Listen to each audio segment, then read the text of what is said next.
Dance with me.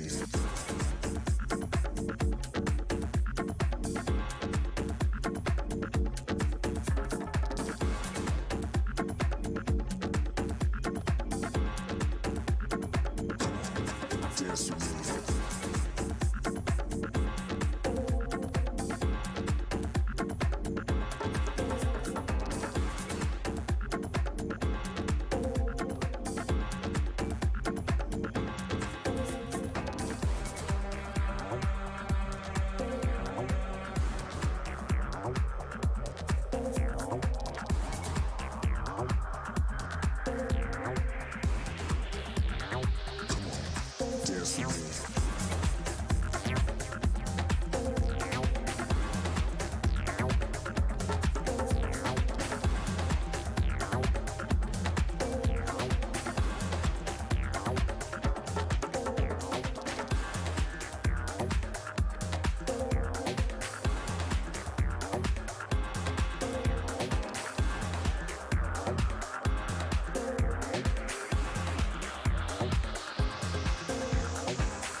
I got big acid in my soul. I got big acid in my soul. I got big acid in my soul. I got big got acid.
Hello and welcome to James Savings Bank. My name is James. How may I help you today?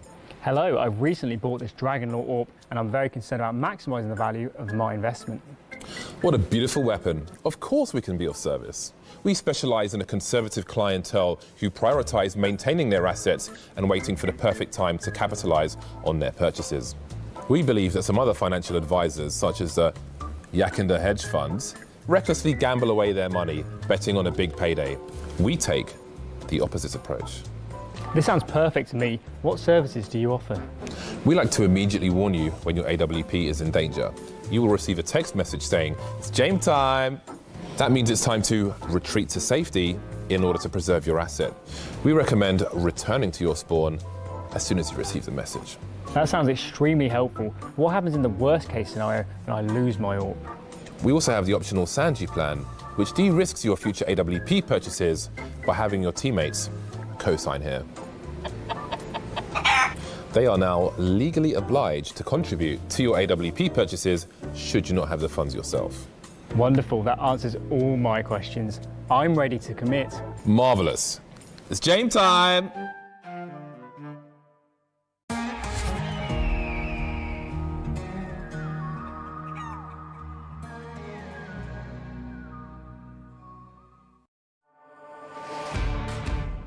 It's been a week, but we are back now with the Flashpoint 2 playoffs. It will be an 8-team double elimination fiesta here for our $1 million prize pool. We are still trapped here inside Twickenham Stadium in London. And of course, trapped with me are Thorin and Maui Snake. Welcome to our playoffs. Any early predictions on the champion? You're only trapped if you choose that you wanted to leave. I chose to stay, Monty. Therefore, I'm here of my own volition entirely. And right now, everything's cool for me. But I'll tell you who is trapped, and that is VP in a match against Mad Lions, where if they don't win this particular match, how can anyone think they're going to win the tournament? Like, this is an opponent you're meant to take care of if you're the dark horse team they're meant to be. So I think this is a really nice dark horse matchup where I guarantee one of these two teams is making top 4 at the tournament. Like, I can see at least one going quite fast. I want to see who it's going to be. Yeah, big expectations for Mad Lions too, coming in as our defending champions here from our inaugural season at Flashpoint. Maui, which of these dark horses do you think has the better chance to go all the way? I'm going to go with Virtus.pro. Without a doubt, my boy Yakindar, that guy is just on fire. He is looking so sharp as an individual, and I know he had a rough time at Blast, but we'll move past that here. Because caveat to put in there? Okay, keep going. Well, the thing is, talk about that later. It's almost like he was trying to preempt We'll something. talk about that later. Well, I think Virtus.pro really are just the more dominant team. Their individuals are at such a higher level than the Mad Lions players across the board. Acor probably the one shining star for Mad Lions. I mean, James got a lot of tools to work with here. All right, we are going to dig in to the Blast performances in just a minute, but first up, let's take a look at how we got here at Flashpoint 2 with a gander at our format. It will be our 3 groups, of course, the top and second seeds from each of our groups, alongside 2 lucky winners from our 3rd seed and top place 4th seed of our last chance qualifier are now in that bottom part of the graphic you see there. Playoffs, November 30th through December 6th. 8 teams, double elimination, culminating in our losers and winners final next Sunday here on Flashpoint 2. Now, to recap our group stage, so you can see how these teams qualified for our playoffs, we are going to go group by group right now very briefly to show you which teams you can eagerly anticipate in the playoffs here and which teams were sadly eliminated in our first 2 weeks of competition. From our Midsummer group, Mad Lions and Fnatic dueling multiple times. Fnatic ends up winning our winners final, which puts them as the number 1 seed. Mad Lions as the number 2 seed from this group. Moving on to our next group, we are going to see that the Demolition Men, big, easily running through the winners bracket, did trip up a couple maps against MIBR, but won both the initial match and the rematch in the winners final. MIBR does qualify as the 2nd seed from this group. In our last group of competition, it was OG topping the group, coming out from a surprising initial loss to Genji running through the losers bracket. Virtus.pro ends up in 2nd place. So there you have it. We also have 2 additional teams from our last chance qualifier who are Envy and Dignitas Vi, who defeated Genji and Forza, and that led to our final 2 playoff teams. I think that both of them would be considered upsets almost in that last chance qualifier. In the context of this tournament, sure. I mean, Gen G did come in with the stand-ins. Realistically now, unsurprisingly, the first games were a flash in the pan. They couldn't maintain that beyond that. I think the Dignitas one was the biggest surprise to me because not only did they look down and out in that match itself, but I think Forza actually took them to the limit. Like, Forza was kind of like a sleeper team that could have done a lot more in this tournament, but they're going to have days where this happens, where you just go out narrowly. Yeah, I think that Envy was probably a surprise as well. Yes. I think they kind of they have so much firepower on that team, but it's been like, how are they going to really put it together? The first two showings for them weren't too impressive, but then they were able to squeak out a win in the end there against Gen G, which I don't think was too surprising, but it was like kind of a coin flip for a lot of us. Yes. Well, I think it was interesting because from Envy's perspective, it would have been very embarrassing for them not to win. It was already embarrassing for OG to lose to Gen G with 2 stand-ins, but this Envy team that has been practicing for 2 months here in Europe already, to come out and lose both of their first 2 matches, that's not where you want to be if you want to be on this roster for the long term as an Envy player. So they needed to win that if they wanted to have any hope of staying together as a roster, and I would say probably need to make some waves in the playoffs too if they want to avoid any kind of roster changes or players dropping out of the team, for sure. Spoiler, that won't be happening. Yeah, it does seem like a very tall order for Envy, but we don't have to watch them until a little bit later today when they take on Big. But coming up in our first match, we are going to dig into some of the performance from this past week of Mad Lions versus Virtus Pro, because they both did play at Blast. And Mad Lions lost in the first round to Team Liquid, who has recently made their way over to Europe to start competing in the tournaments over on this side of the pond. Now, starting off, what were your takeaways from this loss from Mad Lions? They did take a map. It was a 2-1 loss. It was actually the map that they took, which was the big bright spot, which is they were willing to pick Overpass into this team. By the way, very interesting implications for this series, potentially. So one of the things I've liked about Mad Lions is, despite being such a fresh lineup and not even that much actual official play under their belts, they are willing to pick around the map pool. Actually, even when they had Asilian at Flashpoint 1, they made their map pool super narrow and slowly expanded out. This team looks like they're going more the Karrigan approach. It's like, let's get 5 maps and let's start picking into some of the more weak maps. So I think the very fact that they had a chance in that series, listen, they were massively outgunned. Like, Team Liquid had much better individual players. Like, it gave them chances at least.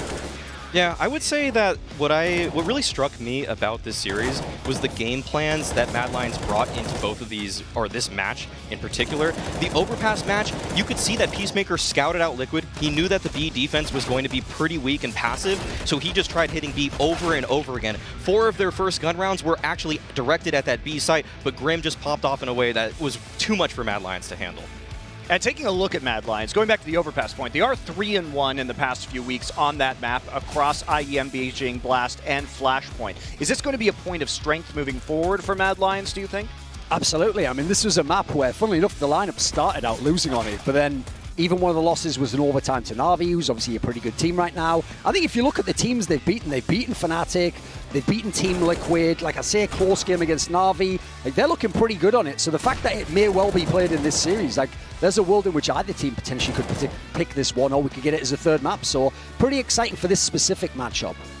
Yeah, and let's start talking about Virtus Pro, who is also performing at Blast, and they did beat their first round opponent in the CIS matchup versus Team Spirit, and then eventually fell to Furia, who ended up winning that side of the bracket, so no shame there. In fact, both of these teams lost to the eventual finalists in that bracket, so pretty strong performances overall. What do you think about Furia? Because you said earlier, Maui, there was some caveats about Blast with Yakindar, who has to be the star player of this team alongside Jame coming into these Flashpoint playoffs. Yeah, when looking at the Furia matchup here for Yakinder, I have to say that I don't think Yakinder has ever faced an opponent that's been more aggressive than him, because this guy is always running at his opponents. He's always taking peeks against them, and Furia was somehow actually pushing him back, and that's not something he's used to having to do. So for today's matchup, I don't think there's anybody on Mad Lions that's as aggressive as Yuri or Art is going to be, but I will say that the game plan for Virtus Pro looked really solid here here on this train. It was just that the eventual antics from Furia did catch up to VP. They couldn't handle all of that pressure that was being thrown at them constantly. Yeah, basically, they found out what people in North America find out, which is like Furia are the CIS team of North America. They play this crazy style, and absolutely that can wreak havoc on any team. So I thought in that particular game, I was underwhelmed by Yakinda. Meanwhile, the superstar-type players on Furia, they all delivered. So this scenario for me, it was the Rorschach prison scene. You know, VP was like, haha, you're locked in here with me. No, you're locked in here with me. Whatever. You get where I was going with that? I do. And so for you guys, when you think about Furia, it sounds like you're saying that they were fighting fire with fire. It was kind of potentially a bad matchup, or they were having a similar play style, but Furia was basically better at it. Is there any team that Virtus.pro is going to face in this bracket that you think could slow them down in the same way? I mean, I think Fnatic could certainly throw them off. That would be a very interesting matchup. They like to throw a little bit of uncertainty. They're absolutely willing to be aggressive and do crazy moves. I actually think this matchup makes it very interesting, though, because it's not that, like, Furia would always beat them. I actually think that would be a matchup that could go constantly back and forwards. I think the idea is they're playing massively variant styles in terms of, like, high variance. I think this matchup is interesting because Mad Lions is trying to be the stereotypical Danish team with a lot more structure, you know, where people are on the map, you know, when they're going to execute at what time. So it's essentially, it's the execution against that aggression. Yeah, I think that the game plans here, it's going to be a much different look than Furia versus VP, I'll say that. Like Thorin said, the way that Mad Lions like to play is much more structured, much more team-oriented, and a lot of cogs in a greater system, whereas Furia just throws caution to the wind a lot, and they will just sprint at you, and that's what VP is going to hope to do to Mad Lions. They are going to try to upset their game plan by getting in their faces. Buster and Yakinda are two players I'm definitely going to be looking at to try to upset the Mad Lions game plan. Is there anything that OG did in that last matchup that we saw against Virtus.pro that you think Mad Lions could potentially learn from today when it comes to facing up against this team? Let's ask the guy who picked VP. Must have learned some things. Against OG, I think that VP at times wasn't playing with the same vigor because they already knew that they qualified for the playoffs. So I feel like they were experimenting a little bit more with their playbook, just slightly. I was seeing a couple looks in that game that I wasn't used to seeing from VP. So I think they were trying to branch out, test things out in kind of an official stance. But against Mad Lions, I feel like VP is going to be coming out in full force. They're going to do what's tried and tested. And I think that it's really just up to Mad Lions if they can get going on their T sides, because I think the pressure that VP is going to be exerting against them is going to be so constant. It's going to be just it's going to be so hard for Mad Lions to throw the exec they want to throw when they only have three in a 3v3 situation after 20 seconds. What I like there is the word experimenting, because, yeah, I could see the whole scientist angle, maybe something coming up with that in a minute. Nice segue inadvertently. But I'd also spin it over. I'd go the original, the proto-science, alchemy. What we've got here from the guys on Virtus.pro is James out there. He's looking for that immortality serum, of course, trying to get the perfect balance to never die,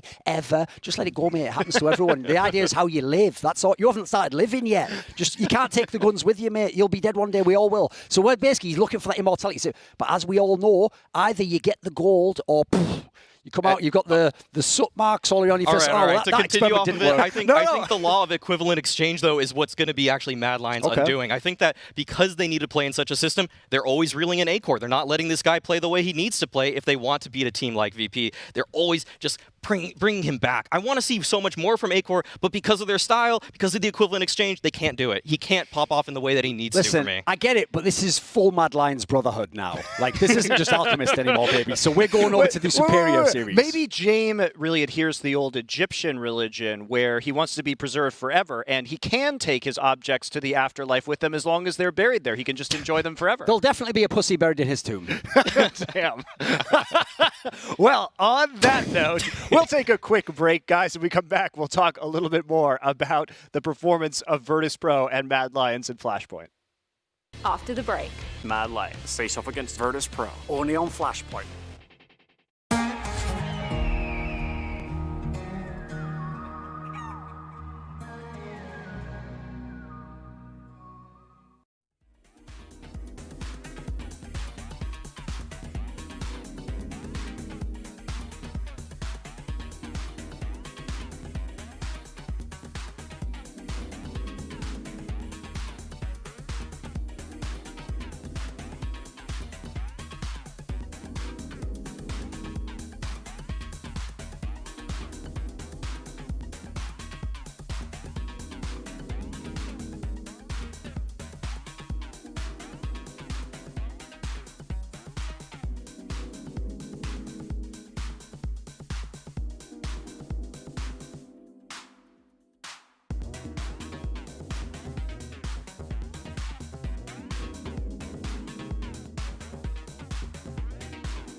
Back to chatting more about Mad Lions and Virtus Pro here as we kick off our Flashpoint 2 playoffs. This is going to be a very fun matchup, and I'd like to start just by looking at our playoff bracket for a moment so you get a chance to see some of the matchups that might occur. Today, we'll be starting with Mad Lions versus Virtus Pro. Tomorrow, it'll be Dignitas versus Fnatic and OG versus MIBR. Later today will be Big versus Envy.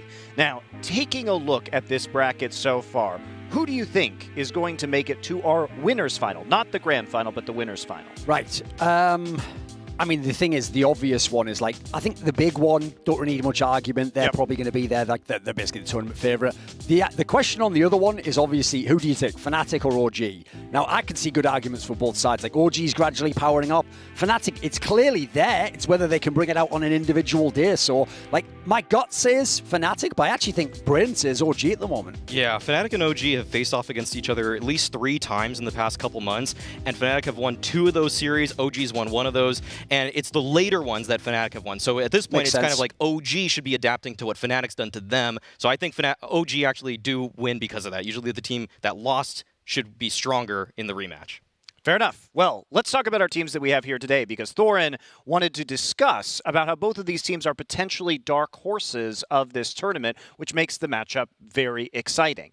Mad Lions, give me some reasons why Mad Lions could theoretically defend their title here at Flashpoint 2. What would have to happen for them to step up and take the first place trophy once again? Well, they've already set the map pool, which is one thing I had concerns about when I heard this new lineup, because again, tactical and game leaders tend to go, let's get these maps right first, and then we'll move on. So that will often lead into a world where, like Forza, you're just picking your map into their strength. Instead, this team has shown, second ban and the pick, they are willing to adapt entirely based on the opponent. I even personally think, we'll get to this in a minute, that they did that overpass pick potentially to warm up for a match like this, what they might do against Virtus Pro. So already they've got the map pool. I feel like that's taken care of. So then it's down to players. Like, in this particular matchup, I already think they've got the best player, which is Acor. Now, the interesting thing to me, though, is it's Shush that is the guy who has to be the X factor, because actually Refresh has done his job very well in this team. I can actually understand why they made the pickup, why they made the role change. But the thing is, of the other players in the team, Roy is literally a journeyman who does his job, and Huxley is the in-game leader and not a big fragger. So there is only one man left, and that is Shush. And if you remember, Flashpoint 1, certain tournaments in the year, he can be a strong fragger, he can have a really nice game. The problem is, he's not a consistent star player, and he's the one where if he has a good series here, I have them winning. Yeah, for me, I'm looking a lot at Huxley and Shush because, like Thorin said, Shush is a guy who's overperforming at Flashpoint 2 right now. Yes. He's doing incredibly well at his anchor positions and is that kind of second guy in on a lot of strategies. Huxley, for me, he makes himself a focal point of a lot of the strategies this team has. He's on these really strong pressure lurk positions. He kind of emulates the style that Blame F is bringing to Complexity, where he's oftentimes in the clutch, oftentimes in an impactful position that benefits from the misdirection that his team has created. So it's up to him to try to frag a little bit more because he's been very hit or miss. It feels like on third maps in a series, this guy just falls apart, actually. He's been terrible on third maps when it gets to that position in a series. So I need him to bump it up on those types of rounds or those types of maps, because it seems like when it gets tense and when things get hard for Mad Lions, he's one of the players that's first to crumble. That's fair enough. And I'm going to ask you the same question about Virtus Pro as we move on to them. If they are going to be a dark horse of this tournament, how do they step up, and what does a Flashpoint win for VP look like, Maui? I think VP right now knows their game. I think they understand that Yakinder is taking a lot of these opening early duels for them. They know that James is just magic. He's money in the clutch. And everybody else at this point seems to have fit their position rather nicely. The question mark for me going into the last couple months for this team was, how is Buster going to work now that they have another aggressive rifler? But he's done very well on top of that. So I think right now VP are in a really good state, that they're grooving in a way that has both the signs of a honeymoon period, that they're all just working towards the same goal, but their individual skill is also at a very high level too. I would just pick up on that last thing. They must be the better fragging team. They must have the better individual skill if they want to win this particular matchup, because the guy on your screen now, I think everyone knows how I feel. I think he's mad overrated.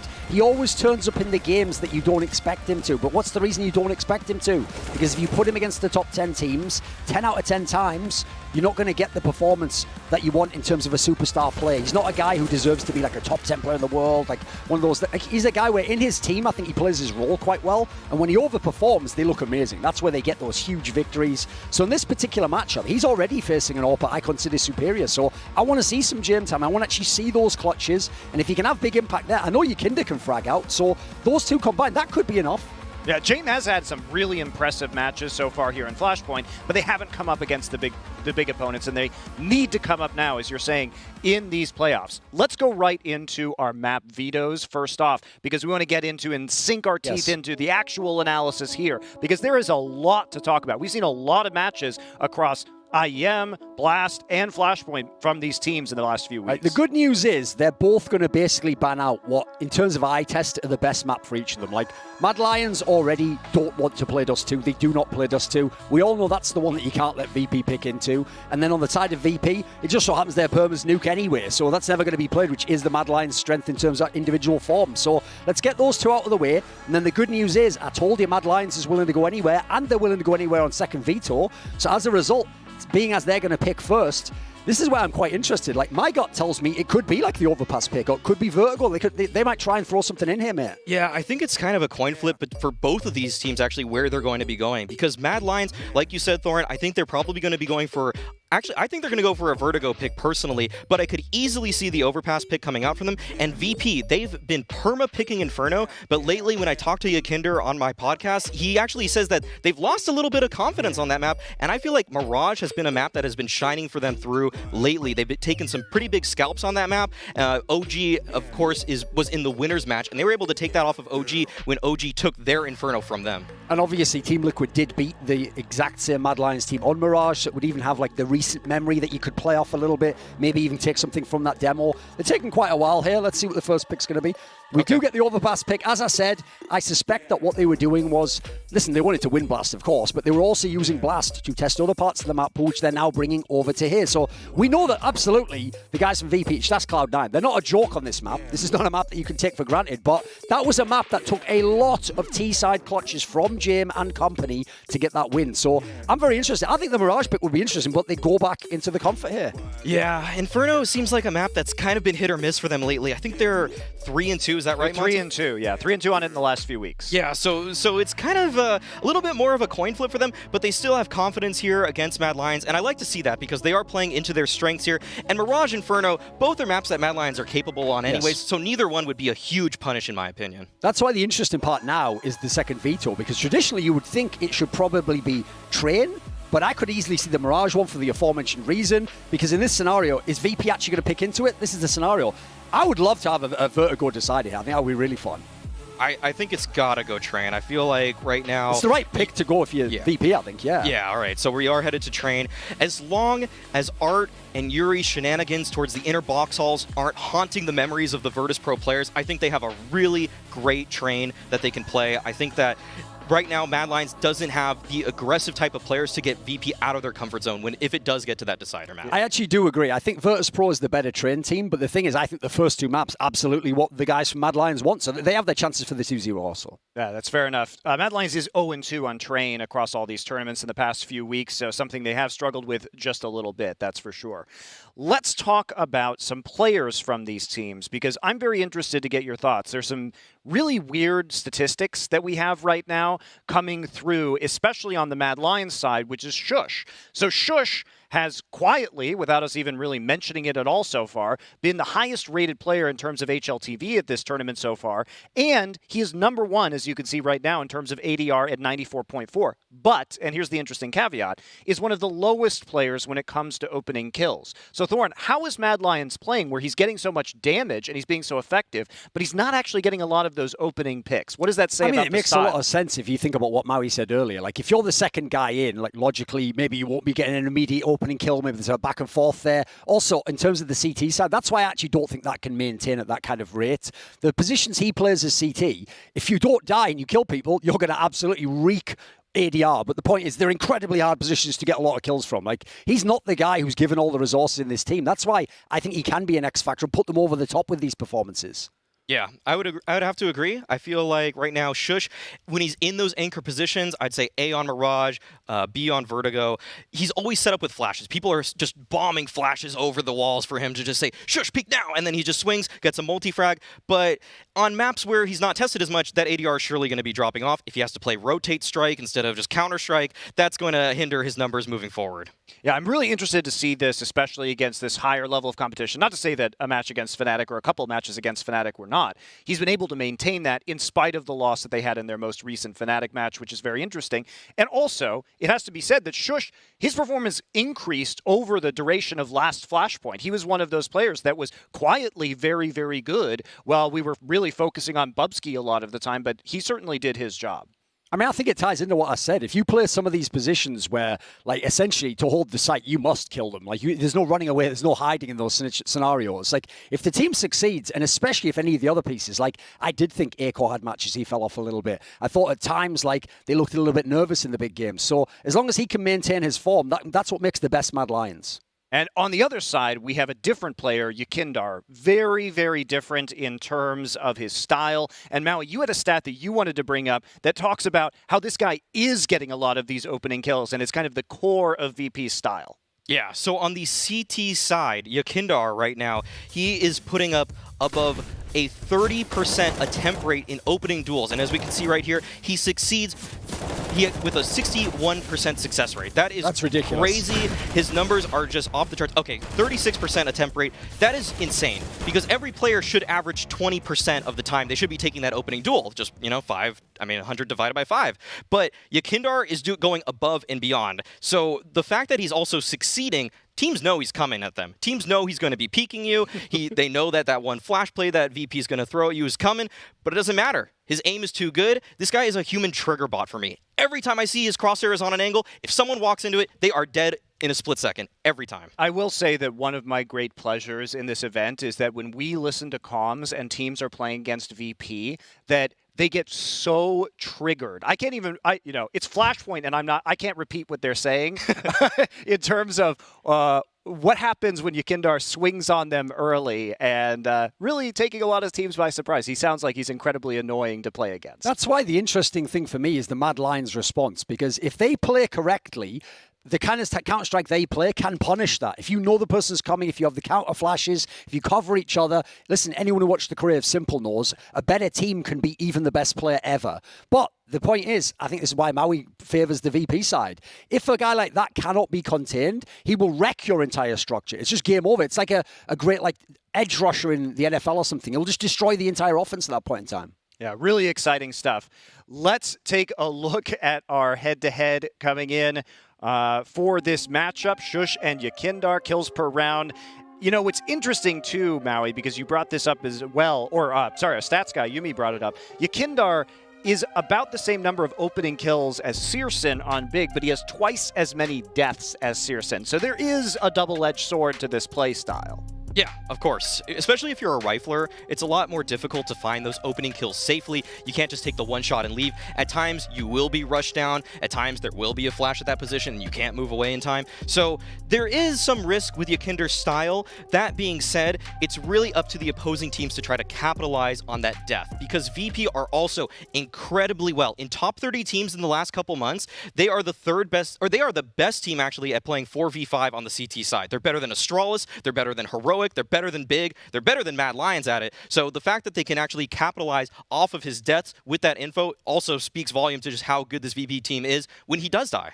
Well, that was some fabulous analysis. Let's get into actual predictions now, where you're going to put your pinnacle points where your mouths are. First up, we are going to take a look at our odds here, and it will be Virtus Pro. Oh, the leaderboard first, excuse me. And that's going to be zeros for everybody because we're starting over this week. Interestingly, we are going to have multiple losers this week, so it won't just be the people on the very bottom. It'll be about half of us, I believe. So now you have to get into, I think, the top 5 to avoid being punished. Just one of those Harvard commencement speeches, look to your left, look to your right, only one of you will remain after the year. All right, calm down. So it took more people to get this punishment rolling, I will say.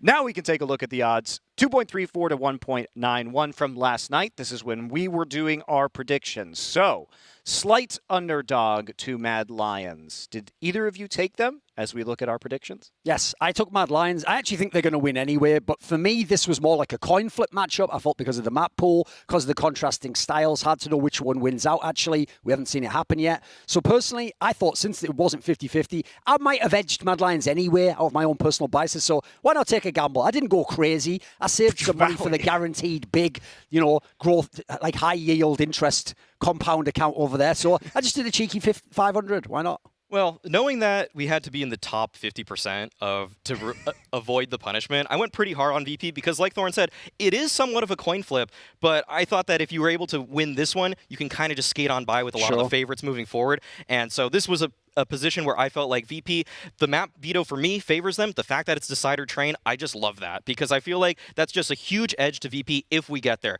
That being said, I see a world in which Mad Lions are able to take it into, but I find it just so unlikely that VP style is going to allow that to happen. Yeah, big on VP. And we are going to head to our casters now to defend their picks. It will be Bardolph and Haka.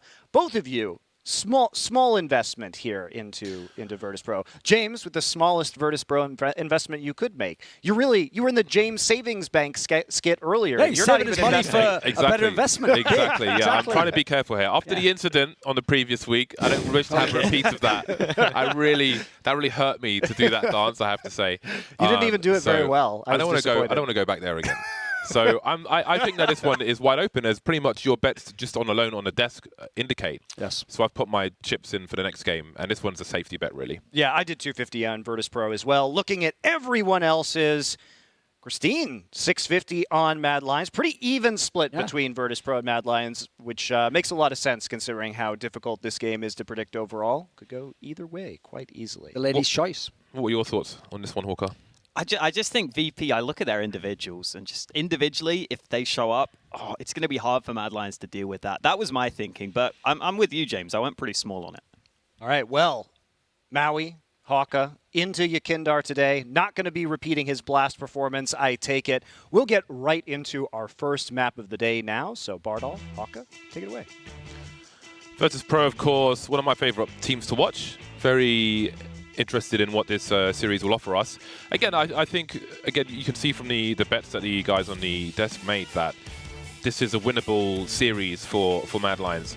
Now, I didn't realize that half of us were getting punished. No, Nobody told I didn't me this. either. I don't know why Maui's got the inside information. I feel like he should be just put in last place automatically for that because, I'm not getting these warnings. But either way, I went conservatively after the issues I had at the end of last week's show. So there we go. But I think this will be an interesting one. It's all eyes on Mad Lions as far as I'm concerned. They're the guys who have to show up and prove here. Although, well, for the most part, I think, Virtus Pro have had a bumpy ride of late, but I think Mad Lions are the ones who most people would expect to lose. So in that respect, it's all eyes on Mad Lions. Yeah, I want to see what they can do heading into the playoffs. Some of these players pretty inexperienced. Hooksy especially, someone to keep your eye on as the IGL. See how he can do against a very skilled VP lineup.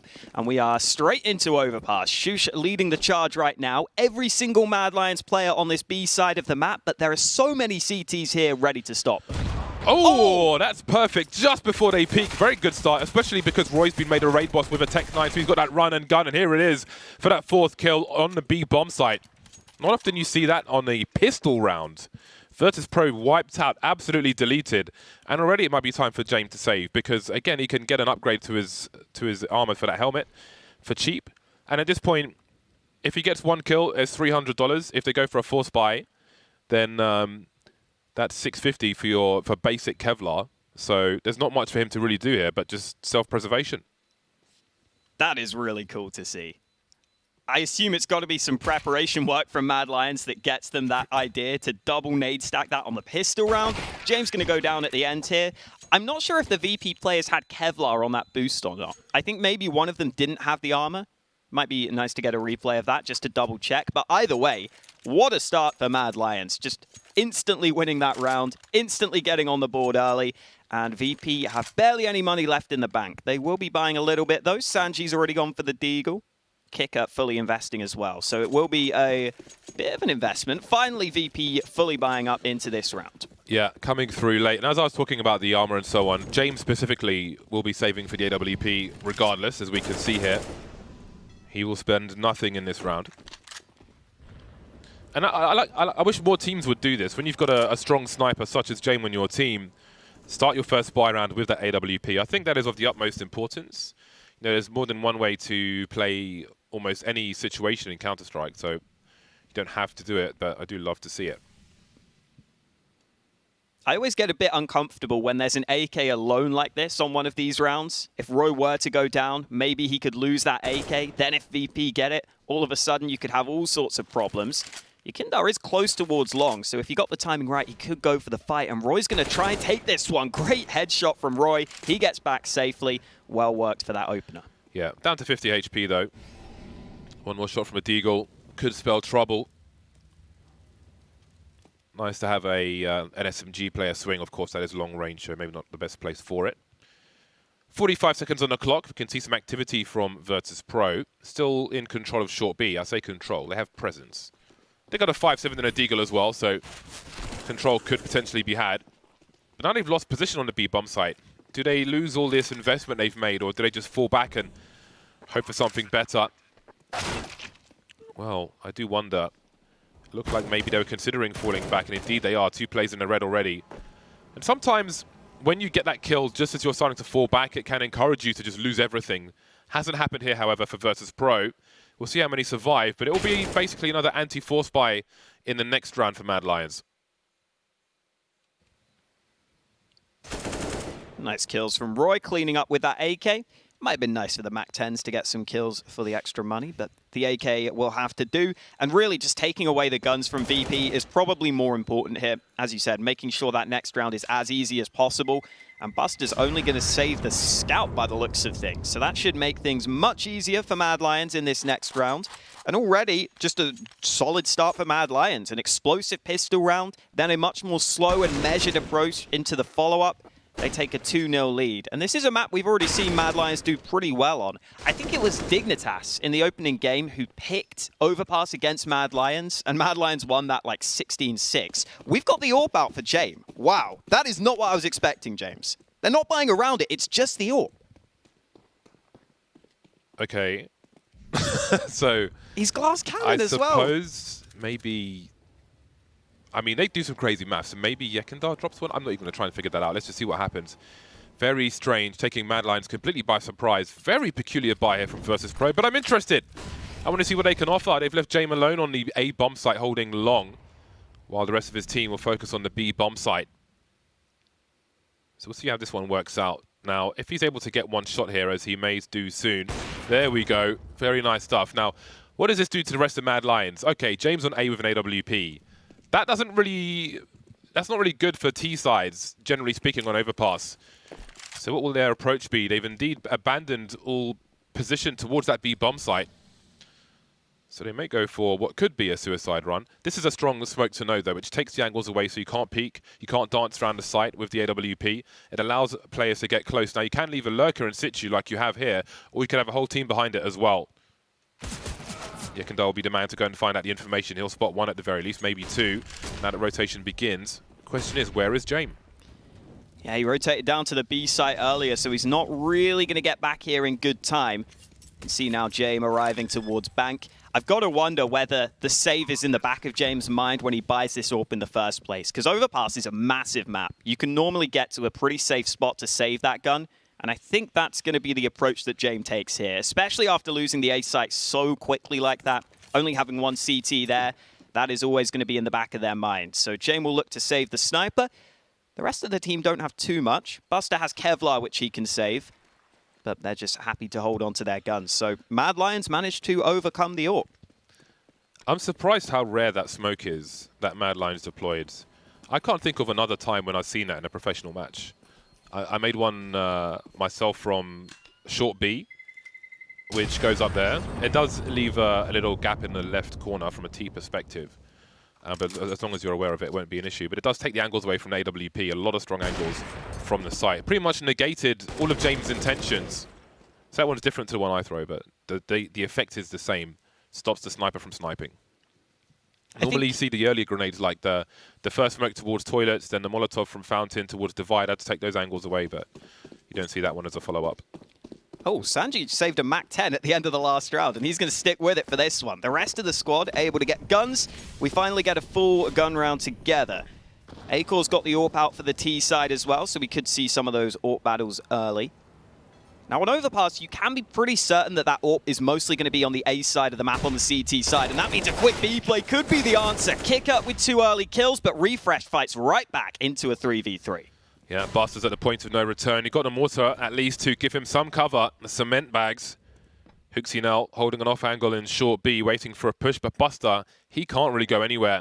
He knows the B bomb site's compromised, so he has to wait. So Mad Lions maybe looking for a push that will never come, but we can see James holding angles downstairs now. Akor's scopes will be heard by Buster in that short B position. There we go. Ready to come back for Hooksy as well. That's a very nice cleanup from Virtus Pro. Shows you the importance of that monster smoke. Makes it harder for the burst from the T side. Kika did well to get 2 in the first place. Yeah, then James arrived on the rotate for that 1 kill. I was about to say, normally you can be fairly certain that the CT AWP is almost always going to go towards A at the start of the round. It's just such a strong position to be for the sniper to be able to peek mid and hold bathrooms, sometimes even hold A long. So they try and quickly pop into the B site, maybe to try and avoid that AWP early and just try and see if they can win a quick round and really get the ball rolling.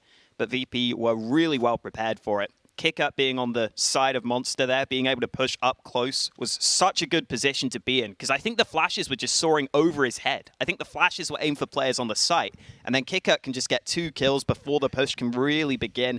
That gives VP an early round, and that was an early timeout that Mad Lions just took ahead of this next round, perhaps figuring out exactly what they want to get in this one. Very interesting start from Virtus Pro. I'd love to see a breakdown of the science behind that AWP buy. Very curious stuff, but here they are. Their first round is on the board, and they have a better buy than Mad Lions now with the MAC-10 on Roy. Sanji will be, he'll have a rare M4A4. Often seen with the SMGs, of course. It's a forward smoke through Monster from Mad Lions, maybe just to invite Virtus Pro to dump some more utility. There was a Molotov towards the barrel on B as well, so really encouraging VP to dump utility early. But as we can see, they've held on to quite a lot of it. They've got almost all their smokes, quite a few incendiaries as well, so they did not take the bait too much in that respect. Yeah, maybe that's because they have 4 players on that B site already, so they don't feel like they have to use their nades there on the VP side of things. And now James, after babysitting that B site at the start of the round, is going to come back to A, and he's going to arrive in time. Mad Lions are just now taking Bathrooms control. James has to make sure he doesn't give away a fight too easily if he's going to jump up, but now he's just going to hold this angle. Still searching for information, but Mad Lions are still just preparing these smokes towards the site. All this utility is anti-Jaime utility as well. That smoke and molly we spoke about earlier, you saw at the beginning of this round, managing to tag but not frag. Falling back, which means he will lose some position. What's important though is that Yekindar has made his way up long, holding an off angle. Hooksy had a look, but Yekindar's around the corner. He can emerge late, but we can see Akor and Fresh actually looking for flanks, and Akor make his way towards long, which could be a factor as Kikut makes his way up the stairs. Oh, but he knows he's expecting this. Yekindar very patient, but won't win the duel. Roy playing close with the MAC-10. He's going to go into the smoke. Flash comes through. Roy gets the first kill, and he nearly turns it round for a second. Proactive play from Roy with the flash from Shush, but there's still time for VP to try and get onto the bomb site. There's still a smoke for the bomb as well. They'll try and put that down now to cause some chaos. Here come Mad Lions, though, peeking and denying the defuse, and that should be the round. Sanji getting kills from above. They're on the bomb. Akor gets the spray, and that will be it. James will be able to save the AWP, but he won't be able to win his team the round. It's Mad Lions up to 4. A difficult start for Virtus Pro on their CT side. I do wonder with that if there's a certain amount of people alive on a retake where when you have that one smoke, you smoke, say, the close part of toilets rather than the bomb itself. Or if it's always the bomb, it pretty much always is. Virtus Pro will be back on the buy though. They'll get the bigger guns out. And I do wonder if Yekindar gets that second kill on long from the flanker, how different things may have been. Anyway, it's a fast play from Mad Lions. They offered the fake previously. This time it's the real thing. Sanji focusing on short B. There's smokes up from the CTs as well, but there's the wrap. Sanji will do what he can with the UMP. He'll be traded by Hooksy. 3 versus 2 now as Mad Lions post up on the B bomb site. Yeah, Kindar getting denied by that molly. The bomb's still yet to be planted, so maybe that gives VP a bit more time to work with, but this 2v3 retake remains difficult. You can see the utility continuing from Mad Lions. Finally, they're going to get that bomb to the site. This took a lot of time for them. Now the question is, can VP get an early kill here? Because the smokes are still up. They don't really have the best line of sight. And you can already see with 2 AWPs in their hands, they're thinking about saving. Yakindar's going to stick around, but James is already getting out of there. And something that I always find interesting about Overpass specifically is it's actually quite common for teams to have their 2-star players playing on the A side of the map. So for VP here, Yakindar and James are probably their best 2 players. They both play A on this CT side. And we're already seeing Mad Lions try and see if they can exploit this B bomb site a little bit more. And it's been working for them in some of these early rounds. Yeah, we can see the development of the Mad Lions strategy from round to round. Again, the earlier round where they offered an execute into the B bomb site, at least with utility. The forward smoke through Monster, the Molotov by barrels, but didn't go behind it. Virtus Pro didn't take the bait. On this occasion, they execute and go in behind it, and they're successful. So they're mixing things up. They're offering evidence of A and then doing B. And so far, it has proven successful. Now, James been passive around the A bomb site for the most part. You know, holding an angle on long, but you can easily fall back from that. Hasn't really been around the toilets. We've seen the usual grenades there, so you could argue it would be a waste of time anyway with the smoke towards toilets and the molly divider and so on. But now with this repeated success from Mad Lions, I do wonder on the next full buy if we'll see some more aggression from Virtus Pro. And we will, of course, see some aggression in this one, considering their options here. 2 AWPs and a bunch of pistols. James will be in the toilets. Now, he doesn't know if it's safe to fall back from party. He has no support with which to do so, so he's kind of stuck in connector for now. Refresh lurking towards this B site. May have heard some steps. Oh, he almost gets the fight, but now he's getting baited into the bomb site. These pistols could try and gang up on him here if he's not careful. Refresh realizing he might not be in the position he wants, but he still gets the headshot. Well done by Refresh to get away, but Yakindar's got him locked in. Flashbang does land, so Yakindar gets forced back. Nicely done by Refresh to get away with his life. While that action was happening on B, there was a 2-man push-up long from Mad Lions, which met some players from VP on the site. There's a smoke up now, and you can see them holding position. So I don't think it's clear to Virtus Pro where exactly the bomb is going. They've seen presence on B, presence on A. You can see Yakindar's looking for something, threatening to push Monster, trying to decide where to put their players. Mad Lions of Huxi and Roy either side of long. Grenade streaming into the A bomb site now while the bomb waits elsewhere. They will be aware of this, Virtus Pro. They haven't seen the bomb just yet. Yakindar now alone on that B bomb site, but he can hear the running. He's got the sound cues and an AWP, so surely this spells trouble for Mad Lions. Oh, we can just hold this angle. Oh, misses the first shot. Yakindar trying to turn it round, but those missed shots are devastating. It's still a 2v2, though. It's still doable, especially as Sanji sneaks onto the site. He saw the shadow, but Shush just swings on him. James gets another kill. He's on for the ace right now. It's a 1v1 against Huxi, who's going to play the bomb back from short. James has the kit, but Huxi's going all the way around to Monster, and I don't know if James is going to expect this. He's on the bomb. He's sticking it. Where's Huxi? He's got a peek. He's not peeking. James sticks the defuse, and somehow VP win the round. That was very back and forth. Mad Lions making the decisions real hard for Virtus Pro. Again, Presence really committed to A in a long position, and then the same on B around the Monster area as well. But no sign of the bomb for the longest time. They split the defenses, and really comes down to some narrow misses, especially from Yakindar around his short B position. But James able to turn it round and go for the brazen full defuse while scoped in on short with the last player on Monster. Just for their second round. It may be a curse, though, because we'll still see another buy coming from Mad Lions, and we have to question how strong VP's buy will be, because once again, they've only survived with that one player. If anything, it felt like VP had even more chances to win that round, because like you said, if Yakindar hits 1 or 2 of those shots, they could win the round right there from those kills, or they could be in an even better position. Got to give props to James again. We've seen him win so many clutches on this map in this tournament. It's been ridiculous. That one, he just locks in the defuse to win his team the round. And now ahead of round number 8, we get another full buy for both teams.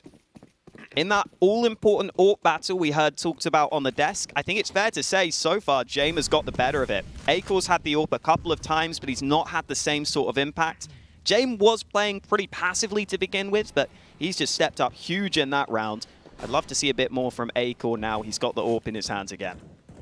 VP, they play so many rounds where there's only one player on A, which is often James. I feel like the respect he commands with the AWP allows him to just sit on A alone, basically. Often not long, because he knows the grenades are coming around the toilet's position. Just wonder how many teams are brave enough to just run up toilets one day with a fast execute. But for now, it will be the slow pace from Mad Lions. Refresh, he's surely got a kill here. I don't think Buster can escape this. Indeed, he can't. So VP have to assume that short B is compromised. You can see Refresh has fallen back. He knows there'll be a focus on short B, so he pokes into Monster instead. Really good for the entries is Refresh. He can have his teammate Flash in front of this pillar as well if he's in position. I think A-Core is. Yekindar's going to get caught out as well. This is just looking like a disaster of a round from Virtus Pro. Pulled from pillar to post, and they've got nothing to show for it.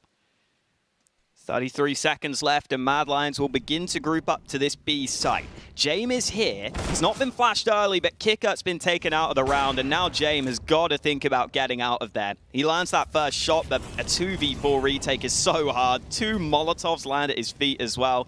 It's more than likely going to be the save call here. Bomb will be planted momentarily. And for VP, they are sticking around, but Mad Lions aren't going to give away these fights too easily.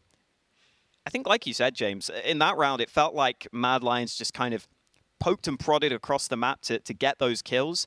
I also think something that VP do very often is when they go a man down, they're almost always going to go aggressive somewhere, it feels like. And you saw it in that round, right? Yakindar tries to get aggressive towards bathrooms, but that lurk smoke was there that you were talking about, which gave a really good fight for the T side. So I think Mad Lions did a pretty good job at staying spread out in that round, realizing there's probably going to be some aggression. They spot it out, and it makes it a much easier round for them.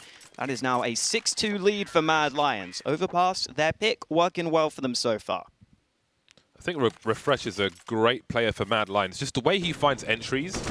We saw it on his previous teams as well. We saw it in Flashpoint 1. He's quite a problem to deal with. He was brought in to replace Bubsky as well. That's what they were saying. He's kind of filling some of those more Bubsky roles. Yeah. I think they said that Bubsky was someone who normally would make those plays by himself a bit more, whereas they're actually trying to set up Refresh for these plays sometimes. But in that round, that was all Refresh on that kill. Yeah, he always finds a crack with which to crawl through. Very good discipline around that pillar as well. He knows if he swings to the right and if James is upstairs, he's dead. But again, there are T flashes that allow you to swing through Monster, and they go off behind that pillar. VP loves switching up their CT setups, don't they? They've got 3 players on A this time. Very unpredictable. Yeah, and again, I think they've been compelled to be more aggressive now because they've just been passive and been on the receiving end of whatever Mad Lions want for the most part. There we go, the usual grenades to isolate the AWP angles from inside toilets, then a molly for outside toilets and so on. So again, there was an aggressive play from Virtus Pro, but they weren't able to get anything from it. Mad Lions happy to play that slow game. And if you don't have presence in connector, you can't stand party forever. And now we see 4 again on the B bomb site, and once more Mad Lions are just creeping in, and they're going to get another free kill here. Kiko goes down for gratis. Buster's here to trade, but would expect more coming from Mad Lions. Roy landing that kill onto Sanji, and now the flash is into the B site. Buster goes down. Great shot from Refresh, and he's looking for further entries. Jame is going aggressive, though. He's going to try and fight this, and it's not going to work for him. Both players fight him at the same time, and even with 4 players on the B site, VP cannot lock it down. Hooksy's going to get this kill at the end here as well. Wow, Yakindar spotted him. Oh, Hooksy loses that fight. So Yakindar's going to upgrade to an AK. But Mad Lions are in pretty good shape right now in terms of their rounds. That's going to be a 7th round win for them.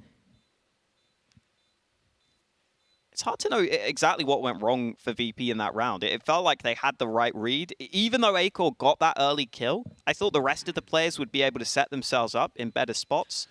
But the aggressive fight for the site just didn't work. Yeah, Monster seems to be a big problem for Virtus Pro at present. Mad Lions are able to, in the mid-round, simply walk into Monster. And if they put 3 players there, they can just swing onto the site, and there's not much that VP are doing to avoid it. Obviously, if you like walk and peek Monster, then there could be an AWP there or something. But the way it's being approached at the moment seems to be a problem. Kika jump peeking from the barrels and getting killed from Monster is not a common frag you see, so there is definitely a giant hole in the defenses of Virtus Pro. Mad Lions looking very good at the moment. 7-2.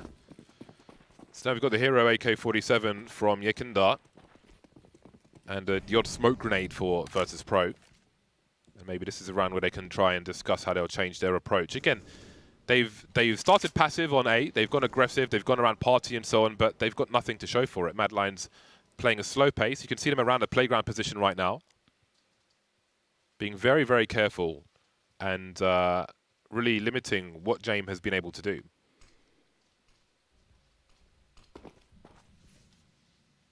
Yakindar's another player who's having a quiet performance for VP as well. I think this is a map where Yakindar isn't going to be able to get away with as much aggression. I think with how big the map is, especially on this A side. But as soon as I say that, he goes aggressive and it works out for him. Shush gets caught out early. The flash into mid, though, really nicely done. Forces Sanji away. Hooksy just crunches in from the long bathrooms. That AK has been taken out of the hands of Virtus Pro, and that should make life so much easier for Mad Lions here. Only the pistols they're up against now. They're up into a 4v2. It's looking like another round win for Mad Lions. Even with this flank from Kicker, I doubt we can get that much done with a 5-7. Now you have to wonder about time. Refresh rotating to collect the bomb. Oh, is that going to be on the radar? Surely, yeah, I think it's come up on the radar. Even if you didn't notice the player there, there'll be a question mark at the very least, and that will allow him to clean up. 25 seconds. Never know. I'm sure it'll get planted for toilets, though, with Roy in position to stop a flank. And Buster has announced his position, so the danger is over here for Mad Lions. At least in terms of planting the bomb. So again, this is a chance for Virtus Pros to think about how they want to approach the coming rounds, because this is a pretty horrible CT side so far. Okay, Buster. 3 more to find. He hasn't got any Kevlar here, so it's just his Deagle and his flashbang. So he's got nothing to lose. Can try and do as much damage as possible. May help them in the rounds to come. Oh, close, but not quite. Some flicks, some taps, some tags. But no more frags. 8 rounds for Mad Lions to the 2 of Virtus Pro. This is where we'll see if VP want to switch anything up. We could maybe see some more aggression on the B side of the map. Perhaps taking B short away from their opponents could be a way to start one of these rounds. Because I think in general, they have sat back on the B site and tried to set up crossfires, which just haven't worked for them in most of these rounds. So it might be time for VP to try and take that away. Hooksy there throwing away his Molotov at spawn to get an extra flashbang for this round. Clearly wants to prioritize having those flashes in his hands, as Mad Lions are indeed going towards the B side of the map early. There is a CT molly here, but there's also a molly from the Mad Lions side, so the CT aggression is slowed. Buster is still sticking around, but he's going to get caught in the open. Buster only good for 1. He gets traded out. See Kikut playing very close to that smoke, which has been thrown by Hooksy at the beginning of this round from T-Spawn, more or less, and here they come again. The numbers game overwhelming the B-bomb side, but there's more to do. We've got Sanji playing in the water. His position will be known now, and maybe Yakindar can play off of this distraction. Just waiting, but he can't win the duel, and there's a chance maybe for Virtus Pro now as the utility continues to be deployed. These smoke grenades cut the site in half and really slow things down. Gives the CT some breathing room. A-Core will be heard running in connector, however, and the bomb has made a retreat as well. Now, there'll be some rotation from Virtus Pro. We can see Yakindar making his way up with 20 HP. James still on deck with the AWP as well, heading towards the A-bomb site. Just under a minute on the clock for Mad Lions, so there'll be more fragging before the planting, that's for sure. And now Hooksy's alone. 1 versus 2 on the bomb site with Sanji rotating as well. And Yakindar seems to be activating now. 4K in round number 11. Start as you mean to go on. A late start, but not too late, not just yet. Yeah, Yakindar had been playing the A site in almost every round before this one, and I think they were just losing B so often that he couldn't have impact. But this time playing in connector, he's able to use that aggression from Buster and the information to get in behind them. And that's the switch up that VP were looking for. They don't fight too aggressively for B short, but they do get the round. We've got a P90, James. Refresh, whipping out the P90 in this round. This could be a quick one. Straight in again they go. Kikut with the spray this time. He's learning, but he's running out of bullets. That leaves Sanji in an awkward spot. Again, the numbers just overwhelming. Perhaps with the double angle from these CTs, something can be done, but Sanji's only good for 1. 1 and done won't be enough for Virtus Pro here. Nice grenades though. Roy down to 32 HP. A-Core creeping. Yakindar looking for him, but A-Core's sharper and faster on this occasion. Man advantage now for Mad Lions. Smokes are up, which will slow things down once again.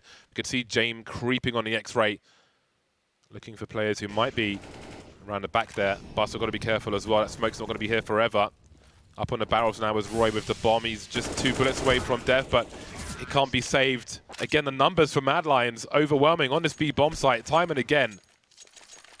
It turns into a 3v3, and at that point, if Yakindar wins that fight on short, I think VP are probably going to go on to win the round. I think that was the fight that basically decided the round there. As soon as Acor got that headshot, you can see these early trades brought it into this position in the first place. Sanji was able to get one from the site, but this kill just gives so much control back to Mad Lions. VP were already keeping Mad Lions off the site, so if they had a player on short as well, they would have had a really solid chance to win the round. But that one fight makes all the difference. Acor getting an all-important kill for his team. Now it's 9-3 Mad Lions. They have been in full control of this game. It really has felt like they've been able to get that B site whenever they want. Yeah, they've got a bunch of mix-ups as well that they've been deploying from round to round. Now we've got James with the AWP. Does he dare peek Monster, I wonder? Can see him around that B bomb site. Yakindar alone in the meantime. Because this has been the problem. That Monster tunnel. Yakindar's got to be careful with this Deagle. He's the only information in the upper area, still holding his angle. Now, I do wonder if Roy will look to swing and look towards toilets. Maybe Yakindar can fire off at least one shot before Roy realizes what's happening. Here comes the push again. Sanji may be the one to run distraction, trying to bait them into James. So far, so good. Akor's here as well, but so is Kika with the 5-7. Things are falling apart now. Yakindar and Roy moving on the upper ground. Somehow Yakindar's made it into connector. He's got some sound cues as well. Buster will spot someone short B and fall back somewhat. Yakindar's playing the off angle. I'll explain that one in a second. The bomb's gone upstairs. I'm not sure if he's seen that. They're both up top now, so we've got a 2 versus 5. But can they even plant this bomb? Not going to be easy. Hooksy planting on the bank side. He's got away with it. He's going to try and get aggressive for the post plant, though, and this is where the pistols could really wreak havoc. Sanji gets the kill up close, and Roy is so screwed here. He's stuck on the truck. There's no way he's going to win this. James with the instant trade, and VP finally getting a 4th round on the board. Okay, so Yakindar's Yakindar's angle, his angle by the stairs in connector. Yeah. There's a certain place where you can crouch, where if a T is coming around the corner, I think his gun model blocks him from seeing someone who's sitting in that position. So it's a very strange scenario you can find yourself in there. Versus Pro with an unlikely 4th round. The fashion in which it went down doesn't give me any confidence for the future ones with what we've been seeing on the B bomb site, however. Oh, they're out of money, though. Mad Lions are broke. Kind of surprising, considering... That could certainly change things. Yeah, it really felt like Mad Lions were going to have enough money for a buy in this round, in my opinion, but apparently not, especially with that bomb plant. I thought they were going to be fine. Well, this could change things. Yeah, like you said, if VP gets 6 rounds on the CT side, that's still in the game, for sure. It has felt like Mad Lions have been dominating. You can just see on the scoreboard at the top of your screen, VP have never been able to win consecutive rounds. It's always been one round here, and then Mad Lions come right back with round wins. But this time, we should see a 2nd round in a row for Virtus Pro, considering Mad Lions aren't going to have a massive amount to work with. Well, I suppose Mad Lions will have to settle for targeting 10 rounds on the T side. Nothing to complain about, really. Their utility usage has been really good as well, so they definitely need the money for that. Got a double Molotovs from Virtus Pro, which will allow Yakindar to try and isolate.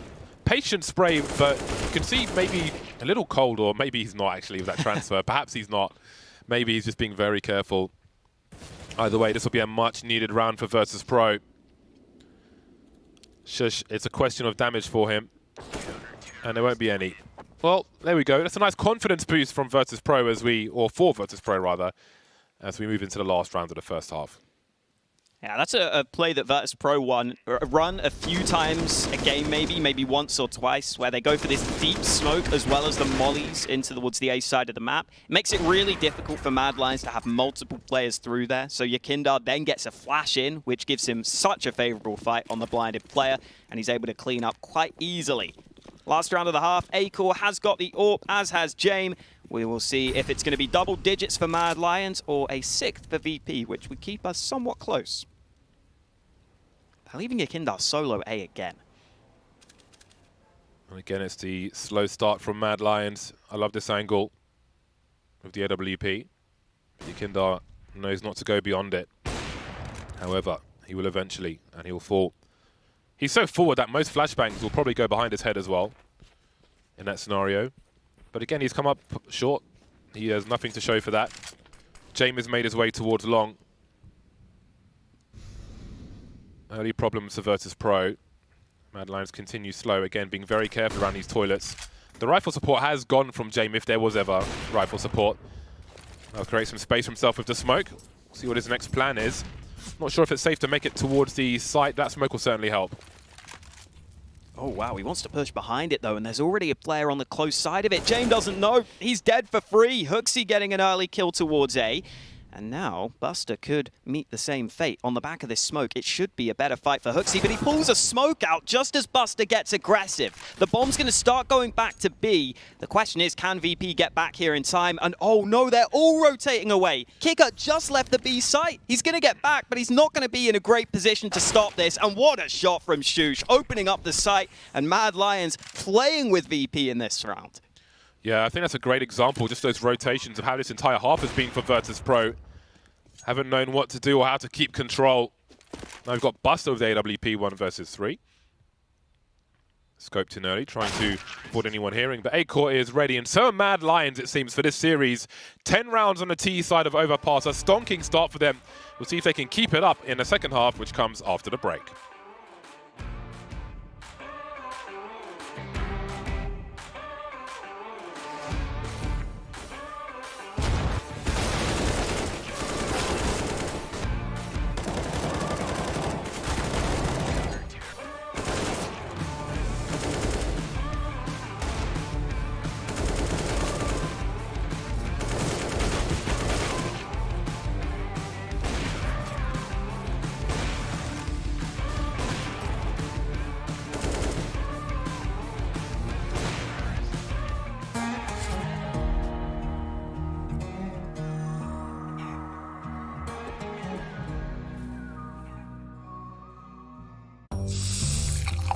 Tonight on Flashpoint. The New York Times says it's so unbelievable, it's now believable. Come on down to the Blind Spot and get 15% off new and used cars. Warning, blind spot may cause side effects including drowsiness, headaches, nausea, rashy skin, anal leakage, and an overwhelming sense of joy.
Moving into the second half, we wonder if the worst is over for Virtus Pro. It's their turn to be the aggressors if Mad Lions will allow them. The way Mad Lions finished that, well, just ran through him in that entire half. Maybe they'll look to do the same on the CT side and just try and dominate and strike fear into the hearts of Virtus Pro, which was certainly the case on that B bomb site in the first half. But first comes the second pistol. Virtus Pro definitely need some points here. They definitely do. especially because this is a map that Mad Lions have beat Liquid on recently. They beat Fnatic on this in overtime here at Flashpoint. It's a map that Mad Lions have been great on, so I think this pistol round just has to come through for VP. Otherwise, you've got to assume Mad Lions will be able to run away with this. Now, VP have got the long control they were looking for. They also have a P250 for this long-range fight if it were to come through, but the rotate is starting, and Shush has already landed that first shot. Well, there goes the P250. Nobody bothered to pick it up either, so just the Glocks as they've closed the distance now, but that will give them extra bullets. There we go. Sanji will open the proceedings for Virtus Pro. Shush has got a very nice angle, though. If they're compelled to try and plant the bomb, that could strike trouble for Virtus Pro. From the back, well, suddenly they'll jump through the smoke and find him at the very least. Looking to plant now. There's no more flanking to be had, but Refresh is here with the Julies. And now it's Roy 1 versus 2, deleted by Sanji, who gets 3k in the pistol round. Looking for that bonus money from the bomb plant, won't get that, but very crucial kills there for Virtus Pro, especially spotted at range down long. They will take the pistol, so both teams take their T pistol. Now, can they avoid a force buy? Sanji there wrapping around the site to begin with, and then VP makes sure they all push that smoke together to make it really difficult for Shush to land the shot. This buy from VP is not that focused on weaponry. They've gone much more for utility into this second round buy. We've got a bunch of MAC-10s, we've got an MP5 for Yakindar, and we've got some early aggression from Sanji. He's rushing through Monster. His teammates aren't that close behind him, though. The spacing's slightly off here, but the flash is good to allow an early kill from Buster. They're getting stopped in their tracks, though. The Deegs are doing so much damage right now. Roy looking to do even more. Drops the smoke at his feet. Oh, Buster's been caught, and it's only the AK of James left. This is a disaster. It really is. 35 HP versus 4. What can he even expect to do? Got a one-way smokes from Mad Lions looking over the barrels. And often Sanji going in first with a MAC-10, he's going to take one for the team there. He's going to absorb the bullets for the president. But there's almost no one left, and soon there won't be anybody left. Absolute deletion. They do not avoid the force buy whatsoever. Mad Lions, top and bottom, looking completely dominant, it seems, on overpass. Shush was a real problem here. You can see Buster trying to jump on the barrels, got stuck and jumped in front of them instead. Made himself a sitting duck. It looked like VP were trying to split there, I guess, with 2 players through Monster, but Sanji goes down early, and then that looked like a team flash from Yakindar onto his teammate who is pushing short, which just makes it even easier for Mad Lions on the hold. And now this is getting to desperate measures for VP at this point. They go for a force buy, but if they lose this, their losing bonus is really bad. They're going to be so far behind. VP kind of need to win this round now, and this time they have the weaker weapons.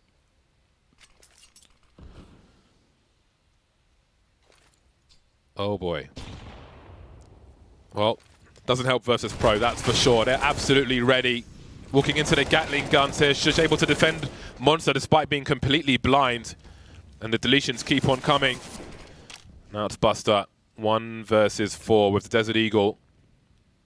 Had a similar situation with an AWP on the other side and it didn't work. This will be a tough one.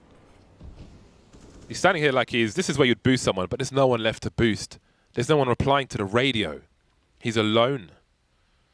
Just him and his Deagle by the sewers. The smell of ammonia and short B engulfing, overwhelming the senses. There's some blood mixed in there as well. Oh, God, man. It's not very nice. Oh. Why have you done that? That's a nice shot from Buster, at least. Cost him almost all his health, though. He gets a scout. That bomb is still dropped firmly on the B site.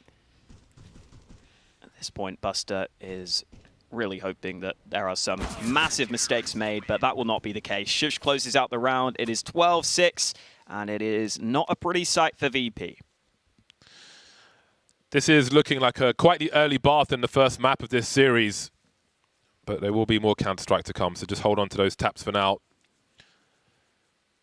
Very difficult start for Virtus Pro, but fantastic for Mad Lions. And again, this is just the first map of the series, right? And we can't say that Mad Lions are going to be this strong across the board. But from the evidence we've seen so far, it is a scary series if you're invested in this. They caught with a swing with the MP5. Worse than the MP7, save for the lack of tracers. So if you want to spray some smoke, then it has utility. especially if you're close to a smoke. If you're close to a smoke and you're spraying it, then it's a lot easier to punish your tracers. Every third bullet of most guns will give the tracer away. There's a ring of the bell, but if that was done with a Glock, it's not going to really offer much. These kind of ranges, you probably need to shoot someone in the head 3 times with a Glock to kill them.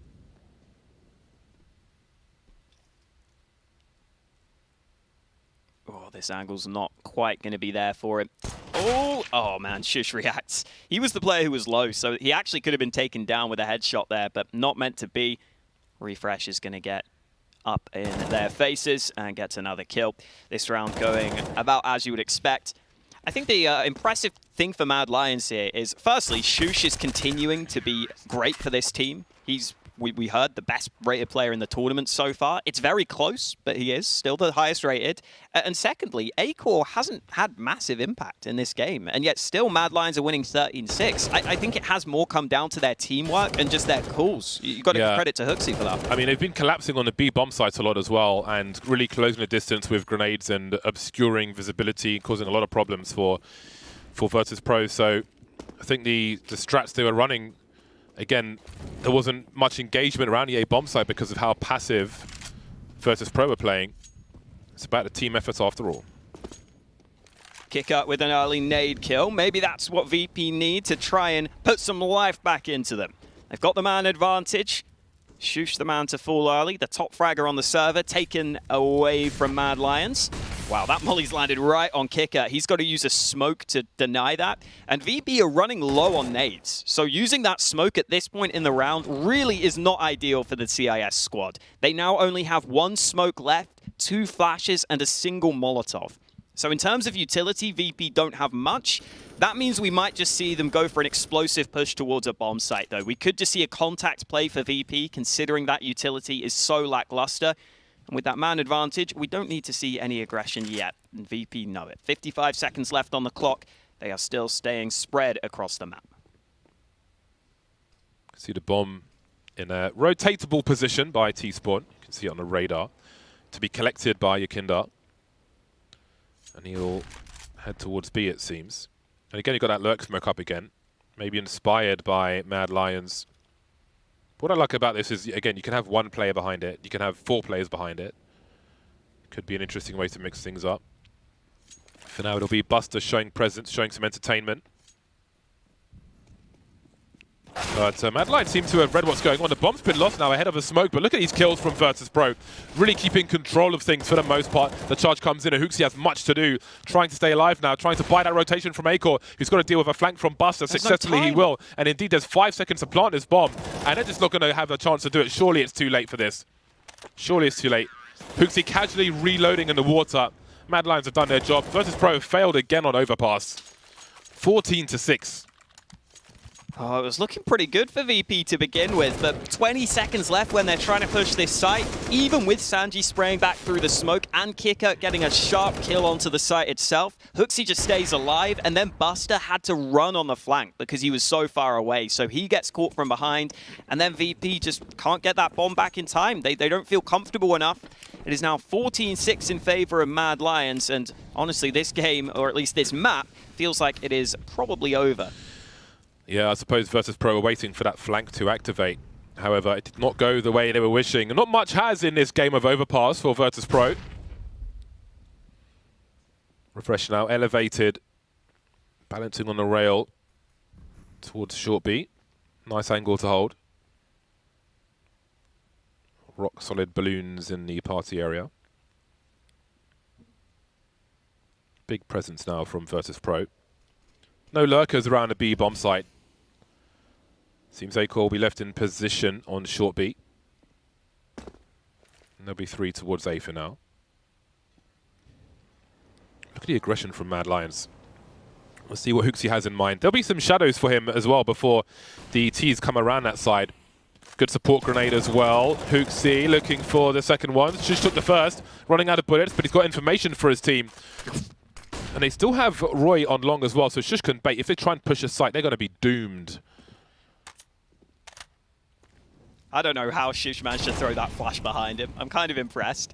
34 seconds left, though, and the bomb has been brought back by Yakindar. The B site is currently open. There aren't many nades left for Virtus Pro, and the rotation from Mad Lions will probably arrive in time. You can already see Akor's arrived on the AWP on the B site. He's got the first kill, and he's going to get the follow-up flick to the face. Nice.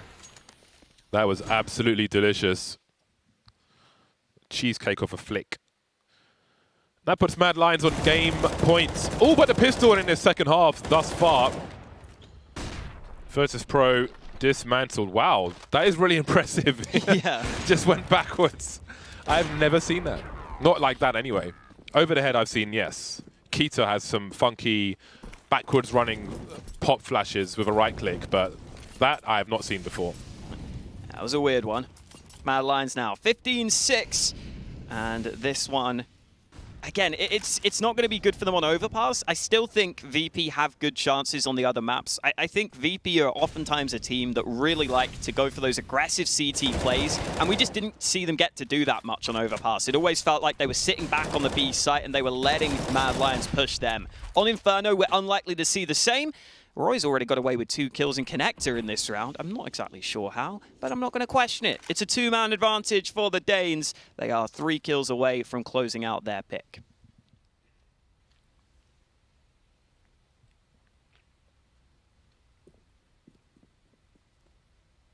Footsteps heard, communicated.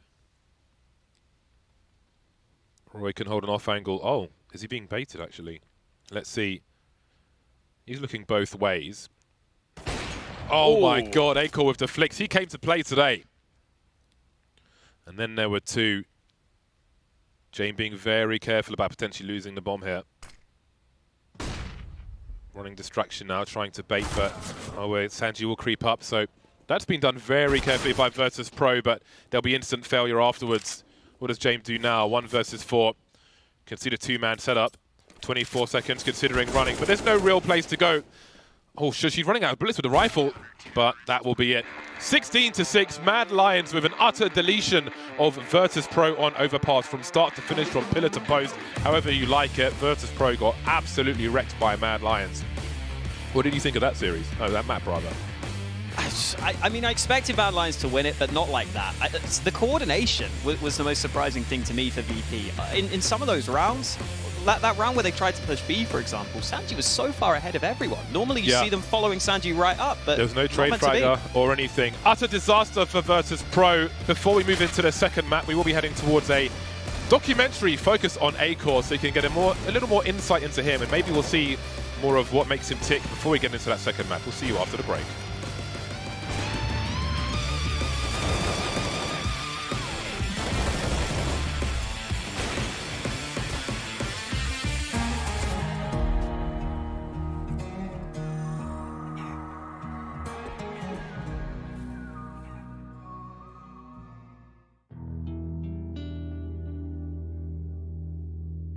He said to himself, I'm going all in. I'm just putting school aside, every plans that I have. And that's the person he is. When he wants something, he goes for it and hope for the best. Just giving it all.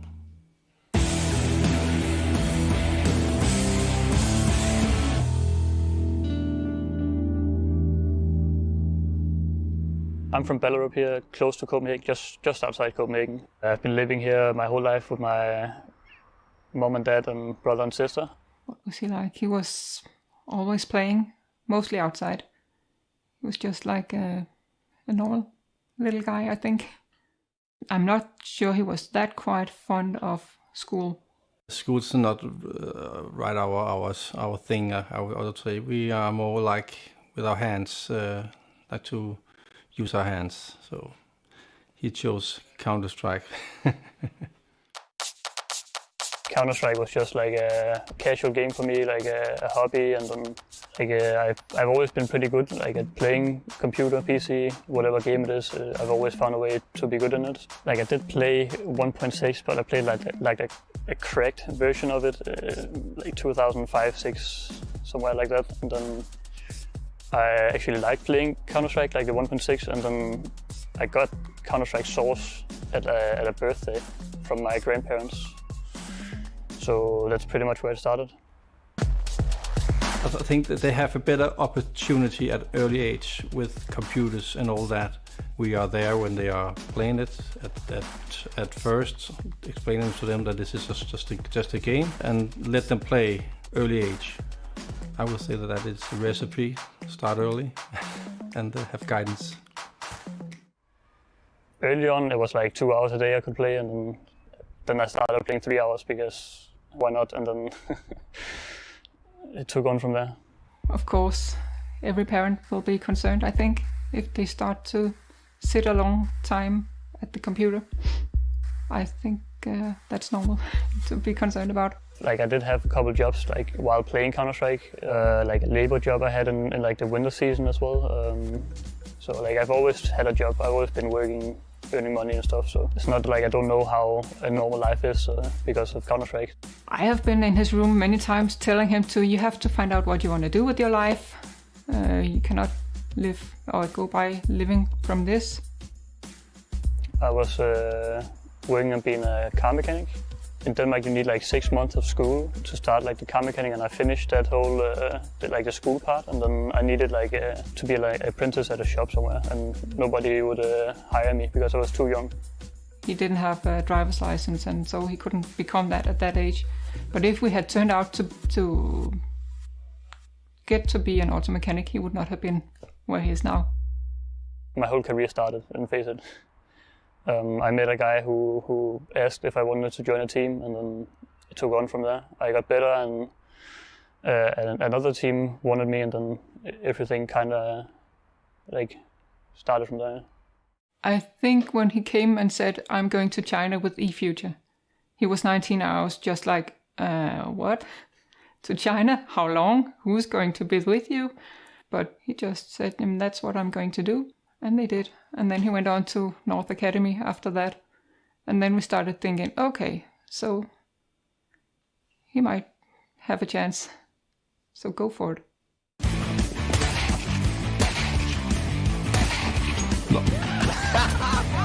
There's Acor though, finding Pronax, taking him down, gets the second one, and Schneider, he's also gonna go down. Ooh, what dude? That was filthy. Seconds on the clock, and that could be a money grenade right there. Damage done, and a triple already for Acor. Oh, what a shot! So when he came up as an rising talent, a lot of people probably thought he's going to be a flash in the pan like that, but I would actually say he's one of the rare people who manages to combine the benefits of both ends of the spectrum, where he fires very, very quickly. He doesn't do a lot of conservative play, but his hit rate is very high, and that isn't typically whatever causes him problems, the firing speed. So as a result, he's basically been able to go from being like an up-and-coming player to pretty much just skipping to almost the top of his field already, even though his team actually isn't at that level proportionally. Confidence is a really big part of Counter-Strike. You play against a really good player, like a player that you've been looking up to for years, and you've been watching him play or another team play, and then you actually play against them one time and you do good or you do decent, you do better than your own expectation. That's gonna gain you a lot of confidence and belief that you can actually do it. He's not nervous. He's just in the game. We're just here. We cannot do anything. We just have to just watch. We sit here at this table, turn the TV, and while he's playing some tournament and all the families follow him here, we do everything we can to support him and do our best so that he can be at his best. We're proud of him, of course, but it's strange. It's just a strange thing watching him on TV. Mad Lions obviously coming into Flashpoint as the highest seeded team here in this tournament series, but they really struggled and ended up being taken out by Havu. I'm looking for Acor to go off. I'm expecting him to have tons of impact on this new game. We're just saying a lot because I don't think he's shown up yet in this series, so he has to have a big match. Same thing for Bubsky. Those two players, their star players, need to have impact on Duke. Himself and gets shut down by that, but now Acor comes charging in with the AWP, but don't forget, this is what he's very good at, and he'll pick up one kill, ready for the second one. He takes down PTR, jumping down. There could have easily been someone there. This is one of the reasons why he is such a mad player. He's actually hunting him post-range. He got that. Oh, and he'll follow it up. What a madman. 20 seconds. They flash him a single time. He really wants someone to go for the peak. There's one kill. He goes for it again. I don't think he knows. He didn't see it at all. Now he has to go for the straight plant here. 10 seconds left, and he's going to hold it down. Sorry moving up close, and he's a bullet away from death. They don't know that, though. Acor not scoped, that he's still going to win it. A nice double kill and a close round here that will go in the favor of Mad Lions. Obviously, a huge upside was Acor dominating these two maps. Just for a moment, it's going to slow things down. They'll go straight through the smoke here. Acor's on the other end of it. They can trade him maybe with the AWP, but they can't punish him. Is this result so far for Mad Lions? Is this going according? Did we expect them to make the grand finals at the beginning of this tournament? We had a goal of making the playoffs, and that was about it. That was like with 0 days of practice before going to a really big tournament, but ended up winning it all somehow. So.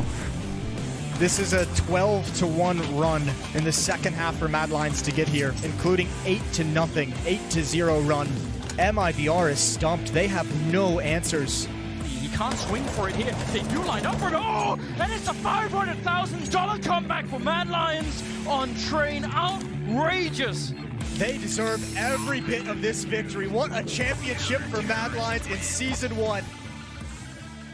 It's really just no surprise, actually, that Acor was a mechanic or potentially was going to be one if this esports career didn't work out, because he, more than any player, just seems to fit and recognize his role in the machine that is Mad Lions. The way that he fits in and just doesn't play outside of himself. He was more of a, I don't want to say a shy player, but he just did his job, and he did it well.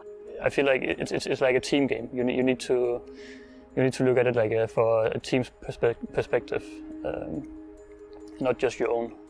You never watch him and you think, this guy messed up because he wanted to make a highlight reel.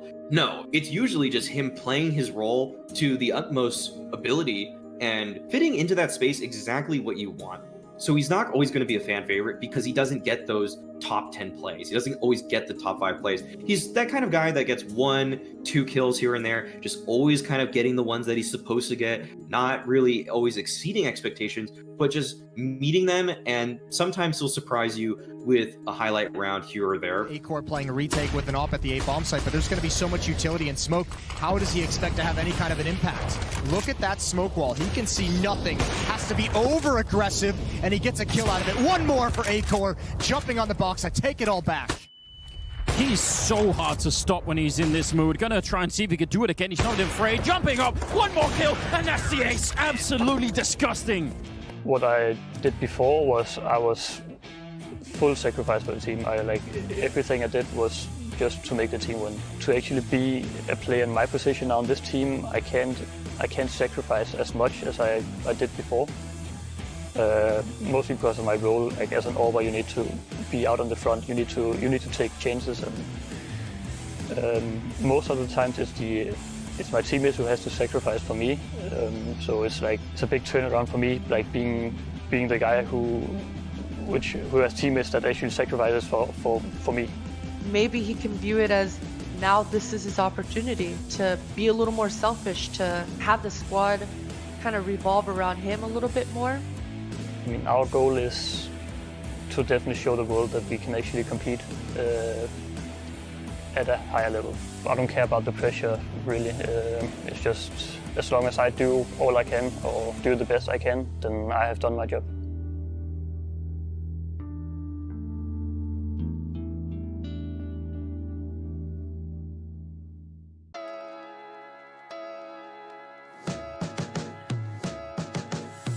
This has been a year unlike any other. I know I've missed the prestige of the big offline tournaments. That moment when the pressure hits the would-be star and like a million hot shots before him, he realizes there's a reason they call the great players legends.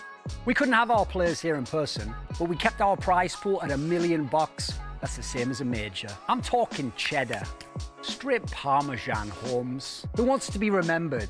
And who's going to be just another loser in the bar talking about the time they almost made it? Fnatic. If these names don't give you chills, check yourself for a pulse. When other teams tighten up, play safe, JW unbuckles his belt and starts moonwalking through a crowd like it ain't no thing. Flusher hits you with that old man game, leaves you shaking your head like 100 other losers, wondering, how does he get away with it? These players are legends in Counter-Strike. Back when they were winning their majors, they were only getting 100k. They want a taste of that big money in someone else's era. Mad Lions are last season's champions, but they're not the same team they once were.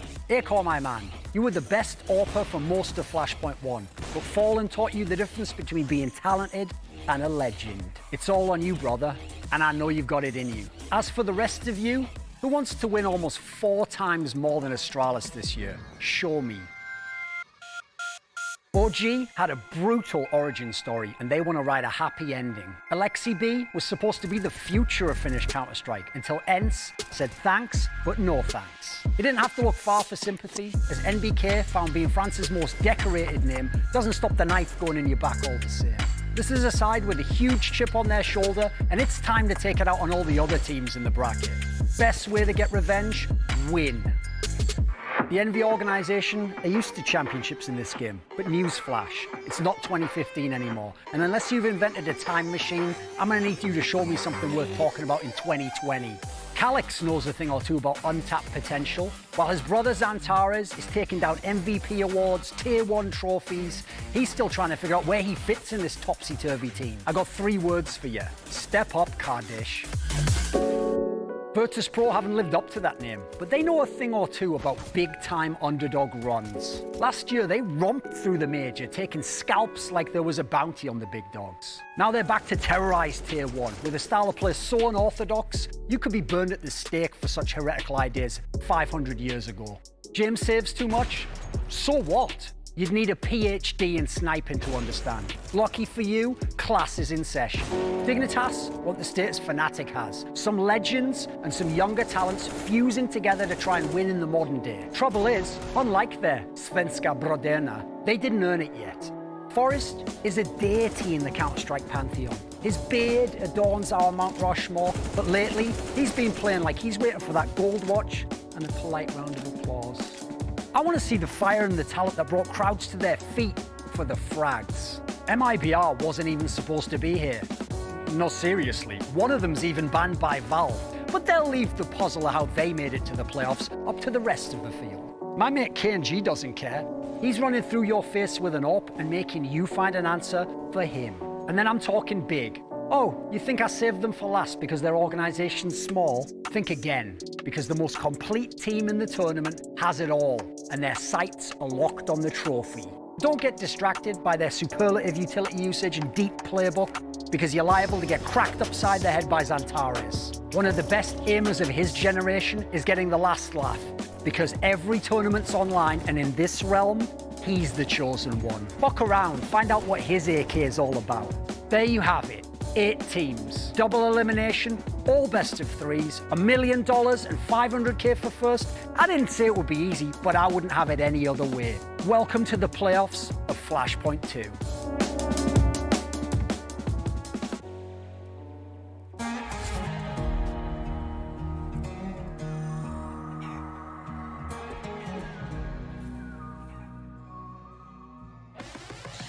Do you know what that is, Hawker? What is? That's a great video. It is. It was fantastic. I'm ready to drop kick my grandma and play some Counter-Strike. Let's go. I'll have to wait though, because we'll let the professionals do it first instead. But there'll be drop kicks coming later today. Mad Lions versus Pro. It's time for the second map of the series, Inferno.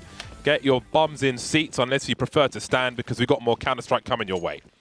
And we got dualies. Mad Lions bought them in the last pistol round as well. Shush is going to take them this time round over towards the apartments. 3 Mad Lions players stacked towards the B site, but VP are somewhat uncharacteristically taking a slow start to this round. Normally, they love going aggressive. This time, they're happy to chill out at the start of the round.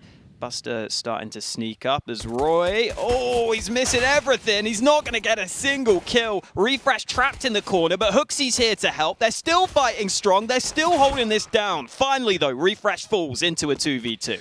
All those X's in the same spot, but where will the rest of them come for one of these teams at least? 2 versus 2. We've got an aggressive smoke grenade deployed by James. That's pretty quickly, actually, as it bounces off the invisible ceiling. There's one for the coffins as well, and that angle won't help Acor much. Waiting for them to come through. Shush with the dual Berettas or dual elites, depending on your age. Look at that, straight through, no respect. 1 versus 2 now, not for long though. Mad Lions win their CT pistol on Inferno. If you're joining us late, Mad Lions destroyed Virtus Pro on Overpass. It wasn't even close. It was a spanking with a kitchen spatula. Virtus Pro looking for self-respect in this second map, but it will have to start slow. They lose the pistol, and they should be losing this one as well by the looks of it. It is full Glocks for Virtus Pro. This is a curious map for Mad Lions in that their win rate on Inferno isn't great, but they've only played it a couple of times. They've only really played it against top teams, and they beat Fnatic on this map. And this is meant to be Fnatic's best map, or at least one of their best maps. So I think for Mad Lions, it's actually a pretty decent map for them, even though it may not look like it. Refresh there, getting dinked down low, but the Glocks have only got 1 kill so far. Kickout will make it a second, though. Unfortunately, he doesn't have the bomb, and he's just going to throw that FAMAS out the map. Nice try. That's a shame. I feel like there was a chance for more damage there. And I feel like with the bomb in mid, maybe that actually helps him, because the CTs will stay in the same place, but he wanted to keep them on the SMG, so it seems Virtus Pro have some devious plans for this third round. AK-47's on deck, a cameo appearance from the Galil on Sanji. Notorious for flying out of Boiler with a MAC-10, but he'll have a bigger weapon today. Yukindar and Sanji looking for their first kills in this game, as is Roy. More aggression from Mad Lions. Flame carpets on Banana, down mid as well. We've got blind plays, we've got dead plays, and the dead plays are Virtus Pro. 3 versus 5, and this round's barely begun. Normally, that is something VP rely on heavily on Inferno, is that banana control. Normally, Buster and Kicker are really good at taking that position away from their opponents. Against EU teams, though, I think they've had a bit of a harder time in that sense. Recently, this Inferno for VP has been called into question a little bit more. They're a team who are beating every CIS team on this map. They were beating Na'Vi, they were beating basically anyone they played, but now that they're playing against the big boys, against EU competition, they found it a little bit harder. And you see in that round that Mad Lions just have the nades ready in place to deny that early banana presence, and that makes life so much more difficult for VP. They are going to get the banana control now, but it's at the cost of 2 players, and Hooksy is just going to start jiggle peeking for information. Oh, there's his information. Holds on to a smoke grenade for now. Not expecting a fast charge from Virtus Pro, but will he hold on to it for too long? You can see his teammate playing anti-flash on the X-ray. That's refresh. Does he avoid the flashbang, though? Hooksy completely blind. Smoke grenade went mad up. Chain squeezing through, but the angles are not good for him at all. Yukindar surely going to his doom as well. VP forced to push in the worst way possible, which allows 4 players to survive for Mad Lions. Nice 3-0 start for them. Things go from bad to worse for Virtus Pro. We're looking for some confidence, something to hold on to. An indicator for Virtus Pro, which hasn't quite come yet in this series thus far. Yeah, the spacing again looked a little bit off here. Yukindar is this final man in, just comes in a few seconds after Jane goes for the fight. Makes it much easier for Hooksy to just take down both of those players. Obviously, the initial banana fight was the bigger issue in that round for VP. That put them well and truly on the back foot. But still, an execute onto the B site there in a 3v2, you kind of expect that you could at least trade on towards the bomb site and maybe get the bomb down, which would have been nice for VP. But that doesn't happen. That means they only have pistols in this upcoming round. And Sanji is still searching for fights. It's Acor who goes aggressive, though. That flash is so good, but he doesn't get a kill. The MP9 only good for 1, but here comes Refresh. Oh, the whipped spray could be really costly. How does no one get barbecued in this? Hot coals all over the long area. Hooksy trying to avoid the spray, but will contain Virtus Pro at the very least. Bombs on the floor now. Just has a very nice angle with the M4A4. Did he see Buster and Boiler? I don't think he had the angle for it. 21 HP for Buster, spotted and swatted very quickly. And now the SMGs are upgraded to rifles, so Mad Lions didn't lose too many players there. The clean sheet remained. Sparkly whites, straight out of the dryer. Virtus Pro, though, will look to leave a stain in round number 5 as the AKs and the AWP come out for Jame. Yeah, they got to buy together. Gotta say, Shush has been such a safe pair of hands in this tournament. I just always feel like I can rely on him to lock down that site. You know, Refresh with the spray earlier. Shush isn't going to make that mistake. He gets all 4 kills. Let's see how VP fight the banana this time, though. There are nades going both ways. The Molotovs are landing for both teams. Mad Lions this time, though, unable to do that much damage early. In fact, it's Mad Lions who have taken way more damage than I realized. Acor on that AWP down below half health. They were trying to hang around at top banana, but that has cost them a lot of life. Huxi just now rotating towards that A-bomb site, deploying his grenade so Acor can hold on to his own. Smoking an incendiary for Acor. Has he got the flicks for the Chickster? That's the question. The answer is no for this round. Finally, something for Virtus Pro to be happy about. However, that smoke has been deployed. They'll look to execute, maybe to pull rotation. There'll be 2 players per site now. Mad Lions getting a little curious on the A-bomb site with the action on B, maybe feeling compelled to make a play. Quick look into Boiler, nothing seen. And Shush and Refresh will fall back to more defensive positions. A crossfire would be nice. Mad Lions have realized they've got to take a risk here. They've rotated a 3rd player to B. When you're in a 4v5 on the CT side of Inferno, you can't just hold the site. So they've taken that gamble. Unfortunately, that's not paid off for them. Refresh is sitting behind a long smoke, but the site has been lost. At this point for Mad Lions, the save is looking very likely. They've got money in the bank, but they would like to keep that cash in hand if possible. So with the 4-round lead, we can see Mad Lions taking the conservative approach. Choosing to stack the B bomb site. If it's A, well, we've got 4 rifles for the next round. Limit the expense, limit the bleeding. Get the SpongeBob plasters out. And a lolly, everyone's happy. Virtus Pro. They can't afford to do too much chasing just yet because they've got to build their own economy as well. So there will be an agreement of sorts to fall back and just chill out for now. Virtus Pro finally on the board, but again, if you're a Virtus Pro fan, we haven't really seen anything to have confidence in just yet. The pick of Mad Lions being won convincingly, that was overpass. VP with good stats on Inferno. The game is still young, but maybe they already have tired eyes after the beating they took on overpass. The nice thing for VP is obviously saving all those guns means they have money in the bank. So even if they lose this round, it's not the end of the world for them. They don't have to go straight back to a save. We are again going to see Mad Lions put 3 players towards Banana early. This fight, I think, is going to be very important. Whenever VP are playing, they love to try and take the Banana control right at the start of the round. They love to try and get this position, and it might work out for them. Roy gets naded away, but Acor lands the shot with the AWP. Kicker taken out early. Buster unable to follow him up. So this time it's Mad Lions who get the early kill from Banana.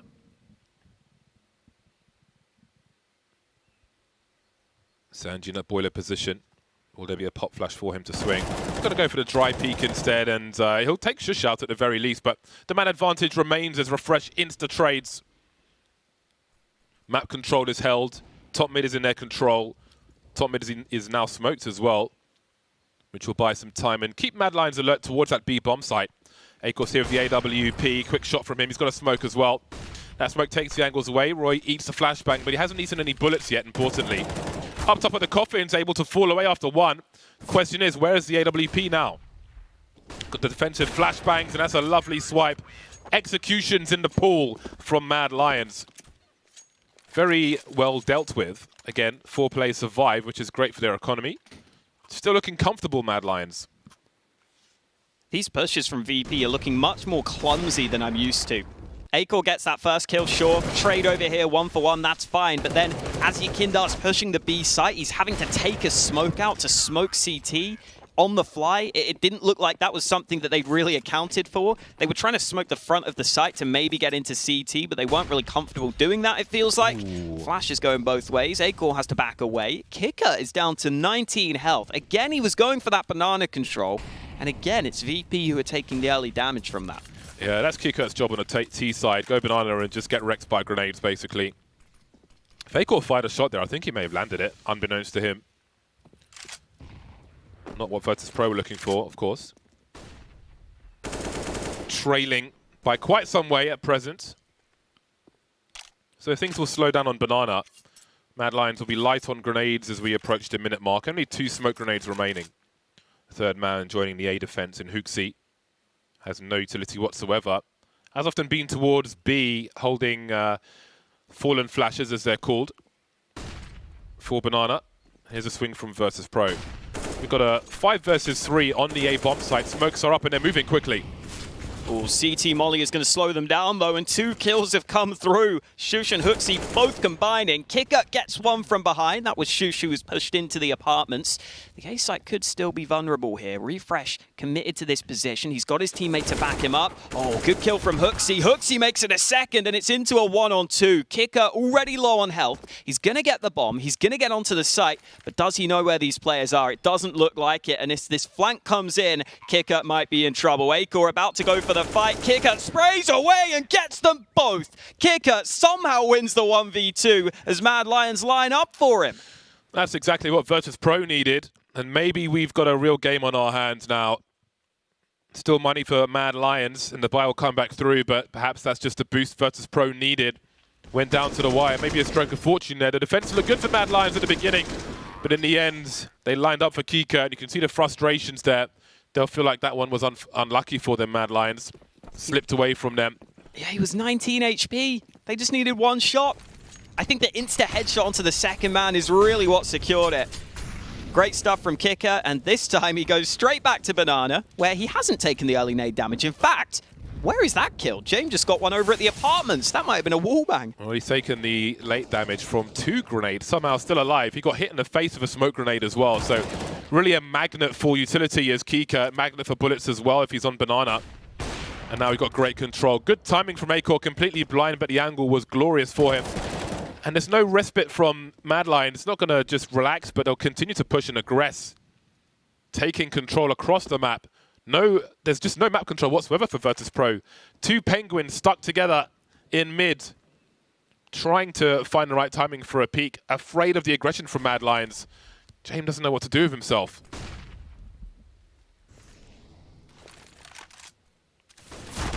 Oh, he's not ready for the fight either. Roy peeks out at just the right time. Flash was being thrown by James.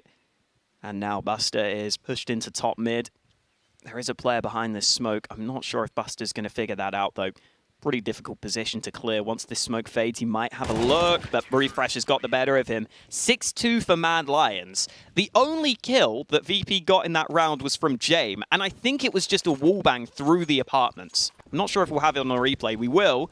Okay, so we did see him. It was somehow technically a wallbang, but either way, that's the only kill they get in the round. They get the early pick, but this banana control has been suffocating from Mad Lions. If we look at the delay in the HEs in that round from Mad Lions, they waited for Kika to get into position, and then just the airstrike came in afterwards. He was lucky to survive it, but that's got to really play in the minds of Virtus Pro. They're going to have to change their approach in that respect. And again, Mad Lions being the aggressors on the CT side. As I said on the first map, will they just continue once their T side was over with 10 rounds to be the aggressors and control the pace, because they have control of mid, bottom and top on the CT side versus the pistols of VP.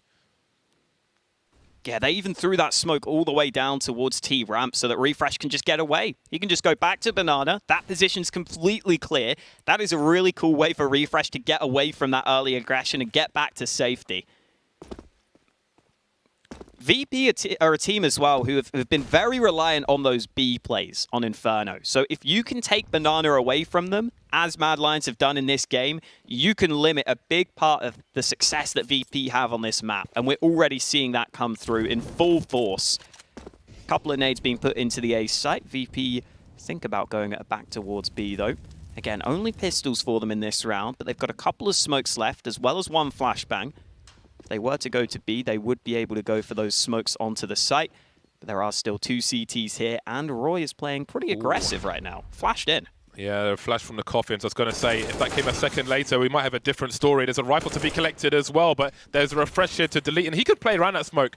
And I was going to call into question the play from Virtus Pro, but it may never happen. 18 seconds to plant a bomb. Go for a smoke plant, maybe. Might be your best bet at this point. You need that money. You need that bonus plant money. But he's looking for the frags. There are 2 people on the site, though. I think the gamble had to be taken there. So with 3 smokes, I thought Virtus Pro might put a lurk smoke in the front, and then that one flashbang to try and cause some anarchy on the B bomb site. Didn't quite get that far. Well, their buy's okay even without the bomb plant. But yeah, I mean, how do they sort this out versus Pro? Their approach to Banana, Keycut moving in late is basically a problem. You either give up Banana entirely or take the grenades. Mad Lions came into this series very, very prepared indeed. Clearly. Oh, Buster gets mollied. That's not a fight you want. Akor's got an easy kill with the AWP. I think if VP just slowed down the Banana control slightly, maybe they could be okay. But they're going up really aggressive at the start of almost every round. I guess Buster was gambling, like playing the spawn there. Because Keycut wasn't even in Banana. He was just T-ramp like, I don't want any part of these grenades. But he will take one massive headshot from the AWP instead. So Banana just cannot be solved by Virtus Pro, but maybe they can make something happen on the A bomb site. James is by the tree on Banana with the bomb, must be noted. There is a smoke up, he slowly slinks away. I still miss when you could boost into that tree. Ooh. Missed shot, but Yakindar's certainly been spotted. That's his first kill of this game, by the way, of this map he got in the previous fight. Shush gets aggressive at just the right time, though. Here's the smoke, fades away with a free frag, and now James has got to try and make a play, but there are 2 CTs here. The first kill is good. He knows that Shush is close by. He's going to clear this corner, but Shush is locked in right now. Another headshot from this position. They know that Yakindar was on long earlier as well. They spotted him out, so Shush can just play safe, wait for his teammates to arrive. That's a nice shot from Yakindar, though. It's going to have to be another clutch, but a 1v2 isn't out of the question. Going for the very quick plant. Does he have the footsteps top mid? Moving in now. Akor going in first. Roy to trade, it seems. Great play by the AWP. Just pulled across there as far away as possible. Jumping into the air. Just to guarantee the round. Somehow survives as well. So that's pretty well done. Mad Lions looking like Ivan Drago at the moment. Virtus Pro getting absolutely battered. I'm not sure how much of that Buster could see over the flames and smoke of the Molotov. But you can see that gambles are being taken on Banana. They don't know how to solve it. They don't want to give it up entirely. We can see that much from the implications that will have later on in the round and how many players might be on the A bomb site. But they're running out of rounds with which to solve this. They can't go into the second half with 2 rounds after losing the first map for sure. So they've got to find a solution here. I'm wondering if maybe we do see VP either just go for some fast A aggression, thinking that Mad Lions will have stacked B, or just try and retake Banana later. Because if you've got a couple of good flashes, you can do that. You could also use a couple of mollies to top Banana to try and delay things so that Mad Lions use their nades and then take Banana control. But it looks like the response from VP is just the A play. Akor flashed off the angle early, smoke's about to land, and Akor has to back away behind these smokes. The race is on, the smokes are up, and Refresh has got a nice smoke of his own, but he gets sprayed through that smoke, which is a huge problem. Down goes Akor as well, and as I say that, Shush gets taken out in short, so complete wipeout on the A bomb site, and that will turn Mad Lions around. They haven't got the greatest money in the world, actually, so this could be a really key round. Bearing in mind, Virtus Pro could still get 7 rounds on the board out of this half, as horrible as it has looked. If they can keep Mad Lions poor now, then perhaps they have a chance. 3 entries from Yakindar as well. He's been missing in this game. What a time for him to step up. I think Mad Lions, though, honestly, with 8 rounds on the board already, even if they lost every round at the end of this half, that's a good half scoreline for them.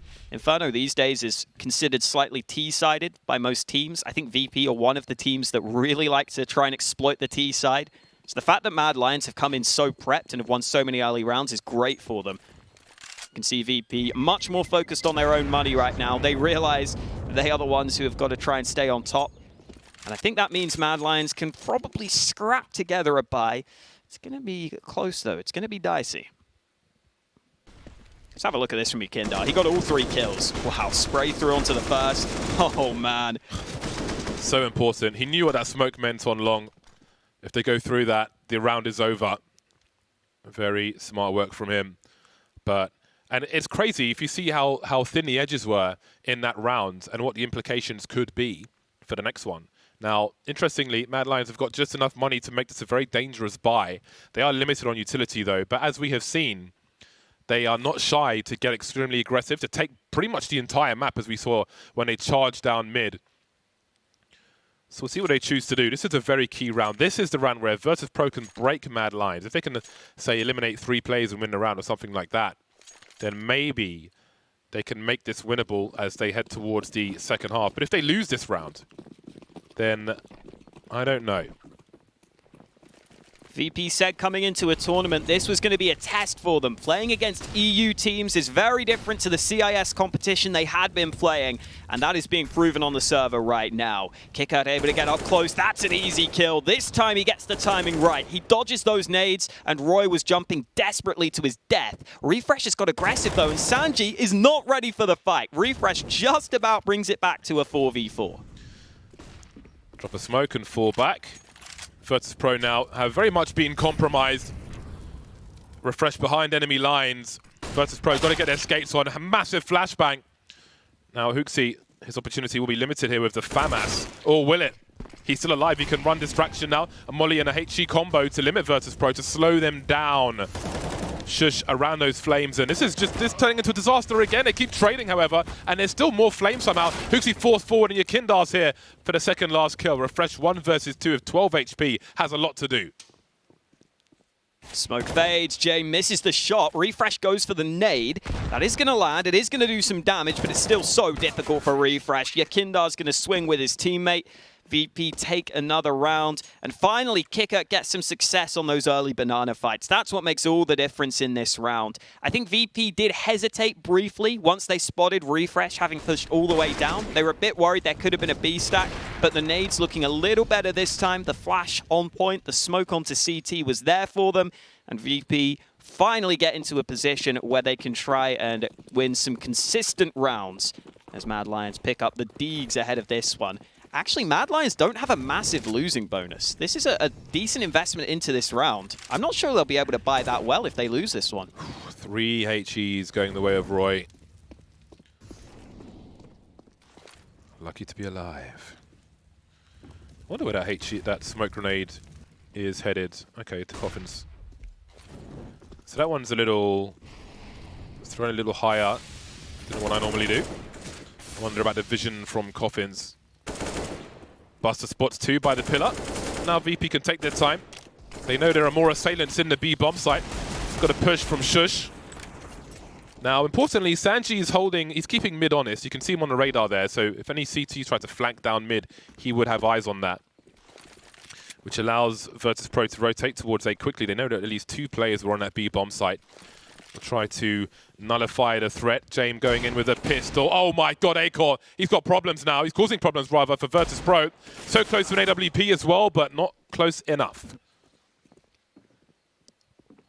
Great shots from Acor on the site. Unfortunately, just couldn't keep track of that player wrapping him. And with that smoke going down, Mad Lions are still kind of stuck out of this bomb site. This is where the retake becomes really difficult. No nades, no kit for Mad Lions. It's probably about playing the damage game. Yeah, all the guns are on the site. Yeah, that's true. So they true. can't pick them up prior to pushing, which makes things a lot harder. Nice work with the smoke grenades. But that one's a bit shallow, which is going to cause some problems. Be spotted, though, by Buster. Where the bomb was planted, that's a good position to know how to smoke long from, because you have the cover from that box. If you're crouching in that corner, the box has 2 nails on the corner. The leftmost nail will allow you to smoke it crouching quite cleanly. And we saw a lineup there standing as well. Oh boy. If that AWP, it landed at his feet, but he didn't like automatically pick it up. But if he did, then who knows? A man can dream. Oh, this is what I was worried about for Mad Lions. They invested slightly too much into that last round. They can't buy in this one. I guess from their perspective, maybe they really want to prioritize having all those nades. So even if they had a few extra $100 across the board, they might not feel comfortable with that buy. We've seen how important those nades have been for their fights on Banana, but that means it's another save for Mad Lions. And unless they win this one with a miracle round, they're just going to have to play for the last round of the half.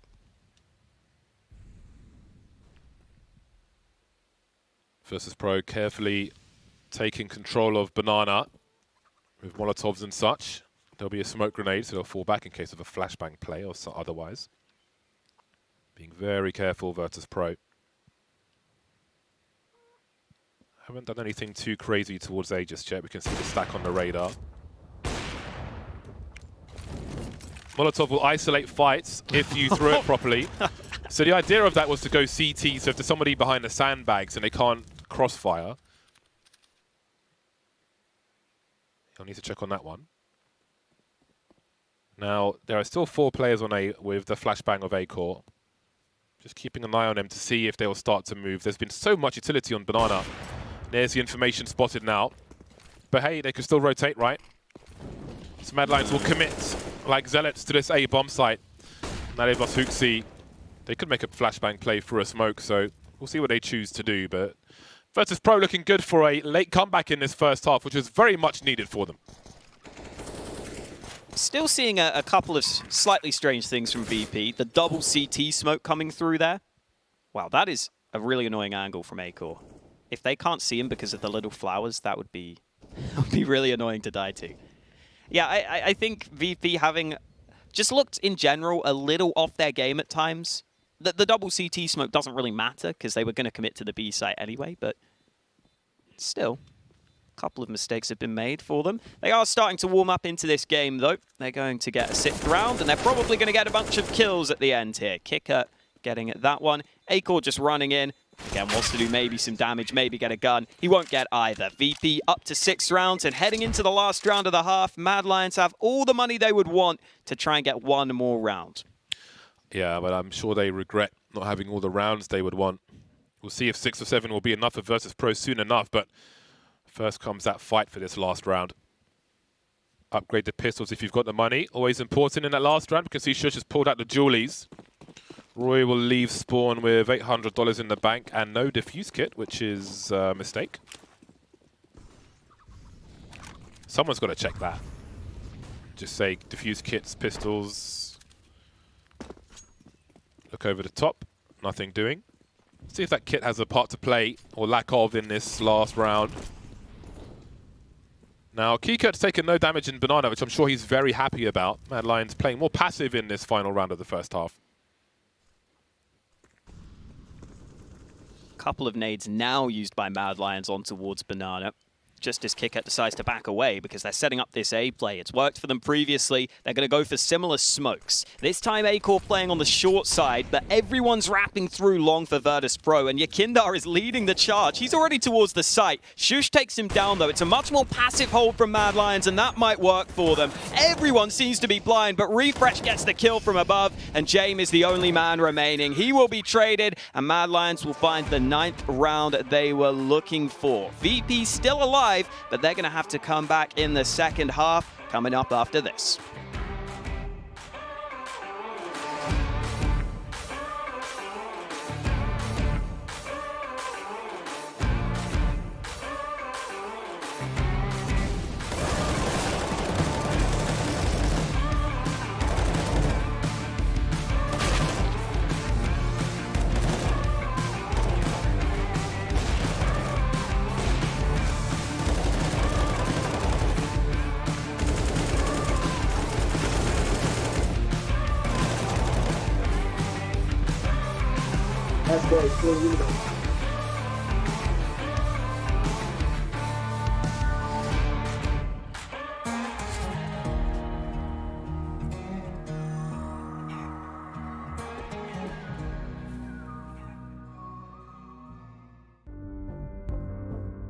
He said to himself, I'm going all in.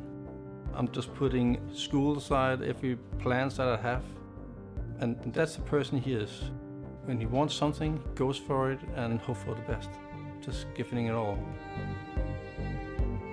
For me, an in-game leader is just as important as a star player, and they both need each other, really. The most important thing of a leader in Counter-Strike is just someone to look at and just be like, yeah, we're going to do this and it's going to work.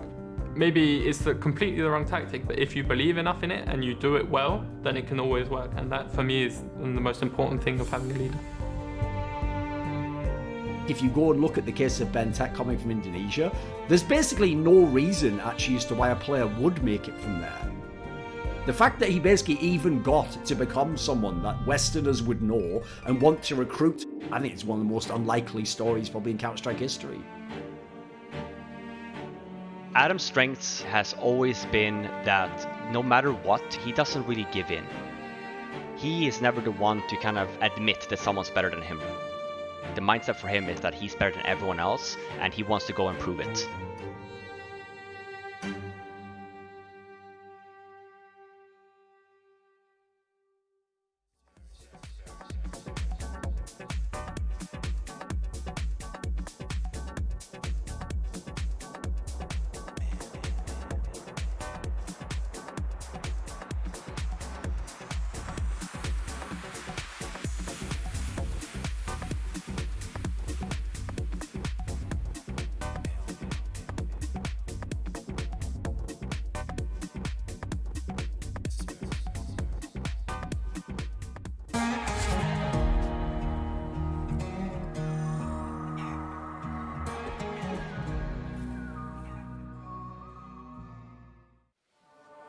After a slow start for VP, they get back into it in that second half. They're still in the game, James, which is the important thing. It is their map pick. There are some positives, but Mad Lions are in the lead right now. They are indeed. It's always interesting when you have a 9-6 scoreline, though. If a team wins a pistol, we can go in a number of different ways. It can quickly be a 9-9, or you could be starting your third. You could be starting the side with a 6-12 deficit, which could be really difficult and really not what Virtus Pro are looking for right now. So this is a key pistol round for them to win. Mad Lions won their pistol round and the consecutive ones afterwards on their CT side. Can Virtus Pro do the same? Not long to find out. No P250s for the Mad Lions squad. They have intentions with utility, however. They'll quickly be heading towards banana position with double HEs and a headshot onto Yakinda. Ooh, plenty of nades for VP, and they've already started to use them. Kicker gets a kill with the nade. Jame gets a kill down mid with the USP. And the response from Mad Lions is a quick play into A, but they don't know there's a man in the apartments. Jame is still behind them, and he could be devastating from behind. They're going to try and get onto the site, but Sanji is here to slow them down. What a shot from Sanji. He gets 2 kills, and Refresh is in trouble. He's going to get flanked by Jame, and some really great shots from Sanji help secure the pistol. Man like Sanji, very awkward kills on the A bomb site. Don't know how he landed those, but he did. Very, very key frags. An exchange of utility. Hooksy got exploded. Closed casket funeral for him. And Virtus Pro win their pistol. Very key frags from Sanji. 5 MP9s on deck. The SMG specialist team. That's very interesting. They've really prioritized the utility here. And maybe that's respect to Mad Lions with the executes that we saw from Mad Lions on their T side on Overpass. Maybe that has struck the fear into Virtus Pro, who look to offer crowd control with tear gas, Donald Trump style. Let's go to church. I'm not touching that one. Yeah, 5 MP9s. Hand me a Bible. I am wondering for VP what the buy looks like in the next round then. Whether they just stick with the full SMGs or not. Because I assume they're going to get bonus money. Let's be real. I think we can assume that VP are going to get all the kills in this round. I think Refresh is tending to the microwave. No? Okay, he's back. What's Guan in? They're chilling. They've got a chicken to hang out with. What do you think those containers are? Where? What, below Hooksy? Yeah. Like a food container, like a tray. You could get like fish and chips and some gravy in there. It looks like there's a milk carton in there. I don't know why someone's leaving their trash. There's a little burger. There's a little burger thing in there. This is not where I would choose to eat takeaway. That's for sure. Well, the initial kill has come through. 40 seconds. So I think this has been a tactical pause, basically, for Mad Lions. They haven't really invested anything in this round, so I think they're just hiding and discussing how they want to proceed in the rounds to come. No more MP9 for Jame, however. That's the main punch for you. Roy was looking at the sky with his Glock for a while. Now, Fresh will be looking to do some bonus damage. I think he probably wants to die here, though, with 12 seconds on the clock. Although he could do something weird with some Kevlar, but he will run to his doom. 1 kill on the board for Mad Lions. They did what they wanted to, which was discuss. They wanted to have a parlay in that round, and now come the AKs. Kicker was the man who got a bunch of SMG kills, and with that extra money, he is going to drop the AWP for Jame, who died. So he's got to rebuy his Kevlar. Oh, here we go. We're having a look. What? I don't even know. I'm not even going to get into it. So it is 3 bonus SMGs carried into this one for VP. They couldn't really afford to upgrade if they wanted to rebuy the nades. So those SMGs may have to get aggressive in this round. We've also got James peeking down mid to begin with, but now he's going to play back towards the site. And here come those mollies on Banana to make sure VP can take away Banana control. This is where Mad Lions are playing safe, though, and we might just see them line up some nades for the retake of Banana later in the round.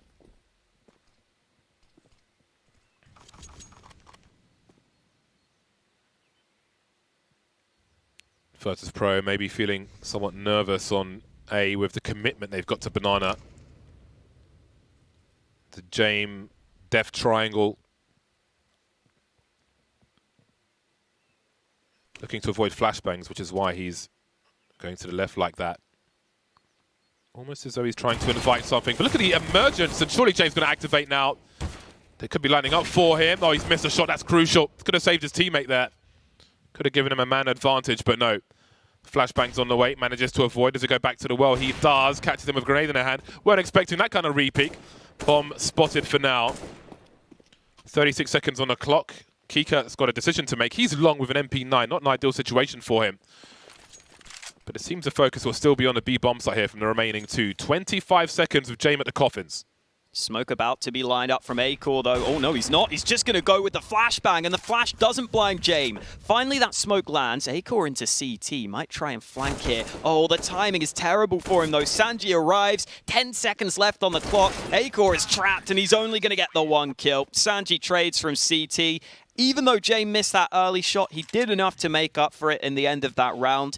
I am a bit surprised James wasn't peeking to begin with here on Banana, because you can see Buster's got loads of nades left. So if James was peeking all the way down mid, Buster could have maybe just threw a molly to slow them down and try and just make sure Mad Lions couldn't get onto Banana that quickly.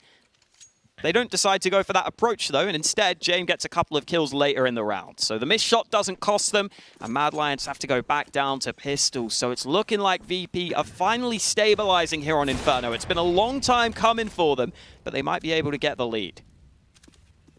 Would this be the first time they've had the lead in the whole series? Quite possibly. Yeah, it might be. Things looking up for Virtus Pro. James missed a few flicks, but he can consider this warm-up. It's interesting how awkward that the end of that last round was, Kika with the MP9, just how he chooses to move around on the A-bomb sites alone, but be effective at a good range of it was an interesting conundrum. I mean, when you've got Sanji on your team, James, you're going to know all the best angles for the MP9. Indeed. He's going to teach you. SMGs by design from Virtus Pro, often over necessity. Just waiting for curiosity.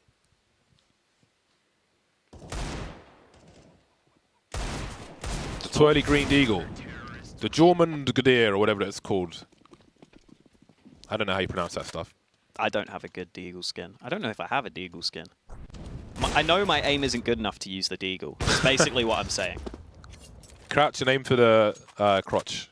That's my best bet. Just under the Kevlar. Well then, Virtus Pro in the lead. Now, I wonder how long they can go without conceding a round on this second half. 4 for 4 thus far. We've got 2 AWPs on deck, one either side. James, not going to go too far just yet. Flashed off the angle.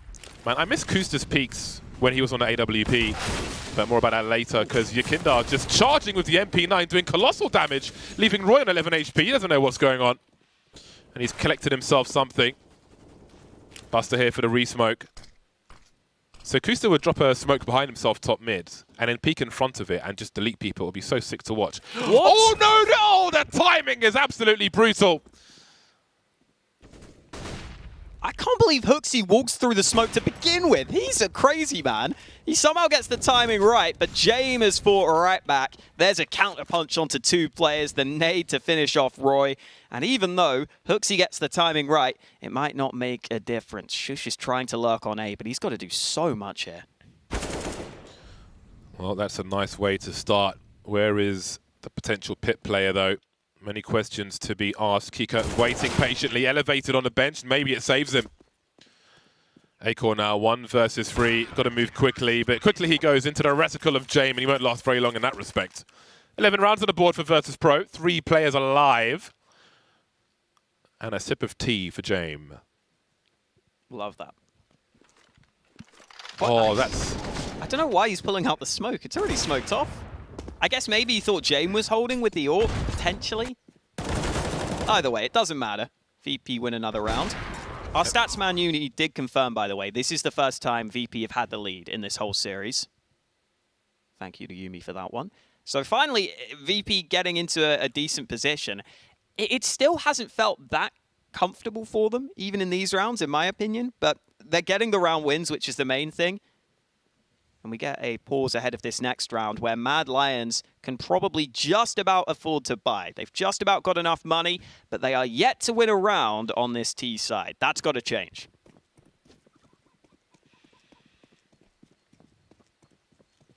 Three-man start for Virtus Pro towards that B-bomb site. Grenades will be thrown. Acor forward with the Galil. Yakinda with the MP9 again coming up trumps and able to escape with his brazenness. Kika stealing an AK-47 in mid. So a great start from Virtus Pro.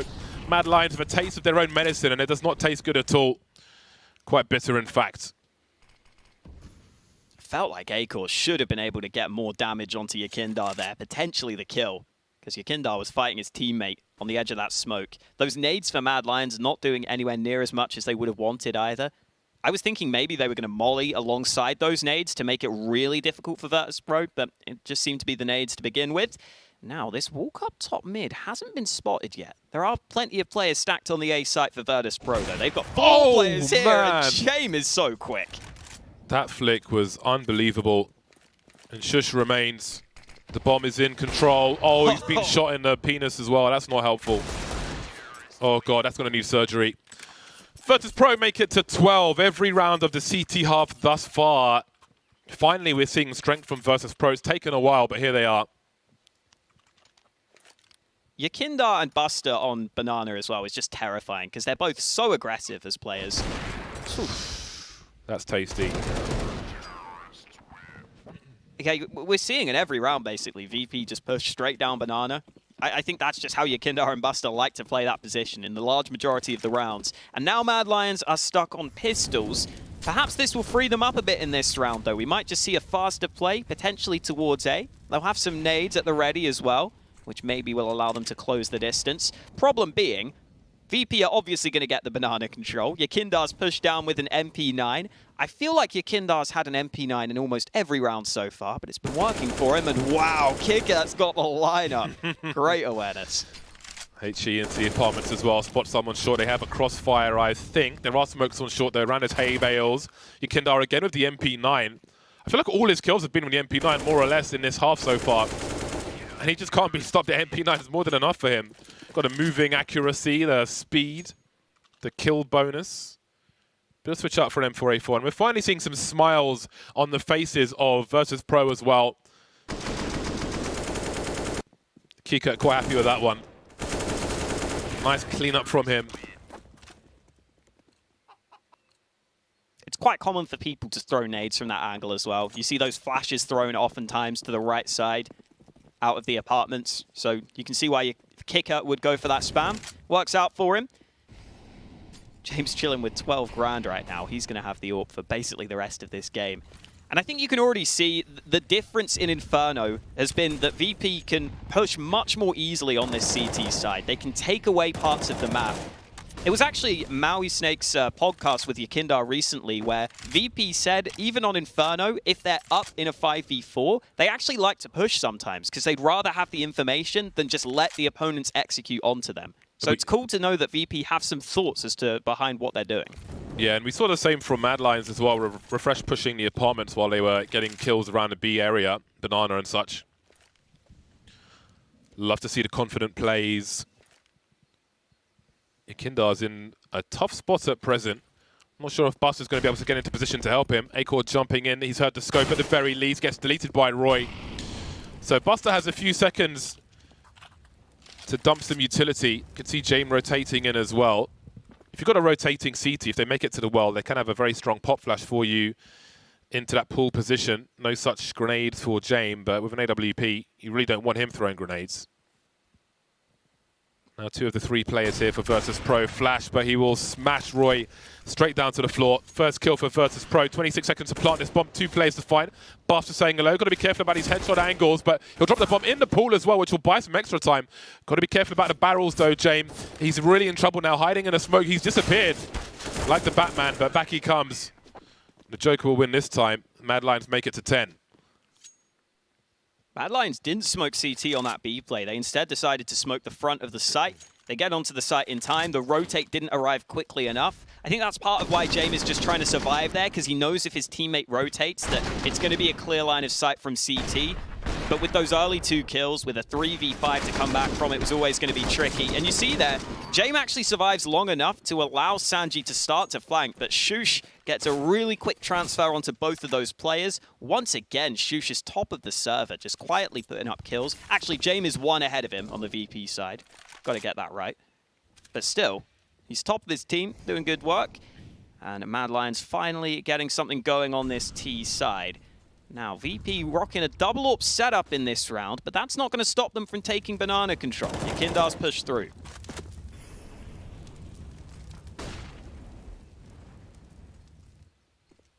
Minute 20 on the clock.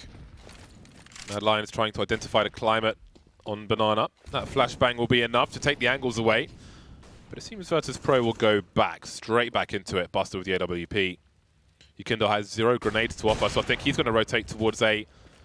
I think the plan was Yukindar goes A, maybe switches with someone who has grenades on this B bomb site, but with that shot and the push from Mad Lions, he'll be stuck. Now, Buster has a smoke at the very least, so it could be worse.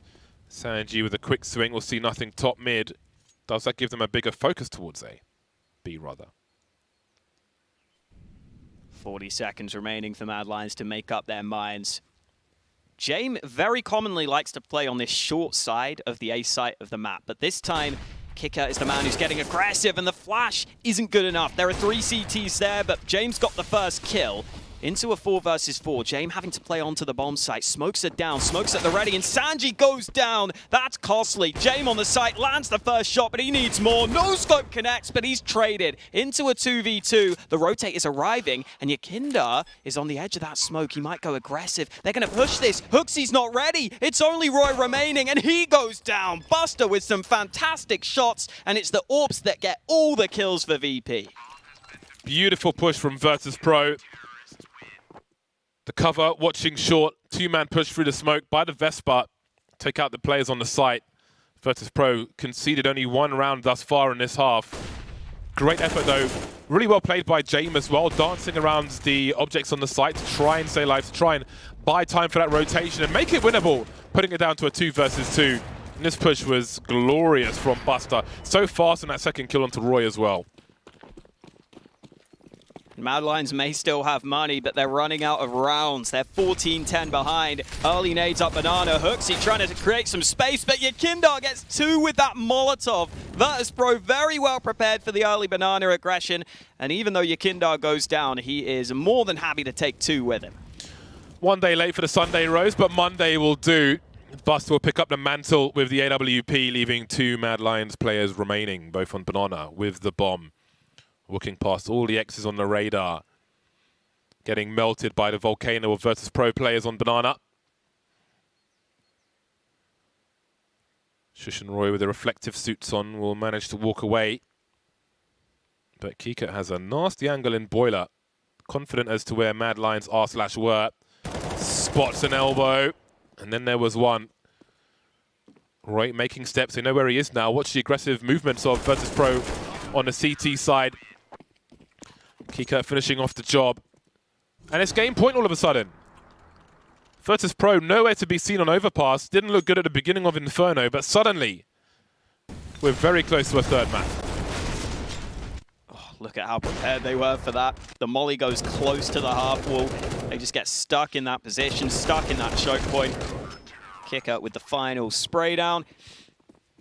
Only 1 round on this T side for Mad Lions. And again, they are down in this one. They've got AKs in this round, onto 3 players, but Kicker, they're just dominating Banana. Every round it feels like VP win these fights. USP out, that is a bit much, but there are still 2 CTs waiting at top Banana, and Buster's one of them. He lands the shot, and it's yet another round where VP will win the early battle for Banana.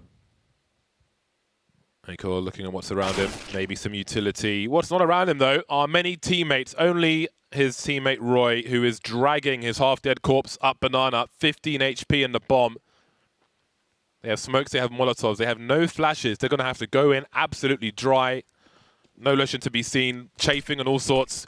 Buster's here with the AWP. D-mollies are out, there's the elbow, and then there was one. Acor remains. At least he's a full health player. Does he go past the flames? Not quite yet. Second and third man rotating over. There can be flashbangs for a swing as well. Nothing really to be happy about here for Mad Lions. An AWP, a grenade, and another AWP, and it's 16-10. Virtus Pro will take us to train after being missing on Overpass. They certainly turn up here in the second map of Inferno. Yeah, really well done to come back into this. It was a very slow start to this series for Virtus Pro, but it was their CT side of Inferno this time which shines through for them. Normally they're better on the T side of this map, but great to see some of those changes on the CT side. One final map to go. It is going to be Train, and it comes after a few minutes. We'll head to a break. On the other side, we shall see who moves forward, Mad Lions or Virtus Pro. Stay tuned.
Two maps are done here in our series between Mad Lions and Virtus Pro. Virtus Pro takes their first lead of this series after Mad Lions have already scored 9 rounds. And they come back in order to win this map and push us to a decider on Train. Now, we didn't get a chance to talk after Overpass at the start of this series, so what were your guys' opinions on that strong Mad Lions win before we move into our map here on Inferno? any team that knows how to take the B site on overpass, start picking that map against Virtus Pro, because spoiler, their two best players play on the other bomb site, and one of them is called Jame, and he is more than happy to not rotate over until the bit rend and save the AWP. So that was an example of where Jame and Yakinda got their frags. Jame even won a clutch, but what did they get at the end of the map? Nothing, effectively. Whereas I think what you saw instead on this map here is this is like where they actually had the full package from the two-star players, and the dynamic they had on CT side was very impressive. Yeah, I think that Mad Lions did a great job on their T side of Overpass, all things considered. It was a similar game plan to when they faced off against Liquid recently, where they just were hammering that B bomb site over and over again. But the thing is that Mad Lions, as soon as VP thought that they could maybe put a fourth player towards that B site, they kept A honest. Roy, on his lurks towards that side of the map, along with the support nades that he was getting from his other teammates, made it so that Mad Lions never really felt comfortable just full on stacking the B site. And that's probably what they had to do at one point, because that B site just looked free for the taking for the side of Mad Lions, but Inferno, completely different story. Yeah, I do want to talk about Overpass just briefly. We do have a bunch of the examples of James doing exactly what you just said, Thorin, which is kind of being the last one alive, throwing his life away or attempting to save or kind of fall back into the spawn. So you were getting very frustrated while we were talking about this game and watching it about James' play and how it doesn't do Virtus Pro any favors. He's just garbage. Like, remember, he has the most expensive gun in the game, and they are willing to lose rounds to give him that gun. So, like, I mean, this isn't a great clip of show because obviously he was actually getting a kill there, but what you essentially saw a lot of the time was, like, these are just baits. Like, how are you going to win the round playing like this? Yeah, the lack of proactive play from Jame on certain maps is really concerning. I think on Overpass, he was really neutralized. He didn't know where to go, it felt like, against this Mad Lions team. And when he did go somewhere, they would use flashes to push him back. And he's rarely that opper that just says, okay, I got flash back, but I'm going to try to find a way back into the round. Yes. He's very okay with settling. And that's something that on Inferno, I was glad to see him change about himself. Yeah, for me, the contrast, though, this is what's good about the fact that we're coming in and showing the two maps, is on the first map, he just got kills where it was a throwaway kill, I get a kill and then I fall back. Like, it's basically absolutely empty calories. But on CT side of Inferno, I thought I was actually very impressive because what I liked was the constant switching up dynamic of where they used Yakinda and Jame swapping to the B site. So as a result, you never knew if you were the guy peeking out towards the banana area, is Yakinda literally on any of these corners ready to shoot me, or is Jame waiting for the fallback shot, the fadeaway as it were. So that dynamic worked so effectively, and you saw that it wasn't until right at the end of the game that the guys from Mad Lions were like, we just give up this, we just stop going banana.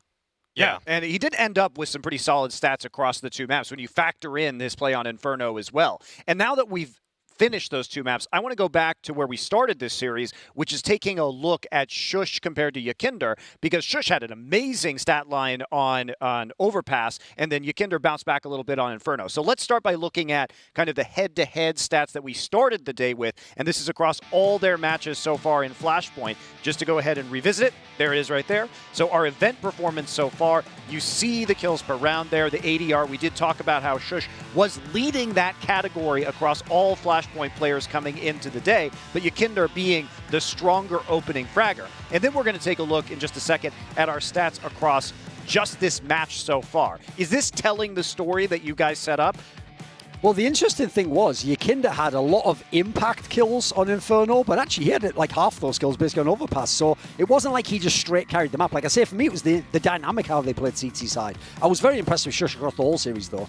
Yeah, I think what's cool about these players and comparing them is that Yakinder is just a tool that works in James' machine. I mean, he's so free in that he's able to play aggressively when he wants to, but at the same time, the dynamic between him and James, how they're just moving, who's going to be the aggressor towards Banana, who's going to be the person flying down, I mean, in Yakinder, just with the MP9, whereas Shush is just this super stable pillar for the Mad Lions team. He almost reminds me of Acor, but with a rifle, because the dude is super consistent. He's always going to find the frags if he's set up for them, and he actually has at times almost bailed them out of some pretty tricky situations, almost finding double entries in rounds that really they had no business winning. So Shush, he's very good mechanically. In fact, I think they both are pretty strong mechanically. It's just that the way that they're used is actually completely different. Yeah, we also have a round to pull up here, which is round 24, which was kind of the Virtus Pro more or less securing the victory. So do you want to walk us through this, Maui? Yeah, so this round at the beginning wasn't looking too good for VP in that they lost that apartments player and kicker, but James actually did. When he gets into the action, he can actually show up. So he will find a second kill here on the bomb site in a very hectic The second situation. one's so sick here. Yeah, this is actually crazy. So that's a 3K actually that he just found, brings it to a 2v2, and right when the bomb is being planted, that's when VP knows to strike, and Buster actually busting out the second op on this VP side is able to help secure the round. Very good initiative being taken there in that post plant. The fact that right when the bomb is planted, they swing out. They know that it's a 1v2 at best for the other side of Mad Lions, and so very well played by that team. I feel like we've seen kind of the ceiling and the floor of James so far across these two maps. And we're heading on to Train, a map where the AWP is very important. Now, you guys have said Train should be, in theory, Virtus Pro favored. Are you holding on to that? Do you still think that that's going to be how this match shakes out? Traditionally, it was always a very good map for VP in terms of style. It's never like the best map. The problem I have is I think neither team particularly likes Train at the moment. So I think there's not going to be comfort on either team on this one. So I'm kind of torn. I feel like this is a massive coin flip.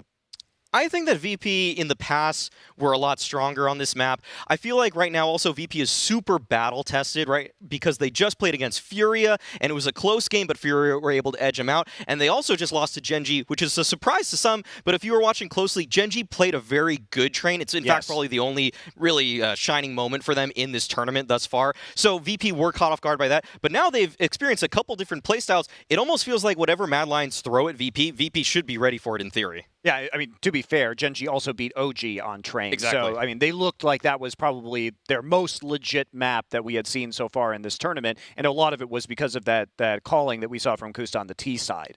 So what has to happen here to beat Virtus Pro for Mad Lions if they're going to have a strong Train?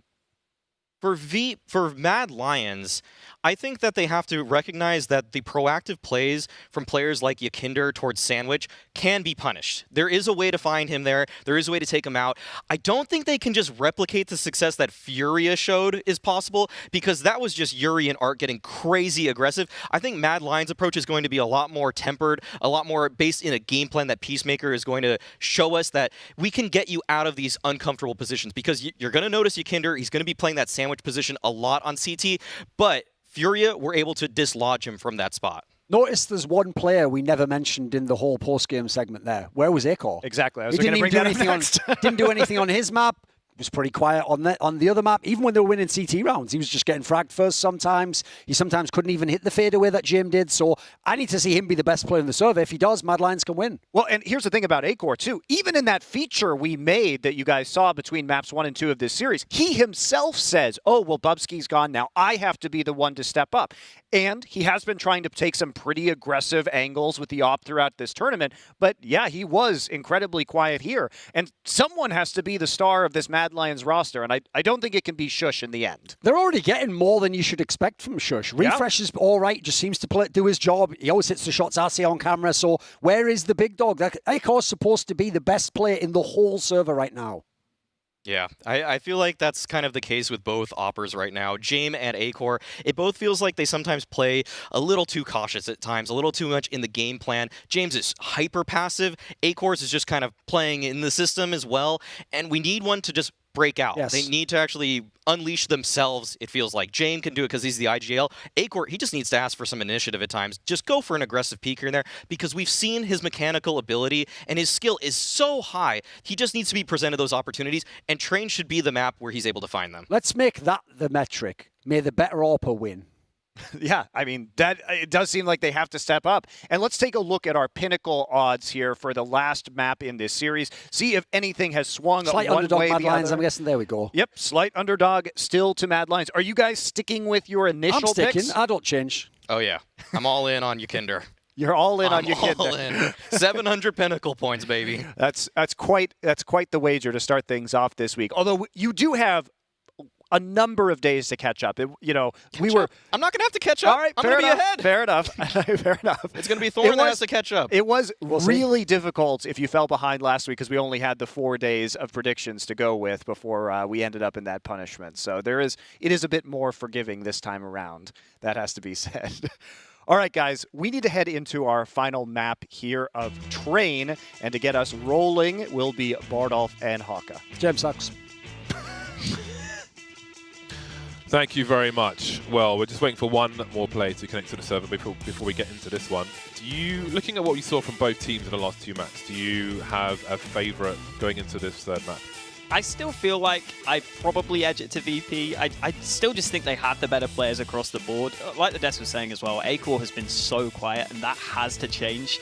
He's got to be the best player on the team. Like we've been saying it, Shush has been great. I think he's been fantastic in this series, but we haven't seen as much from the other members of Mad Lions. So I'm saying VP just because I think we saw a lot more from their individuals on Inferno. As it is the third map, there will be a knife round to decide who starts on the CT side, essentially it being trained. It's got to be crazy to start on the T side, especially in the third map. So we'll see how that goes very shortly indeed. I will say as well, just on top of what the desk was pointing out there, with Acor not always being the most assertive AWPer, like stats-wise, he is way better on the CT side than the T side, which kind of makes sense to me. If he's not always having that confidence to take those T-sided fights, he's going to be way better on CT. Like, he has a 1.32 CT rating in the last 6 months. That is really good.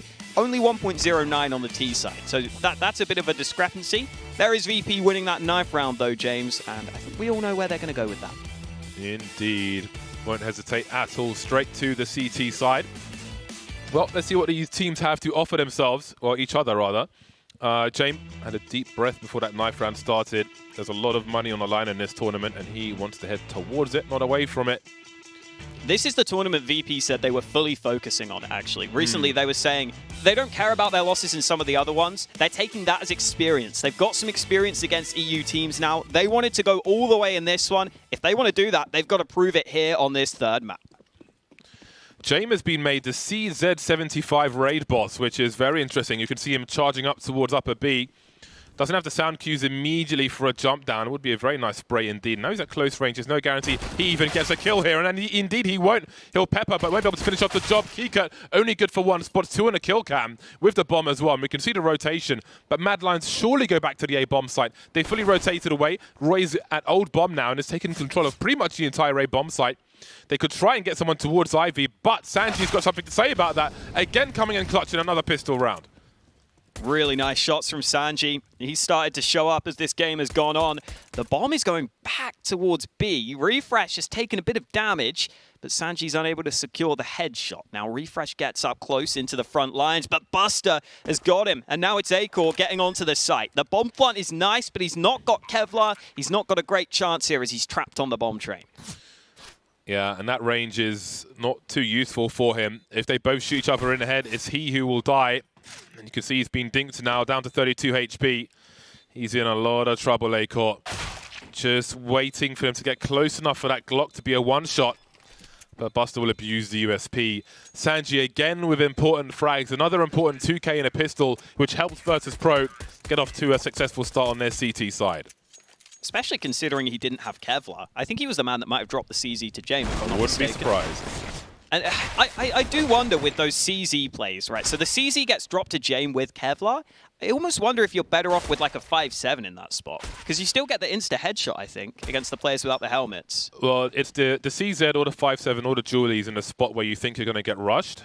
But I think it might be easier to manage with the CZ, depending on how many you think you're going I just think, like, are you ever going to get more than 2 with the CZ? Yeah, it depends. If you are in a position where you can use a smoke on a 5-7, that could be interesting as well. But what's even more interesting is the 3 AKs on the hands of Mad Lions. Make it 2 because your Kindar's up top. Make it 1 because Refresh has been barbecued. Acor now with 39 HP. Oh boy, there's going to be a lot of rifles to collect the way this is going. Yakindar's looking for one of them. He's standing on it. He's picked it up. Acor behind the smoke. So now we've got 2 M4A4s and an AK-47, but Yakindar needs to stay alive here should they win this round. Still doable for Mad Lions, but not going to be easy.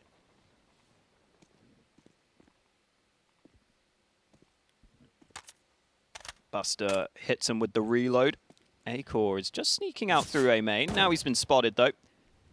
He backs up. Oh, the molly hasn't gone as far as he would have wanted. Oh, Shish had the chance there. If that's a headshot, maybe there's a way into the round. The body shot is not going to suffice, though. Acor sneaking forwards.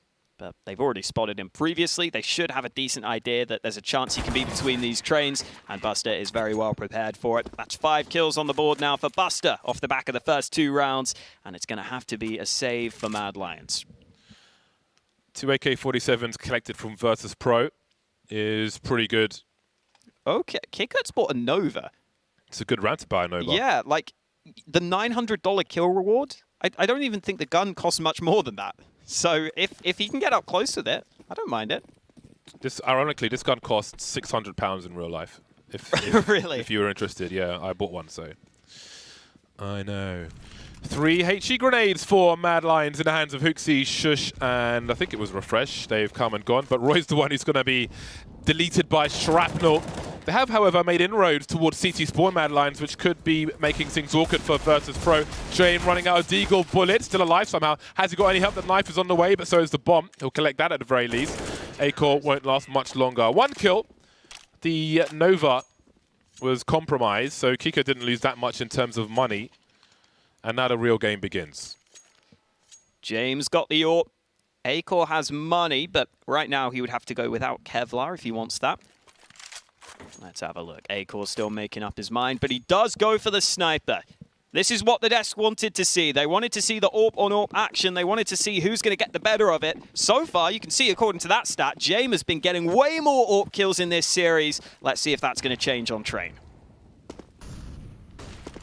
Quickly towards Ladderimar versus Pro. Aggressive positions on A in this first buy versus buy round.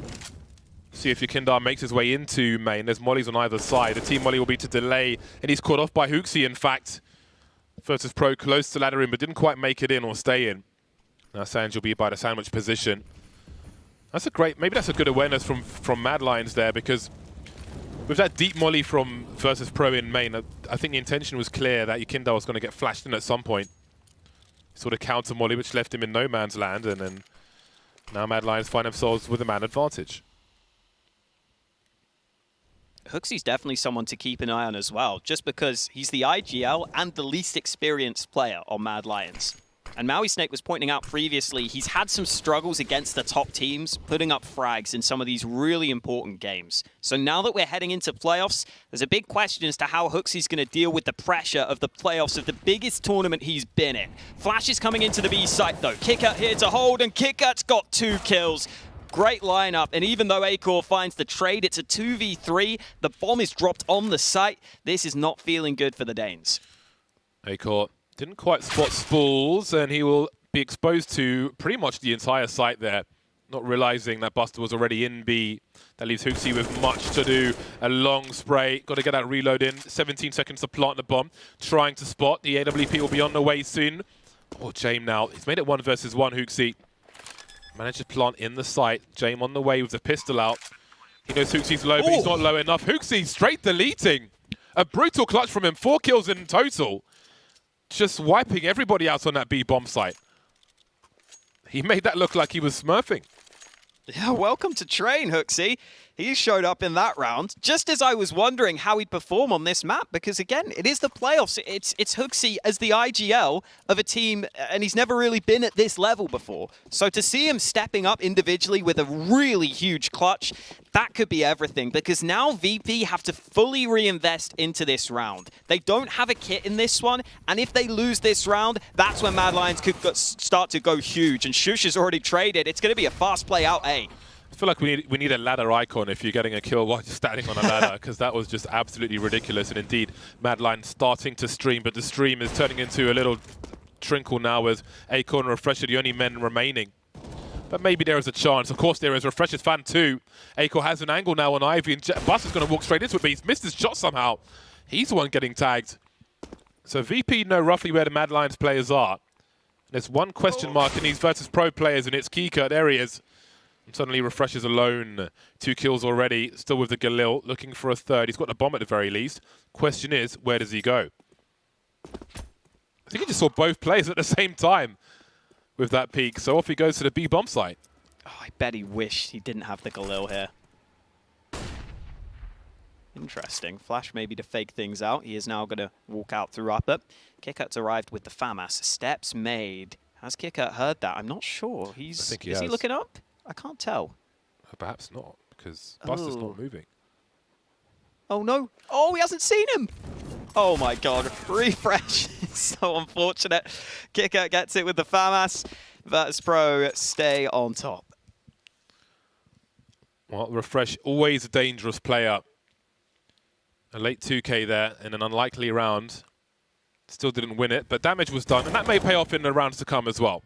However, Mad Lions have poverty status for this one. They'll take a timeout. Maybe they'll invest something into this. Trailing by 3 at present. Not too shabby a half a VP at the moment. But this will be, well, I'm interested to see if Mad Lions will invest something into this. Do they go for like a hero AK or something? Because if they're discussing where they think Virtus Pro's economy is at right now, then there may be work to be done. The odd flashbang and smoke for some teammates. And who the hell knows? Especially because Refresh has a bit of extra money. He could even maybe buy an AK and drop it for a teammate and still be able to buy next round. So that could potentially be an option, which I wouldn't mind seeing. Looks like Refresh instead is going to save all his money, though. So maybe seeing they can get the AWP in the future. Acor also has a good amount of cash. He will not be investing anything. So just a few pistols for Mad Lions. I've got to say, I think this is going to be a decent test on this Mad Lions team of Peacemaker as a coach, because he was saying in interviews he gets on really well with Hooksy. He thinks that they have a good idea of how to play this modern style of CS where you've got to be fighting all the time. Peacemaker was saying a lot of positive things about this lineup. So I think his influence on the team is something we've got to watch out for as well. Sanji already cleaning up with the MP9, getting extra money, and he's going to give it to his teammate now. Yakindar gets to go with it.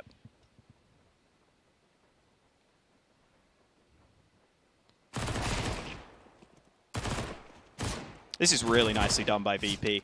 It really is. Trying to limit their damage. Refresh has the bomb. Kika has the upper angle. That was a wallbang from Connector James just landed. Not bad. It's a Smear special as well. Let's see if he goes right enough.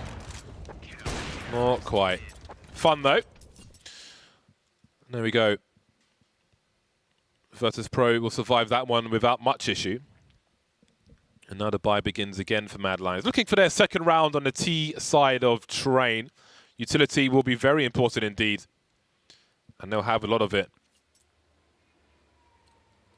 Damn, Yakindar's stick with the MP9. Sanji getting the M4 for the round. Now we know Yakindar loves to go aggressive. I think that Maui brought up was ridiculous. It was something like 38% of the rounds he tries to get the first kill on CT side. So he sometimes pushes as that first man on CT. This time though, Mad Lions, a lot of ground early. Roy is pushed all the way in towards Hell. Could make life very uncomfortable for VP. Refresh going down first is a very important kill for Virtus Pro. What? Oh my god, Roy's completely messed up his spray.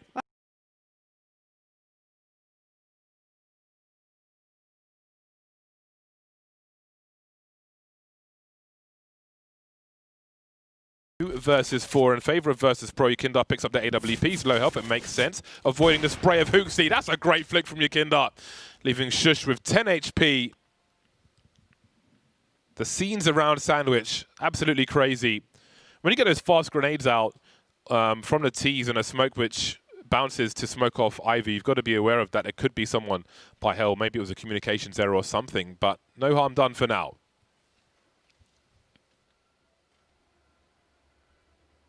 Shush, the last man alive. Not much he can do, apart from damage, which won't be allowed. Yakindar, quad kill on the round. And when you see Yakindar get a quad kill there after Roy whiffs that spray onto him, you've got to be frustrated with how that round pans out. Remember, Yakindar had that MP9 to begin with, so for him to show up in that round, to get between those trains and get some early kills, very impressive stuff. Now VP have got the double AWP setup going. It's another game where it doesn't feel like the AWPers have had much impact yet. Maybe it's going to be Buster on the AWP that makes the difference, because he's top fragging right now, and he's picked up that secondary AWP ahead of this one. What a start to Train for Virtus Pro. Very much on the opposite end of the spectrum to how this series started. Buster saw the bait coming, missed both opportunities, but they haven't really conceded position. Let's see 2 players towards Ivy for now.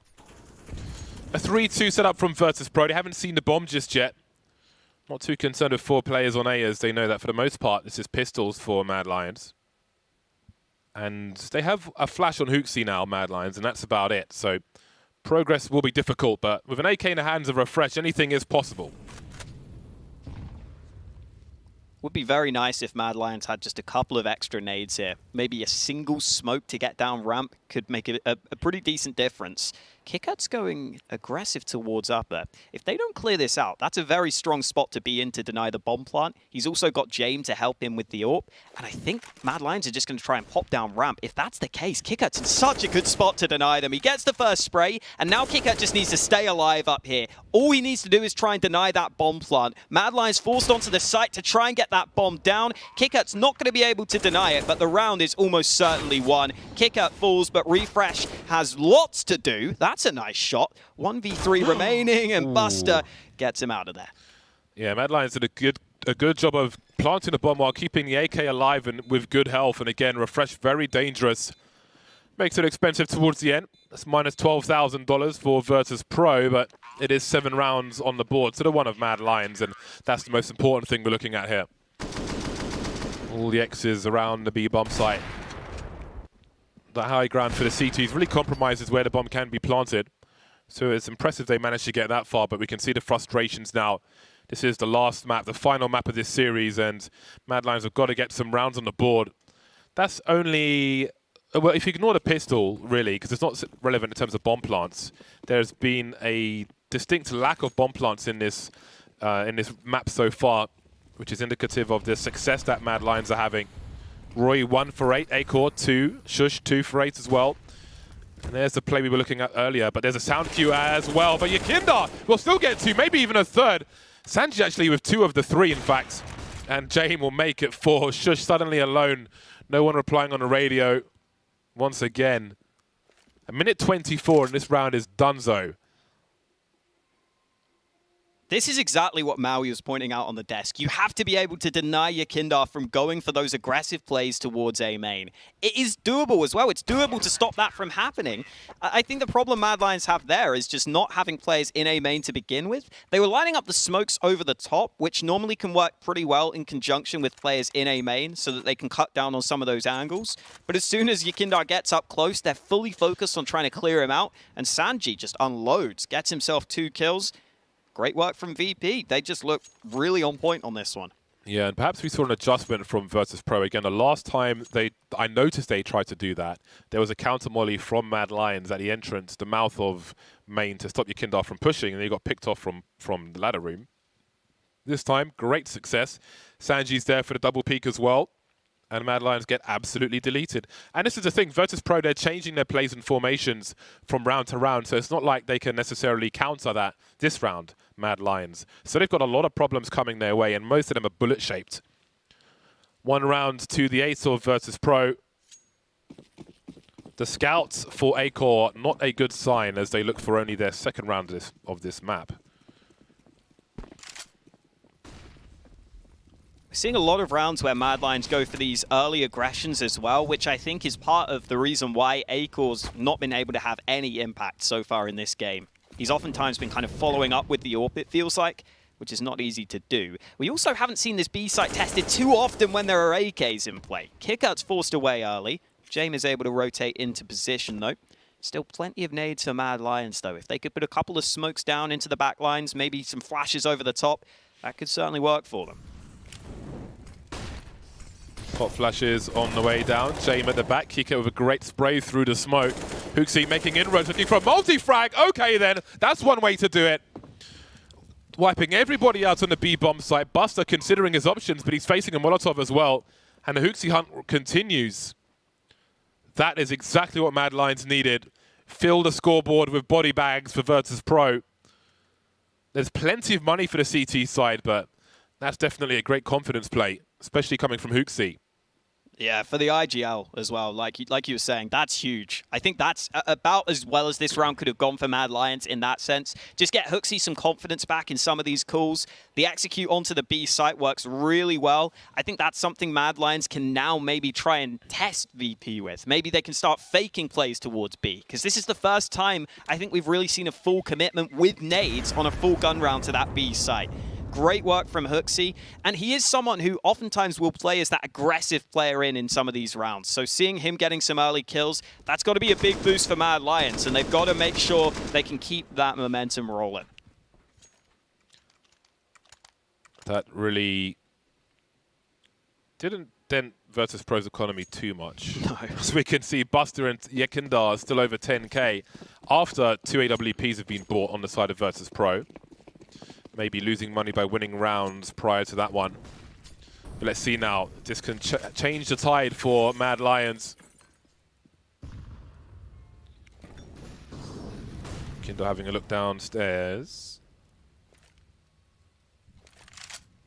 So Refresh is throwing some fake nades to A here. You can see on the minimap there is a fake smoke on towards the A site, deployed by the Ts. VP don't care though. They've just rotated 3 players to the B site. They know this is going to be the same play, and VP are so well prepared. Kikert's holding an incendiary out. See Yakindar under the big ladder, if you will, near HooXi's position. And here comes the execute. So a lot of fire on this B bomb site, a lot of smoke as well. Kikert forced forward into the hands of Roy. Sanji, so many targets for him, doesn't know which one to pick. And this hold will not happen for Virtus.pro. Now we're starting to talk here for Mad Lions. Let's not forget, 7 rounds are possible. We saw a comeback late in the first half from Virtus.pro on Inferno, and we might be seeing the same thing here from Mad Lions. Now the money starts to become a concern. Buster and Yakindar are going to have to splash the cash. Sugar Daddy's on deck. Mad Lions heading toward a 3rd round. It seems everybody will survive this one as Virtus.pro have abandoned ship. It seems the execute was simply too great. I'm very interested to see how VP adapt to this now, because you can just play retake on that B site if you keep some nades on the CT side. And in this round, they commit 3 players to the site and don't get a single kill from it. It's weird as well, because I think that was pretty much the same play from Mad Lions, but it still looked like VP weren't really that ready to fight together, even though they probably should have known these smokes that were coming in. You see there, Kicker just goes first. There was no one really to follow him up, and then the player towards the back of the bomb site, Yakindar, was hoping he could maybe line up multiple kills. That was not meant to be. So Mad Lions get a 3rd round win, and VP decide they need to take a timeout ahead of this next round. This is where I wouldn't mind seeing Jame, for example, maybe peek up a B. Like this spawn, you can peek up a B with it, and it might be time to just switch up one of those AWPs, get one of those snipers into a more aggressive position, just to spot for that early information.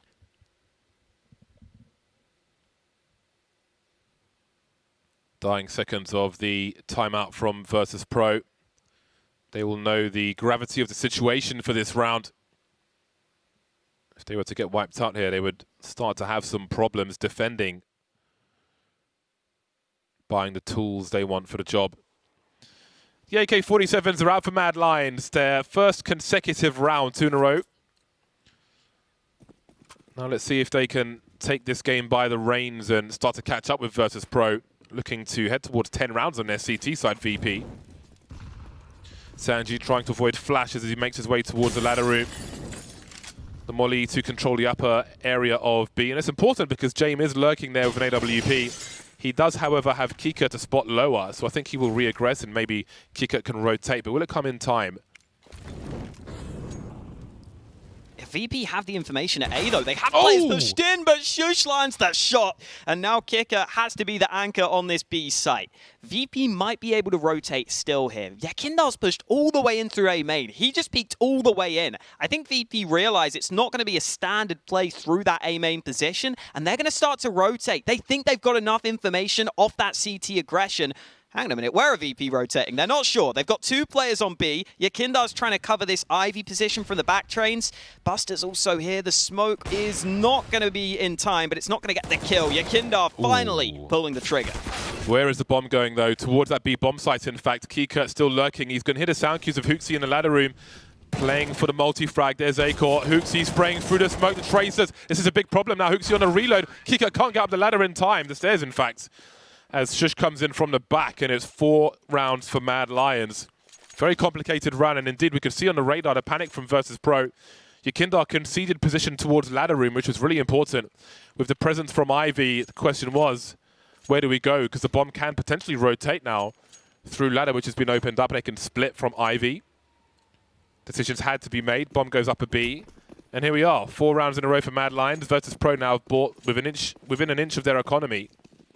Very key round for Mad Lions to win if they want 7. And if they get 7, they can be pretty happy with that on the T side of Train. If they can keep this going, that would be fantastic. Sanji right now pushed into Pop Dog. It's not normally the play you see here. Oftentimes it'll be Yakindar, who now comes to join Sanji. Nade goes up, not doing too much damage, although Shush may now be a one-shot from those M4s. Early smokes again from Mad Lions. You can see on the minimap, that's to cut down on some of the angles that the CTs can spot them from, so that maybe Mad Lions can start to push out between these trains and try and wrap towards the site. The issue is they haven't taken away the Pop Dog control, so Yakindar can sit in that position quite comfortably, but the peek from Sanji is ill-advised. He goes down early. He is doing a lot for them in that round as well. And now the rest of the team will have to pick up the slack. Buster's got to be really careful about his shadows here. Hooksy's angle, we'll see Buster's shadow first, and I think maybe he's trying to bait him with his little jerks backwards and forwards. Some sound cues for Hooksy now, but that could be a bait as well because Yakindar is close. Just able to pull his rifle out after throwing the pop flash for his teammate. And that allows him to hold some real estate. Could be in trouble. That smoke will certainly help him focus on the upper area, but Roy will deliver the kill. 2 kills for Roy now, and 1 for Acor to look to clean out the rest of Virtus Pro. And again, there are big money problems for VP. This is where the tide surely changes in favor of Mad Lions.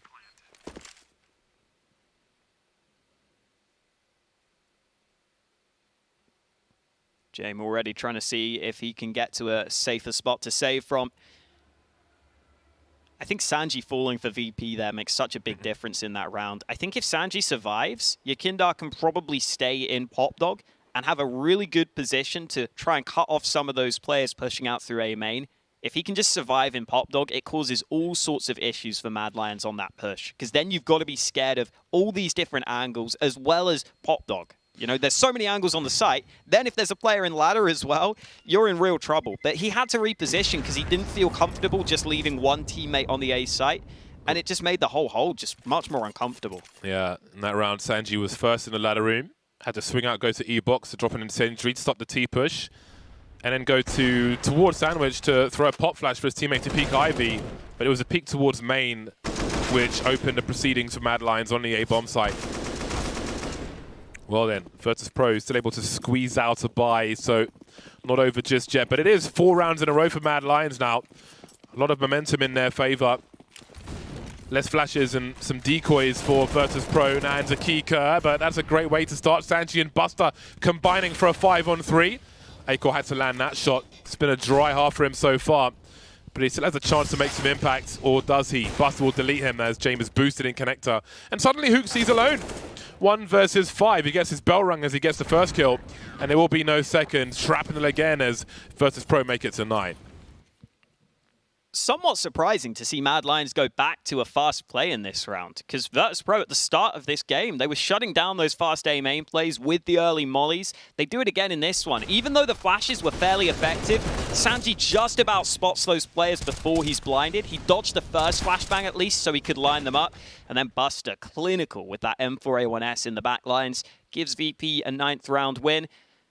Again, Acor still very quiet in this one. He's still playing with the same confidence. You can see in his movement, you can see in his peaks that Acor is at least still trying to take the fights confidently. He's just not been landing the shots here on Train.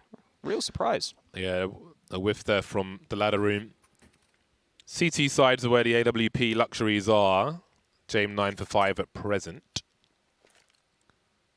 See if Acor can turn things around once it's his turn in the second half. But first we need a conclusion of the first half. AWP's on deck for both.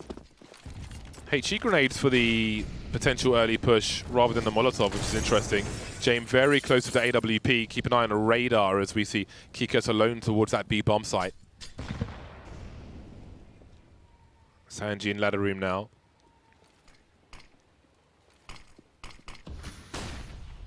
Avoids the flashbang.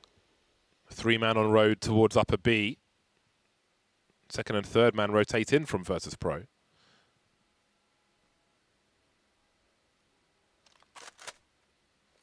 This might work a bit better for them with the B stack. Having the man in upper, never mind. God. He's blind and he's dead. They're rotating a third man over to B again, though. Buster's going to arrive just as this push comes in. Yeah, and there's the bomb. That's all the information they need. Sanchi will hear the rotation from Shush upstairs as well. Oh, what? He's already made his way upstairs, actually, and the walking begins. They're looking for that flank, and that helps, but the bomb is still committed to the B bomb site. 45 seconds, and it seems that Shush may flank. Virtus Pro playing further back, though, already looking for this, it seems, with the movements of Buster focusing on Connector. They call by the B ramp, and indeed Shush is moving in, but is it to his doom? I think he's had some sound cues there, showing some presence, smoking off one side, but James is waiting on the other. Can't bait the shot in the right way. Hootsy up top once again. Now, can he have a repeat performance where he got a 3K previously? Similar positions, looking for the burst from the taps. Oh my God, that's a flurry of headshots, leaving A-Core alone. 12 seconds to try and plant the bomb. It's in his hands, but can he punch in the numbers? The CTs are coming. 6 seconds, 5 seconds, goes for the fake, looking for the elimination. They won't both come. By the oil. Oh my God, can he get around the corner? The time runs out. Oh, it'd be so close, but here we are. 10 rounds for Virtus Pro in their CT half of train. Mad Lions have so much to do in the second.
It took them a while to get going, but VP are now 5 rounds to the good on the final map of this series. Remember, this is the upper bracket. There will still be second chances for whoever loses this game, but right now it's looking very likely that VP will be continuing in that upper bracket.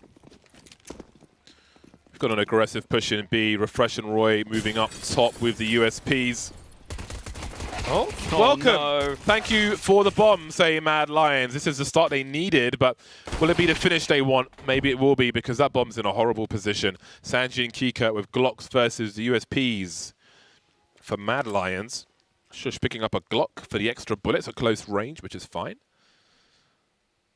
They've got a flashbang as well. Do they use it as a fake flash and bounce it up top? Or do they drop it all the way? Oh boy, maybe it doesn't matter now because Sanji falls to his doom, as does Kika. Unceremonious way to lose the pistol round. Exactly what Mad Lions needed. That gives Acord a chance he's looking for to get that AWP going a little later on. I think they screwed up this drop. So you see James got his back turned there. I think the idea is James has his back of his head turned because it's really hard to hit those headshots. And then he just wants to drop down first and try and run the distraction. I think he doesn't want to go on the ladder though. He just wants to drop straight down so that his teammate can land on his head and have the chance to get the kills. Instead, going on the ladder makes that drop so slow that it's so much easier for Mad Lions to get those kills, especially with 2 players stacked in Pop Dog. And as you said, this gives Mad Lions a great chance to build up some early bank. But VP have forced. Fully forced as well. James isn't even saving this time. He's got the scout. Acord has a good angle. Those bullets will run out quickly though, but he'll almost manage to get 3. He'll get 2. That really makes things easier for his team. Oh, look at that transfer with the AUG. So easy. MP9, not the ideal weapon at range there. So the one they can risk losing. So yeah, that pistol round strat, like the back of the face, if you will, is normally implemented bunny hopping backwards into a bomb site, but with a vertical implementation, looked very awkward indeed. Big risk to commit the bomb there. And such is life. Mad Lions now, 7th round on the board, and Acord is really not far away from AWP in the next one. See, as Zeus has been collected by Kika, maybe looking for an aggressive B play? No, downstairs instead. That aggressive B play was on the way. If he jumped over the rail, who knows, the meeting of the minds could have been interesting. Oh, no. Denied. Acord wants money. He wants that AWP. He's already got 2 SMG kills. Kindar down to 5 health now. I think that was all from nades as well. He's not had a fun time. Neither of any of the VP players. The full save goes terribly for them, but that's fine. They can get the guns out now. Will we see James go for the AWP? He can afford it. He can get Kevlar as well, so I assume he will be buying that sniper momentarily. The rest of the squad with the AKs. Acord has got the AWP on the CT side as well. I was pointing out previously, Acord has a whopping 1.32 rating on his CT side. He does much better on his CT side in general. This is where Acord has to prove that stat right. He will be starting upper B, it seems. Will there be a Molotov to deter him? Oh, there'll be a smoke instead, actually, so he will see not much of anything. And look what that means to the rotation. Shush has to fly back immediately to watch lower, just in case. That smoke thwarting all the intentions, and Virtus Pro not messing around. They've got places to be, and that's the B bomb site. Molotov to try and stop the plant, but in the meantime, let's see if Virtus Pro can stream down to the other side and try and take some control. Kind of stuck at the back at the moment, and that molly's landed perfectly, in fact, and really contained them. Look at the rotation. The entire Mad Lions team are here. That was a god incendiary, but what can they do after the plant?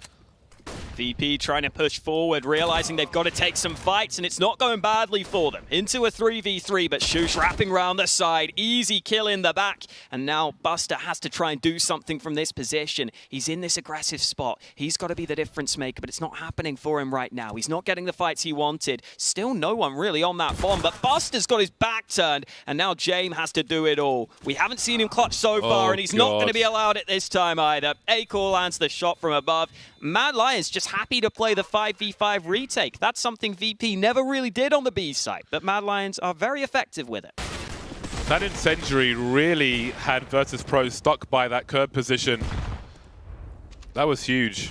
Because because again, ideally, you want to take the entire train yard, not just around a bomb plant, to stop the CTs from streaming in, but they were stuck. 3 of them all in the same position, and Mad Lions had 5 players at the back of the train yard, I think before the bomb was even planted, which is not something you normally see. With that bomb plant, Virtus Pro will be on another buy. So both teams bringing guns into this one. Oh, I've got something to say about that actually in a second.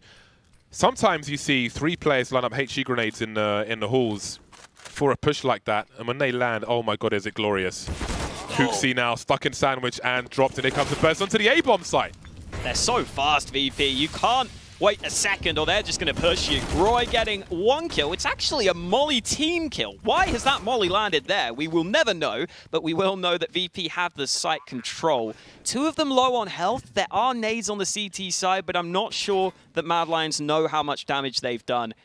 If only Refresh could maybe chuck a nade somewhere, get a kill or 2, then maybe they would think about it, but a 2v4 isn't really that likely.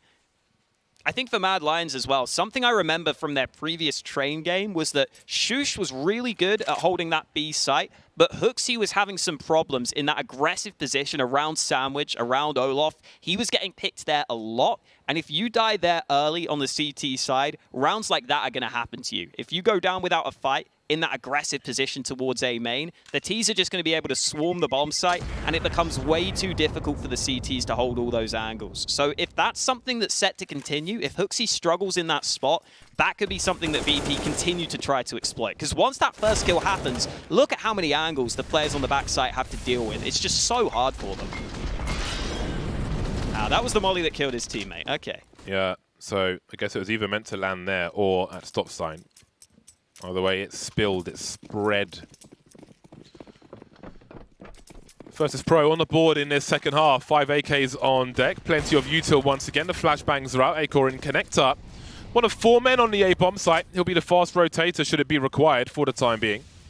But maybe he'll switch with Refresh now. He makes his way towards B as presence is established above B by Virtus Pro. Seems Refresh will go deep in towards the B-bomb site. Holding an angle by Oil towards lower. It's a very good position for a pop flash, actually. You can really drop some nasty ones there. And maybe he will with Hooksy on the way. He's up top, though. Got to be careful about his position. Can cast his shadow in that lower area. Again, and for those of you at home, the higher your shadow settings are, the further away you'll see them from. So never have your shadow settings on low, because you're denying yourself information. Bombs coming towards B. Wow, great shot from Yakindar. That opening could make a massive difference in this round. Refresh hits the deck. Fantastic work from VP to get those kills there. Against the 3B stack, you've got to get some very quick headshots to be able to trade out like that. And they do so successfully. Now the question is, do Mad Lions want to give this retake a go? Acor's having a look, as is Roy. They're both coming from similar positions. Roy spots the first man out. He has a smoke as well, but Acor's been dealt with in the meantime, and that means Roy's got to get out of there. No way he's going to win this. He has to back away. VP now up to a 12th round win towards the B site this time round. Just some great shots from some of their players on the entries, making all the difference. And now VP are back on top. 3 rounds in their favor. At least Mad Lions still have some money in the bank, though. And it looks like Roy will be allowed to save his gun as well. Oh, he wants the AWP. I don't think he's getting it, though. You want to hear something weird? Go on, then. If you're at the top of the ramp into B, the lower ramp, yes. If there's a CT on that blue train on top, where his shadow will show to you, if your shadow settings are on the lowest, you won't see any shadow at all. Wow. But if they're like medium or highest, then you will see his shadow. And I've seen it before in a game where a T's been standing there and didn't see clearly didn't see the shadow because his settings were on low. Not a mistake you want to make. Buster looking to get aggressive early, but the incendiaries will deny him. The bomb's been left literally in T spawn, which is a minor nuisance. And it will be collected. A waste of a journey. 2 players by Ivy for VP, although Sanji will be left in position to send some presence of his own. And clearly aggression from Mad Lions. Got to be careful there about Keycut. He has an angle. You could even flash for them, but They're just going to run out, not really considering this angle whatsoever, which is very strange. Now the bomb's been dropped. This is looking disastrous for Virtus.pro. That's a weird one. Oh, Aiko lands another shot as well. He is starting to heat up on this CT side, as we somewhat anticipated. Yeah, I think Ikinder there was assuming it was just the AWP peeking A main. So as soon as he heard the missed shot, he thought he could just run across to safety. He didn't realize HooXi was so close by though. So it looks a bit silly. And then from this point, Aiko lands a really solid shot. HooXi gets a kill onto Kicker, who was just trying to desperately get something towards the site to maybe cause some sort of chaos. They had so much position and then suddenly they didn't. However, they do still have another buy versus Pro, so seeing a lot of competitive rounds here with rifles on both sides. So that molly into the middle of the site again, which denies position for the CTs. HooXi with a rabid play up B, deletes Keycut. That will surely fast forward versus Pro on this A bomb site, and indeed they start to stream in. Bomb deployed towards Sanji, and Buster will fall, making it a 5-on-3. Aiko missing another flick, really not having a good time of things consistently, but 15 for 15 now. He is catching up, trying to plant a bomb, but refresh around Ivy will deny them. And now James is alone, spots one by stop sign, but where are the rest? Scoping around, trying to avoid the spray as well, which he knows is probably coming. Flashbang around the back, keep the gun out. Roy up the ladder. Oh, he's just trying to get around as fast as he can, but it will be a free kill for Roy. Fast rounds on the A bomb site, but they're all going mostly the way of Mad Lions. 2 in a row for Mad Lions. This aggression from HooXi. Fantastic shot. Roy gets 1 from the bomb site. HooXi even coming in on the flank there. That is deadly for VP, who were trying to get onto the site itself. And the Mad Lions players also just stay alive towards the back of the A bomb site the entire time. So those smokes start to fade from VP. The fast play was never going to be as easy. They could never really use their nades as effectively as they would have wanted. Definitely feels like both these teams are stepping up here as we get into crunch time, but Mad Lions are the ones coming back. Kicker getting aggressive early with the AK though. Has HooXi heard this? I'm not sure. He's not looking this way. HooXi is going to go down early. Much needed frag with that AK-47. Must keep it in play. Half health now is Keycut. And they're backing off completely. They've got a man advantage. But again, you need to keep these pistols alive. Shush threatening aggression once again. And when these full buys come in from both squads, I wonder if VP will be forced to slow their pace down due to this aggression we've seen from Mad Lions here and there. Really been taking VP by surprise in some respects and shutting them down. This is a whopping rotate from Mad Lions, considering they're against mostly pistols in this round. Got to make sure they don't concede a bomb plant on that A site. I think they're starting to realize that now, especially as Shush gets aggressive towards B. He's just peeked into brown halls, so he knows there's nothing here. He can tell his teammates, go back to A. I've got B covered for now. Kicker. Oh, faking the flash down. Interesting. The flash actually blinded Roy, apparently, but he gets the kill nonetheless, and now pushed into Pokdog. This is a strong position to be in. I think the worst is over in this round. Indeed it is, and Mad Lions have tied the score. 12 apiece, no bomb plant, but there is money for Virtus Pro.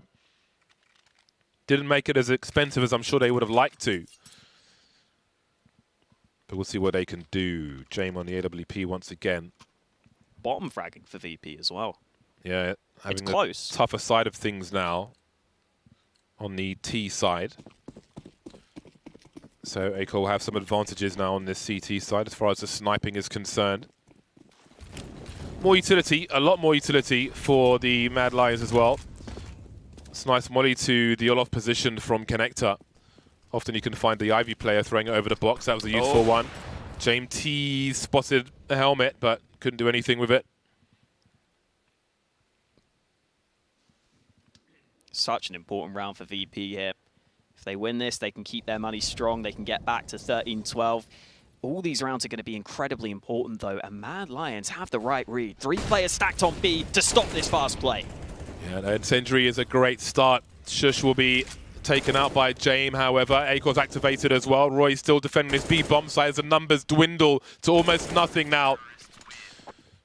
A late kill there from Virtus Pro, but Mad Lions survive with 3. And probably put VP in eco territory as they take the lead.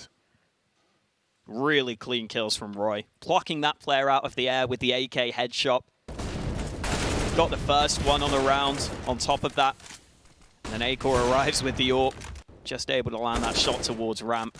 Really solid stuff from Mad Lions this time, and VP were hoping that they could quickly catch maybe 1 or maybe 2 players on the B site, but when you don't use the nades for the full exec and you're just pushing with a couple of flashes, you're always going to be in trouble when there are 3 players stacked on B in that round. Really nice rotates from Mad Lions. They get into position quickly, and this is another timeout taken by Virtus Pro ahead of this round because their money isn't looking great. 2 players can afford to buy, but I assume we're going to see a half buy here.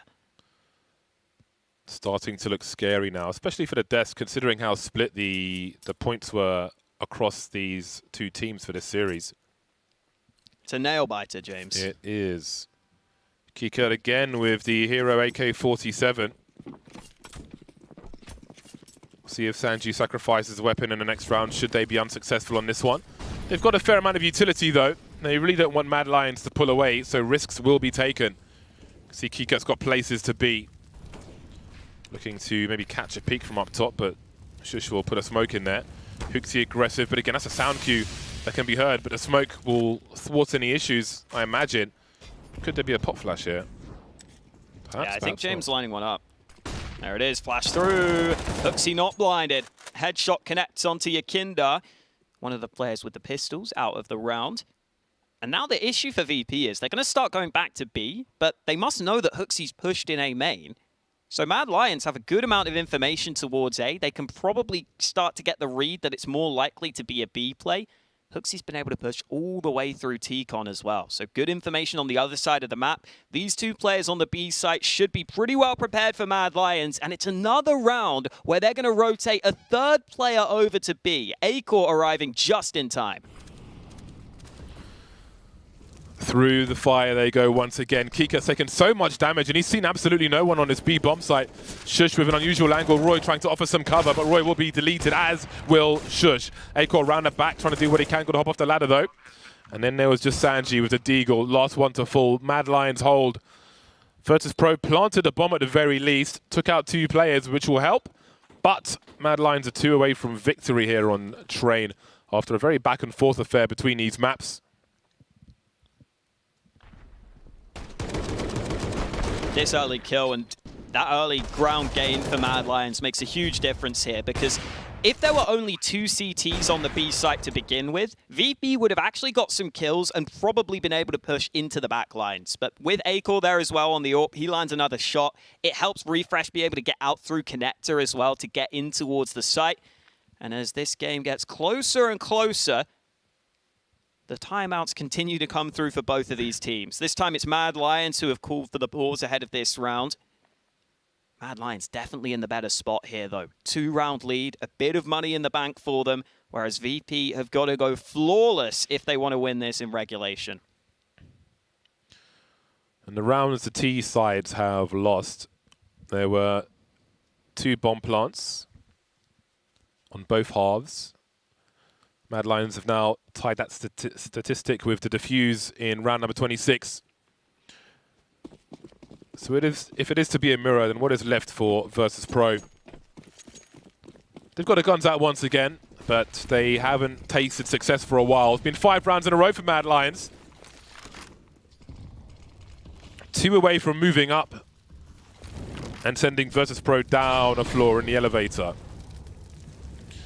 Wow, that's so many mollies. They used 2 mollies at the start of the round as well to stop the early push out through A main. Now they've used 2 mollies into A main on the Mad Lions side. They really don't want to let that push happen. Look at how little utility Mad Lions have left. We're only 30 seconds in. Yeah, that is quite the flame carpet in main. Now, you can see Acor's playing reasonably close, basically playing sandwich with an AWP. So let's see how this one plays out. Mad Lions may be expectant of an IV play. Hooksy and Refresh in that regard with a focus on that position. But ladder room is the position where they have no cover and nobody watching it whatsoever. That's the hole in this defense. Maybe they're starting to wonder, okay, it's a pop flash play, but will it come in time? There is from Hooksy. Does he get 2? He does. Great tracing on a jumping player. And suddenly there were 2. Virtus Pro have achieved nothing in this round thus far. Kika and Buster got 35 seconds to, I don't even know what. Hold on to some AKs, I guess. They were denied any early plays. Yes. And they were denied anything else as well. They were just simply denied. Yeah, the fact that Mad Lions have, I think, 1 or 2 flashes left, and that's what one of those flashes does for them, is unreal. They're going to be so happy with that. They're going to be elated. The Refresh's flash gets 2 kills for them. And I've got to say, Hooksy is someone who we weren't sure how he would play at this sort of level. He's doing great. 21 kills, top fragging right now. Everything lost in this round for Virtus.pro. Look at his second kill. That's not easy to do pretty quickly as well. And here we go. It's match point for Mad Lions. Winner advances to the upper bracket semi-final. There is a lot to play for here, not just in terms of money, prestige, and trophies. Virtus.pro lost so many rounds in a row. Mad Lions imposing their will on the CT side. Yakindar manages to make it out fast on this occasion. Smoke so he can survive. Moves closer. I'll have to avoid the spray. Hooksy knows he's there though. We'll see how that one plays out. Trying to attract attention on the A bomb site. While it seems they've got looking to make inroads on B, but Mad Lions will use incendiaries up there as well to slow any intentions down from Virtus.pro. Oh, quick flash, quick push. Shoosh blinded, but Refresh is still here. Spray successful. Refresh makes it a second, and it is all going wrong for Virtus.pro, but Kicker comes back with 2. Those Galil kills could make all the difference in this round. They're going to get onto the B site. They're going to get the bomb down. Look at the health remaining on VP, though. That could be an issue. Yakindar's on the flank. Hooksy had a quick look, but I do wonder if he'll have some hairs on the back of his head raising as that gets close to that flank. They're still alive as well on the site. He's going to have another look, but he just can't get that kill. Now Yakindar just needs to be present for a while. They're pressing on their Mad Lions. Very close indeed. There's one. James still alive now. Oh, he's missed a flick again, Acor. That was crucial. Could have been a defuse in that maybe. But Virtus.pro on the edge of defeat managed to squeeze a round out just about. VP will be so thankful for Kickard in this one. Refresh got these early 2 kills. It was the Galil remaining, and he got both of these trades just about dropping down before he can fall. Yakindar coming in on the flank, and then James just about gets both of those kills on the bomb site. It wasn't pretty, but it's a round for VP, and they need 2 more to take us to overtime, and we're going to see the same quick aggression. Yakindar last time took a lot of damage. This time, Yakindar's got all the way up. Molotov goes down, and he gets spammed through. Hooksy with the early kill, and Roy almost gets a chance for another. He gets it. Headshot connecting. Mad Lions with another 2-man lead. I think Yakindar must have seen the run towards ladder on his POV as he made his way to Olof as well. Either way, it's a 3 versus 5. Refresh standing in the smoke.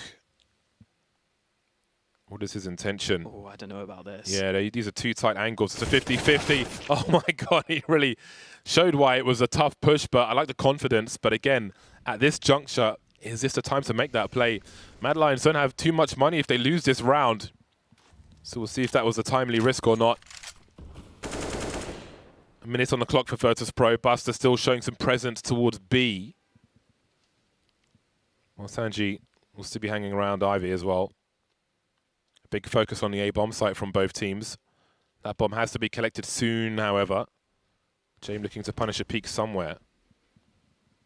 Yeah, they are running out of time here. They really are. 37 seconds, not many nades left. They've got a couple of flashes. James is going to look for the pick. This could be the round where they really need James to get them an opening. Sanji's going to start coming through Ivy. Only 2 CTs on A. These fights are going to be so important. Yeah, Acor considering a rotation though. He could take some nice angles with the AWP. There's got to be a trade here from Sanji. There has to be, just about. James with the crouch peek. 13 seconds to plant this bomb. There's no one at Ivy. They can't get a bomb plant here. Akor's on the side. Does he go for something crazy? Sanji will deny, and suddenly it's Hooksy alone. 1 versus 2. They don't know where he's coming from. It's the only thing he's got going for him. Full health and a kit as well. James makes his way around towards main as Sanji lurks in hell. If he gets a kill on Sanji, surely James can catch the cross back. But Sanji will deliver the 4th kill. And again, you wonder about that push on Ivy because they could have some problems with the money. Roy on 2,600. My God. Are they choking? Honestly, it looks like they might be because Sanji didn't look that comfortable with some of these kills. That is a weird push. Yeah, I don't understand the push. This spray was pretty poor. James lands a great shot up close. Acor now has had a couple of chances in these rounds to land key shots in these clutch scenarios. He hasn't been able to do it. And when your coach is making a face like that, you know that it's not going well for you. They've got one more chance to win in regulation. The last timeout taken by Mad Lions ahead of this round. They know how important this is. They have less utility than previously as well, and they've used it so well to deny Virtus.pro any movement, any counterplays, anything at all. So we'll see if this makes a difference. This has been Mad Lions' game to win for a while now. You can see that string of rounds on the CT side. Now that pressure is rising on these youngsters. There's a 3-man investment towards B from Mad Lions. What kind of funky player do they have intended here? We've got a flashbang, shush deleted. Oh my god, it's all falling to pieces. Wow. Kicker transfers the spray. That setup is meant to be baiting someone in so that you can get that kill easily. And Kicker just says, nah, I'm not allowing that to happen. He gets 2 kills. Akor's going to go for the re-aggression. He's not spotted him, though. He's not spotted him yet. Kicker's up on that angle. Akor decides to back away. Mad Lions might have to do something here, though. In his 3v5, can they really just sit back and trade it out?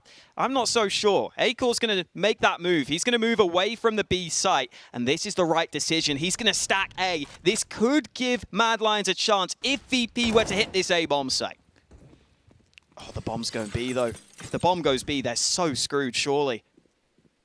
Roy's got a sound cues. Gambles have to be taken, but James is here with a P250. Roy's been baited. Akor and Refresh remain. They've got to go for it. It's the last round of regulation. Flames as Akor's blinded as he peeks. Lost half his health and hasn't seen anything at all. Now we've got pushes being made. Kika getting close to Connector. And Sanji's in CT spawn, so I don't fancy their chances, Mad Lions. Having to respect this smoke for now. Akor looking for the flank. This could hardly be worse, and I wonder about the Psyche moving into the next round. Kika surely heard a tag there onto Refresh. They've got to know at least one player is there, confirmed by the HE. On the way in now, they are the sandwich. They are the meat in the sandwich, in fact. And there's the trade. Mad Lions throwing this game away in normal time. We will indeed head to overtime, and perhaps everything is reset with momentum in Virtus.pro's favor. It's nice getting the player cams as well, because you see how comfortable James is compared to how stressed Hooksy looks.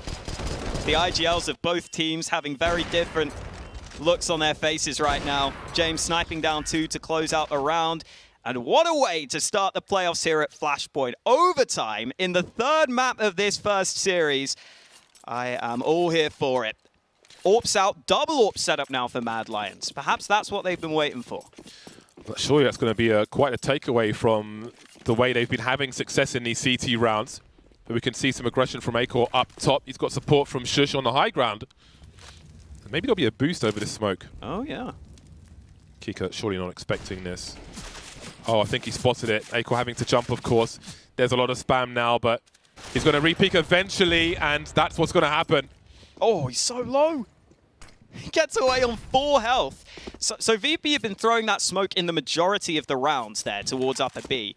I think finally Mad Lions realized maybe there's something they can do against that. It still was difficult. He had to jump all the way up onto the box to get the vision properly. There were nades coming at them, but it is a clean kill for Mad Lions, even if it's cost Akor almost all of his health. Now we get to see what the response from VP is. They're starting to group up around this B site. No noise on the map right now. Plenty of nades left for Virtus.pro. They've got a couple of smokes and flashes at the ready. Sanji's going to be on that lurk once again. But Mad Lions are consistently rotating 3 players over to this B site, and they might have made that move at just the right time. You can see Hooksy not looking to fight to the death. Just wants the info. And he'll reposition, but here comes a push onto the B bomb site. And again, there are 3 players here. Roy going through that smoke to get a very crucial kill, but look at the kill feed lighting up with bodies of the Mad Lions players. Shush with all of 3 HP up top, trying to do what he can. Noble effort. Refresh now, 1 versus 3, looking for the flank, just about missed it though. And Virtus.pro have taken the lead on the T side. You have to wonder about the psyche now for Mad Lions. I feel like from the Virtus.pro point of view, this was a game they'd already lost and were gifted away into overtime. So I don't feel like there'll be pressure on their shoulders. But for Mad Lions, looking to save embarrassment at this point. That is a really frustrating round for them as well, because they get the right read, they stack the right site, they do everything right in theory, they're just unable to land their shots in some of these important kills. Sanji was able to come in on the flank, get some really important frags through. even with the man advantage, even with 3 players on B, Mad Lions still can't win the round. This is a weird smoke from the CTs. KitKat's going to move through that one. Still money, of course, in this overtime. We have the 16k starting money on, so that won't be an issue for either team. Hooksy going for this similar aggression. Acor holding Ivy this time round. There are 2 Ts here against him. Smoke goes down, but Acor goes through it. He wants to get involved, and that's a great shot. Acor getting another opening kill for his team. This time, Mad Lions need to make sure they can close out this advantage. And again, it's a similar round. They're stacked towards B. In they go. Utility towards the lower area, but up high is where the problems are. But there's an AUG to deal with that. And suddenly, James is alone. Can buy the next round regardless, so one would presume he'll go for it. 49 seconds on the clock.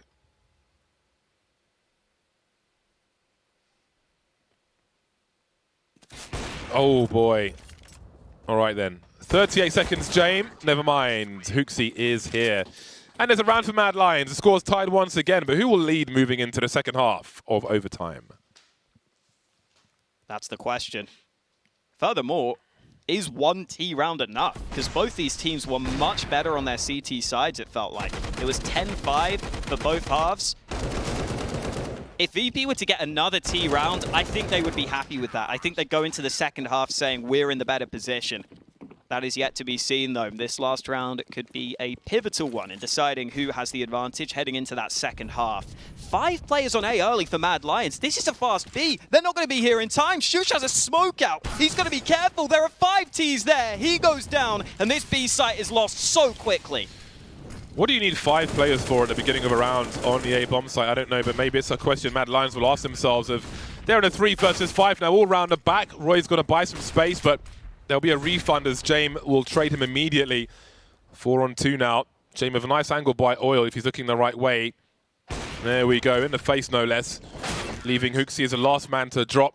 Mad Lions with what are hard to argue against being mistakes here. Just picked the wrong round to put everybody through connector and the A bomb site. And now Versus Pro have a 1 round lead as they move to the CT side. James topping the leaderboard as well. 25 for 17. Acor not too far behind, but that is something they're going to regret for sure. They'll definitely want that round back, but they're not going to get it. It's VP who get 2 rounds from the T side. Like I was saying earlier, they're going to be happy with that. On their CT side, they were winning a bunch of rounds. Now they've got the chance to do it again as the sides switch. Back to what we had from the first half. VP on that CT side. Early aggression from Mad Lions. Molly down. Forces Yekindar forwards. Buster's just got a double. Oh, man. Mad Lions losing out early. Those 2 players were trying to push through Olaf, and Buster must have lined them up from Ivy. Yeah, there are those 2 bodies lining up on the floor. Mad Lions in desperate straits now. KitKat accidentally walked into that Molotov as he was pushing the ladder position, but realized he gave a sound cue away and just quickly fell back. Doesn't want to give Mad Lions a way back into this round. No sound cues there. Acor spots one in ladder. Oh no, he's mollied himself. Mad Lions, perhaps it's his nerves now. So they've really given this one away. Such a big opportunity. Not lost just yet though. They are on the ropes, however. Acor just throwing the bomb away, trying to hold position, trying to distract as Mad Lions look to do something. They know 1 player's in ladder room. What a tough situation for them. Down he goes, and it's Yekindar who will get shot through the wall by Acor. That's just the opening frag, though. There are 4 more to find. And it's only Shush who can find him. Smoke goes out, gives away his position 100%. Shush going forwards, and James gets the final kill. 2 map points, 2 series points for Virtus Pro in our first best of 3 here in the playoffs. And you can just see how comfortable James is right now. He knows that they probably shouldn't even be here in overtime, but he is happy that they're here, and he's happy that they've got 2 chances to close this out. Oh, it's such a tight angle on that lineup. Didn't know anything about that second kill, but what a great time to land it. The clipping sometimes on that green train can be a bit weird as well. Sometimes you can actually shoot the train accidentally when it doesn't look like you're shooting the train, but Buster knows his angles. Just what the server decides. What a turnaround. I can't believe my eyes. This was Mad Lions' game. It was. But then it really wasn't. They need two. The way they were imposing their will on the CT side was so impressive. But somehow they find themselves in this position. 2 match points for Virtus Pro. Mad Lions looking to breach the T side of Train. The choke points. Some of the most difficult choke points in the game. And there's no margin for error. Some smokes being lined up. Hooksy's got one in hand, but there's a CT smoke deployed from Virtus Pro. That might give Mad Lions something else to think about here. Do they want to pop through this? Are they willing to take that risk? Because Sanji's still up close. A second smoke dropped. An AK up close. This could be deadly. If they try and push through this, Sanji's got a chance to line him up. The molly at his feet. Sanji's got to move. He's burning, and he's out of the round. Look at the junk being thrown. The flashbangs, the smokes, the incendiaries. Mad Lions still in the choke point, 30 seconds. And there are more smokes being deployed. This is absolutely ridiculous. Sending smoke signals to people in space at this point, Virtus Pro. Yakinda trying to hold things down. Look how desperate it is. Up the ladder. How do they turn things around? There's only Buster remaining. How is this real life? 17 seconds. Just picks up the bomb. 1 versus 2. Last seen Ivy rotating towards Connector. Deagle out for Buster. Seeing if there's anyone up close. But Mad Lions play it safe. They've got great positions for this bomb. It's planted open. Buster still going with the Deagle. He wants a chance. He spots the head of the first man, but he doesn't know where that second player's playing from. As he sneaks onto the site, he's got to make noise, tapping the bomb. They're going to peek towards it, but Buster still looking for fight, still looking for something. Deag in hand, but Acor denies him, and Mad Lions turn it round. Even though VP had everyone on the A site, they win the fights, and we're still alive. We're into the last round of this first overtime. It's still VP with the chance to close it out, but who the hell knows where this is going? How on earth does Refresh... He's on the ladder! Surely he's on the ladder. That's divine intervention. There's outside help now for Mad Lions. I can't believe they turned that one around. Utterly ridiculous. What's even more ridiculous now is we've got 3 sniper rifles on the CT side, one of which is an auto sniper. That brought out into this round. Kicker currently playing on B with it, sitting in the back lines. There are 4 CTs on A though. Early mollies to deny aggression. Looks like Mad Lions are taking another slow round though, leaving the bomb behind right now. Yakinda playing somewhat close to A main, but he's not pushed all the way in. Boost for Shush to clear some of these closer angles. Not too much aggression for VP here. They've still got these 2 players on B. Kicker has now gone back to the M4 for what it's worth. He's got rid of the auto sniper. He wants the rifle for the closer range angles. With just over a minute left on the clock, Mad Lions still yet to make any moves in this round. In fact, it's VP who have gone aggressive. Buster is pushed all the way into A main with this AWP. How deep is he going to go with it? I can't believe all those smokes on main last round and they still somehow lost. I don't know how that one turned around. The grenades are being deployed, but where is the bomb headed? There's a flashbang over the top. Roy up close. What a flick from Buster. They've got the information now. They know it's a fake. They see the pushing into the B bomb site. They haven't seen the actual bomb just yet, but it's a 5 versus 3. The auto sniper collected again. Kika is still juggling it elsewhere. Oh my god. It's down to Refresh now. 25 seconds with the bomb, 1 versus 4, standing in the smoke. Essentially double peek from Sanji and Kika if they want it. Down to 19. He won't see any of it. They've lost it, Mad Lions.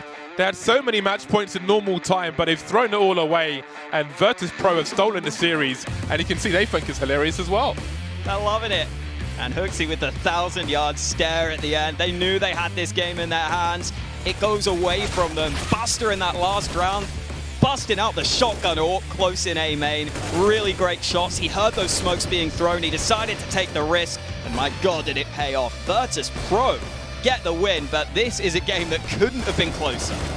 Yeah, that is an absolutely crazy finish. And I know some people on the desk are going to be gutted at how that one played out. And there will be thoughts on the desk on this one after the break. They'll see you soon.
It was a nail biter, but on Train, Virtus Pro barely pull it off in overtime versus Mad Lions. Now, Maui, you were very confident that this map favored Virtus Pro, but it really came down to the wire.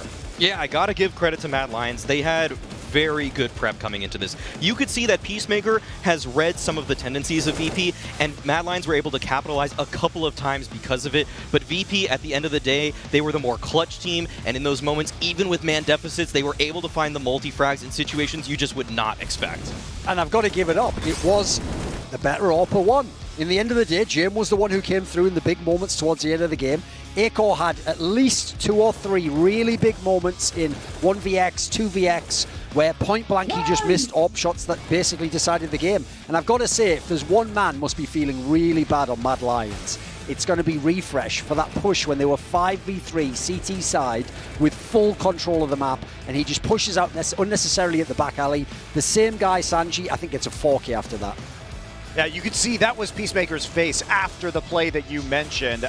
Broken up about an unnecessarily aggressive play right there. Always frustrating as a coach, especially when you put so much time into preparing for an opponent like we saw from Mad Lions here. I mean, I agree with what I was said. Like, when he said that, by the way, you might think because of the nature of the map, right, what was that, like, interesting, like, tactic on T-set? No, it was all the CT setups. Mad Lions had some ridiculous, like, they can't even call them reads because there was nothing to read. They just literally understood at certain times we can do gamble stacks, and they were working amazingly well. Yeah, Mad Lions had 3 players be on the CT side so frequently without ever getting info in the round. They did it without getting T-Con, no ladder control, and they're also their mid-round flash timings for Ivy were perfect as well. We saw at least one of their players capitalize on that there, finding multi-frags because they just know the timings of VP. So going into this game, it looks like actually it was Mad Lions who did more homework. They actually proved that in the server today with their gambles, but VP just were able to edge them just barely. And to speak to Virtus Pro's win here will be Yakindar, who is standing by with Freya. Thank you very much indeed, Monty. Yes, I've got a very special treat in the form of Yakindar joining me. First of all, thank you so much for taking the time to have a chat with me. Congratulations on that win. I do want to ask, it looked incredibly close on Train to be closing things out there. How did you manage to push it into that OT when it looked like Mad Lions had some really great reads on you? Hello. So basically, we understood that Mad Lions are prepared, especially after like Train those 3 B stacks all the time. I think it was like 5 or 6 times we were going on 3 or more players on B. So we understood we needed to change something. We started at the end of the game. We started playing a bit more breaking timings. The usual rounds that we would go out earlier, we started going out later, and it helped us win. And thank you for Refresh for pushing Ivy on 3 vs 5 and 15-12, if I'm not mistaken. But we believe till the end, and it worked out in the end. I'm glad.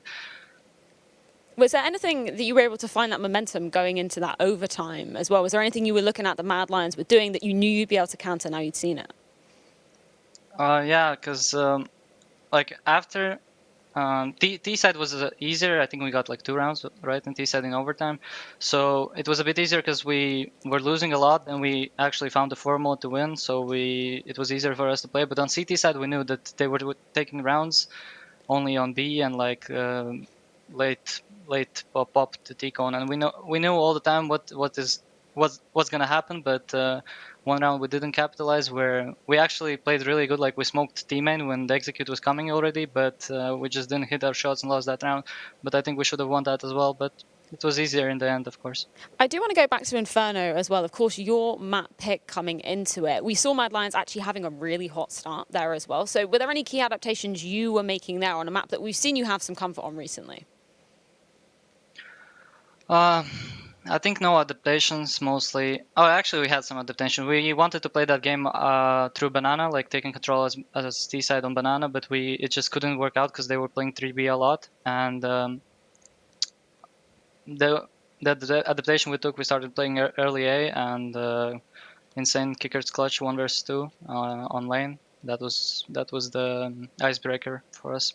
I wanted to ask something about something you said to Maui Snake, I believe, about you feeling like you had a little bit less confidence on Inferno as a team recently. Why is that? What are the reasons for that?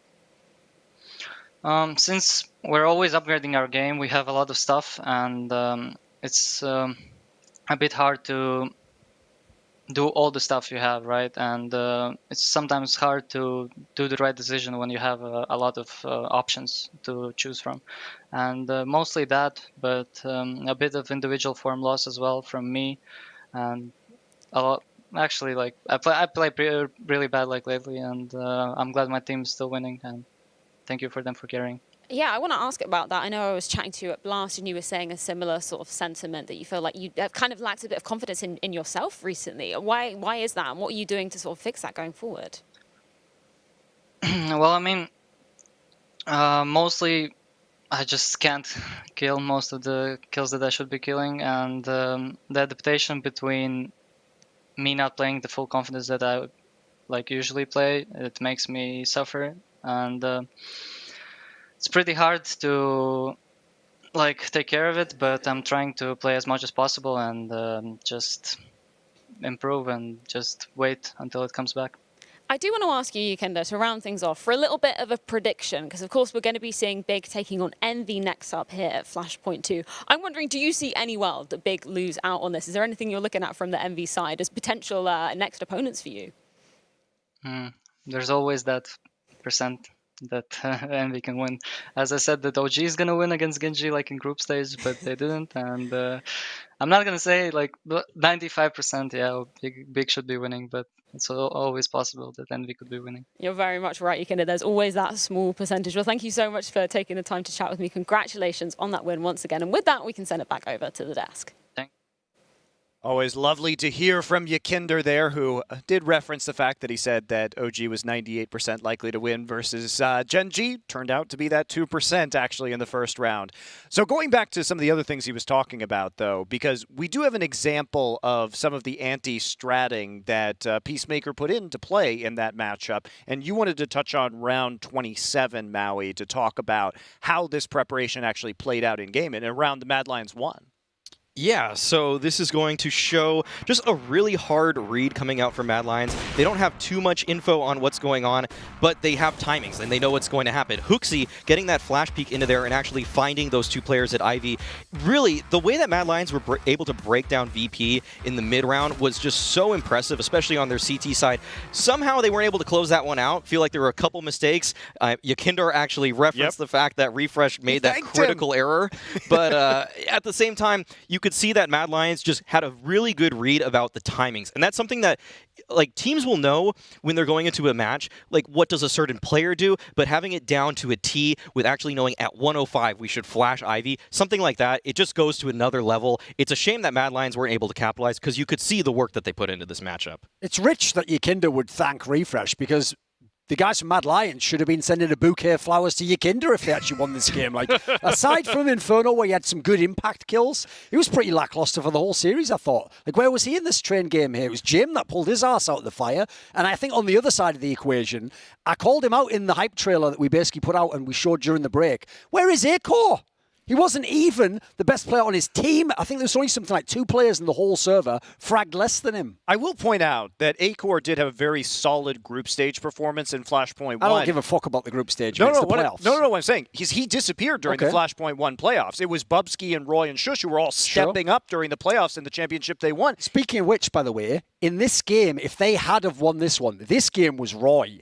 That guy did an amazing job on CT side. Not only those pushes, the way he held the ladder room. That's one of the hardest spots in the whole game to play. He was consistently winning those duels. Like, if they'd have done that win, that would have been like the hard work win for a guy who isn't considered a talent. Yeah, Roy definitely stepped up at that position. And it's not usually something you would expect because a lot of like high fragger people that just kind of read the default really well are good for that spot. Roy's usually kind of that good glue guy, maybe mid-late round guy. But the fact that he was taking so many opening duels at Pop Dog at the ladder room and actually coming out on top was, I mean, that just surprised all of us because the way he was able to shut down VP, that's not an easy team to shut down there. They're using nades, different types of peaks, different types of boosts, like the totem drop. Like they're throwing everything at him, but he was able to come out on top in that spot.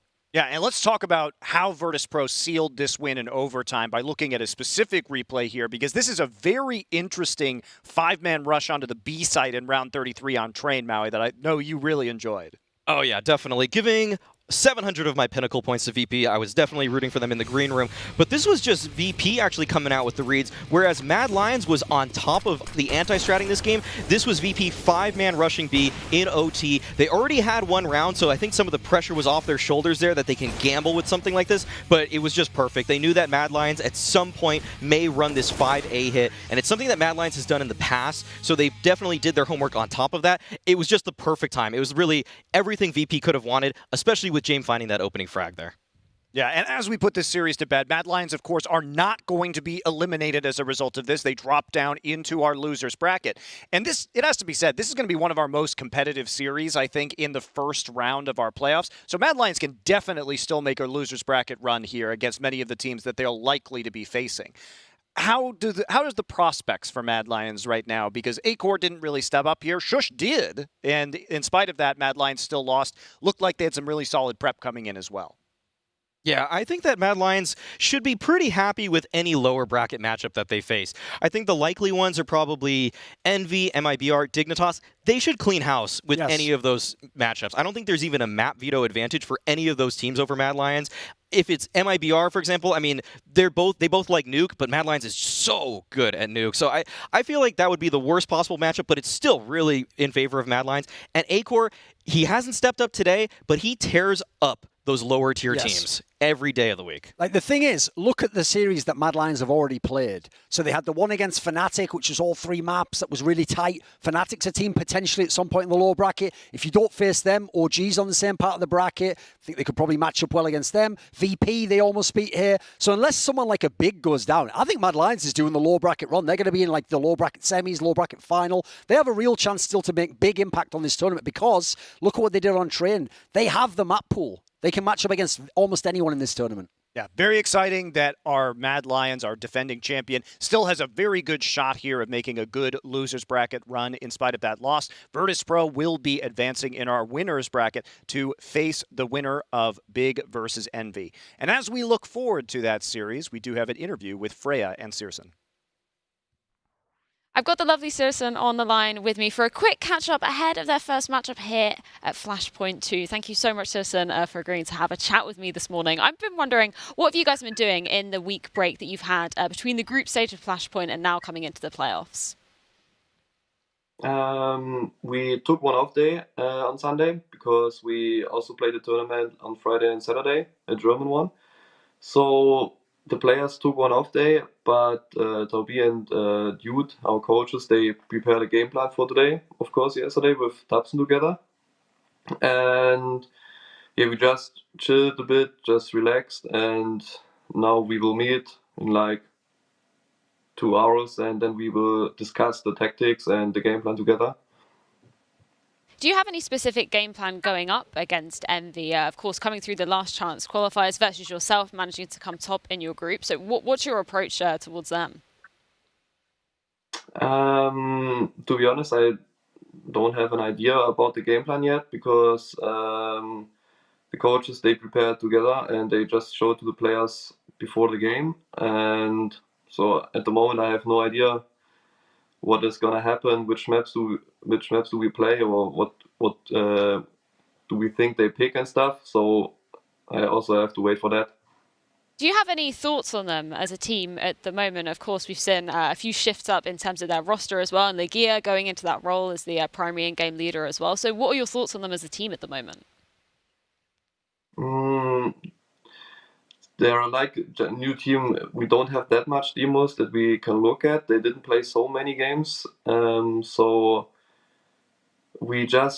I think we just prepare for our game, and we will just adapt in-game to see what they are doing. And of course, we will watch the demos, which we can see, but mostly we'll just adapt in-game and try to punish their stuff in-game then.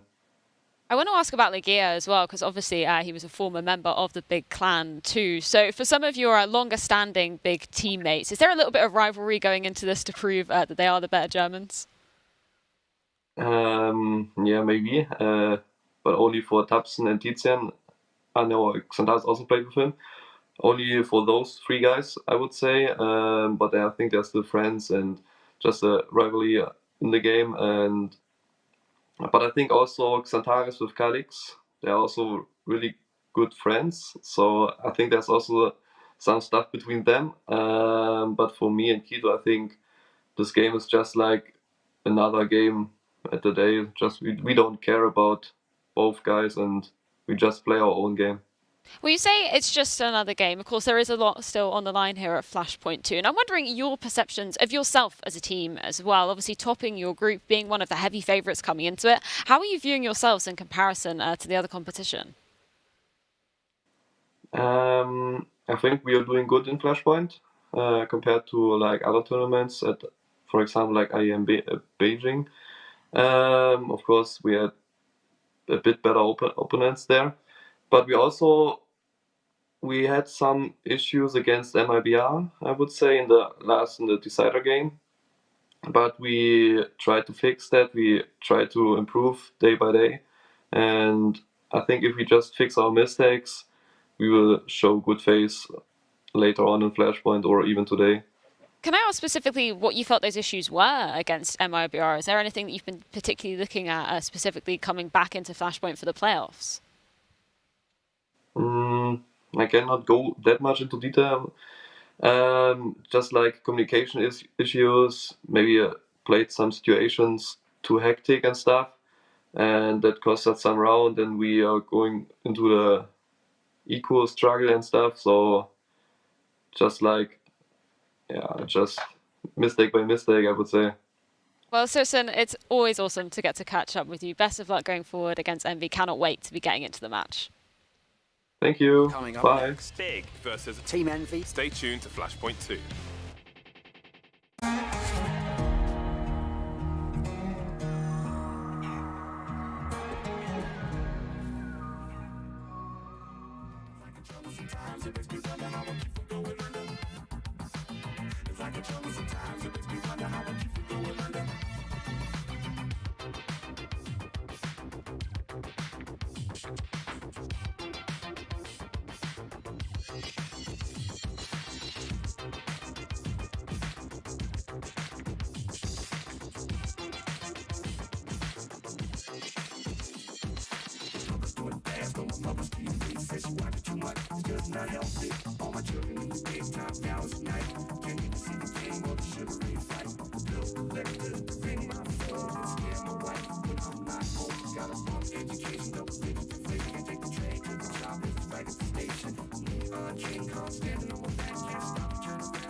Welcome back to Flashpoint 2. We are on to our second match of the day. It will be Big versus Envy, and that means a changing of the guard as well. So Alan and Potter will be joining me. Welcome. Thank you. I was well informed by Freya on the last blind spot that this was going to be an incredible game, actually, between Big and Envy, and Freya is never wrong, so well, I'm looking forward to it. We were all denied this game in the group stage, even though they came from exactly the same group. We never actually got to see this matchup. Are you excited for it, Potter, or is this just going to be Big slamming some noobs? You know, I'm afraid that might be what it is, Monty, but, you know, we're in for a surprise, I gotta say. I mean, especially after a 5 versus 3 push coming out of one of the Lions members and a 15-13 lead in that first series. Oh my God, 15-12 in the third match. So, hey, if something like that can happen in the first series, certainly this one should have some curveballs thrown our way. So who's going to throw, Christine? Who is the refresh of match 2? That's a tough one. You're asking me to bully someone right now before we even see them go live, Monty. Exactly. Do it.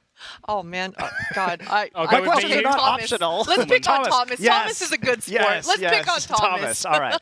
Thomas is the target for the throwing. All right. Now that we have that out of the way. So both of these teams did come from our Demolition Men group, and they never actually had the chance to play each other. Now, that said, Big rolled very easily through the winner's bracket. They dropped a couple maps to MIBR along the way, but MIBR, in the first place, not a lot of footage on them, and they have really exceeded expectations.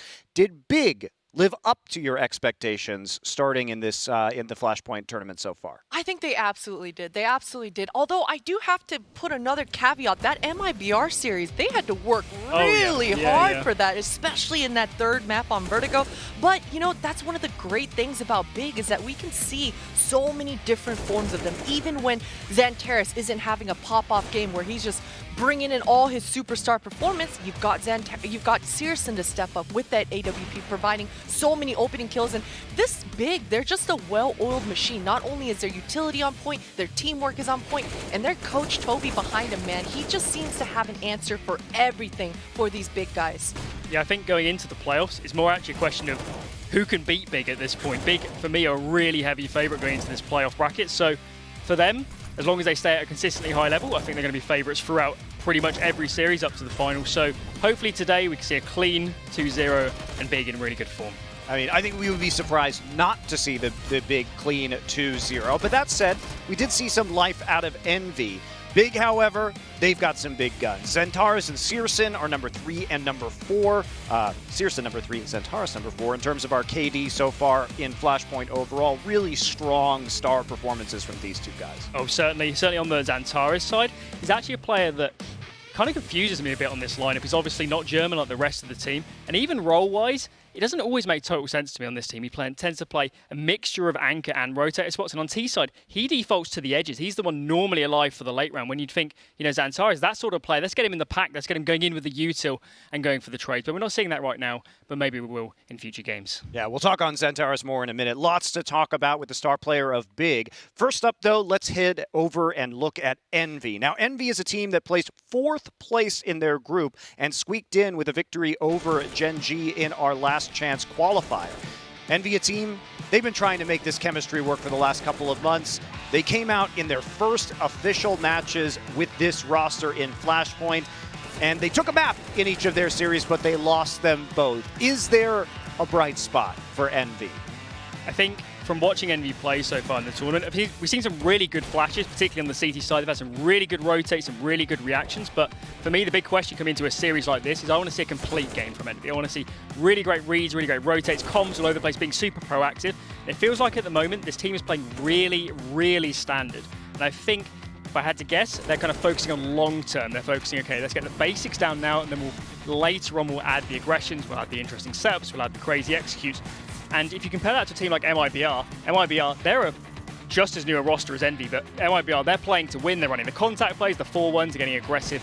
I'd like to see more of that from Envy in this series and throughout the remainder of the playoffs. And I think that's such a good point, Alan, about the fact that Envy, they don't seem like we've seen the complete Envy so far. You know, whenever we think that Envy have the team structure behind them, we know Legia has been putting in a lot of work to make the pieces work out. But there's some inconsistencies, and those inconsistencies, unfortunately, all come on to the back of missing shots. When you're missing shots, we don't get to see the full potential of whatever these guys have been practicing on. So for Envy side of things, the one good thing here, Monty, you were asking it, it's got to be Mihu and it's got to be Calix. These two players have looked solid through and through, even in those deficits, those huge losses that we've seen Envy kind of going through and being through those turbulent matches. It's Calix and it's Mihu that's been kind of the shining light for the Envy guys. Yeah, and I know one of the players that we've talked a lot about is Nifty, because he's had some of his IGLing duties offloaded. We expect him, as a result, to have more focus, to step up on the op. And I know, Alan, you took a look at this in terms of a little bit of a telestration and a deep dive into Nifty's play. I did indeed. It was a really great round over on Overpass, where we saw some play from Nifty that maybe we don't see all the time, where he's getting more aggressive, more mobile, and that's really a big criticism. I think we've actually talked about this in every single game we've had for Envy. It's like, where is Nifty? We need him all over the map. If he's not calling, we need him to be a star player for this team. Sure. And right now, I don't think we're seeing that so much. Let's take a look at it. So throughout the tournament so far, I think we've criticised Nifty quite a lot for being very passive and very static. And in this round, we're going to see a different side of Nifty. So here in this situation, we have Envy man down versus MIBR. And in this sort of situation, they need to get aggressive, need to take some fights, need to get it back into a man advantage for Envy. So keep an eye on Nifty and how he plays out in this situation. So let's just play it from here. Now he knows that TRK is in towards long toilet. He's going to push in and get a really great frag onto TRK. And what we're going to see now from Nifty, he's going to keep getting aggressive. And this is what we don't see enough from Nifty when he plays normally. And this is kind of a rare case when Nifty is continuing to get aggressive. He's pushing in now. He's going to get a really great frag here onto VSM, putting Envy into a man advantage and getting loads of information towards this A side of the map. It's just a really great example of what Nifty is capable of when he gets more aggressive, and hopefully we see more of that in the future. So jumping in game, let's have another look at those frags from Nifty. So here Calix has just died and he knows that TRK is in towards the long side of toilets. In a few moments, he's going to get more aggressive and push into the angle, as we can see right now. Just playing it slightly wider and wider, checking divider for a second. As he moves through the angles, going to find this really great frag here onto TRK. And now from this position, he's going to fall back and regroup. And what we're going to see next from Nifty is what I said, what we don't see enough, getting more aggressive, pushing for information, pushing for frags. So here they're in a 3-on-3. He doesn't necessarily need to get aggressive, but he still does, pushing wider and wider. He spots the arm of that player there. Really great frag on VSM.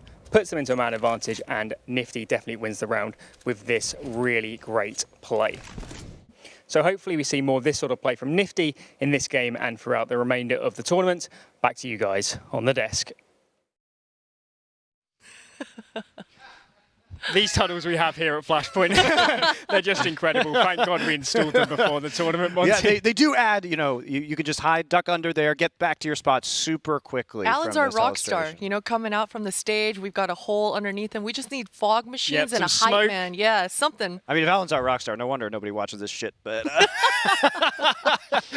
Oh, no. Oh, no. All right. No. You're a great analyst, Alan, and you know how you can prove it? By correctly choosing the picks and bans for both of these teams. I'll try to do so, Big Monty. Envy. Impress me, Alan. Impress I will me. do. Hopefully I will do. Actually, this veto is really hard to predict, I think. Going to the bans, big permaban train, we're going to see that coming out. The question is the NV ban. Now, in the last few series, we've seen pretty much a permaban of Vertigo, but I want to see them ban Mirage and float Vertigo, because I don't think they really have a chance on Mirage. What do you reckon, Christine? Yeah, you know, that's such a good point, Alan. I don't see a world, though, where Envy are going to be willing to float that Vertigo, just because in that last series versus Gen G, they weren't willing to do it. So in this series, I don't think they will either, but that is a huge win condition for them. I am expecting them to go ahead and veto at that Vertigo. If that's the case, I think Nuke is going to be Envy's pick, Mirage being Big's pick. These map picks, as Alan just mentioned, it's been a turbulent. It's been 50-50. I've been going every which way. Crazy, are Envy going to pick Dust 2? They had such one-sided matches on that, 16-2, 16-3, huge one-sided scorelines, or do they go over Overpass? Because Alan's stats helix with Nifty, that seemed to be the one map that Nifty actually performed. So the bans are in now. They have gone for the Vertigo ban. A little bit disappointing. So from here, I'm expecting an overpass pick from Envy. I know, Christine, you said Nuke, but I'm expecting an overpass. And on the big side, now that Mirage is open, I'm very much expecting a Mirage pick. And hopefully they'll come through in a couple seconds. Yeah, and I mean, Big, they could lean into that Dust 2. It is kind of their comfort. Well, it is absolutely their comfort map. But because Envy have had such success on it, I wouldn't be surprised if we see Dust 2 as a third and that Mirage being picked out from Big. Yeah, Envy is 2-0 on Dust 2, and Oh, that's going to be their pick. Gone for it. So this was their pick in the first game of the Flashpoint, where they 16-2 Forza. So they've been really confident on it so far. They have. Yeah, they've looked great, haven't they? They won both games. They're both actually blowout games. They were really, really decisive. The problem is, Big is really good at Dust 2. Like, seriously, they could top 3 in the world sort of stature on that sort of map. And looking at these first 2 maps, Christine, I'd be worried if I was predicting Envy here, to be honest. Fortunately, I didn't. Yeah, I don't know that there's going to be a lot of people that are predicting Envy for this, but I like the confidence. I'm not going to lie. I like the confidence of picking Dust 2. As I mentioned, it's Big's comfort map pick. And Envy, they had a lot of choices to go here, but I guess for here, the vetoes, it should be surely that overpass being taken out by Big. Oh, Envy, what the heck What is going on with this veto? This is so weird. This might be one of the sort of things where, because they have so much time between matches, they could just pretty much reinvent their map pool, practice 2 or 3 maps, and come in and really switch it up. I really doubt that Big would have expected an overpass ban here. For the final map, I think I'd put it to Inferno. I think Big are better on Nuke than Inferno, but considering Envy's map pool, they've looked fairly decent on Nuke. They're picking it in previous series. I would expect a Nuke ban here, and the third to be Inferno. That's a tricky one. That's a tricky one. It's going to be Nuke. We've kind of been bamboozled throughout this whole process. I'm not going to lie. The fact that Dust 2 is the first map and Nuke being the third, even though, once again, this is a long shot for Envy, it's definitely a David versus Goliath type of scenario, those 2 maps being first and third, that kind of bodes well here for Envy. I think it does and it doesn't. I think if we look at it just from the Envy side of the equation, sure thing, you know. Christine's selling this underdog story. I know, I'm smashing it down. Big are going to destroy them. Yeah, even though they've looked fairly good on those 2 maps, the problem is Big are so good on Dust 2. I just don't really see how they're going to have a chance. And even from kind of demo reviewing their wins here on Dust 2 from Envy, I didn't think they actually looked that good. I think it was more so the other team underperforming. So it's also they have never played a team of Big's caliber on Dust 2 either, which I think is the real problem here. But they're really playing to their strengths. I find that admirable in a way. I do too. I absolutely do. And I mean, let's just think back of Big's kind of trajectory on specifically Dust 2 being that first map here. It's the fact that we saw Keto falling asleep time after time towards that middle area. I wouldn't say that Big had problems towards Long A on Dust 2, but it certainly was in the back of their mind. The amount of pressure that was applied towards that big pit, it made Keto's job towards that middle 10 times harder. So I'm sure that Big, they've definitely obviously gone over those small little minute details, but that's Envy's opening here. That's their win condition. Yeah, I think we saw some of the storylines that we got in the match with Freya's interview when she talked to Searson. And we've done a lot of analysis now, but I want to talk about the history of these teams just a little bit. I know you're very keen on that, Potter, because Legia, former member of Big, playing against many of his former teammates, Xantares and Calyx, now on rival teams. They were former teammates. Where do you want to start with this one? Drama, drama, drama. Monty, I love the drama, and there's a lot of it in this server. You mentioned Legia. He was teammates with even Tabson back in the very beginning of CSGO in 2013 on some random German squad, and that's how they kind of got their career started. Calyx and, my goodness, Xantares, the Turkish brothers on Space Soldiers. Man, this is their playground. This is their era, the 2020 online era. We just think about the Space Soldiers calling and them all the fame. onliners. Yeah, the onliners, man. Capitalize, embrace it. This is their moment. So I love the storyline that there's so much history between all 10 players really in the server. Yeah, and I think going into Dust 2, the thing I'm looking forward to is Legia Orping on the A side. Yes. This was a crazy thing we saw in the last time we saw them on Dust 2, but the thing about Legia is when I watch him, it just it doesn't compute in my brain, to be honest, because the amount of kills he actually gets for his like mechanical skill is crazy, and I actually think it is quite a good testament to how little skill matters when you have good positioning, good crosshair placement, good decision making. Power. Exactly. And Legia brings all the brain power. So On Dust 2 CT side, we're looking at Legia. We want those highlight clips again, Monty. I'm looking forward to it. The next Legia ace can Yes. happen here again at Flashpoint. All right, guys, let's go into our Pinnacle leaderboard. I believe we'll have up first here as we check in. Mr. Maui Snake, 11:26 after one match. I put 250 on Virtus Pro. Potter, the big 650 in the red. As you can see, our lower six in the red zone, in the danger zone, as it were. And when did the rules change, Monty? I changed the rules whenever the fuck I want. We didn't get a disclaimer. We didn't get a PSA from the start of the week. Yeah, but we're paying you, so just do it. You signed up for this. What can I say? Man. Besides, it wouldn't be fun if we didn't keep things fresh, right? The fear will drive you to correct predictions. This is what I believe. This is the how we run here at Flashpoint. Now, last night's odds, big, the heavy favorites, 1.21 to 4.58 overall. I'm interested to see, did anybody predict Envy on this broadcast? I hope not. But all right. We'll see. Semler, Anders, did you guys predict Envy? Did you go for it?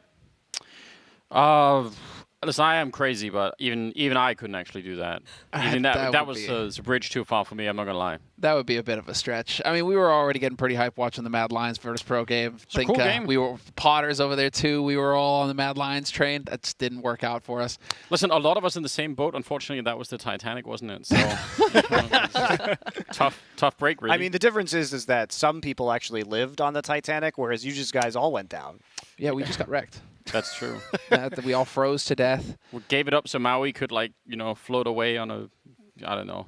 Senji was on the door, you know. We're holding on, please. He's like, no, I must let you go. Goodbye.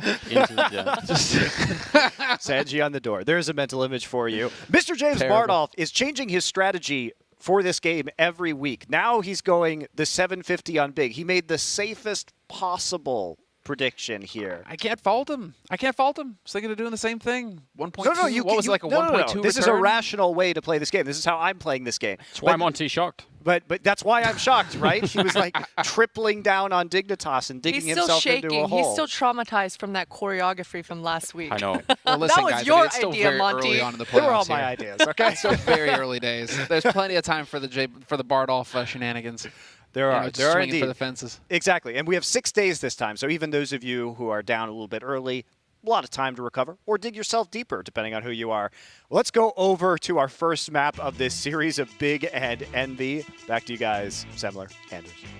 Well, thank you, Manju. I really appreciate that last part, especially. It's worth thinking about, right? Because you could say, oh, it's time to get back, but it's time to dig yourself deeper. Now, that's a good way of thinking about it. Although it is a bit boring that no one picked Envy. I almost feel like if I knew that going in, I kind of feel like maybe I would have. I was so tempted, been fun. but then that would just be lighting the points on fire. You know, it wouldn't be possible. The thing is here is that you're going to have a couple of interesting storylines going into it. Namely, Legia going up against Big Tapson. That's like the big one there, where obviously Legia spent a lot of time on that roster under GOB, etc. And then Jump Ship came here to Envy. Now they're going to be playing against each other, so he's going to be highly motivated, obviously, to take it to Big. And definitely. Same thing with Calix and Xantares. History there between the two, the Turks, and they're going to be looking to try and establish dominance here. Who is the dominant player on the server? I mean, I think it's going to be such an uphill battle. I think the Desk did a pretty good job at outlining just how much ahead Big should be. We'll find out right now. They're going to be walking into a 3-man stack at the catwalk. Well, actually looked like there was a chance. They almost line up for Xantares' Glock, but they come out ahead. Mihu with 2 big kills, favorable trade. Now the rest of them are coming in at long, and you can tell Envy already know and have that locked down. So, yeah, some heads-up plays here coming out from Envy. I mean, stacking the catwalk's actually a pretty good idea. And you've got the P250 as well.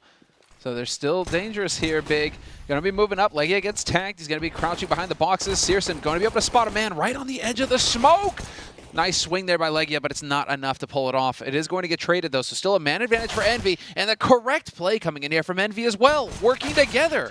Taking advantage of the fact that they had 3 alive, they pushed together as a unit and just swarmed.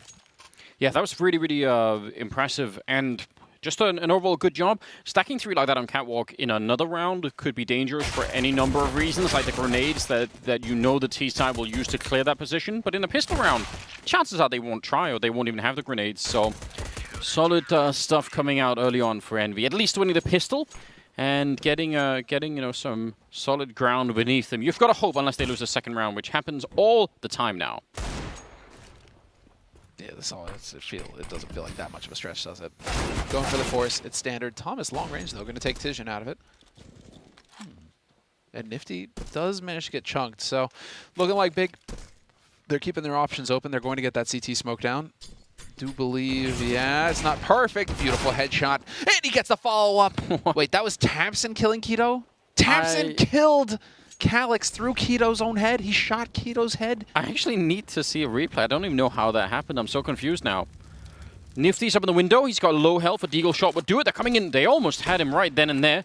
Still maybe some panic here for Nifty. He needs some backup. It is coming in from the outside, but it's Legia with an MP9. He's got head armor as well. Yeah, he's going to show up. He'll get down eventually. Tabson with 3 kills in that round, and I guess if you count his teammate, almost 4. I'm so confused how he got that. All right, so that's the first one. I don't care. That looks cool. That was sick. Well done, Tabson. It's so unfortunate for Big, but it did look cool. But it is so unfortunate for Big. Because that is definitely not what you want to be happening. If they have that extra man there pushing onto the site with the split, it's nice. Totally going their way. So I mean, it's still a pretty impressive round, I think, overall. They managed to do some good damage. They don't get the bomb down, but still, yeah, not making it completely free for Envy either. And they have an M4 and a Scout and then some SMGs around the place. Oh, that's just a Glock. Calyx flashed forever. That's unfortunate, missing the timing there. Thomas, or Brit on the server, doing some damage, managing to pick up a kill there. It's going to be a bomb plant in B and a kill there on Nifty. Legia, as they were highlighting on the desk, maybe not mechanically the most impressive player, but definitely someone who does a lot of thinking about the game and is definitely smart in that sense. Keto with 1 headshot. Xanteris trying to get the follow-up, and man, they could have had that. It would have been amazing. There's a flash to follow it up. Doesn't even need it. Mihu with 2 important kills. But again, another round that is really expensive. And now Big even have the extra bonus for planting the bomb. So it's an interesting start, even though, I mean, it's good for Envy, but it's not super solid, is it? Well, this sets everything up here. Now you're going to get that AWP into play here for Big on the T side. So they're going to have that sniper rifle. I'm curious about the spawn for Big. Do they have... Searson gets right in the middle. That's so unfortunate. So can't really go either way. I guess he's just going to have to camp mid-doors with the AWPs. That's was hoping kind of for a long spawn there to see if that was going to shake things up with this long take. I mean, especially when you've been doing this much damage, actually, if you went for the long spawn, right, you could maybe hope that they would have fewer grenades to throw at that corner, so it would sort of make some sense. A lot of aggression in the middle. Calyx, MP9 on the other side. And he's already called it in. You can actually see they were out long with 3 members in this round, Envy. And he's already said, well, it sounds like there's something going on in the middle already. Molotov to follow that one up, and that is amazing timing, because I think he would have been, well, maybe dead if they had actually done that a little bit earlier. Yeah, he was about to get toasted. But now that the molly's clearing up, yep, smoke goes down. Nicely done, though, on Big side, trying to force as much utility as possible out of Envy, and they've done a pretty good job. We're at a minute 15 on the clock, and Big still have 5 smoke grenades. Look at all the nades that Big have. They have so much to work with now. Whereas Envy, they're down to 2 smokes. Legia and Mihu holding on to those. But on this side of the map, towards B, there's nothing. Nada, zip, zilch. They don't have a whole lot to help them here, Anders. No, they really don't. So, I mean, it is going to be all on this B defense once it comes through. And it's an MP9. That's doesn't have to be the end of the world, but Nifty will have to get a kill in the middle of this push. He'll have to turn around and try and do it, or it's going to be too late. That's a big one right there. Turning for the flashbang, and the MP9, it just can't stop everyone. And that's a problem. Again, immediate save call here from Envy, and that makes a lot of sense. It's just not worth it. So, a lot of waiting around for Big in that round, but it's all paid off just in that one execute. And again, they even got the basics of it right. Again, Nifty had to get that kill, but then, you know, if Calyx would have had an M4, you have to imagine he could probably get one and then fall right back off the box, and then maybe they could start to put it together a little bit more there.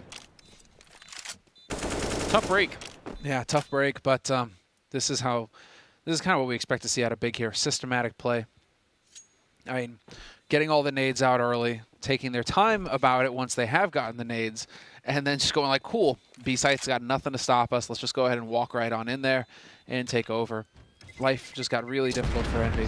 So that's big getting on the board here on the T side of Dust 2. 3-1 Envy in the lead on the ZT side. They will have money for a buy. They'll draw 2 guns, and so we should have a reasonable situation here, but not overcommitting as well, Big, you know? They don't go charging out. They're still just camping up there, just looking for shots, and it works wonderfully.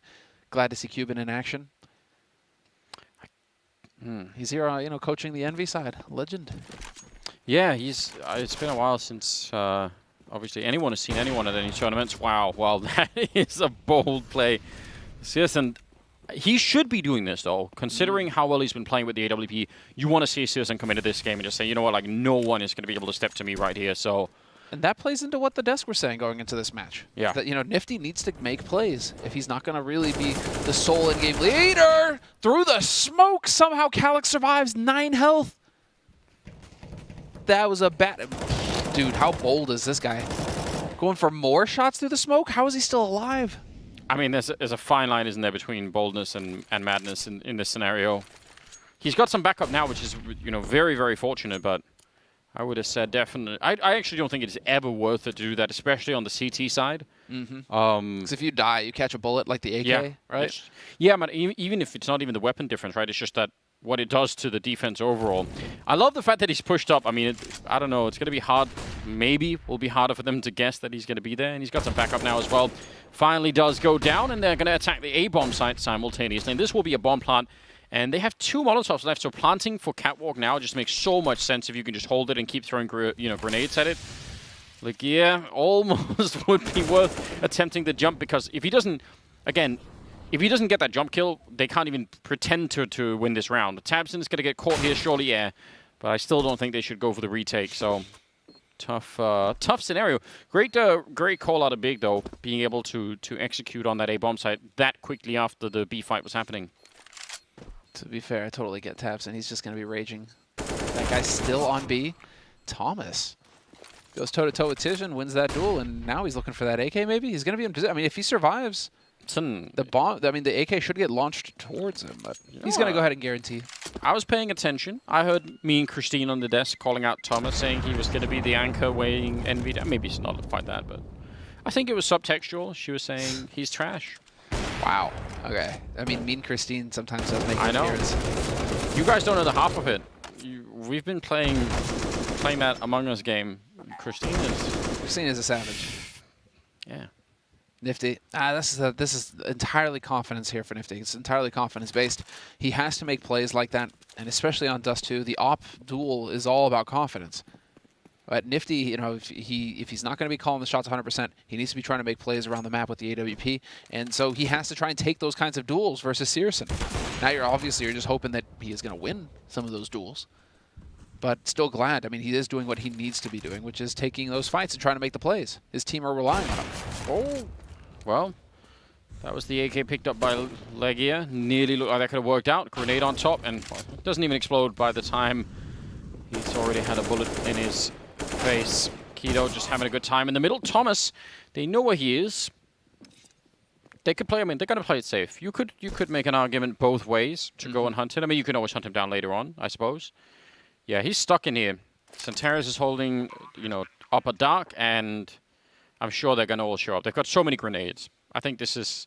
He would have to take a lot of people with him, Thomas, for this not to be worth it for Big. Or none. Or none. When he does go for that peak, though, you are thinking it's possible. 6-3 for Thomas so far. Yeah, again, Searson. It feels like Searson is just going to be dominating this this mid portion of the map. Kind of want to see him get that spawn for long at some point, though. And he, in fact, has it. So does he go barreling into long house now and just try and take that pot shot? We do see that every now and again, and he has got the spawn. He's going straight in with the AWP. Oh, this could be big. Thomas, the man in question. Does he get the timing right? No way. Oh, Thomas coming with the plays. Wow, that's not bad at all. Nifty inside of the B bomb site. A little bit of an aggressive angle here that I'm sure it looks like they're going to be almost jumping past. It could be dangerous. He's the only one in B right now. If he gets run down, there's a bit of a double nade. That looked really well planned here. Now they're just going to be charging in from behind as well, trying to see if they could do it middle. Oh, but they actually need to complete this. Otherwise, that mid push is not going to do anything. Tizian hoping for someone to help him out here, but they needed to win that early fight. tabseN will take down Calyx, and now alone in the bomb site is Mihu. In that corner, Molotov, does it actually go all the way in? I don't think, maybe it will spread all the way. Yep, he's burning and he can't put it out. He has to run out into the fight. tabseN now with a double kill. Oh God, the round is right back in contention. And he's going to fake it once. Thomas, he really wanted that. And now showing up as well from Upper Dark is going to be Tizian. Still 45 seconds and big shot here for, if they can pick this one up big, it's going to be devastating to Envy. A little bit of a jump and that got him killed. And the follow-up from Thomas. A big triple in that round and they nearly brought it back, but not quite. I'm just a seal at that point when that play is coming through, just clapping like, man. Still, man, good molly play like that. Really just forcing the defense to move, forcing the defense to react, and then playing on that. That's very cool. You could see him in the edge of the smoke. Okay, I was curious how he just dead on, just lined every bullet up on searson. That jump peek from Tizian, though, was not a thing of beauty, was it? He was very exposed and very airborne for a very long time. That was, you know, he made himself a very, very easy target. Talk about a roller coaster, though, dude. Yeah, that round was all over the place. But 4-3. And ooh, that actually connects on Calyx. Tagged. Calyx down a half. No aggression on Catwalk this time around. Envy have made the adjustments, trying to take that fight early at long. They have to win this round, Envy. Let's see it. Xantares. This is all on him. Nifty's going to be peeking around the corner, and Nifty with the right eye peek. Picks off Xantares. Not a whole lot you can do in that position against an AWP. He's just going to see you first, and that's enough with an op. Yeah, really, really well done. Tizian hoping for a bit of a return. Thomas showing up and will get the one. I mean, he did so much damage to Keto. I still think that's probably a fine trade for the minute. Hard round to get back in here if you're on the big side, but surely this catwalk play is going to be the thing that'll make the difference. searson not seeing anyone yet, and by the time that he does, Legia will take him down. And remember, last time they played, Legia sort of surprising everyone with how good he was with the AWP. He'll take down tabseN as well, leaving Keto in a 1 versus 3. And right now, it's all about the economy for Envy. Just don't lose any more rifles. See, if you've got that double orb, you've got the flank coming in. Calyx is just 3 seconds away from taking this kill against Keto. And that's exactly what's going to happen. So, job well done, 5-3. Envy surviving with both the orbs intact, and again, they would have ecoed if they lost this round. So, huge round to be winning. And Thomas is 10-4 right now. I'm doing a fantastic job. So, he has certainly stepped up. It's going to take individual plays here to put a halt to Big. And I mean, Envy have got nothing to lose. That's the one thing that we have to keep in mind here as well. They are heavily, I mean, they are the underdogs in this match. There's no getting around that, no illusions. And so they have nothing to lose. They have to get in here and they have to do damage. And so just have fun with it right now. Thomas looks like he's starting to feel the groove a bit. Mihu's got his back as well, and there is nobody really on Envy who is slacking. Look at that smoke they threw from T-spawn all the way to, like you said, default smoke to the catwalk, but they threw it from T-spawn. Look at that one. It's really cool. That is, I guarantee you, you know, some hard work coming in from the big side, trying to figure that out. Well, utility, I mean, Big are one of the best in the league right now at using utility to create openings to play off of. They are also just terrible in these sorts of situations. In terms of trade kills, they are bottom 2 in the league. So it's real fun when it comes to Big statistics. You know, they're kind of all over the place. They can either be one of the best in the league or one of the worst. Making the jump. He's somehow got 2 kills with a P250 on that side, searson. I just don't even know how. Now he's back with an AWP looking for another one. I think they're smartly not peeking him. They have the bomb over on that side, so why give him the fight? Oh, Xantares.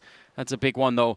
40 seconds and a 1 versus 2. A little bit of a jump there. searson, he's fast, but not quite that fast. And I would say, if you're Nifty, don't give him the opportunity. Don't do it one more time. It's just not worth it here. Calyx is going to be going down, and Nifty up in the window. searson, oh, he's gathering strength. He's thinking about it, just baiting out the shot. Still got 27 seconds. There's a jump past again. And the bomb is up at that window. 20 seconds. He has to eventually run for it, because if it's down to like 5 seconds, Nifty could even just run through a Molotov to kill him. So he has to leave more than the 5 seconds here. He's really thinking about it. Now going to pick up the bomb, and he's finally got it. 9 seconds left, and yeah, Sisson just putting it all. This is so cool. 3 kills on him right now. Needs 1 more. Oh, Nifty thinks it's A. Oh dear. How does he think it's A? I don't know. You got to wonder if that's a call as well. He's still got some time here, but Searson's now relocated into a very powerful position. And if Nifty makes a run for it here, again, Searson does have that Molotov. He could try and just play it out and maybe even sort of slightly wait and throw it on top of him. We'll see. Nifty making the drop down. He's going to tap the bomb. Yep, there's the play with the Molotov on top. Oh, Searson! Incredible clutch. Quad kill. 2 with a P250, steals the AWP for another double kill. That is an absolutely absurd round. What a beautiful round from Searson. As soon as he picks up that op, okay, so it's the catwalk play. What a, wow. That's unreal. But as soon as he picks up that op, you're like, oh, this is bad news for Envy.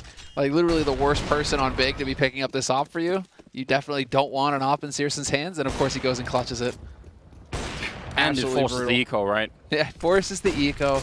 I'm probably going to just continue to lean on Nifty's confidence.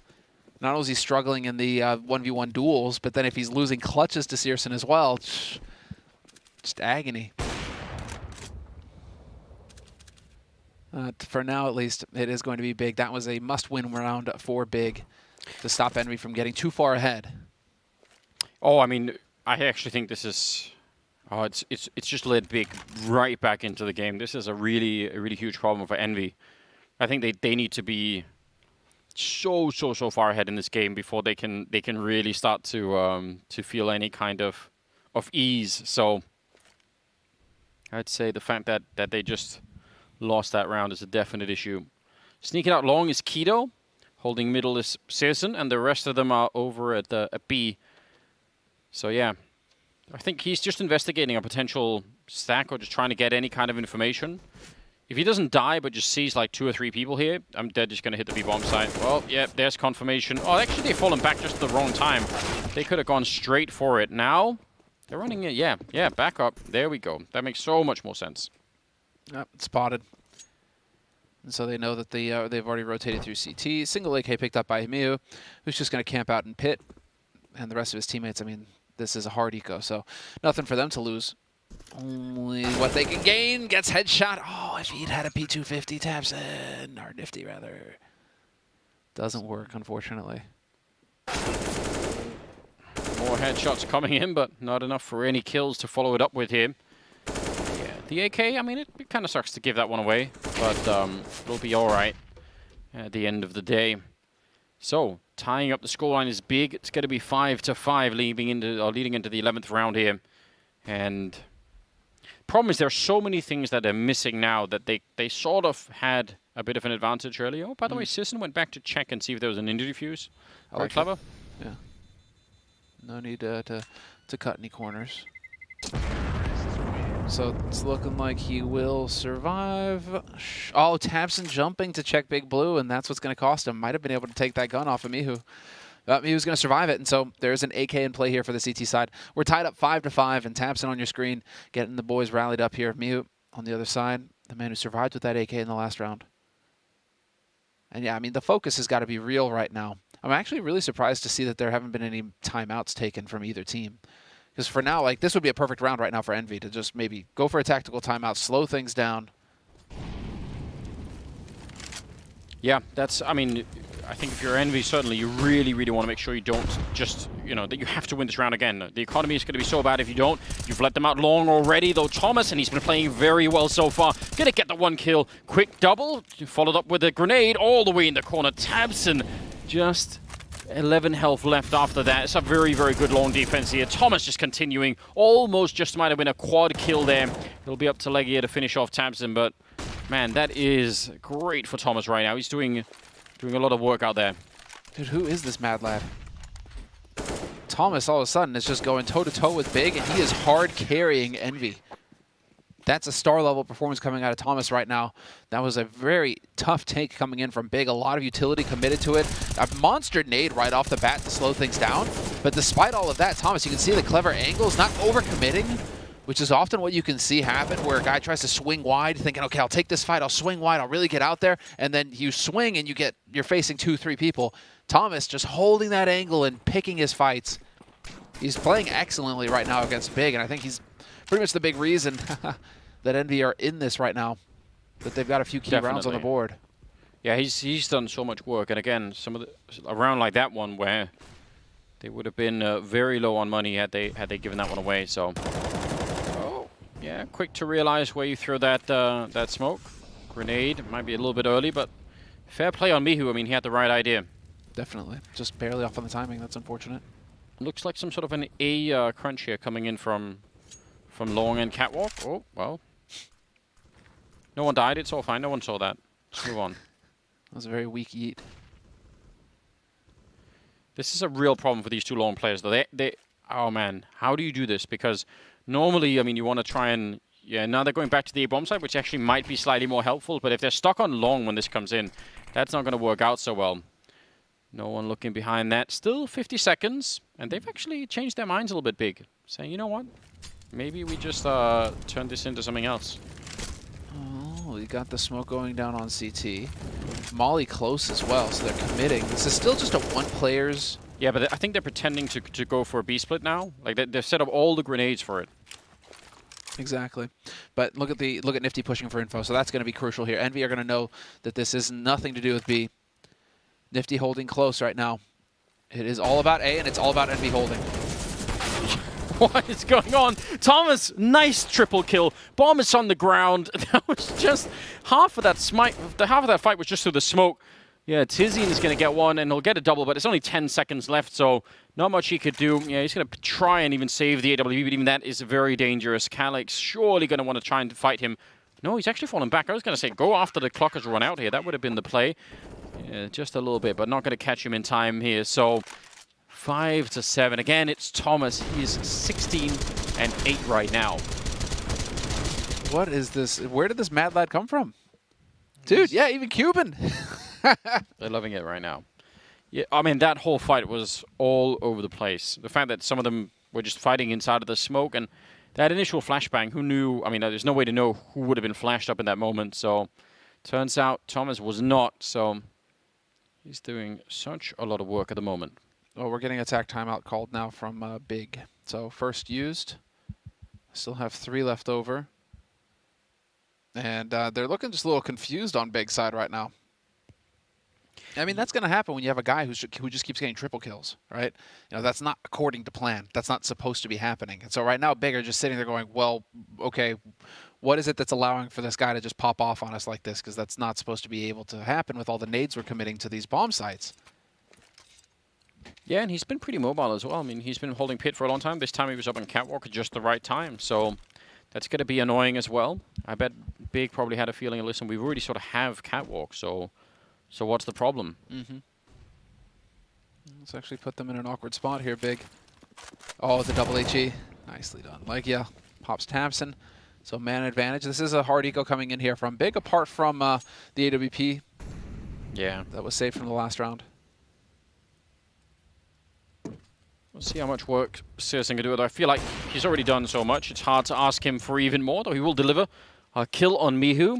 And that opens up everything right now. They're going to be pushing into upper dark, which is not a bad response, actually, if you lose the mid control. It sort of makes sense. Not going to find anyone here, which in itself... And they're pushing long, which might be a little bit too much. They can almost catch the bomb here. This is dangerous. Tizian saying, please. Oh, no. They have the A-bomb site, but no bomb. That just saved the round. That just saved the round for Envy. That headshot is nice, though. Thomas, the raid boss, is dead. See if he drops some loot or not. Oh, and the molly on long close. This is sick. It has to spread on Legia. Oh. No way does it not spread on Legia. Now, it doesn't look like they're going long. It looks like, and actually maybe, I don't know if Calyx will have heard that. So maybe probably did hear the steps. So they should have some information. This fight over at long, who knows what's going to happen there. It's going to get really awkward. Keto sneaking in, and the shadow is going to show on the ground. He should be losing this fight every single time. Does do some good damage. 3-on-3 now, but this round is way too close. If listen, Envy or Big already had the round where Susan saved them. If they get another one, that's going to be heartbreaking for Envy.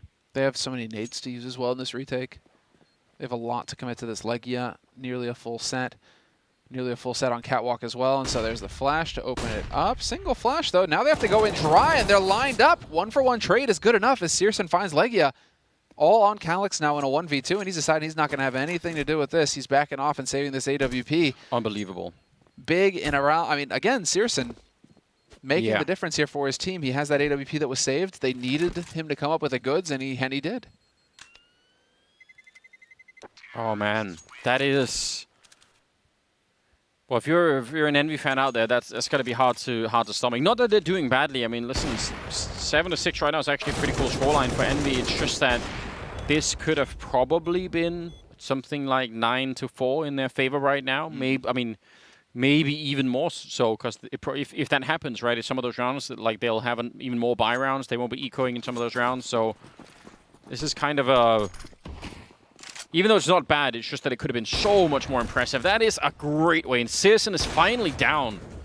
Taking him out. Nifty with a bit of a boost there into the middle. And he couldn't see that somehow. Santaris will drop him right afterwards. This AWP is all they have right here on the Envy side for the 14th round. Oh, and Keto's managing to get this massive punish. They try to go for the push. He even spots in mid as well. And so this is just falling apart completely. Although Calyx is going to find Tapson. Brings it back to a 1v3. This still should not be a losable situation here for Big. With 3 alive, with the nades to work with, they know where this AWP is. They should exactly be taking this bomb straight over to A site and getting a bomb plant early. Nice. Yep. All right. So, still, well done here from Envy, putting a fight into this round. Trying to pull off what Big were able to do when they saved that AWP.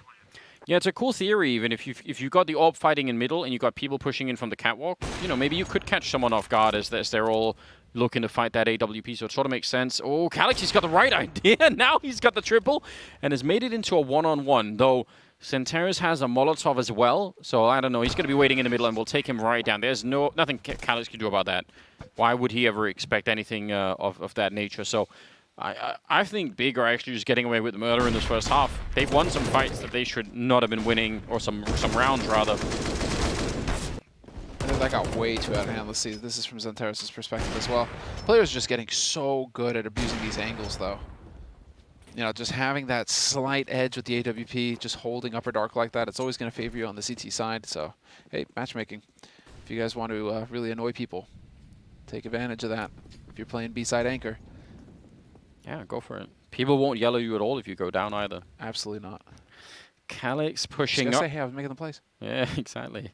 Nifty's behind him, but there is the entire Big team coming for him, swinging wide. Nifty with a good follow-up, but he has to do more. They're jumping right on top. He did just see it. That's a good attempt from Nifty, but all it does is give Big the B-bomb side. Mihu going to be charging right through, and he's going to get traded as well. More people coming in. Legia next in line, and that leaves Thomas alone. 1 versus 2, and he wants to go in front of the Molotov, and that'll get him taken right down. 8-7 in favor of Big at the end of the half, and again, Envy could have done so much more. Actually, that's in spite of the fact that 7 is not a bad number, I still think they could have done so much more. Rough times altogether. We'll see if they can do better in the second half. That's going to be coming up after the break.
All right, welcome back, ladies and gentlemen. Second half coming up. It's on Dust 2. It's between Big and Envy here at Flashpoint.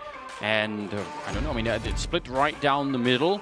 I don't necessarily think that's actually great news for Envy. Thomas did an enormous amount of work. Envy should, I think this should have been a 10-5 half in their favor.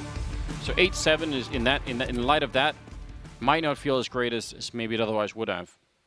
Slightly frustrating, but I mean, you still managed to put up a fight. I mean, coming into this map, everybody's expecting Big to just completely railroad you. This is shaping up to be a much more competitive map between these two teams. Nice HE to open it up. A little bit of damage. Just going to ring Thomas's bells. And Tizhen looking for the headshot. Doesn't quite connect with Mew. The taps him with the aggression. Just casually clicks like yeah away. Tizhen through the smoke. Going to find another. And it's down to Thomas, Nifty, and Calyx here for Envy. Gathering up as 3. Trying to storm onto the B site where Xantares is just going to calmly click them away. And yeah, no stress. Just headshots. 3 headshots for Xantares. What a cool play from Big. That smoke that goes down on the box is normally, one that the T's will throw to try and get onto the catwalk and not get shot from middle. Instead, Big throw it and to go for this fight against Legia. And it's almost like he knew that he was like, oh no, I know what's coming next, and he tried to get back and it was just too late. That's a Legia, very what cool now? All right. The Envy is just so Cuban is not happy. But I mean, Envy, Legia would know. He's after so much time on Big, changed it up. This is the first time that apparently he is playing Big this year. So a lot riding on the line here for him, obviously. Wants to prove it, prove his worth. So Searson, just the tradesman, going to work already here in mid. Just clocking in the hours as Tamsin manages to pick up 2 kills with the MP9, so bonus money going his way. Xantares and Keto, so just very solid anti-eco coming in here from Big. 10-7, double digits for Big, and now we get the first buy round coming in from Envy. No AWP going to be possible, though. That's unfortunate. Yeah, that definitely is somewhat of a crucial tool to put into play on Dust 2. On the T side, even you definitely want to have that. Scout in play though on Searson, so I mean, maybe it's not so bad right now for Envy. AKs versus an MP7, an MP9, and a Scout. I'd take that. Dude, Searson is such a mad lad. Oh, that's a really big grenade. Again, given those SMGs and the Scout, doing even that damage it makes a really big difference. Oh, had they continued, though, Envy, they would have railroaded the entire Big defense. Calyx is going to catch Keto quickly. Tizhen's still here, though, going to catch him with the nade in his hand. This is now effectively boxed Envy up onto the A site where they're just taking bullets to the head. Finally, Mihu comes in with the flank, but it's not going to be enough. Taps in long range, takes him out of the fight, and it's all on Calyx now. 1v2. Through the smoke! He gets the kill on Tizhen. Absolutely ridiculous, but even if there's a minute left here, I mean, yeah, he has to catch. This guy's very smart right now for Calyx. He knows that he can't take a fight that lasts more than a second against Tabson here. It's going to have to be a straight headshot with the AK. Tabson, though, hard to fool as well. He's back looking at long. He's got an HE grenade, although I doubt that he's going to want to throw that at any point here, because that is just risky. Hiding behind the car, definitely also a little bit risky. 40 seconds now. The bomb is still up there. So Calyx sneaking out long and trying to check it. Again, element of surprise is the only thing that will save Calyx right now. He's going for it, not quite checking the car. Well, can't really check behind the car just yet. He is giving up on that. He's looking at the site, and any noise or anything else, Tabson's going to stand up for a quad kill, and that will be, I mean, again, another round that Envy needed to go their way and just did not. I love the push into Upper Dark from Big, though. That's really huge. The aggression from Big, man. Yeah. Lack of respect, utterly. With MP9s as well. Just like straight in there, no fear, get in, look for the fight, and just annihilate Envy. Clear frustration here on the side of Envy.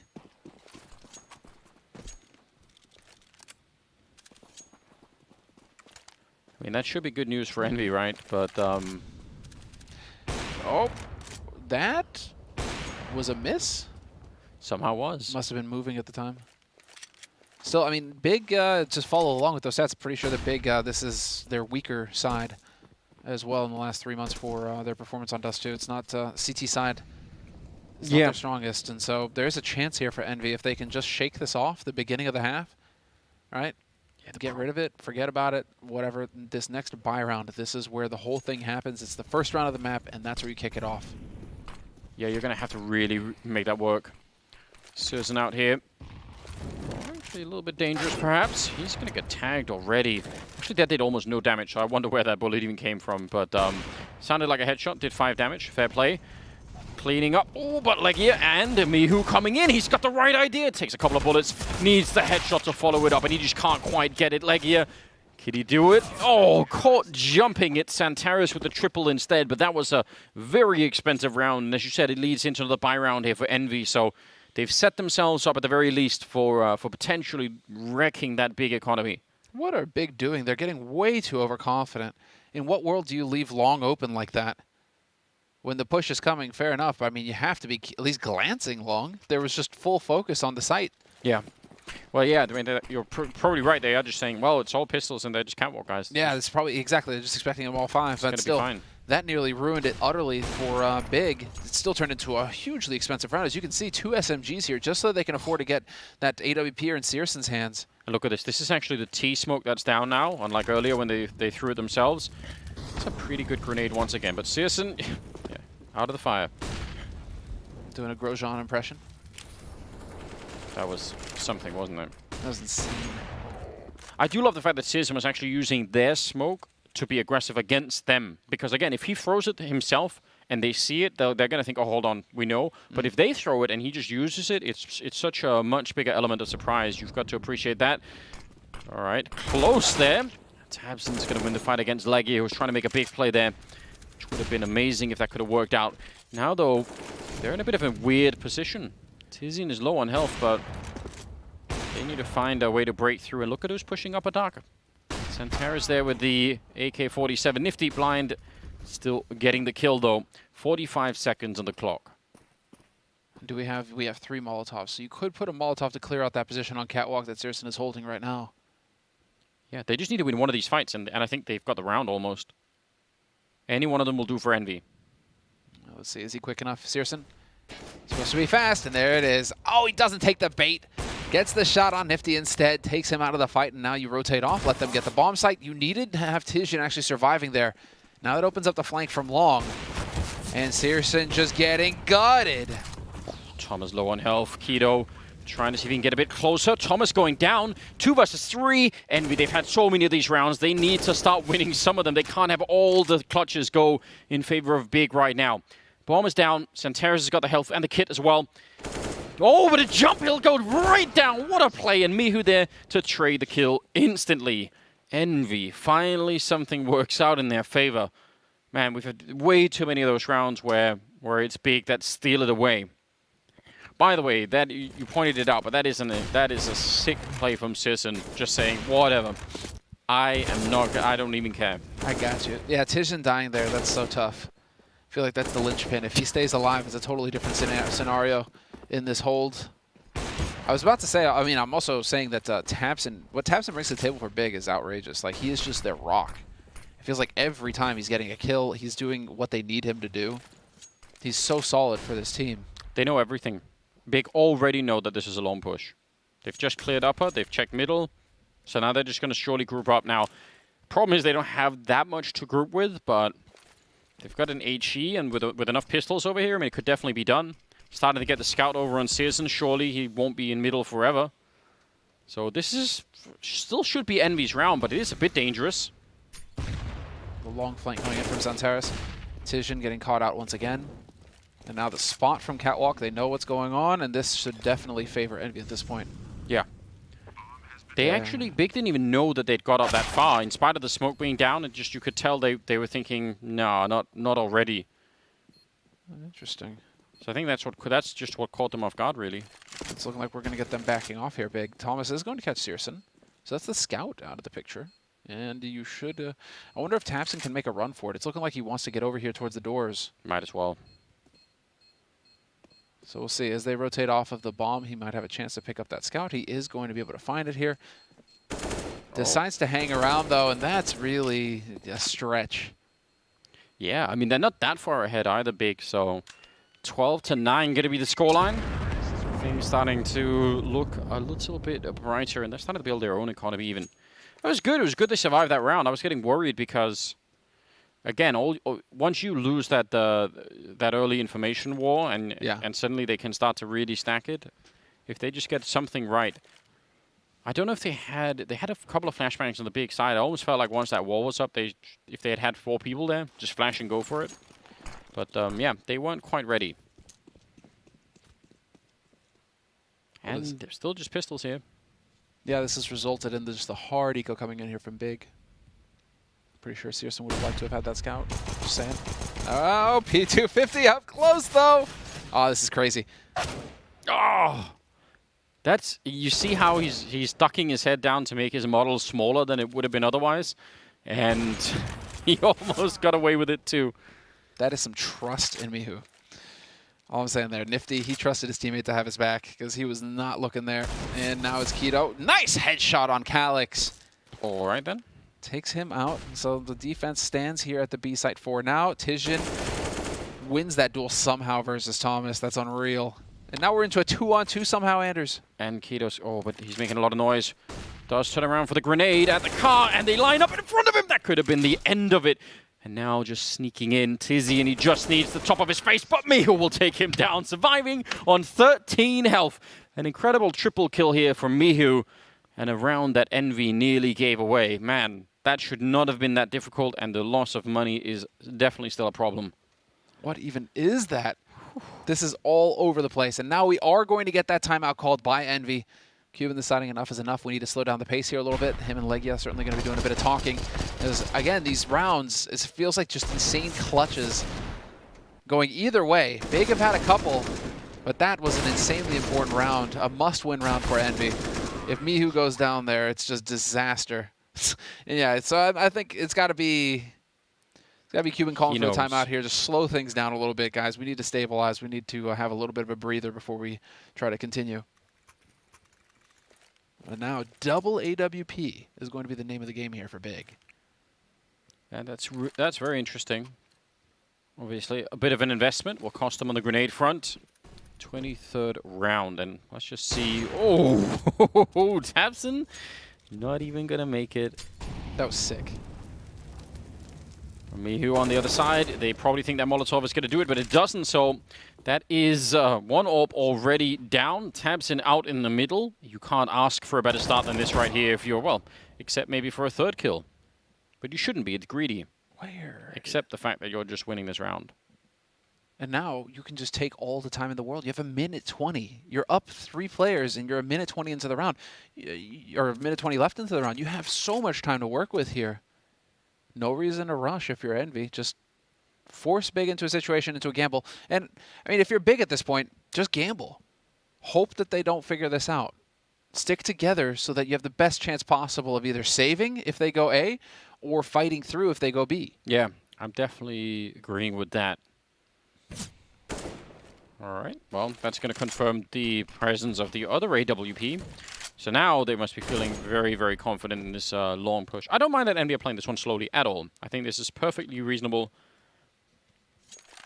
At no point do you really want to get into the mindset of saying, that's great, this round is won, it's cool, guys, just let's go for it. Not at a professional level. It doesn't do any good. So I'm glad, again, using all the grenades. You might be thinking, well, why is it 2-on-5? Like, surely they just win any fight, but it's not worth it. So I like everything about this. Cut no corners in this situation. Yeah, it is like you'll never recover from losing a 2-on-5 at this stage in the game if you somehow just forget to check the wrong corner. Escaping the B bomb side, that was kind of cool for Big. That's where they're going to go and check first. And now just making their way across. Keto's going to be holding this angle with the AWP, and Centaurus will be looking towards T spawn. So yeah, saving these guns is very, very important for Big right now. And Envy have enough money, at least on some of their players, that they can throw some players away here, and I would still say that's probably a good idea. This is so stressful. All I want Keto to do is just back off, please. And yet now it's not going to happen. Now Zantaris not going to survive either. Very well done there. And just as the bomb goes off. So Envy, 1 round away from tying it up versus Big. Yeah. And look at this. I mean, this is incredible. Thomas has now finally got some help from Mihu. He's up there, tied the scoreline, and Calyx. So Thomas was, setting all. I think when he was at 16, everyone else was at like 8 or 7 on his team. So no one was, doing anything like what he was doing. Now he's got another 2 teammates joining him, and Envy are actually really gearing up for what I think is going to be a nice Dust 2 performance right here. 1 round away from tying up the scoreline. Grenades coming in along. There's a lot of them, but they don't do nearly the damage. I mean, you would have wished there would have been another couple of players behind him. So a 1-for-1 trade, that's going to be all right. They're not going to be so sad about it. Envy have clearly done their homework, Anders. They are ready for this. Really sick play, though. I do like that trap set by Big with the double HE in. But life is going to get real interesting here for Keto. Could be brief. More likely, though, it's going to be quick. And yeah, Mihu finding the headshot. So Envy going to tie it up 12-12. It's expected. This was an eco round. But now going into this next one here. So Big... Well, it feels like on the double op round, that was a comedy of errors. Tamsin getting picked by Nifty first, and then Searson just getting caught out because the molly wasn't good. Those kinds of things, don't think that Big will be making those same mistakes again.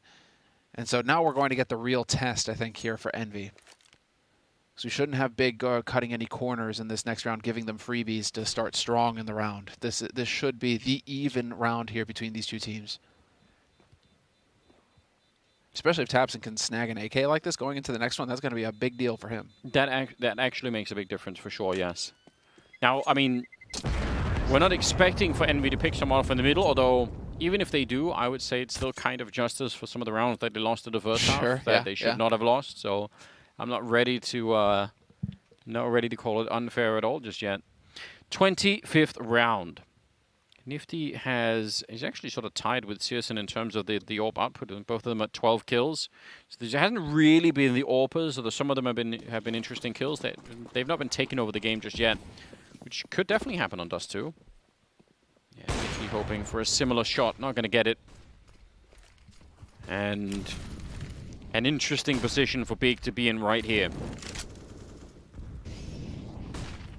Oh, there it is. Quick take here from Catwalk, really giving themselves options early. So Envy now with Catwalk cleared up, could set it up for a quick A take, could set it up for the B split. You're going to get the smoke getting thrown in here by Legia. But only just the single smoke. It's not a dead giveaway. And Envy now decides now's the time to push out through mid, and Tamsin's going to trade it 1-for-1. 2 players survive on the B side, however. For Big, the defense has not been broken by any stretch, although as I say that, Mihu catches Tizian, and so it's Searson now. Has to be the hero of A, and he needs to take this kill. He needs to find him early, and he misses the flick. Mihu overwhelming Searson. This is it, Envy. I don't know if round. Yeah, absolutely. Yeah, they're falling back now finally, Keto and Santaris, and I think that is some pretty good math coming out from Envy. So if you get a kill in... on a CT player that's playing CT spawn, but he's really close to middle, you don't know for sure whether or not there's still, there's 1 or 2 in B, which is that's sort of the crucial piece of the puzzle that you're really missing here. Oh, yeah, it's absolutely worth it. But because they get the kill on the guy CT spawn, and he's so far back towards the A bomb site, you can probably guess that it would have been, another 2 players B, which means there's only 2 players left A, and you're just, if they're both, long, then you just get the bomb plant for Catwalk. If they're both up at the Catwalk, you probably just overwhelm them. So I think they did the math pretty quickly there, Envy, to make that call, and that worked out really well. Oh, this is wild. This is Envy's map pick, it's worth pointing out. Kicking us off here, Big picked Mirage as the second map in this best-of-3 series. Upper bracket of the playoffs here for Flashpoint. Yeah, I mean, it is definitely worth taking into consideration, because I think everyone has been so impressed by Big, and probably many people have picked them as like the team to maybe win the tournament. So even if that, favored. Yeah, you've got to think that still a lot of people will say, man, they should win this one 2-0, which is at the moment looking less likely. Mihu up at 24 kills. He's overtaken absolutely everyone in the server. He's a monster, dude. He's doing fantastic work. So it's worth pointing out right now that if you are not a follower of the stream, wherever you happen to be watching, be sure to hit the sub button and the follow button so you know when the stream goes live. We've got more Counter-Strike throughout the entire week. We're going through the playoffs here at Flashpoint too. And while we've just kicked it off, this is the first day, Anderson. So be sure to follow the stream. You'll know when it all happens. But this is yeah. it now. Big, they managed to squeak another buy-in, and they're light on the nades, but they've got the firepower. That flashbang did absolutely nothing at all. Calyx setting up a smoke as well in case there's going to be a Molotov on him. And Tizian, I don't know, something told him not to peek that corner. And if he had, I bet he would have been dead. Calyx is waiting all day out there. He's just ready for it. They're going to bring the bomb back. Calyx saying, it's, you know, we could take long. No one's made it down in the pit. Let's maybe do it. A minute and 15 seconds. There's almost no reason not to do it, just to put pressure on Big. And they're still holding up a dark, which I really enjoy. Just making sure that they don't give that up for free information. Because again, Big have been very aggressive on the CT side, especially early on in the half. So don't want to give them any free information at all. Searson out here. It's going to be, oh no, setting up for the run boost. He knows what's coming. Sure, maybe not. Actually, they were just looking over the car, weren't they? Mm-hmm. So not quite. Oh, but jumping into the pit. He did see it, Searson. Back on off. Yeah, this is not worth it. Definitely not. You're the only one of the A-bomb site. You have to stay alive. So he knows there's at least 2 there, and that's prompting the hard rotation coming out here from Big already. Holding close to the smoke, does not quite see them go past. However, he is about to get his head taken off for free. Yep, not a chance. Searson is down. Man advantage now for Envy going onto the site. Tizian going to fight back as best he can. Takes Legia in this. Brings it back to a 4-on-4. And a nice nade. Drops Calyx down to half as well. Slow things down with this push. Trying to get these smokes to clear up. Nifty now has to try and make a play. Going for the peak. Looking for a shot. He's going to get it. Mihu on the flank with the 2. And there's Nifty. 2 for Mihu. 2 for Nifty. And a key round coming through for Envy. 14-12. And Big have been they've got to be wondering what went wrong. They had it all there. Yep, and they lost that A side exactly the same way as they did last time. The smokes go up and they never suspect that someone just walks past and under them. That's last time when they had it was pistols on the A-bomb side, admittedly, but it was the exact same thing just happened. Somehow Big just and through the door. Keto gone and out. Nifty does get tagged in return, but I don't think he really cares. There's a scout on the other side as well. Man, they are so close to winning this first map. That'd be quite a celebration for Envy, surely. Tabson will get one in there. 5-7. Oh, but he wanted to keep pushing. Got a little bit greedy. Didn't really work out for him. I'm so confused about why why Big aren't seeing that sneak past the smoke. I realized a lot of the time, yeah, people throw Molotovs on the site and flash and just run past, you know. But the fact that Envy sneak past really are catching Big at the moment up at that A site. And again, Envy have to respect the fact that they are trying to play this one as smoothly as you can. Running away there. Ooh, all right. Good job on Thomas. Centaurus will sneak in a kill there. They've got just pick a site now. 50 seconds. Searson's going to be showing up here, and now they know where he is. It's a nice headshot. My God. Still, 40 seconds and a 1-on-2 with a scout. Shouldn't really be close, should it? Dude, it's Searson. Not Anders, again. it's Searson. Not again. He did this once already. No, he gets the body shot. If he'd have hit the headshot there, Anders. He is pretty lethal, isn't he? But yeah, I mean, listen, I wanted to believe. I wanted that to work out. You know, it's like when you're trying to watch, but you put your hands over your eyes, but you're cracking your fingers, but you can't quite watch. Is he going to do it? Oh, man. Double AUG and an AWP. Big are going all in, and they have to on this 28th round. They need to win the next 3 in a row and get us into overtime. Of course, that can absolutely be done. Although they are fighting a pretty large bank on the Envy side, so they won't be easy rounds, will they? Not by any means. Not by any means. But a fully equipped Big is lethal, and they definitely have the pressure. And in these pressure situations, they should be favored. They will have more experience, and they should have more confidence in their ability to get it done. But Envy right now, they're going to be riding high, and you can see Calyx bold.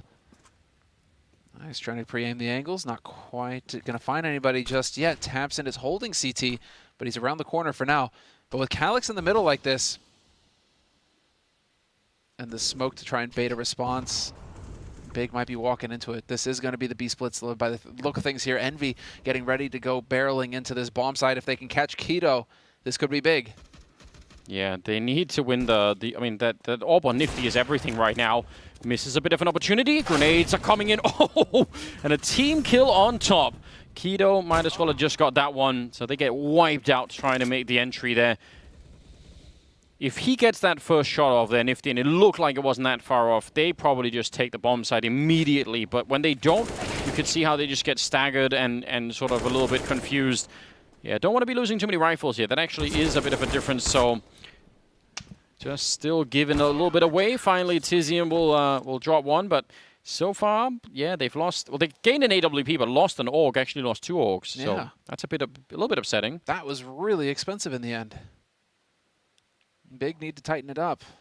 13 to 15. All right, let's see. Once again, we've just had guys getting a shot in the back of the head. I love the nonstop. fact that Nifty sort of almost turned towards him like, dude. Turns into, no, it was just, he was a commissar in the end, Anders. I know. Nifty tried to flee. Can't have that. Nifty turning his head saying, exiting B. Nope. Only. Yeah, there is the reference that I have. Here we go. Out long. Flash is coming in, but it is an even trade. And Searson, he can't run away from here. He's in a lot of trouble right now. Grenades thrown down at his feet, and they hunt him down.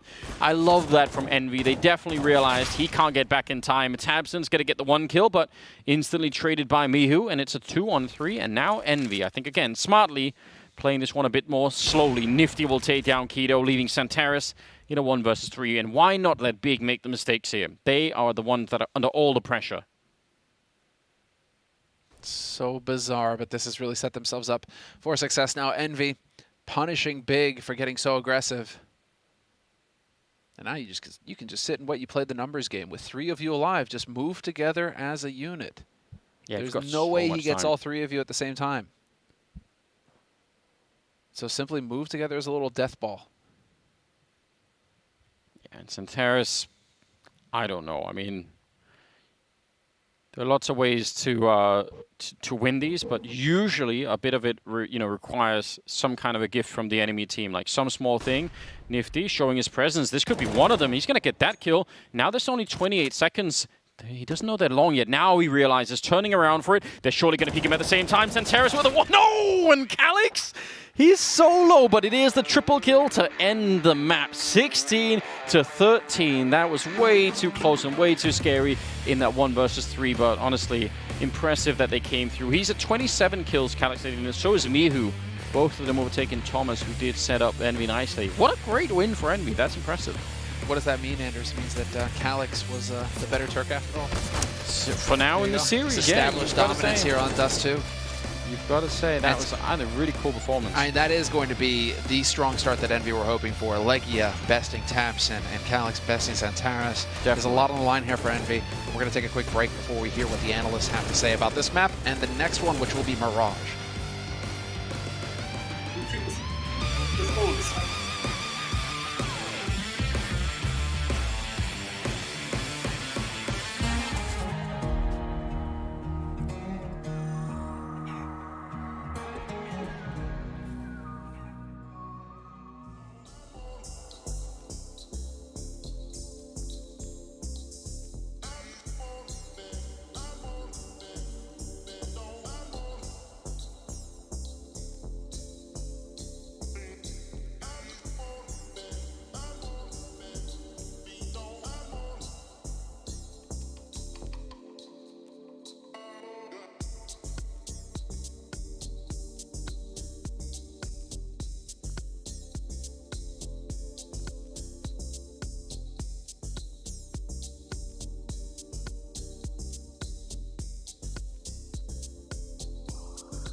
This course in.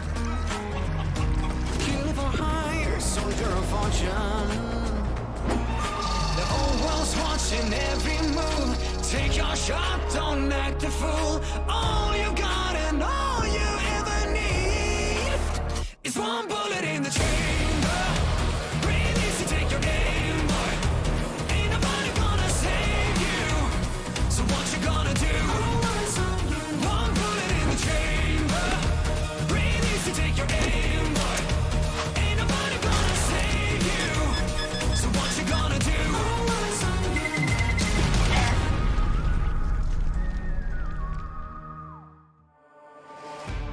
Welcome back to the Flashpoint 2 playoffs. There is our beautiful trophy and our lovely new playoff hype video art on both by Timmy Ham. You can find him at IamSloth on Instagram. Thank you very much for providing this very nice custom touch. You know, we didn't have the players to do a shoot with this time, so we had to get a little creative about how we were going to make some hype content.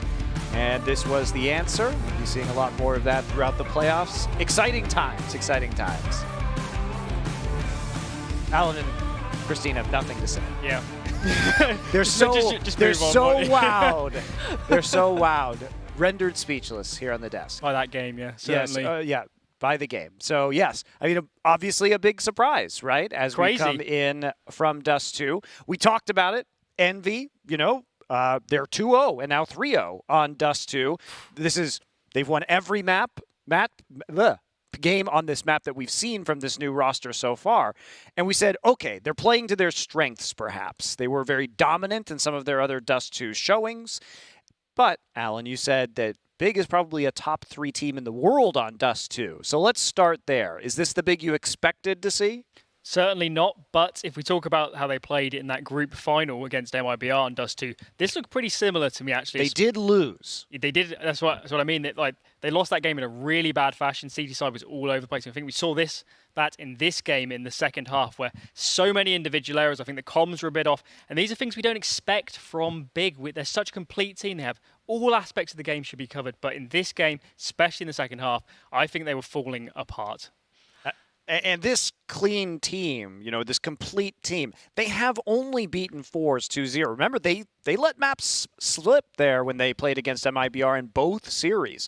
So with that in mind, is this still the Big that you think can win this event, Christine, or are they slipping a little bit here? All I gotta say is nifty 50. Nifty 50 is back for the Envy side. I'm just kidding. It was far from 50 kills for Nifty, but the value, the impact that he brought into this series was something that Envy was missing all throughout Flashpoint 2 thus far. And Envy and Nifty, they both showed up in strides. Now, I do have to admit, I am very surprised at how Big kind of got bullied around. Envy did a really creative, kind of clever thing towards that long A. They threw the smokes down. You could see that the Big players were so ready for the fight to happen.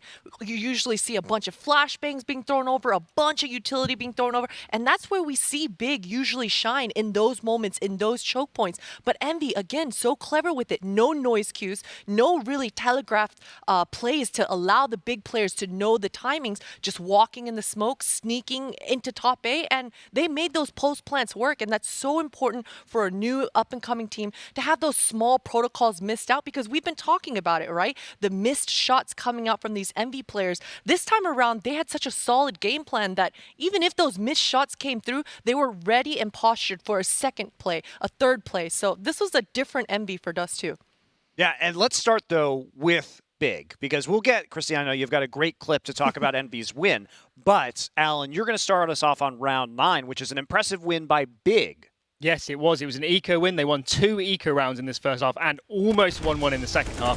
So we get into this one. They're on pistol armor here. Searson, he's going to be going out here on catwalk to get 2 really great frags. The rest of his team actually are B-splitting right now, but they're all dying. But Searson, he picks up this AWP, and now he finds himself in a 1 versus 2 scenario versus Calyx and Nifty. Calyx here swings out. I think he should have stayed there and played with Nifty. But at this point, this was the crazy part, wasn't it, Christine? When Nifty, there was 11 seconds left when Searson picked up the bomb there, and Nifty thought it was A. That should be impossible. That must have been a comms mistake from his teammates, otherwise that couldn't have happened. Searson mollies the bomb, closes out. And I have to say, if Envy had won that round and a later anti-eco, this could have been a blowout. That could have been a 16-10, 16-8 sort of scoreline, and we'd be standing here even more surprised about that game. Yeah, well, that closed things up and closed the gap and got Big some advantages. So now, Potter, why don't you tell us, moving into a later stage of the game, how Envy was able to close this one out? Yeah, so I just touched on Envy's kind of finesse towards that long A. This is much later on in the second half. You're going to see Calyx, he had the great spawn. He's holding towards this long, and because Envy, once again, they've been able to bully and kind of finesse their way out of long A. Calyx, he's communicating all of this free information over to his teammates, and then here it comes, just a creepy crawly through the smoke, and at this point, Searson, I mean, again, there's not a world where Searson is expecting the Envy players to be so silent there. There's usually some sort of cue that's going to allow Searson to make a different play, have a different sort of reaction. But man, to just top it off, Mihu with the perfect lurk to kill up and clean up. And so, I mean, once again, that was a nice touch of a long A split coming out from Envy. Yeah, Mihu did clean up too with that lurk as well. And I know Mihu and Calyx were the players we were looking to step up this series. And you could say Mihu really delivered in the first game.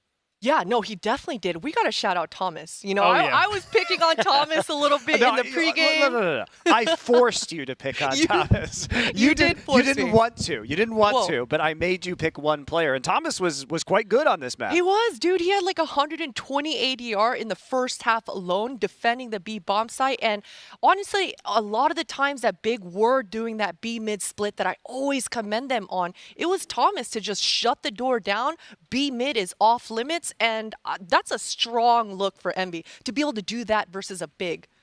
Well, this is a good and huge win for Envy here. They do seem to be getting better every time we see them play, which is certainly encouraging and what you want if you'd like to stay on this Envy roster, you have to say. So, Alan, as we look forward into map 2, how is Big going to prevent this from being a 2-0 for Envy? I think the thing about Mirage versus Dust 2 is on Dust 2, when things are going wrong on CT side, it's really hard to adapt because there's just not really that much you can do. You can play a bit into mid. They actually had a late round in the towards the end of that game where they tried to play into mid and kind of fight the mid devils, but it wasn't working. Mirage is very, very different. There's so many options. You get aggressive towards A, towards B, run mid setups. There's so many options, and this is where this team really shines on the CT side of Mirage. They're so dynamic. They have so many setups, innovative stuff. Searson, I know he had a difficult game here, but Mirage is his playground. And I think the thing I want to highlight about the way that Big plays CT side of Mirage is CT side calling, because when you run so many dynamic setups, when you're playing into A, you're playing away from B, all of these sort of things, you've got to be really on point with your calling, because if you're leaving an area of the map exposed, if you get that call wrong and Envy, you know, they beep up into a solo player, they're just going to win the round. So tabseN, in the past, incredible at CT calling. And to bring this one back, he needs to be really on point. Yeah, I have to agree with that. Mirage, we don't have any intel for Envy. They haven't played it a single time so far. And even though they've looked good on all the other maps, this is going to be a trial by fire because Big's T side, I mean, Alan's over here complimenting their CT side. Their T side is incredible as well. Tizian always applying the pressure towards that upper B tunnels. Then you got Xantares with the perfect lurk towards that palace. And he's able to really gather all the information that Keto's able to get him towards that mid and make a good decision, a good, huge play towards that A palace. So for Envy's side, they've got to be able to take over at least the A ramp, at least the palace, or put all their eggs in the basket towards that B and just control that area. Yeah, and worth noting that across IEM Beijing and Flashpoint, which are the two tournaments that Big's been competing in recently, they are 3-0 on Mirage. So this is certainly a map that we would have expected them to potentially play, feeling very confident, and they are looking to win here and then send us to a decider on Nuke. Can they do it, Anders and Semler? Ooh, I kind of hope so. I feel like it'd be cool because everyone did bet on Big to win this, so I feel like it would be justice if Envy just pulled it off. And of course they can. Moses, Monty. I'm sitting here Moses as well, but of course they can, Monty. It's an absolute possibility. Now whether it's probable or not, that's a different story entirely. Yeah, that is a slight difference there. I'm really excited to see this. I like the fact that Envy were playing this so well. I think they had some great individual performances, maybe even from some of the players that we weren't expecting, like Mihu definitely stepping up, Calyx definitely doing a lot. So Thomas, man. Thomas play, yeah. Beginning of that first half, he was the hero that Envy desperately needed. He got them a couple of huge rounds, back-to-back triples that just totally changed it up at the beginning there. So I think without Thomas and his performance at the beginning, Envy just gets steamrolled. We don't even see them hold on and get enough rounds in the first half to give them that fighting chance going into the second. So yeah, man on your screen there, got to give him props. He definitely did some work. Envy needed him, and he stepped up to the challenge. It would have been, I agree, it would have been very, very hard for Envy to get that rolling in the beginning. Although, I mean, as Alan was saying, and I think we were trying to make this point. Espresso. All right. He's having a shot, so he can hit his shots, you see? Let's see if that works. Alan was saying this as well. I mean, if Envy wins some of those clutches that they should have won in the beginning, then they would have steamrolled big on that map. So there are a couple of interesting things, I think, that are worth taking into account. We'll see how it goes going into the second map. It's going to be on Mirage here for Flashpoint. It's Big versus Envy. And Big going to be starting on the T side, Envy on the CT side.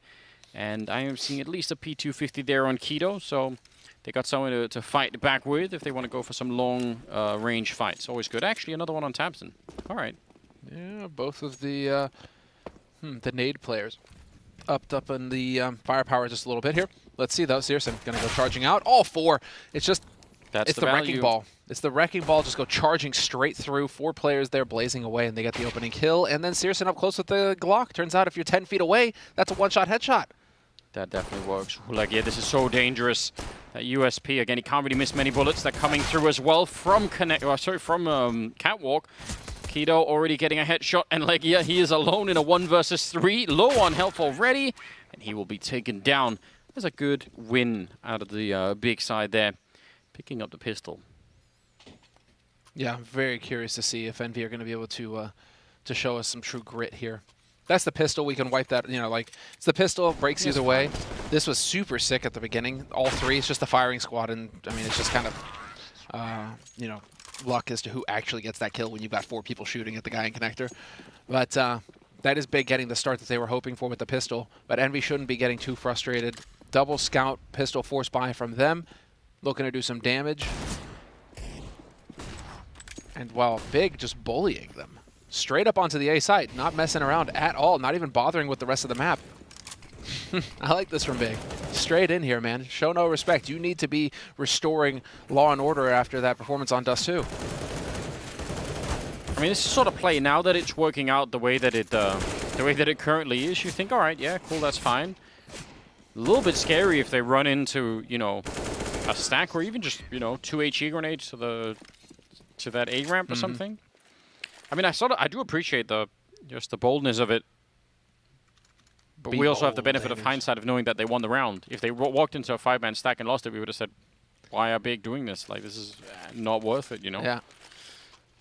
Gotta to be careful. To be fair, Envy had players at B. They were rotating over. It wasn't like the full 5-man at the beginning. Like, Envy also just were like, sweet, like, everybody come over.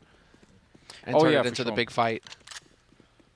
But now this is a stack. Yeah. That's a stack at B now from Envy. And that's what you don't want to be rushing into, right? Yeah, but this time Big are, you know, paying attention. Got the Mac 10 leading. This is all super fine. Searson running in and just creating essentially space behind him, which is also why he's just going to keep going. If you're playing that role in your Searson, you just want to push as far as you can so that it opens up the bomb site to the rest of the team. It's all just fine. Yeah, you definitely want the Mac 10 in that position. You want him to be getting the kills too. If you can set him up with some more flashes so that he can run in and see if he can get something more out of this, that'd be nice. Yeah, 1 kill, a 2nd kill. Oh, they're so clever. Yep. What a nice detail. Searson for shame. That is very cool, yeah. Swapping it out because Searson was already low. Giving Santaris a little bit more to work with. They have quite a bit of money going into the 4th round here. They will have Nifty on the AWP on the Envy side, and yeah, we'll see. It's way too soon to really say anything about how Envy are going to be playing on this map, so we'll just have to find out. I think this is the first really interesting round that's coming up now to give us a little bit of a feeling. If they could do this and actually take away this map, it'd be amazing, wouldn't it? That'd be the upset of the year, I think. I mean, that would be an insane upset. The odds reflected as well. Yeah, it was close to 5-1, I think, wasn't it, at the beginning? So, oh, nifty. Nicely done, Nifty. Can't miss that chance. If you're going to hold that angle, you have to hit the shot. Nifty is showing that he's got the reaction time to be playing that off. He is hitting those shots where it's just a matter of holding the angle and reacting as soon as something moves. That's twice now. We saw the same kind of shot on Dust 2 from him earlier. Yeah, and it's so strange because there really are some games where watching Nifty is really fun and he's really, really fast. And there are some games where he really goes missing. And unfortunately, I don't think Envy are a strong enough team that they can afford that.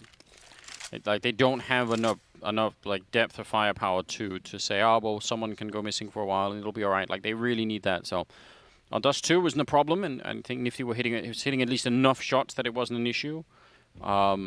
That just has to continue right here. 5-on-3 in this round. It's a really solid start. If Mihu gets even one kill here, they should be just fine. Almost picking off Santaris as well, but Thomas will follow it up right through the smoke, all the way from the back of the A-bomb side. And Keto, no bomb and no teammates. Best he could do is some, I think, significant damage here. And if he gets another kill, that certainly would be a nice headshot. But again, the problem is his health and the time that's left. But this is actually very painful for Envy, even if they win this round, which I think they probably will. That's going to sting. That is the hero play. And now, well, unfortunately for him, he has no way of knowing that Calyx is holding close, and so that flash is going to be completely useless. But he doesn't even really bring them back any expensive guns or anything, right? Could have tried to play it clever, save some guns. No, just goes ahead. Going to force Envy to spend all of their money again here in this round. And so that's the opening kill here from Nifty. That's what I'm talking about. Holding that angle, you just can't miss. You have to hit that shot. And it works perfectly. But that puts Envy on the board. 3-1, Big in the lead. And because of how strong Bid performed in the first 3 rounds, they have money for a very solid buy. Yeah. No issues at all on that front. And Envy, I mean, they can definitely feel the pressure in this round. Almost wondering if they wanted to go aggressive on Legia with that MP9, just because they're going to have so few grenades. I mean, we're at 1 minute and 30 seconds. You know, 30 seconds from now, many of these grenades from Envy just won't be here anymore.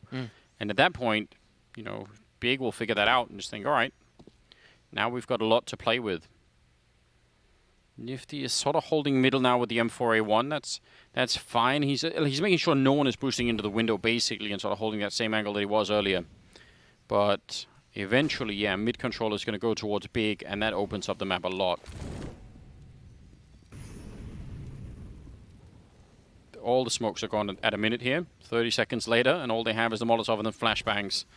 That is a real issue, and they're going to come through the catwalk. Oh, this is a disaster. I don't know, Legia with the MP9. Maybe he can get the kill on Tizian, but there's going to be 3 more people coming in through catwalk. And if they Molotov him, well, none of that will matter. It goes right in front of him. He has to fall back, taking a bit of damage. Tabson is down traded, but they just keep running into the bomb site. And Legia, he's trying his very best, but I mean, he just doesn't have the tool for it there. Going to be a bomb plant and a big 4-1. Oh, even picking off Calyx. That was Searson from all the way on catwalk. All right. Spot. Yeah, Holden looking for that A-side pick, and he manages to find it just in the nick of time there. So, full-on countdown coming in now, and this is going to be so difficult for Envy. Trying to bounce back because that round was so expensive in the last one. They've tapped all their bank going into this round, and now there isn't a whole lot left. Thomas, if he can survive this, he's going to be hard-pressed. Oh, he hears Tizian coming. Oh, that's a bit of a jump from Tizian. That's really awkward. Gives it away. Thomas is low on health, and yeah, they're coming in from every angle. He's going to be found, and that is devastating. 4-1. Envy have their money wiped out. I don't know what you could do here. It's, you're going to probably just go for the gamble again, aren't you? Stack 5 on B and just make a play. Or you go HEs to mid. Something, I mean, this is where you try and get gimmicky, right? I'm always going to vote for HEs to mid. HEs to mid, man, you know, it's a good I'll never, ever try and veto that call. Don't care what we're doing. Unfortunately, Anders, oh, they went 3 on B early. With 1 close by. Nifty holding mid window. Should get the peek here from Mihu in a moment, although he is going ladder. So we're going to get Envy kind of setting up here towards the B site, hoping that Big are going to head back over here. But for now, Big content to sit and wait. They're expecting the shenanigans from Envy. Yeah, it might not be the most exciting to watch, but again, you know, from Big's point of view, this is just about getting as much of a start as you can here. Just make sure Envy never, you know, get anything for free. Holding top mid alone there is Tabson. Could be a chance that he gives up the AWP here. Calyx, though, is making a lot of noise getting closer, so he's not going to have the element of surprise, and he'll just get found. Yep. And now they're getting all the grenades and all the common smokes that you guys know towards that A bomb site. So they're going to be just fine getting out. Maybe Tabson can still be found, but I don't think it'll have any impact on the round. Yeah, they're going to get that AK, or at least for the minute picked it up. It's fine. This is fine. It's all fine. They're going to be all right with it. So, a 5th round on the board for Big. AK has, well, still hanging around top mid, I guess. But yeah, it's fallen into the hands of Envy. It's rough when you get this kind of a slow start. If you're especially playing on the CT side of really any map, you just, you just know in the beginning the round loss bonus is not even really sort of building up for you yet. And the one round that you win it in a 2-on-1. So you don't get to, you don't even get to build anything in that round. It economically speaking, it really is one of the rougher starts here that we've seen. Yeah. It's like not only economically, but confidence-wise as well. You just know that you kind of got lucky. You know that the clutch went your way that time. You don't have anything to build on right now yet. That's a working system that you can rinse and repeat round after round to put rounds on the board. And so you're kind of left still scratching your head, wondering what is the answer here on Envy's side. I mean, they're very balanced at least, right? You know, two kills, 6 deaths, pretty much across the board. Only Thomas is kind of ruining that. Because of that save, 3 and 4. Oh, straight to the B-bomb side they go. Tiziana's got a Mac 10, and there are 3 of them that don't have any head armor, so, don't underestimate this gun in such a position. Tizian charging right in, and Legia was one of the ones without head armor, and he is dead 10 different ways. Thomas getting a kill, but do you want to risk it? This is very scary. Deep smoke going in, and that should actually be the call. They should actually know as soon as that smoke goes down, we can't do it. Yeah, they're going to be falling back. Wow. 1 Mac 10 against just an unarmored Skull. Do we have the replay of the Thomas versus Tabson kill there? Because, I mean, Tabson was holding top mid and waiting as well. Like, really waiting for that. The whole goal there for Tabson is to counter that kind of push to top mid. So I'm surprised that Thomas bests him because, I mean, usually that's where Tabson is going to excel. Those kinds of must-hit shots, the standard stuff. So, I'm very curious to see how that played out. But it's going to be a 6th round on the board here for Big on the T side of Mirage. Yeah, this is very, very, very dominant start here for Big. And it's already, I think, getting to the point where it'll be somewhat hard to see how this is going to be playing out. All right. Caught him moving. Okay. So Tabson wasn't holding. He was actually moving at the time. Interesting. MP7 now on Tizian. He's feeling adventurous. Want to try different things. Mac 10 last time. Back on it now with an MP7 instead. Just just the run and gun, man. The spray and pray. He's going to do it again. Saying, fine, let's do it one more time. This time, again, 3 without any head armor. Legia is going to be one of them right here with the AWP. Oh, he does a lot of damage. The grenade will surely finish off Tizian. So this time, no dice. And more grenades on top. So good stoppage going in here. Yeah, they're gonna decide it's not worth it. Yeah, the nades are just too much. It's too much pressure going on to Big at the beginning. That's why it's so difficult to go for the rinse repeat there. You get your 1 round, and now let's see, can you manage to get that defense spread out enough where you can find some duels that you can take advantage of here on the side of Big. Keto's been boosted up into window already, and so he is going to be cutting off this portion of the map. Tamsin now. This is the man who's been so reliable. Nicely done by Nifty. Needed to hit that shot. The timing as well and the smoke going down is just, that's hard to deal with. 3 versus 5. Envy have been in this position before on this map, and now, again, the important thing is not losing too many rifles here at this point. Mihu will go down at the back of the site. Legia still hanging. Oh, they line up for Thomas. He just coming through connector with a big double kill there. That's great news. Keto's going to take 1. This can still work out just fine. Just, again, another kill here for Keto would be massive, and he's not going to get it. So I'd say mission accomplished if you're Envy in this round. That is, that's a nice change of pace, finally. Well, that's the 2nd round on the board for Envy, and they are definitely happy about it. Yeah, Nifty just as the smoke blooms. That's so insanely frustrating. But here, yeah, timing again around these smokes. They're thinking that the smoke is going to last a little while longer. Nope. Thomas catches it just as it clears and nets 2 kills for Envy. Pretty much snuffs the round. But there is another buy for both of these teams now. Very even across the board now. Double AWP for Envy on the CT side. Legia electing to go for one of those. And again, Big poking around here towards the B side early. Dodging the nade damage this time, but Legia, he's so aggressive. Flash goes in, and now he is stuck around the corner. Is he going to be able to get out of here? Question is as well, how much do they want to throw at him, chasing him down? It looked like they really were tempted. There is a wallbang for exactly where he's sitting right there, Legia, I believe, but so far it looks like he's going to be safe. Yeah, they're going to back on off. I actually think it feels like they sort of know Legia is playing there and actually want to test him. Well, they seem well prepared. Finding Legia is the name of the game, isn't it? Yeah, no, it is. That's a fight that Thomas should not be winning.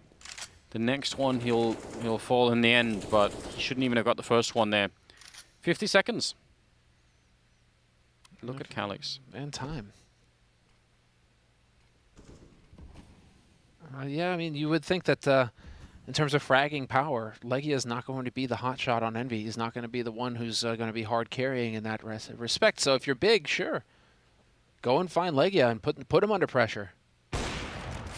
Misses the leg, and Searson hits his shot. Now it's Mihu alone, 1v4, and what? How does Searson get him there? No one knows. He thought that he was, hidden in that corner, or at least he couldn't get out in time. I'd actually love to see it's the first kill for Searson, because that just must have been so uneventful. He's just like, oh, he's still standing there. Cool. Boop. Yeah, and this is a really, really big problem. I mean, there's some money on Nifty to try and throw some rifles over to some teammates, but the fact that they're about to be down 7-2, and this is the T side of Mirage, I think Big are going to be fine right now. They're so far ahead at the moment. The third map would be Nuke if we get to it, and you're starting to get the feeling that's probably going to happen, don't you? Like, it's looking grim at the moment for the Envy side. Should.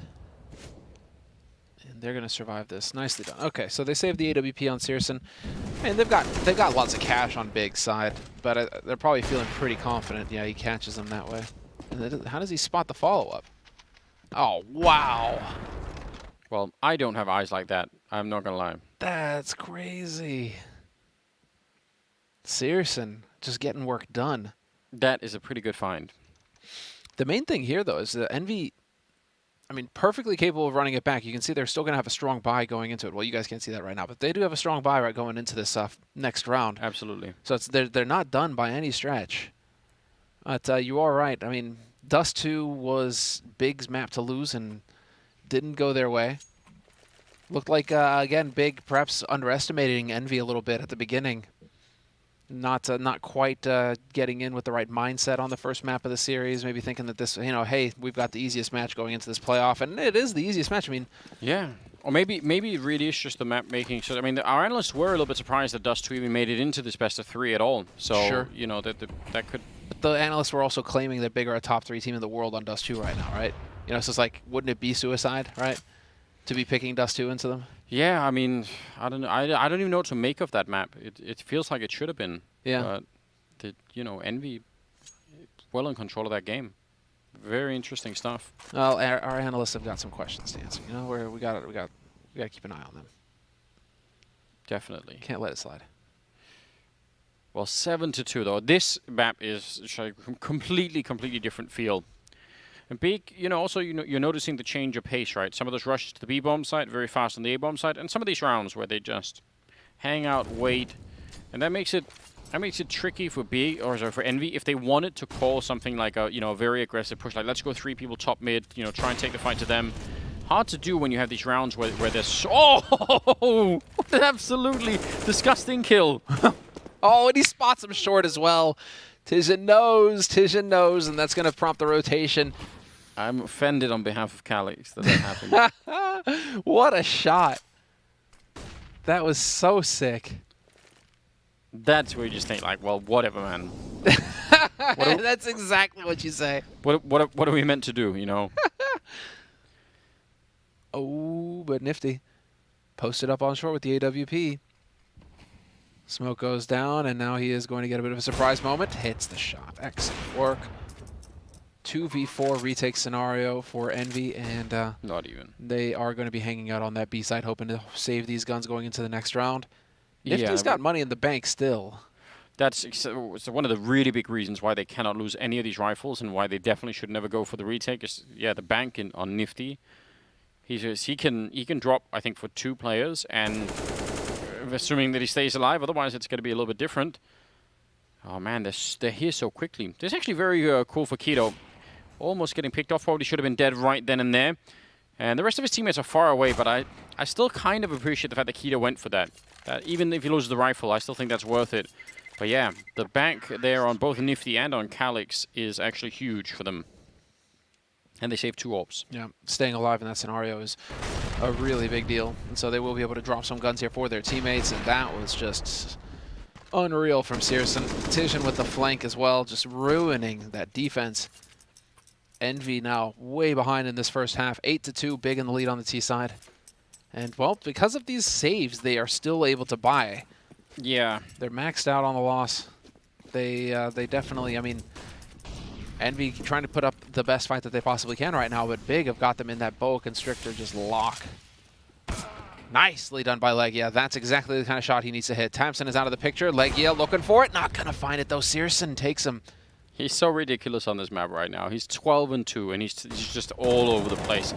Flashbang is really well set up by Thomas for Mihu to get a big double. Nifty was the second flashbang, so just reining them in for Mihu to do a lot here. And that actually might have brought it back. Thomas will get a kill of his own, leaving Keto alone out here. That is a very, very nice defense, in spite of the fact that, I mean, they basically lost the B bomb site. So the timing of those 2 flashbangs, that would be a cool replay to see, because that did everything. Cool teamwork from Envy. Finally, a 3rd round, although I think still it's very late in the day for this to work out. That was nicely done by Legia, without a doubt there. Glad to see the opening start for Envy in that round, and then Mihu there to clean things up. Will be the buy coming in from Big, however. And, well, Big, enough is enough.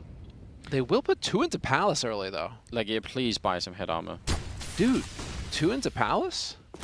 What is going to be the play here? Tijan already out onto the B side. This could prompt a huge rotation. Nifty is going to find the kill on Tijan. There's an opening here. Calyx holds the line, mows them down as they try to get out of Palace, and it just falls apart for Big. That's unreal. Tamsin, what is going on with Tamsin? He's 4-10 right now. Yeah, he's having a little bit of an issue. Will be another round for Envy. And yeah, the fact that Calyx shot those 2 kills is absolutely massive. Otherwise, I think they could have been in some trouble there. I was getting worried because, again, Legia, I mean, he's got the money for it. And, again, this was Tizzy and rushing him with an MP7. So, that is every time that happens and he has no head armor, you have to think, why, though? I mean, it takes so little to buy it at this point in the game. But if he turns the corner and just hits the first headshot, you're going to be like, oh, that's stupid. Why are we giving away rounds for that? But so far, so good. It's all fine. It was just all in my brain. Never actually unfolded that way. Whoa. 2 HP for Tamsin. Shot through the wall. And, well, Big, we're attempting the crunch from underpass and top mid right now on this defense. Oh, no. That HE. No, it was Keto instead. That was sick. Just headbutted that grenade. That is not what you want to do. The magic apple. Well, that's a nicely done shot. Nice shots. I mean, just shots coming in from everywhere. Envy doing a great job keeping their cool in this anti-eco. No chances given there for Big to get into it in any meaningful way. If they make it back to, I mean, even the fact that they've got 5 rounds, I think is kind of cool. But if they make it back to 8-7, it's still very good. Like the overall scoreline, if you just, forgot about what was happening in the half, and you just looked at the numbers, you'd say that's great for Big. Like going into the second half, that's amazing. But you probably would have to assume that they might themselves be thinking, why, though? I mean, that would entail them losing, 5 rounds in a row to close out the half with. That just doesn't seem reasonable at all, given how this has been working out so far. More of a default A execute, to which Envy might get in position. I think Nifty is spotting middle and not seeing anyone. I think possibly. Well, now, yeah, he's getting a little bit of a read. Grenades are raining in, and an early kill from Searson again. That's an issue, and I don't think they're getting into position quite in time. They look like they actually were rotating in to try and catch this, but might have been a second late. Moment's hesitation. And Legia, they're trying to get clever on the edge of the smoke. Legia gets picked. Xantares finds a kill as well, and now Nifty and Calyx are going to get boxed in here in a moment. Keto, if he hits this shot, just obliterates Calyx. Now Nifty's got nowhere to go. Stay. Do the ninja defuse. Just don't even do anything, yeah. Stop zooming. Get the knife out. It's all or nothing. Make it happen. Come on, Nifty. Searson is up there waiting, though. Nifty's certainly thinking about it. He's feeling it. Yeah, he's going to get caught, though. I still appreciate that, Nifty. I still think that's good. You got to make plays sometimes, man. You got to go for it. You got to believe. Anders, we can't fault a man for believing. No, I mean, listen, we don't get anywhere near enough of those defusers, so... Searson is 15-5 in the first half, and we are going to the 15th round, so... He's done a He was really out in the open, too, man. That just sucks. Listen. He just had to believe harder. I think that was his problem there. His faith. Not quite up to snuff, unfortunately, for him. Still, we're tied up. The fact that Envy can still buy in this round, even though it's not really a perfect buy, is so crucial, again, to them trying to get that 6th round on the board. Keto flashed around the corner. That was an amazing flashbang to shut down Me, who's been a bit of a problem for them, actually. And Keto will continue taking down Legia, and that should set them up very nicely. Don't be taking in. This is not a good idea. Just forget about that smoke. Leave it to Tapson. He's got this under control. Just get the bomb down. Get the bomb down and taken. Rotation's going to be coming through CT, just full bore. Tapson going to be rotating into connector as well. And so now you have the full pincer with Xantares locking down short. He's going to be able to help his teammates out here as Envy decide to go for it. I mean, they have to go for it. There's no backing off now. This is the last round of the first half. Xantares finds one. There's Nifty as well, just streaming in, and Nifty gets taken out. Searson with 2 kills to close the half. 10-5, double digits for Big on the T side of Mirage. Looking stupendous. That is going to be very hard to overcome. There's just no doubt about that. Envy doing their best to fight it back, and listen, credit to them, but I don't think 5 is enough on that CT side. I think they're in a lot of trouble. We'll see if they can do better in the second half. That's coming up after the break.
right, welcome back. Second half. It's Big and Envy.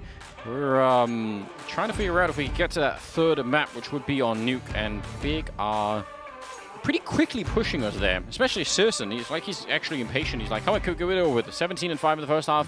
Can I get some more kills? Can we just get this done with? He's ready. Just get the guy an op, Anders. Being told that he got 13 of those kills with an AWP. So just give him an op and let him absolutely annihilate Envy.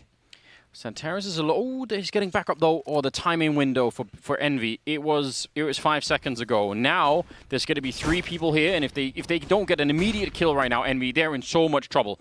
Calyx down here on the low ground, and actually they're being allowed to get in a little bit and pushing Big back. 3-man squad waiting for them. I don't know why they're swinging against this fight. Don't do it. Just get the bomb down and leave them alone. Thomas maybe a little bit too hungry there, or maybe the communication or the call just didn't come in time, but that is tricky.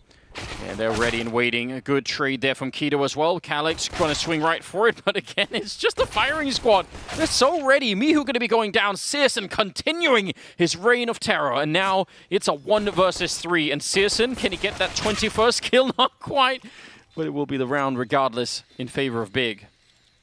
Dude, and even tapping the bomb going into that retake when Nifty's still trying to fight, he's like, oh crap, what do I do? 1v3 and they may already be defusing. This is such a sick setup from Big. It's basically just saying, if you make the mistake, we're so ready to capitalize that we got 3 people just ready. Yeah. Give us that mistake, and we're gonna go. It's the maximum punishment. Just maximum possible punishment. That is so sick. What a clever play from Big.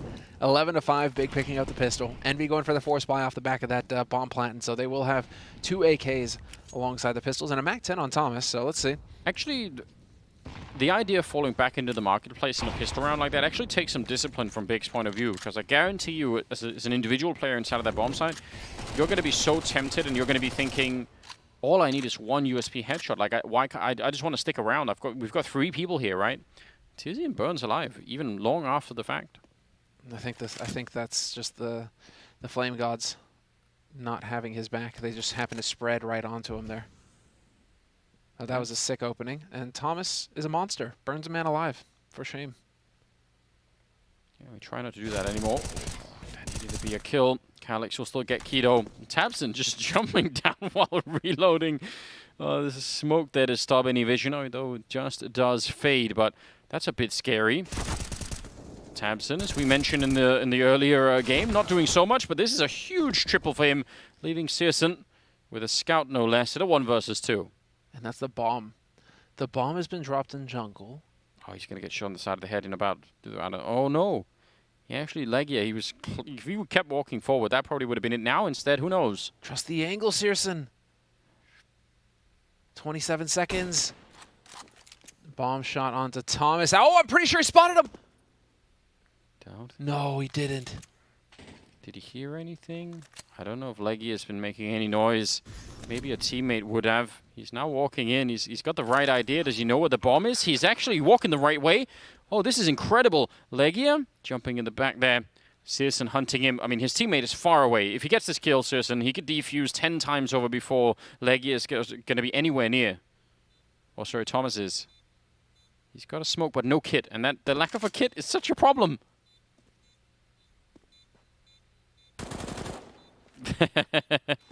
This is not going to work out. He spent too much time. It's a great idea, but in the end, it's not going to make a difference. He goes down, but even if he hadn't, pretty sure Thomas would have been able to play that one just fine. So what a close round. Oh, man. Sirson had me believing there. Yeah, if he had a kit, that would have been very, very different. But he picks up on Legia running by. That's the mad thing here. Yeah. So this was Tabson, one of the hero plays from Tabson. He's had a pretty quiet map so far. That's now able to show up and actually get a couple of kills on there, but that was just so close. And, dude, Big. They've got such a lead. Now they go for Deagles, and they still have a scout on Sirson. So they go for the force buy again instead of saving, which is what Envy most likely expect. They've now set a trap for Envy. Envy may be expecting to go up against USPs or some kind of wonky, stack. Instead, it's going to be a Deagle scout combo here on B. Whoa. Tabson getting ahead of himself. Swings wide, gets taken out, and this is now going to shape up nicely here for Envy. They've got 3 players about to take over the A site. Yeah, looking like they've managed to recover this. It's a pretty good kill for Keto. But in the end, bomb should be going down right here. Searson through the smoke. Surely he can't find that one. You keep feeling like maybe there's a shot. Tizian will get dropped next in line. And yeah, Searson, I don't know. I mean, you're not going to have that much to work with next round. Just, yeah, don't give him the scout for nothing. There's no reason, is there? So, a 7th round. 11-7 on the board all of a sudden. Envy, much better start to the second half. And remember, I mean, one of the things that made this such a miserable start for Envy on this map is not just the fact that they lost the pistol, but they lost the pistol. I think they had their first buy round wrecked. Then they won the 5th round, but only in a 2 versus 1. So what's going to be really interesting is just, you know, following the economy on the big side here. If they fall into the same spiral, I mean, you can really be out of it for a long time on the CT side, even if you have such a big lead. Well, this is where they start if they start making the same mistake as they did on Dust 2, which was to kind of take their foot off the gas, start getting complacent, like, oh, we're beating them, this is good, and then, you know, slowly but surely Envy get back into it, and all of a sudden Big are wondering how the hell did we let that slip through our fingers. Could be the same thing here. That's why I was so surprised with them going for the force buy, the Deagle Scout force buy, instead of being able to go for a buy in this round. So Big allowing Envy to have more chances, more opportunities when that bit them, when that came back to haunt them on Dust 2. So Envy very quickly over here towards the B side, up in B apartments. Legia posted up. And Searson just casually hitting a headshot on Mihu. It's actually just, I'm really warming up to watching Searson play. He's been around for quite a while, but this is really entertaining, isn't it? He's just so aggressive, and he's just hitting these shots. It's wonderful. Nice HE, though. That's going to force Thomas in, and there it is, the kill for Tabson. The body shot, not quite good enough. Had he had the AWP, Calyx would be pretty sad right now, but it is still going to be Envy with 3 alive. They can't really afford to lose another one here. If they do, that's a big win for Big. Yeah, but Santaris has got that AK. He probably wants to hold on to that. Tabson, yeah, I mean, looking for another kill, that's fine. They just lose the MAC-10 or the Deagle. That's not really an issue. It looks like the rest are going to escape, so 8th round now on the board for the Envy side. And, I mean, this is way closer than anyone I think would have thought. You go out of that first half at a 10-5 scoreline, come back a little bit later, and it's 11-8 with just only Big so far winning the pistol round and then losing the next 3 in a row. I think that's really impressive. I'm really enjoying watching Envy play right now. Putting on a good show for us at the moment. And remember, I mean, not that this is the only thing that's going on, but now when you then look at the Big side and you see that Searson is 21-8, but then the drop down to the next player is 12 on Keto, 10 on Tizian, and 9 on Taps. You think like, oh, so hold on, what if they shut down Searson in the second half? Does that mean Envy have a road back in just based on that? Hopefully not, but some questions around that surely has to exist. Considering, I mean, the runner-up on his team has got 12 kills. He is the dynamo right now for Big. Envy a little bit more consistent across the board.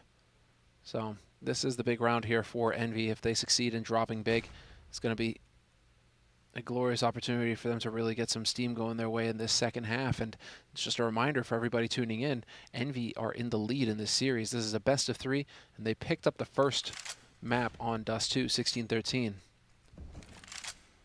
So Big have got their backs to the wall right now. This is no time to be messing around and taking things lightly. Big need to remember that they have another map nuke coming up after this one, and Legia catching Tabson completely blind. Perfect. Xantaris now on short as well, hoping that somebody's going to peek, and there it is. Beautiful pounces, gets his kill, and does manage to get out. I can't believe he's still alive. I thought for sure that would have been the end. Searson getting a kill, but traded instantly. That's so worth it. No problem at all. Nifty turning around. Still 35 seconds, and Santaris even a little bit tagged up from earlier, but they get the kills that they need. Thomas with a double, and Nifty. He's going to be finding Santaris. That is so well done. Oh, I really want... I wish I could rewind the round to go look at Tabson. I wonder if he himself was waiting for a flashbang from a teammate, and that's why he was sort of awkwardly standing around middle. Because it just looks like he's looking like he's got no business there unless that is the play. Thomas and Nifty saving the round here for Envy, and this is a huge, huge round to win, 11-9. I definitely don't think Big at all are messing around. I think that they really can feel like the gravity of this. I just think Envy are actually just playing much better than maybe many of us were expecting. Certainly better than Big was expecting. Sure, but I mean, it's like Envy took it personally. Like, oh, you're going to underestimate us, huh? You know, all right, cool. We'll take that. We'll run with it. And, ooh, Legia. Nice flash. What? Oh, all the shots. Keto chiming in as well. Xantares gets 2, and that was a monster flashbang into Palace. The setup was perfect, and Big taking full advantage. It's Mihu and Calyx surviving here for Envy. I'm definitely going to need to see that second kill from Xantares. I have a suspicion that is going to make everyone feel a little bit strange. A little bit warm, a little bit fuzzy. Exactly. Well, depends on what you're into, I think. Calyx going down. Mihu fighting to try and just make this worse, make it more expensive, but actually winning the round is still a bit of a long shot. They know where he is, and Keto walking up right behind him, lining up the shot, so... Wow. Well, yeah, again... Disaster. Let's just see if this is... It looked like it was really... like in time, like close together in time, but he had to swing for that second kill. So this one, all right, maybe not as much. There's the one. That's the next shot, the very next shot. Instantly done. That is pretty cool. The Deagles, man, that was just, I mean, that's Big winning an eco round with a clever setup. And, of course, the firepower that Xantares provides, nothing to be laughed at. Flash over the top, just trying to slow things down. Mihu going to go ahead and get some of that utility in. But this is 12-9 now, and I was just about to say this is looking so good for Envy. They're about to tie things up. And yeah, they were about to tie things up. Now, however, Big have thrown a wrench in things. They've got the double AWP in play. You can bang that. He wanted to, but couldn't quite capitalize on it. They've got Legia pretty deep in here. Nifty actually goes down anyway. That's Keto picking up that kill and jumping down in the middle. What a mad play from Keto. And this is exactly why he's being hunted. Oh! He still gets the Deagle headshot. It's all over the place. Envy just must have been so confused in the middle. Like, why are they doing any of this? Dude, I am confused. Where is all of this aggression coming from Big? Listen, I'm going to challenge our analysts to pick this round to analyze. Yeah, there you go. Make sense of it for us. Searson, I think that this is the answer, isn't it? Searson is just saying, you know what? I was winning this game, and I'm going to pick that back up again. Another double kill for him. He's 24-9. He's had a little bit of a cooldown in the in the stages here. That was nicely done by Keto for sure. I can't believe he's not dead. It's ridiculous. 13-9. And that blows the bottom right out of Envy's economy, which is definitely an issue. Suddenly, I mean, it changes so quickly. Suddenly, you know, assuming that Big could even, if they win this round having almost no casualties, which is looking very, very likely at the moment, they're just going to be set up so well for winning the rest of the map here. Oh, buddy. Not going to happen, Tizian. Was looking for the eco ace. He wanted it. Fair play. It's not bad for Tizian. He's going to be happy about that. But again, they had no armor and no pistols or no rifles, so it's going to be just fine. 14-9. 2 more rounds for Big. They were just stalled for such a long time that it was really starting to look scary. Now, I don't know. Now it seems like, I mean, Searson was just not going to let it happen. He put his foot down, Anders. Put his foot down, got in a comfy position with his AWP and just started picking everybody off because once again, he's got that sniper rifle and he's just dropping bodies. 25 kills for Searson. Nifty's lucky to be alive. And again, yeah, look at this, the aggression. Oh, no way! Nifty's holding the angle and Searson still gets the shot. He's just a beast, isn't he? Although he failed to jump in the beginning, so, you know. So he is mortal after all. Not everyone can do that. Legia charging up. I think that might have been heard by Keto. Turning the corner there. Ooh, Legia! He gave away the... I think he wanted a double kill for that. I think he thought, I could get a little bit closer. I can make it a quick double. But you don't give Searson that second chance. He's now up at 27. And it's a 5-on-3. And I think Envy, oh man, The run just might have come to an end here. Starting to feel like they don't have much gas left in the tank. On this map, at the very least. Mihu getting a kill on Tizian. It's a pretty good trade and a bomb plant. That's actually kind of important. It's a big deal. If you're going to keep putting the fight up here, you need that money. Every dollar counts at this point. And so Calyx going to hope to be able to get aggressive and catch somebody off guard. Unfortunately for him, Xantares is watching this angle. And Xantares just whips around, takes him out. Mihu's going to hold the line, though. Takes Tapson out of the fight. Xantares is there to trade, and we will get big up on map point. 15-9 will be the score, and it is looking pretty likely now that we will get Nuke as a third map. Yeah, I mean, I was actually rooting for Envy at one point here. I thought, all right, like this is actually getting really interesting. Were you starting to believe? I was, but this map has just been a map where it just feels like whenever Searson says stop, then like there's just nothing Envy can do. He's just showing up and just wrecking people all over the map. It's actually kind of ridiculous. He's just got the superior firepower right now. He's fully dialed in. So it's looking like the change of pace here from Envy at least. Just go back to the basics. Full smoke execute onto the A site. Everybody's here. Everybody's ready. We have got the setup. And at... when do they throw? 30 seconds? 30 seconds, come on. There it is, 30. Nades going out, and let's get this show rolling. Soul Man on the site. Keto is about to have a real rough time, although Xantares is going to get caught. Now it's all on Keto, and he is flanked. Does take one with him, though. Still, man advantage for Envy, and they've got control of A site. They have got some money on the big side. 3 versus 4 retake. I think you could justify sticking around for a while to try and see if you could do some damage, although that plan has also completely been wrecked. Thomas now also an AWP player. 3 kills in the round for him. That's pretty cool. And yeah, Big losing all of their rifles. It's kind of a... could come back to haunt them. But I don't mind... I mean, you can retake that A-bomb site 3-on-4 if they make a mistake, right? If they let go of a kill, so it's 3-on-3. Sure. So I don't mind that they were hanging around. Well, that's what Envy are capable of when they get to have all of the setup. No flashes going off in their faces, no aggression from Big. They get all their time to set up the nades, get the lineup, and just execute. Something that they've practiced over and over again, I'm sure. So Envy, you know, that's going to be all the stops getting pulled out. Of course, now, if you can take this to overtime, there's always going to be a chance. There's always a chance here for Envy. They're still in the lead 1-0 in maps. That'd be very cool if they could find a way to do that. And I mean, that round also plays into a kind of a setup where you could see Xantares and Keto over there. They were the only 2 A defenders. They were quite far apart. They would have never been able to help each other out with what Envy were throwing at them. So, you know, sometimes it's also you pick the right strat for exactly the kind of defense that's, you know, at that A-bomb site. Whereas, you know, other times if there was going to be a 3-man defense on A, maybe it doesn't work out quite the same way. Now they're Searson still with that scout. I can't even really fault him for it. First of all, he has the money, but it's just he's been doing so much work with it. Yeah, he will take your head off. This time he's posted up in B apartment, so looking for the fight there. Thomas going to get spotted.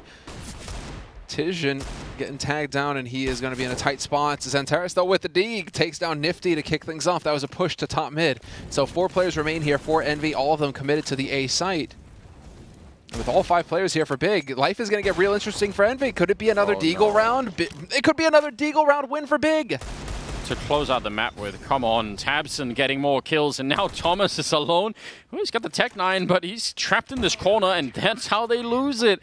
They had everything going for them, 16-10. That means we are going to go on Nuke on that 3rd map to decide who's going to be winning this and going to the upper bracket semi-final, I believe, if we win this best of 3. So quite a bit on the line right here, but that's a shocking way to let go of the map for sure. And I think Envy, I mean, you could sort of feel that it was coming, but you don't want to still lose to the Pistols, do you? That's a bit rough. Anyway, we'll go to our break, and then we'll be back with the analyst and 3rd map. Stay tuned.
Tied up here in our second match of the day, in our first day of the playoffs, in our second edition of Flashpoint.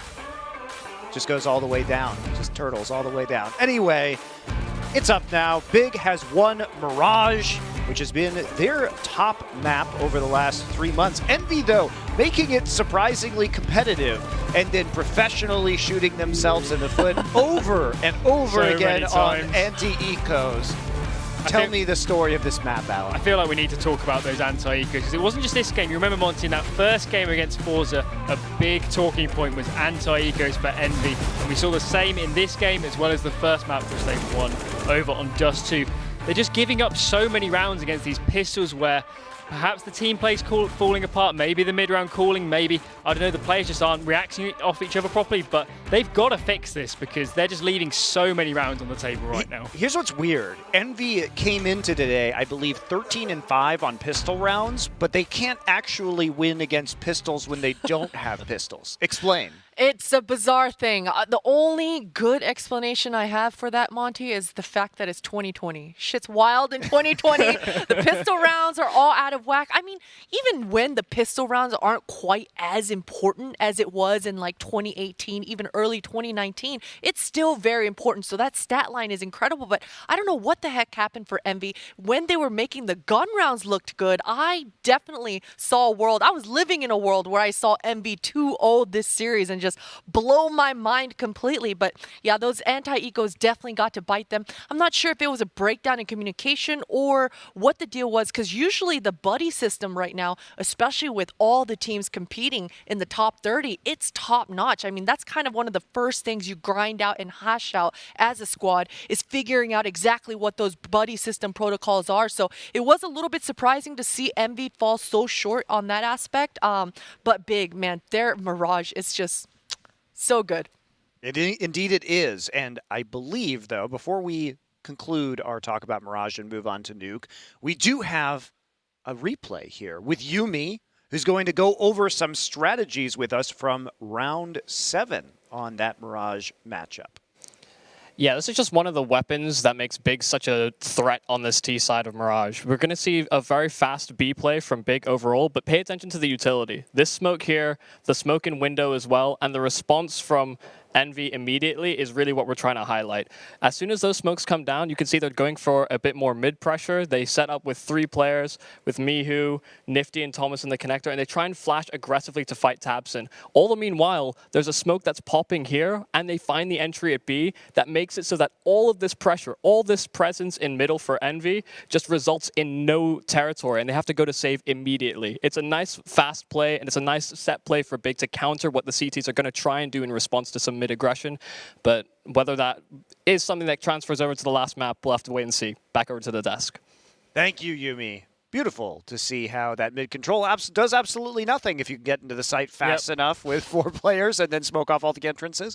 So another good execute there by Big. Let's talk about Nuke, because Yumi also pulled up some stats for us that in the last 3 months, Big only has a 50% or more win rate on Dust 2 and Mirage, which means every other map, all 5 others in the pool, they are below 50% on, and that includes Nuke. So where would you put... That means, by the way, there's a decent shot at an upset here from Envy, who already beat them on one of their top maps, correct? Oh, yeah. So anyone that watched the IM Beijing quarterfinal, Big played Complexity on Nuke. I think it was a 16-6 loss for Big on that game. They picked into Nuke in that series, so that was a really crazy result. In that game, Blame F was having a life game on towards Out. He was the outer rifler for Complexity. He was destroying Big every single round. He's on top of them, going T-Red, Secret, all over the place. Whether Calix, who's the outer rifler on Envy, can replicate that, I'm not so sure. But at least in that sense, Big, they are not infallible on Nuke. They can lose it and they can have some issues. Well, certainly you would think Envy has researched that game, narrowing it down to the decider on Nuke, so they will know what can be done on Outer with a rifle, don't you think, Christine? They should, right? And Nuke is a map that Envy have, well, minus Dust 2. Dust 2 has been the dominant map coming out from Envy, but Nuke looks like their most practiced map because, hey, Nuke on a T side as a brand new squad with a brand new in-game leader, brand new coach, it's difficult. it's tough. There's so many little things that you have to kind of go through, and not only go through, but have that trial by fire, go through the errors and trials and tribulations as a squad to figure out what your game plan is going to be. But the good news for Envy is they've got a solid CT side. Even thinking back in the first matchup versus Fours, I believe they got 10 CT rounds in that match, even though they lost it. So it's certainly Mihu's playground, I think. Mihu has so many openings towards that ramp. So oh man, I just keep seeing an upset happening, replaying over and over in my mind right now. Look, Alan was giving very skeptical looks. Before we go into that, I will say that over the past couple weeks of competition, now Envy's only been in Flashpoint, Big has been in Flashpoint, and IEM Beijing. Now, across both those tournaments, this is the most played map from both of these teams coming in. Envy is 1-2 on this map for 3 total. Big is 3-2 coming in. So there's been actually a lot of film on this. So why were you giving me the skeptical expression? So first of all, that first game against Forza, you remember it? That nuke third map, that was terrible. That was truly one of the worst professional level games. I swear to God, it might actually be the worst map I've ever seen in professional level Counter-Strike. It was that bad. So that didn't fill me with much confidence. They did look better on nuke when they played it in subsequent games. The problem for me with them on CT nuke is Calyx. Now, Calyx is the outer rifler. We talked about Blame F. He was all over the place in that complexity game. Problem with Calyx, he's super static. He plays in mini almost every round, and we need to see him on the move. He needs to be getting information, playing around. When you see Nifty, he looks a bit more alive in this series so far. We need to see Nifty all over the place on outer. That is kind of a win condition here for Envy, and I think Calyx and Nifty need to be on point towards outer for them to have a chance in this game. Wow, there's Nifty in like 1 frame per second. That's really amazing. I hope his Counter-Strike is not running at that speed. Otherwise, it'll be very difficult for him to play. Yeah, lagging like that in game will be pretty difficult for Nifty. But no, I'm sure it's just his phone that he's using right there instead. Nifty has come to play though today. He's had a solid performance. Especially you guys were taking a look and discussing him right before the game.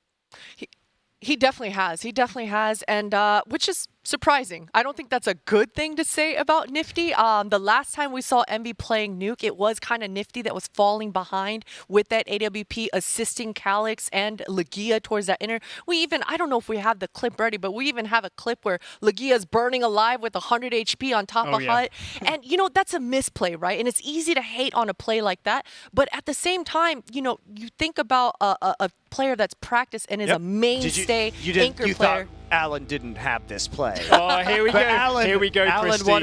Alan wanted to meme on them. We did. So here on the desk, they like us to have, good analysis segments and breakdown rounds. But here, I just had to see this again, Monty. Again, show it to me again, please. Run it again. Let's see them burning. There's a trophy. It was very nice. So both Legia and Thomas, they 100% die in the molly. No other damage in the whole round. Both just burned to death standing in the... Oh, you hate to see it. I hope for their sake we don't see it again, but it would be very funny. You hate to see it. Listen, I have to back up Legia here. I like how 3 guys just calmly walk into the reactor after that. He could have smokes on the molly top. That's the thing. That's what I wanted to point out is the fact that Legia has a smoke, but he's so tunnel vision. He thinks he's going to get the kill before they can come out and get the timing on him. But that's the thing. When you have a practiced, steady anchor Hut player, he's going to react much differently than a newer coach becoming player IGL, once again, Legia, right? So Legia definitely has to be a little bit more quick on his feet and have a better reaction than that, because it is it is unacceptable to burn alive with 100 HP. Yeah, I think that's a good life tip. I find it for myself that it's unacceptable to burn alive. So I've been working on that for about 34 years now. Okay. I've successfully not burned alive yet.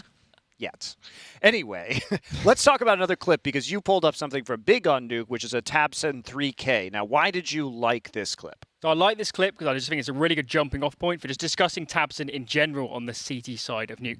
I think when you think about the outer riflers on Nuke, which is where Tabson plays, you think of Alexi B, you think of Glaive, you think of these sort of players, but from kind of breaking down their games and analysing their games, I think Tabson is really a world-class player at this position. And in this round, you're just going to see him going absolutely ham. He gets a really great 3K here and totally shuts down Mouse Sports in this game back in the group stages of IEM Beijing, I believe. But going into this game versus Envy, we will see Tabson on point.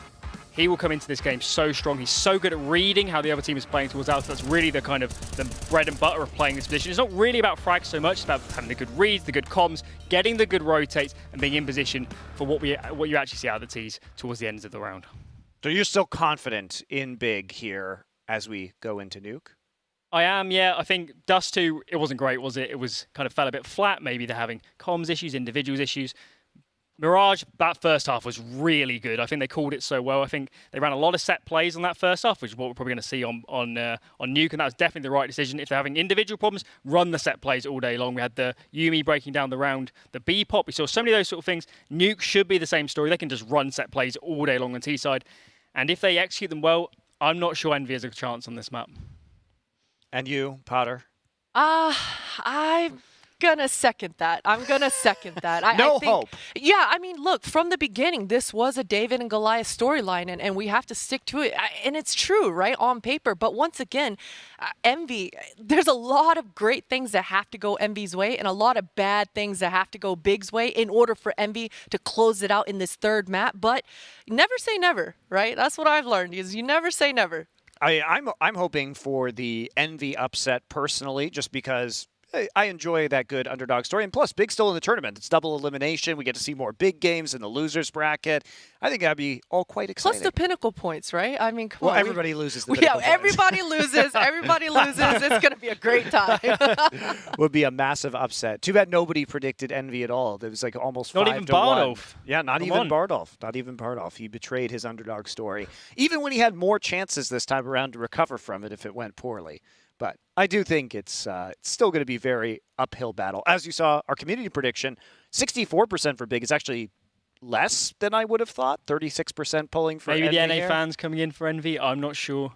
Big would definitely, for me, would be bigger favourites than that going into Exactly. this game. I would say so as well. We could take a look at our updated odds for Pinnacle heading into the third and final map of this series as well. See where things are going to be landing here. And it will be, unsurprisingly, 1.33 to 3.38. But those odds have come down pretty significantly from where we started here. So It's 5-1, was it? For the it was almost 5 something to 1. It was like yeah. 4.8. I think these odds might actually be a little bit unfair to Envy. I think they stand. It's not totally impossible they could win this game. They win both pistols. They get some reset rounds in. They clean up the anti-ecos. They have a chance here, so maybe that's even underselling Envy a little bit here. I feel like we've been waiting for them for weeks to clean up the anti-ecos. So yes. you know, Alan, I feel like if we've been waiting that long for it to happen, it's probably not going to happen between maps 2 and 3 of this series. I have hope. I can't see any more of these money. I can't see them throwing any more of these rounds. I think you will see them throwing and it will some be more painful. of these rounds. So just as an update to you guys, we will be getting into the match as soon as we can. Apparently, Big has an issue currently with the heater in their gaming dungeon. It is leaking. So I don't know what that means, but here they are. They don't seem to be on fire, which, as I've learned from this segment, is the best state of being in Counter-Strike and in life in general. So are they too hot or too cold at the moment? What's the problem, Monty? I don't know what the heater leaking does. Apparently it smells terrible. That's what I've been told. How do you fix that between maps as well? I would assume that the Big gaming dungeon smells terrible naturally because that's how it looks. So I would question whether they can even tell what the source of that smell is. But on that note, we can go to Anders and Semler for our final game on Nuke, and they can debate as to what the smell of the gaming dungeon is. Sniff it out, Anders. That smells like victory is what it smells like. That's what's going to happen over there. They have fully embraced the meme, Monty. Yeah. Basement dwellers, literally. Yeah, they are. I don't know. I feel like we're past that. I feel like we've grown to a place now in esports where people do shower. Like, you know, yeah, it's like there's some upgrades surely happening on that front. You know, DreamHack is a thing of the past. It's Yeah. just not going to happen anymore. Those big lands, that distinct bouquet as you walk through the halls. See, that is true, but at the same time, like there's something nostalgic about that, isn't there? In a weird kind of way. Yes, absolutely, yeah. Definitely. We're going to get into it now. It's the third map. It's Big versus Envy. Fine. I didn't even think it was going to be third map, but here we are. Big on the CT side, Envy on the T side, and they're going to get right into it. Thomas charging the A-bomb site. Searson, more double headshots coming in from him. He wants more. He's not quite going to get it. Jumping down with a CC, though. And Legge is done. The bomb escapes, but it's a 1-on-4. For Mihu, that's pretty brutal. Kido not even waiting. Could have made all kinds of arguments why you'd want to play it safely, but Keto does not care. Searson again, though. He was lethal on the last map on Mirage. Yeah, he was the main driver, wasn't he? 2 kills for him on this pistol round. Just absolutely mauled Envy on Mirage. So if he's going to hit the ground running like this, I think it's going to be fairly difficult for Envy. I do like Envy's brave approach in the pistol round, at least. Just going for the fight. No hesitation on their side, trying to bully Big right out the gates. I like to see that from him. It didn't pan out, but it's admirable. I mean, they need to come up with a big play here to not let Big just run away with this at the beginning. Lobby crunch already. That is just so aggressive. Running and gunning all the way through the lobby, giving them no time to breathe here. That's a very, very cool play out of Big. I like that. And listen, I mean, that kind of a pistol round coming out from Envy. Usually, if you win, if you get the first kill with a Glock coming in, you've got a pretty good shot of it. But didn't obviously work out that way. I don't think it's so crazy for Envy to try it at all. AKs all across the board though, and let's just see. Third round here. They're up against 3 MP9s, so those AKs could be pretty good. Indeed. What do? You're putting Tapson with the M4 out in yard, or at least he's going to be at mini first. And so he will be your point man here. That 1 HE is enough to let's give a little bit of info over. Mihu's going to be taking advantage of this.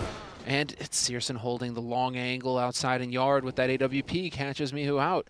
So man advantage. And they flash Tapson around the corner afterwards, and he sees that no one else is yard. So now he's just going to go back in and actually play the A-bomb site, probably a little bit harder than he normally, otherwise would. Going to go back and check every once in a while in the yard. But yeah, that's a problem for Envy. I think a lot of this actually was, they needed Mihu out there. Not even necessarily just to get kills, but just for the distraction. Now they have to go back, and I think they're going to set up the wall of smokes or something outside at a minute. I don't know how much that's going to sell. It's still possible. Searson only just now rotating over here. He's going to see those smokes coming in nice and early. Doesn't spot any movement behind him just yet. Oh, but he's got a gap. Oh. And Calyx is well aware of it. Impeccable stuff from Calyx. What a headshot. Takes Searson out of the picture. So we'll need Big to rotate down, and they've already got 2 players on the lower side of things here on Nuke. And this could be the double fake, the double pump. Envy coming back up to the A site. Yeah, and actually the 2 A players have completely abandoned the site. They've gone into lobby to try and find someone. Nifty somehow has seen that coming and has escaped all the way into ramp. This is such a cool play for Envy. I can't believe it. This third round is looking brilliant right now. Bomb surely going down in a matter of seconds. They've got everything under control. They're just winning this round outright. And that's in spite of, again, losing that early fight outside. And what looked like they were going to, have a second casualty there. Calyx instead taking out Searson. What a beautifully called round out of Envy. Yeah, super slick. And what looked a bit grim at the start with Mihu falling so quickly at the beginning there against Searson. But now, you saved Searson's AWP, you get out with that M4, and if Tijin can back off with the MP9, better yet, if he can get a double, that would have been monster. Could still save an AK, though. He's going to be trying, or at least he's trying to take one with him. Can he get on that bomb? It's not going to be enough time. There's no way. Nope. Just trying to draw somebody back in here to die with him. Ah, that doesn't work out. That would have been sick. Listen, fair play. That is actually, that's a really, really cool idea. Doesn't quite work out in his favor, but yeah, as you said, taking the AK instead is also saved for Searson. So it's not great for Big, but it is very cool for Envy. That was a hard round to return from.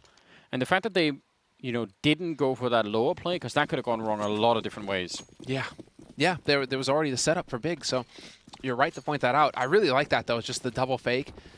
Layers on layers here from Envy, and now they're going to go for the straight sledgehammer approach. What kind of a buy do you have here, Big? Are you going to be able to handle this kind of pressure? And yeah, Envy just trying to apply a maximum amount immediately. They've got control of ramp already. Very early days here.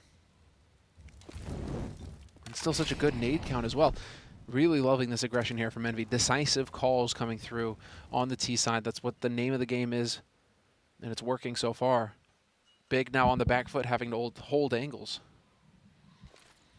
And also not following them into the lobby this time, which I think is maybe what Envy was slightly looking for, saying, how aggressive do you want to be? Not yet. Searson. Not going to get that one. A little bit more to the right. Searson, if you can hear me. He can't, guys. Just don't worry about it. 55 seconds, and Envy So far, not getting any big mistakes out of the CT side. I think that's what they've been hoping for. They still have some grenades. They can still go for this execute, sneaking around the corner, almost over-peeking at Keto. Very, very close to dying there. And that would have been a disaster. Tabson, he goes down. Thomas is ready to take that fight. Now Keto back in the corner, and they're going to find him. Look at the damage on Envy. Tizian, I don't know, with the right spray, this could still be turned around, but they're going to be coming in from every angle. 25 seconds, and they're running around the back. So doesn't even matter, but 3 of them are at 12 and 15 health there. That's remarkable. This is unreal. What a clean take from Envy through and through. So fortunate, these duels. With 3 players, 12 HP on 2 of them, 15 on another. It just occurred to me, Anders, it's like, okay, so Envy are clearly showing up to play here on this T side of Nuke so far. They're really putting Big in a tight spot already, right out the gates. Yeah. And I was just thinking, I mean, Monty pointed that out coming into this, that this is a double elimination format, guys. There's an upper bracket and a lower bracket. Right now, this is an upper bracket match. Definitely, yeah. Mad Lions is waiting down in the lower bracket already. Yeah. So it's not going to get any easier. No, you definitely want to be very careful that you don't go down and face those guys. I mean, they have been proven that they can be very, very hard to play against. That they are, in fact, no joke. But this is that's a very interesting race that some of these rounds are won here, because Keto, he spotted both those players outside. Tabson, admittedly he went down to Thomas, right at that squeak door. But at that point in time, they know what's coming. They know it's going to be an 8 crunch. There's no time left for anything else. So they know everything else that's happening, and they just can't react in time, Big. I mean, they just lost both those fights, and it was done. But it was very, very late in the round that they did that execute. Envy. Nifty outside, and Searson with an uncharacteristic miss. He's low on health. If they have an HE, they could try and see if they could catch him. He's falling back inside the smoke, and they're just going to at least wait for the fire to go out and then go down Secret with everyone. And only Santaris so far is downstairs to wait for them. They've heard this rotation clearly, though. Thomas, waiting for that rotation. Tabson gets caught completely off guard. Bullet to the side of the head. Santaris, now it's all about luck. Is he looking the right way at the right time to catch somebody out? The nade goes in.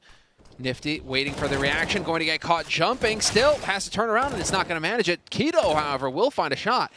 Man advantage for Envy going on to the lower site. But Big are in a position to do something about it. Oh, sneaking through the smoke. That is a play that at least deserves a kill. And if he would have been quick about it, maybe could have even taken the second fight. But that just ends the round right then and there. And by the way, Thomas, this kill right here on Searson, that's his AWP that's on the ground. Thomas got that because Searson was scoped up, and he actually walked, out where he couldn't see anything. Which was just I bet if we see it from Thomas' point of view, he almost must have done a double take, like, hold on. Yeah. Why am I not dead yet? Oh, he can't see me. Well, so some incredible rounds early on here from Envy. This is really, really cool to spot. Going to be 3-2, but it is not even just about that. It is definitely more about the economy right now that is exploded from Big. This AWP is a bit annoying to Envy that they managed to save it on the Big side at the very least, but that's all they're going to have in the next round. Wow, what a beginning. Finally, it feels like, at least. Because it just feels like Big keep having the money to buy rifles. But they are finally not going to have enough here, and they are going to have to take a round of eco and see what is going to be possible with this AWP. Searson going to hand that over, or going to get that handed over to him. So at least he'll be able to get into the fight with that AWP. We've seen some magical things from him so far. I mean, he's had some big rounds on Mirage with the AWP. So he could turn it around. Can't count Searson out of it by any stretch. It is strange, though, that we've seen... I mean, we have talked a lot about Searson and fair play, but Tabson and Santaris right now, you would think that they would be up for straight up taking, this fight against anyone from the Envy side, right? In terms of firepower, you want them to win way more of these fights right now, and that is just not happening. So, some weakness there potentially, too. Well, the countdown has begun. I'm going to get into the 6th round, and we'll see if Searson can... He's already landed them quite a few rounds on his own throughout this best of 3, just by being so good with that AWP. We'll see if we can do it again here.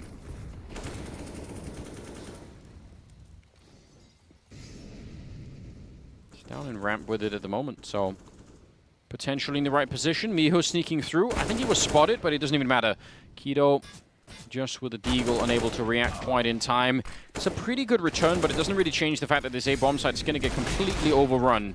Tizian gets a kill, and even that is just not such a bad job at all. But yeah, as soon as they get the Hut player, that bomb site is pretty much done for. Searson wanted to press his luck. That loses them an AWP unless Xantares can find a way back there. Why is Xantares not going over there? He's probably thinking, you know, I could get, like, who knows where the rest are. Could get caught off guard. I'll be. That is surprising to me, Anders. Would definitely think he'd try and make a play to save that op. That op just keeps surviving. It's like the immortal op. It had it from the beginning, and it just keeps surviving these rounds. And it's looking like it's finally going to get put to rest here in a moment. Yes, it will. This is a really, really crazy beginning from the Envy side. About to be a 4th round on the board. Yeah, Orb is still up there, sadly, tragically. Oh, it's heartbreaking, Anders. After everything it's done for Big, they're just going to leave it. Xantares up here wondering, you know, should I go for the fight or should I be worried that they're going to come blasting up out of that ladder? Doesn't look like they will, so he's going to be fine this time. 4-2 with Envy winning 4 in a row, and just their economy is incredible. Thomas goes into this round with 11,000 in the bank. That is just so outrageous. Yeah. Now they've clearly figured this out, Envy. Right now they have got a bead on things, although that was obviously an eco round coming in from Big, so we expect Envy to pick that one up. 4-2. Now is going to be Big's chance to reply here in a meaningful way. And so nades and a quick change of pace. Legia does get the gents very quickly down through. Going to be looking to hamstring this defense on the lower site. And that's prompted the rotation from Xantares. He needed to win that duel. Legia not able to hit the shot. Xantares takes him out of the picture, and now Searson's going to be able to chime in on his own. Finds the kill on Nifty, looks for the follow-up, gets the wallbang shot on Calyx. And that's what you really want, yeah, so definitely want to see Searson falling back in that position rather than just re-peeking it, because even though you probably have won that round at that point in time, it is just not worth it. So yeah, good to see that stuff. And now it's just a 1-on-4, and all of the focus surely on just making absolutely sure that you don't give up any more rifles. Keep this alive. You need the AUG and the AW. You need so much right now. I am just very impressed by what Envy are showing us here. They're looking good. Oh, all right. Get out of here, Tapson. Calyx just letting them know. Putting them on blast. But after 4 rounds in a row for Envy, Big finally able to mount a defense, and they put a halt to the pressure, and that was off of that kill right there. Xantares catching out Legia. Such a big deal. Yeah. Because that's the clear crunch, is that Legia's hoping to get up there, apply pressure on Ramp, or draw that defense away from Ramp to weaken Ramp for the following hit. Just never happens, never pans out. 3-4. Big going on a little bit of a hiatus. Now back in the mix. Their economy is still looking not that great, so just a lot more work to be done. Searson, I still do love this aggressive play from him. It could absolutely backfire, but you have to appreciate the style. He does leg Thomas, but back for revenge. And with the help of Legia, they bring down Searson. I still think it's so cool, but yeah, they're paying a heavy price right now for that aggression. Oh, yeah, and that Nifty takes down Tapson as well, who was trying to make a play outside. Now they can get down Secret. Oh, nicely timed there. Actually, Xantares picking up that kill on Nifty. Still man advantage for Envy. And Big trying to stabilize the defense. Calyx hoping that somebody's going to get aggressive on him here in the lobby. Could very well catch Tapson in a moment. Oh, the timing. Unbelievable. Looks away just as Tapson peaks. But still, man advantage for Envy. Plenty of nades on Envy's side as well. So they need to be patient. They need to take advantage of this utility. I wonder if they're going to bring Mihu back to go mini and just wait for him. They got 40 seconds. He could just also be watching outside when the rest of them push in, but 35 seconds now. Tizian, I kind of like this aggression. They really are not sure Big at the moment what is going on. Molotov's coming down. Tizian, if he can win this first fight, it's going to be huge. Legia, not dead yet. He's going to go straight for the fight, and a bullet right to his face. Thomas on the other side, and he was low from earlier. Searson helping out with that, and this is looking suddenly very interesting. 15 seconds on the clock. Keto actually goes down, but I still think they're going to be able to hunt him down.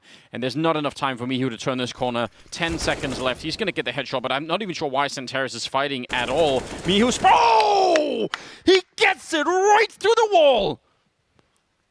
That is a massive mistake on Big's side. What a sick play. Yeah, there you go. Reaction. That's what we're looking for. Mihu, the hero. You couldn't tell. He is so dialed in right now. You can see the little grin there from Cuban.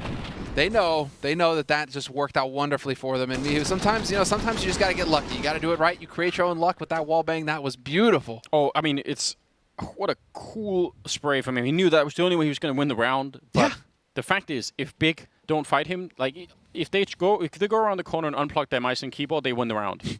It's only because they decided to keep playing. And that is very, very painful. Yeah, that's a loss that is definitely going to sting.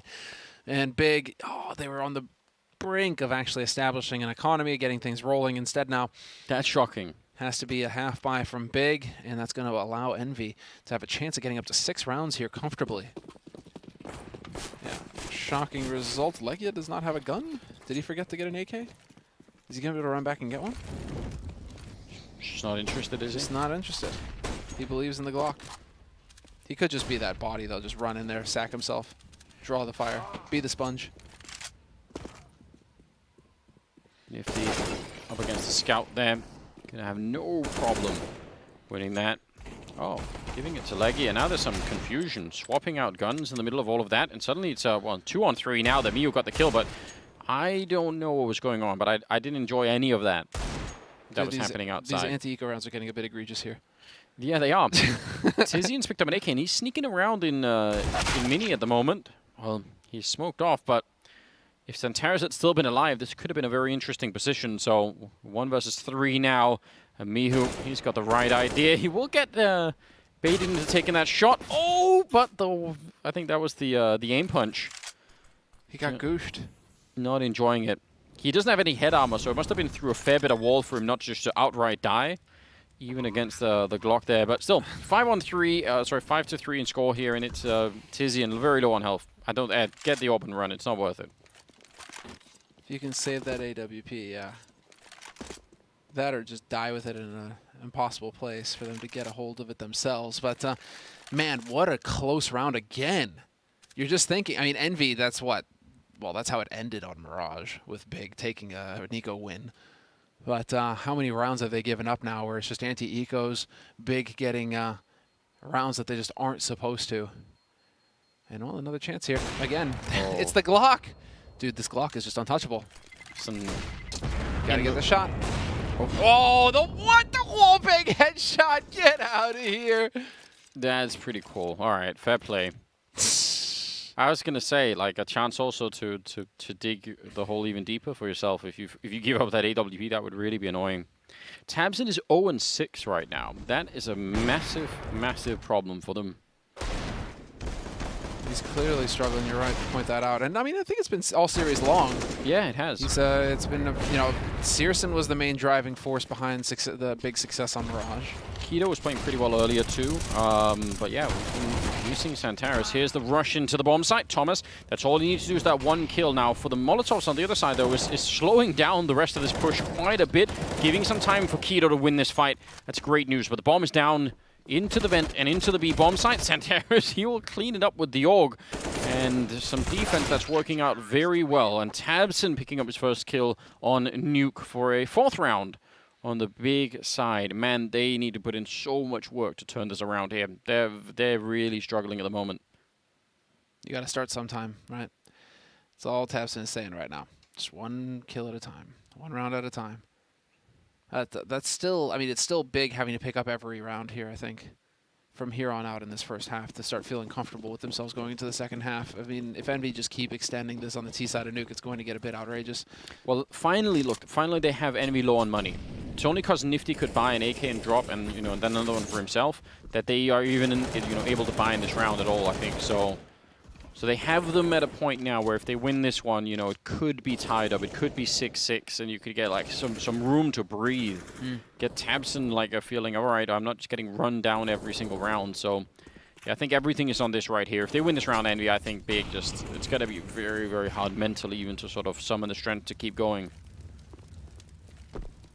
tabseN's playing out... Well, playing around Secret out there.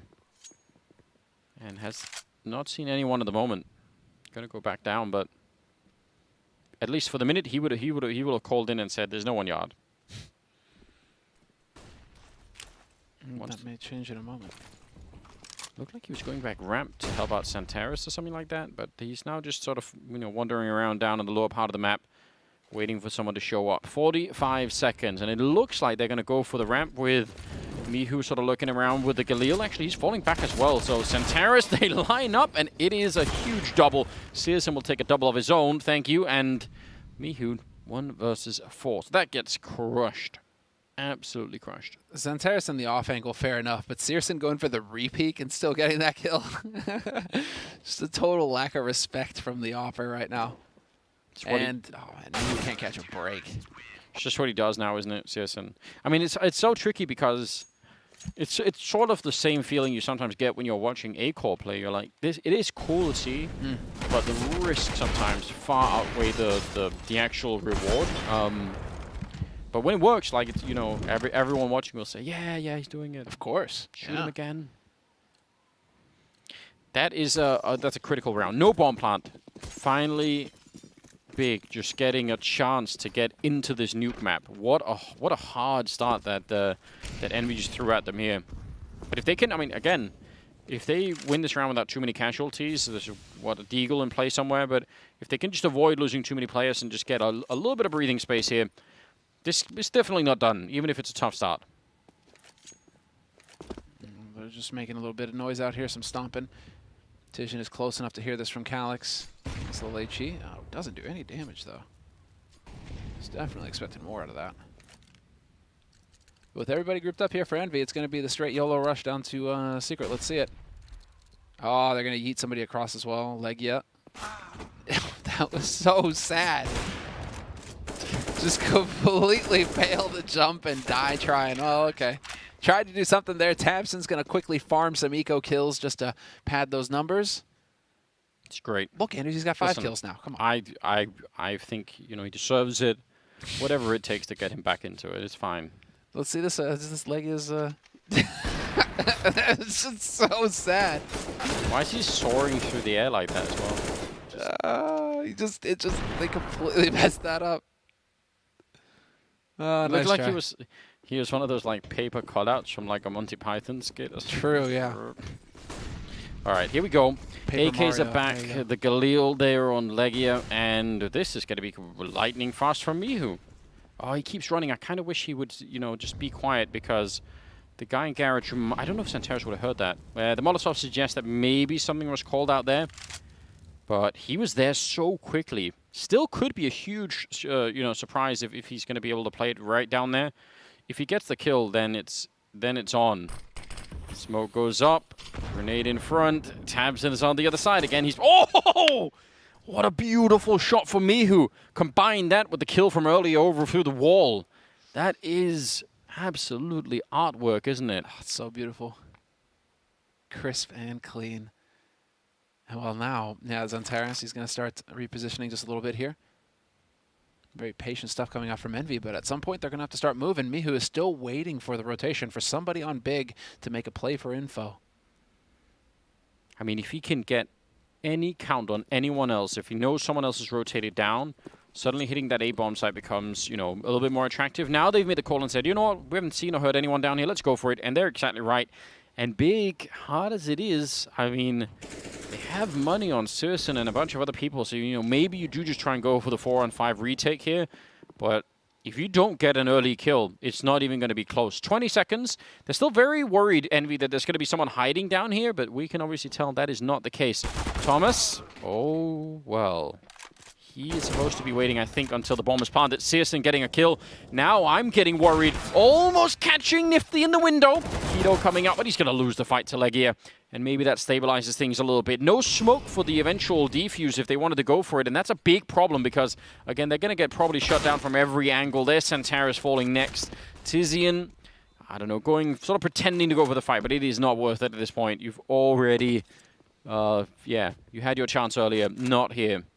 That is much closer than it feels like it should have been. If you hit that shot on Nifty, Searson, it is game on for Big in that retake. You're just, that's exactly what you're thinking at that point. Like, unreal that he manages to get that going. And, well, the bomb will go boom. Tijan just surviving with the M4, not going to be able to save the AWP. And that's a 7th round on the board for Envy on the T side. And that's just the gamble from Big. Gambling a site, and it's a 50-50. They're expecting Mihu, you know, they're trying to read the fake within the fake, the double pump again. Where it's like, oh, you know, Mihu opened up B site, so they're going to think that they're going to go B, but we're going to be one step ahead of them and stack A. And unfortunately for them, for Big, it just doesn't work out. The call doesn't go their way, and Envy, they get to parade on through. So now, well, Envy have set themselves up for success in this first half. 7 rounds on the T side is nothing to laugh at.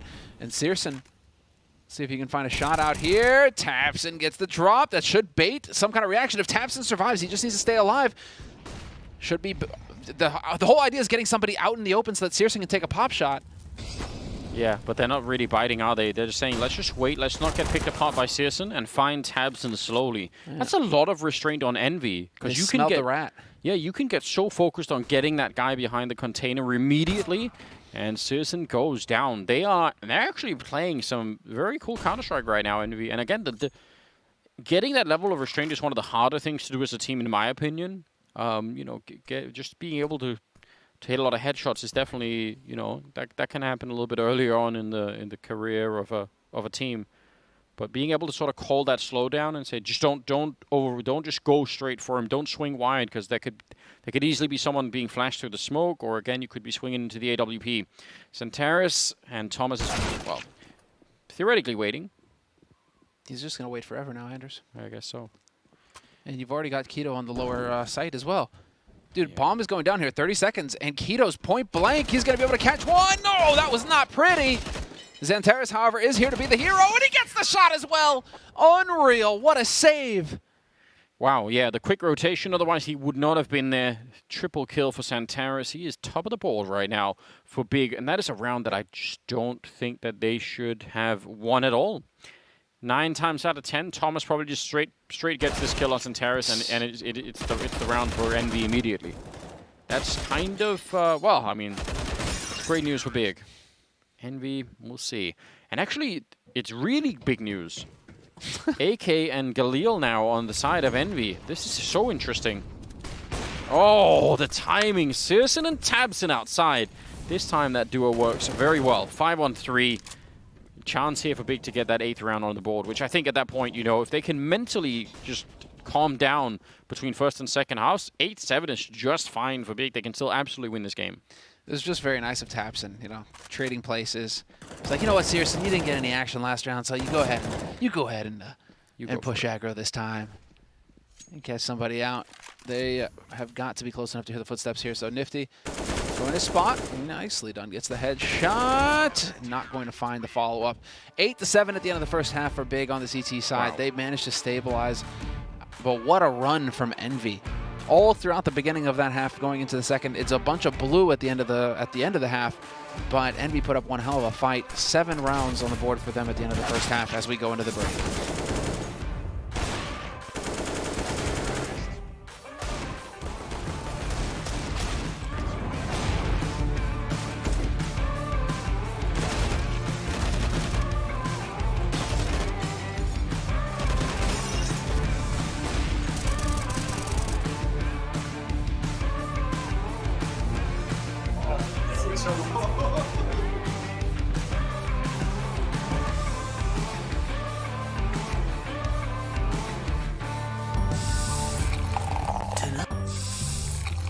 Tonight on Flashpoint.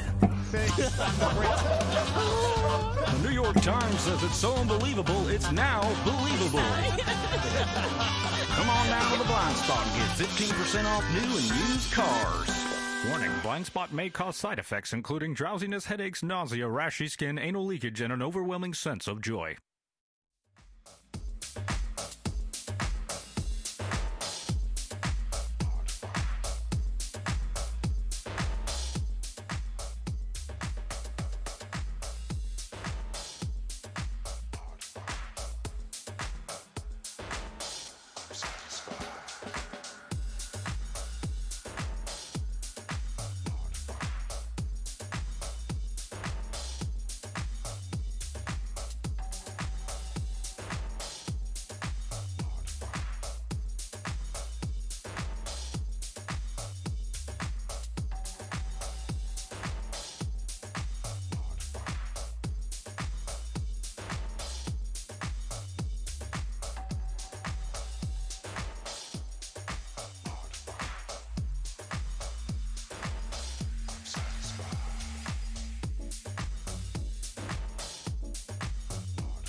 right, well, thank you very much, everybody, for being patient while we got through the break. We are now going to get into the second half between Big and Envy. Big just barely squeaking the lead at the end of the first half there. It's 8-7. And Anders, I was just told an insane stat from Yumi. Oh, yeah? 13 of the rounds, the team to get the opening kill won the round in the first half. There we go. What? What is that?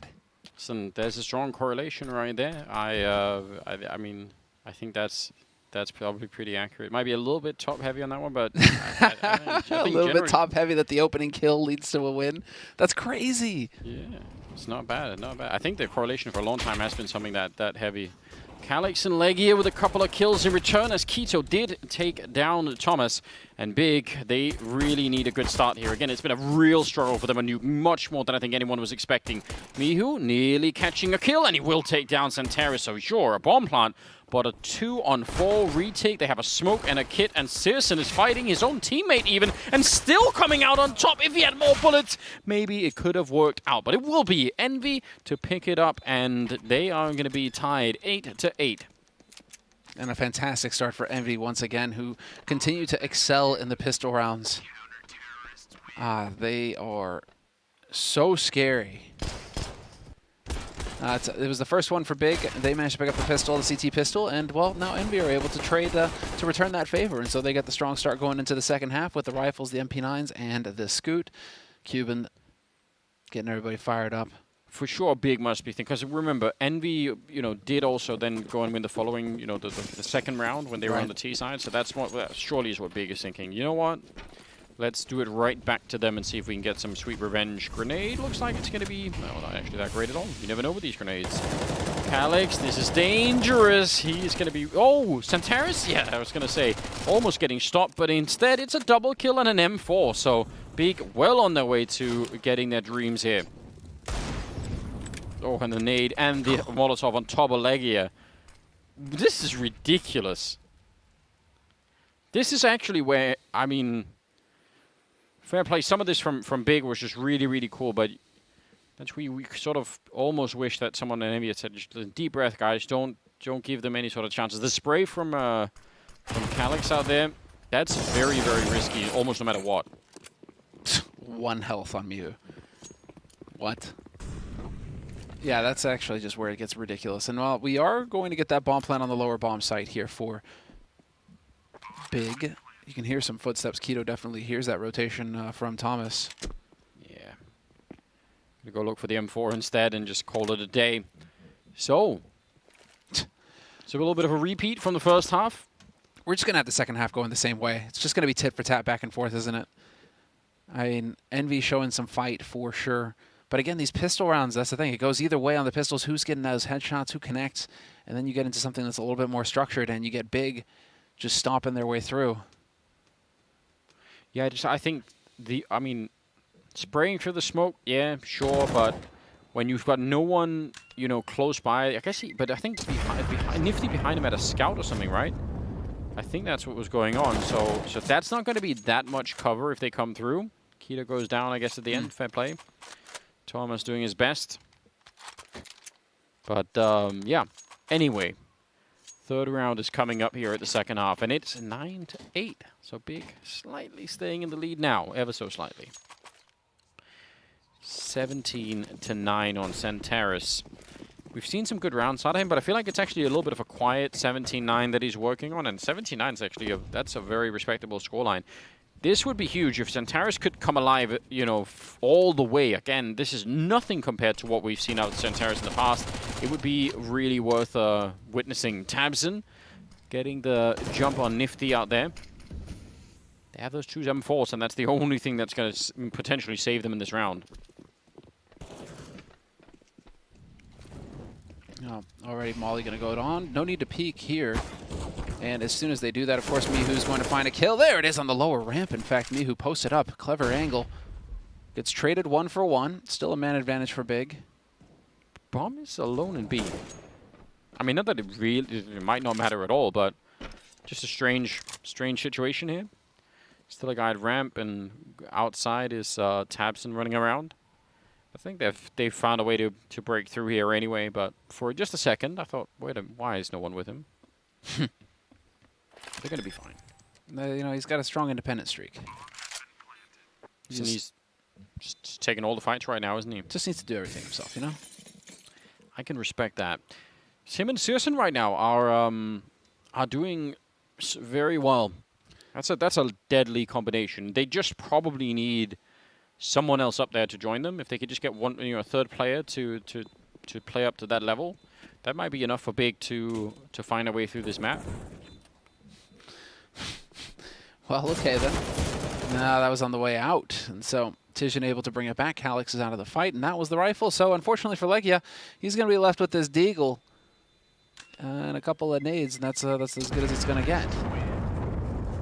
Yeah, just going to have to hang out and wait for the next round. So Envy not able to steal it back, so very much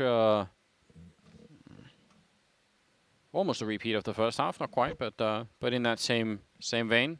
Well, right now it really does feel like just the firepower is making the difference for Big in Xantares and Searson, as you pointed out. These guys are just kind of manhandling, and now that they get free reign, they get AKs, or at least, Xantares gets an AK, they can just walk around and just look for these fights, and it gets a bit out of hand for Envy. And Envy, this is their approach, right? Just superior firepower, stack outside in the yard as the smokes come through. They've got all the bodies here, hoping against hope that somebody from Big is going to try to make a play, and Mihu is going to be the sacrificial lamb going on the other side of those smokes. Not going to see anybody, and so we will get that rotation to the upper side, or even the lower side. It looks like Envy are going to head to B. They're expecting Big to go through ramp right now, but that's just not the case. I mean, it's a coin flip, isn't it, at that point in time? It is. Gamble. Don't know what you might as well try. But as it turns out, it didn't really come out the way that you wanted it, so Big are going to start to realize there's really no one here. No one's been peeking, there's no noise. Mac 10 from Searson is already leading the charge, and, well, Legia was the one that had to take the... Just had to take that bullet. Yeah. Oh, worst case scenario. Not a third! Not a third. Okay, at least they deny Searson the bonus money again. Just so much money for Searson. $600 per SMG kill versus the 300 you would get with the pistol or the rifle. You know what we need in this game?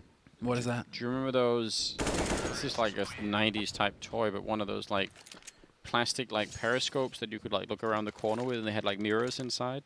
Did you ever have these? You ever have these? The just like sort of periscope? like Yeah, from like the submarine periscopes where you could look over the... Yeah, so it sort of looks like but it's just made out of plastic. Some silly, yeah, totally.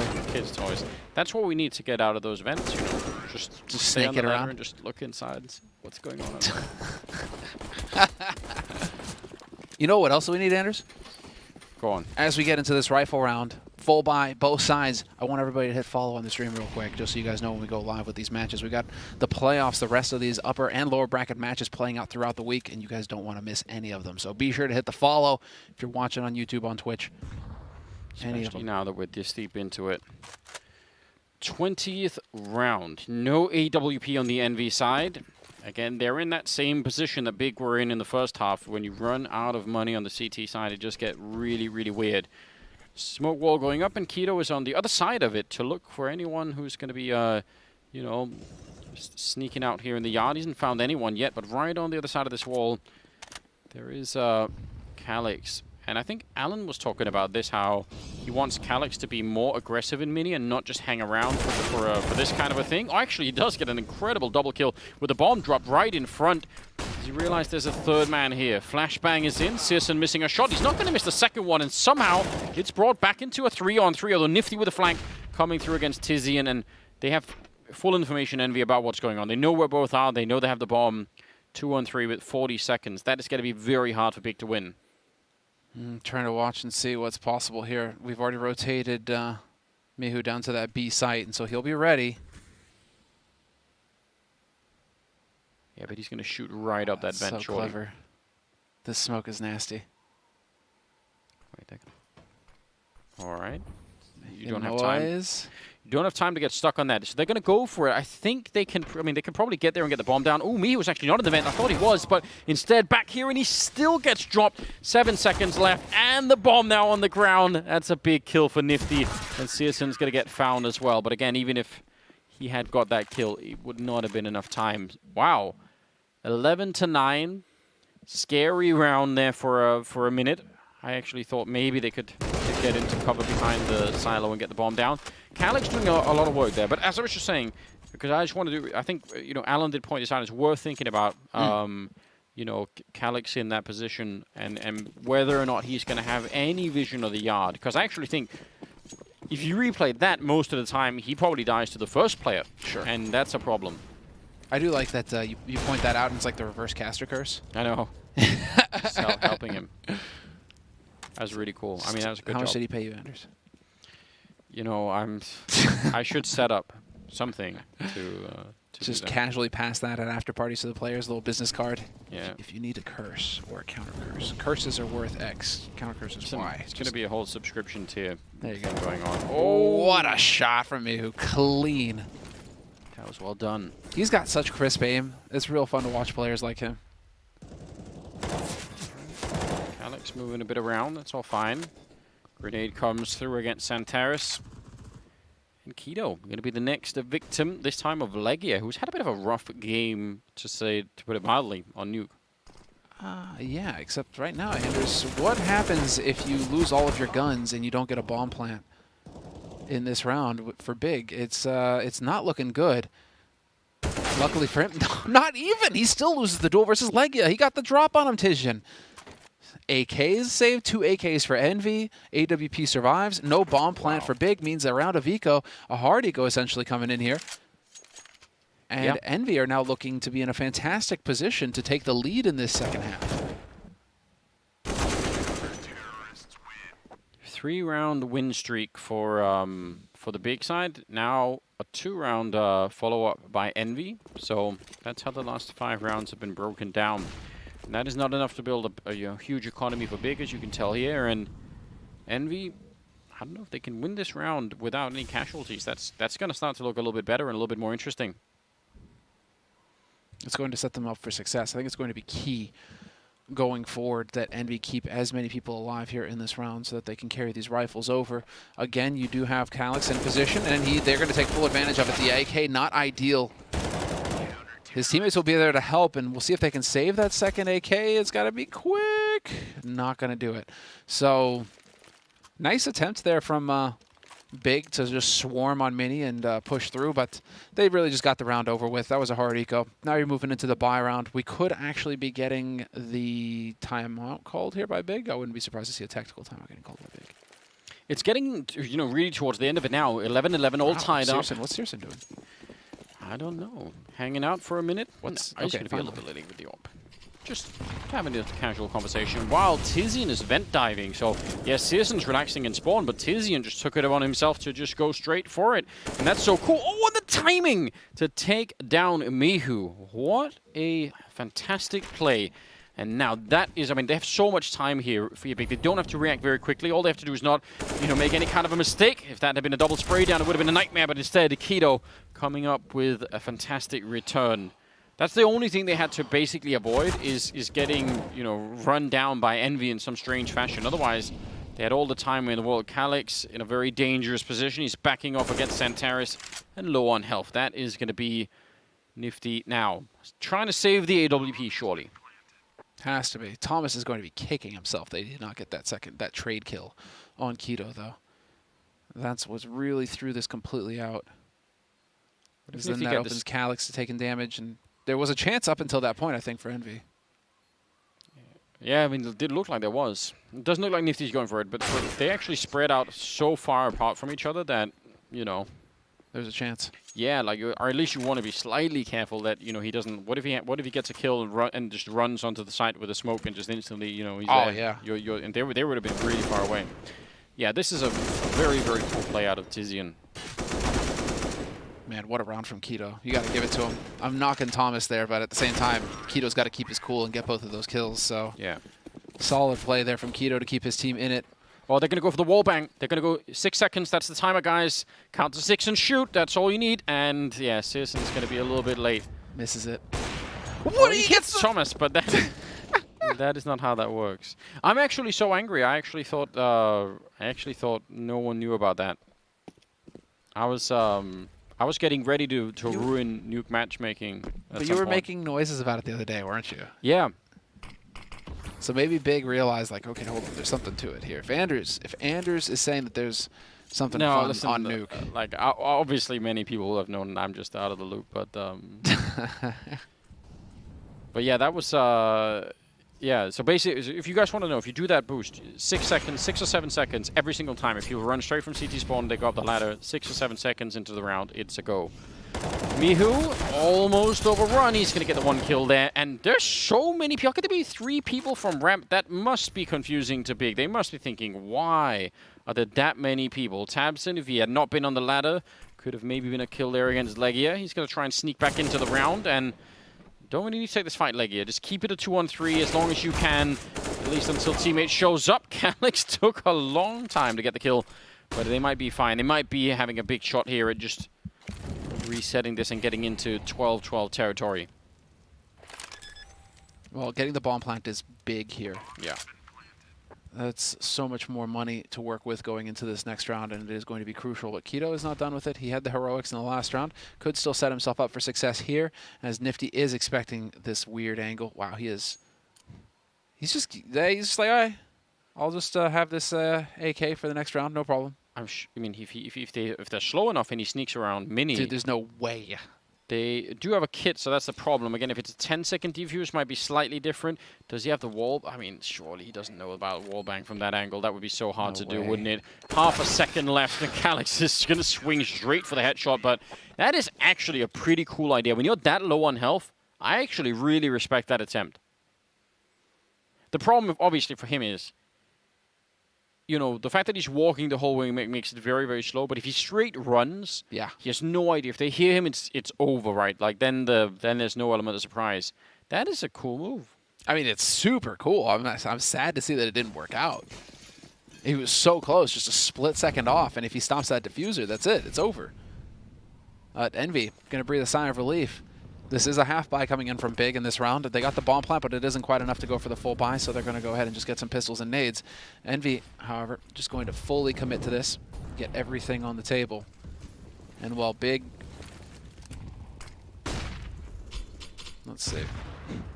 Here you go. Take this HE and stuff it. Tishan did not. He wasn't interested, though.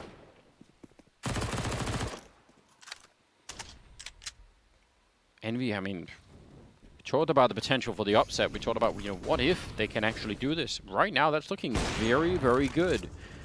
They're the ones with the rifles here. Oh, Nifty getting caught, though. I think lacking head armor, just like Calyx is. Could be a bit dangerous. Looks like they're cleaning it up now, though. Thomas down here. Again, on that MP9, he's going to get found by Searson. It's been a while since well, he's got plenty of kills, but we haven't had like a real Searson round where he just, you know, imposes his will on it. That's what he's trying to do right here. This is getting a bit crazy, Anders. Calyx catches Keto. There's the shot, and Searson, I mean, he is the man with the AWP. He's got the clutch, and you give this guy an AWP, he can hit all of the shots. Legia trying to make the mind game happen. Searson's got the no-scope angle, and he just quick-scopes it. Done. A huge clutch coming through for Big on an eco round, and he gets out with an AWP. That is massive. What a round. 23 kills, 22 on Santaris. If they end up surviving Envy here and go into that upper bracket semifinal, that is going to be one of the rounds where you think, man, if not for that, who knows? Nifty's face says it all. Yeah. Mihu just looks like that all the time. But Nifty there. That's just soul crushing. It's hard not to get Nifty smiling, though. He's always in a good mood, it seems like. Oh, that's a hard eco now for Envy. USPs, P2Ks, and a Dream versus a fully bought up Big. Why are they boosting to shoot out those windows? Is that necessary to not break the curve of the Molotov? I feel like this is something very advanced that I haven't seen before. Because normally it's enough just to shoot the front ones. Obviously, if you don't blow out those windows, it does change the actual curve of the arc of the grenades. Maybe we won't see it at all. I've really built that up as like a huge moment in my head, and now they just walked away. Thanks, guys. Oh man, Xantaris has got that high sense that just gives you a headache. Watching that kind of just snippy, snappy kind of movement, you know what I mean? You got very snappy aim, Anders. Yeah, it's not for me. Oh. He's got jump scared. But the follow-up here from Tabson's not exactly pretty, but it does work in the end. Knives are out, and Searson eventually will execute Calyx.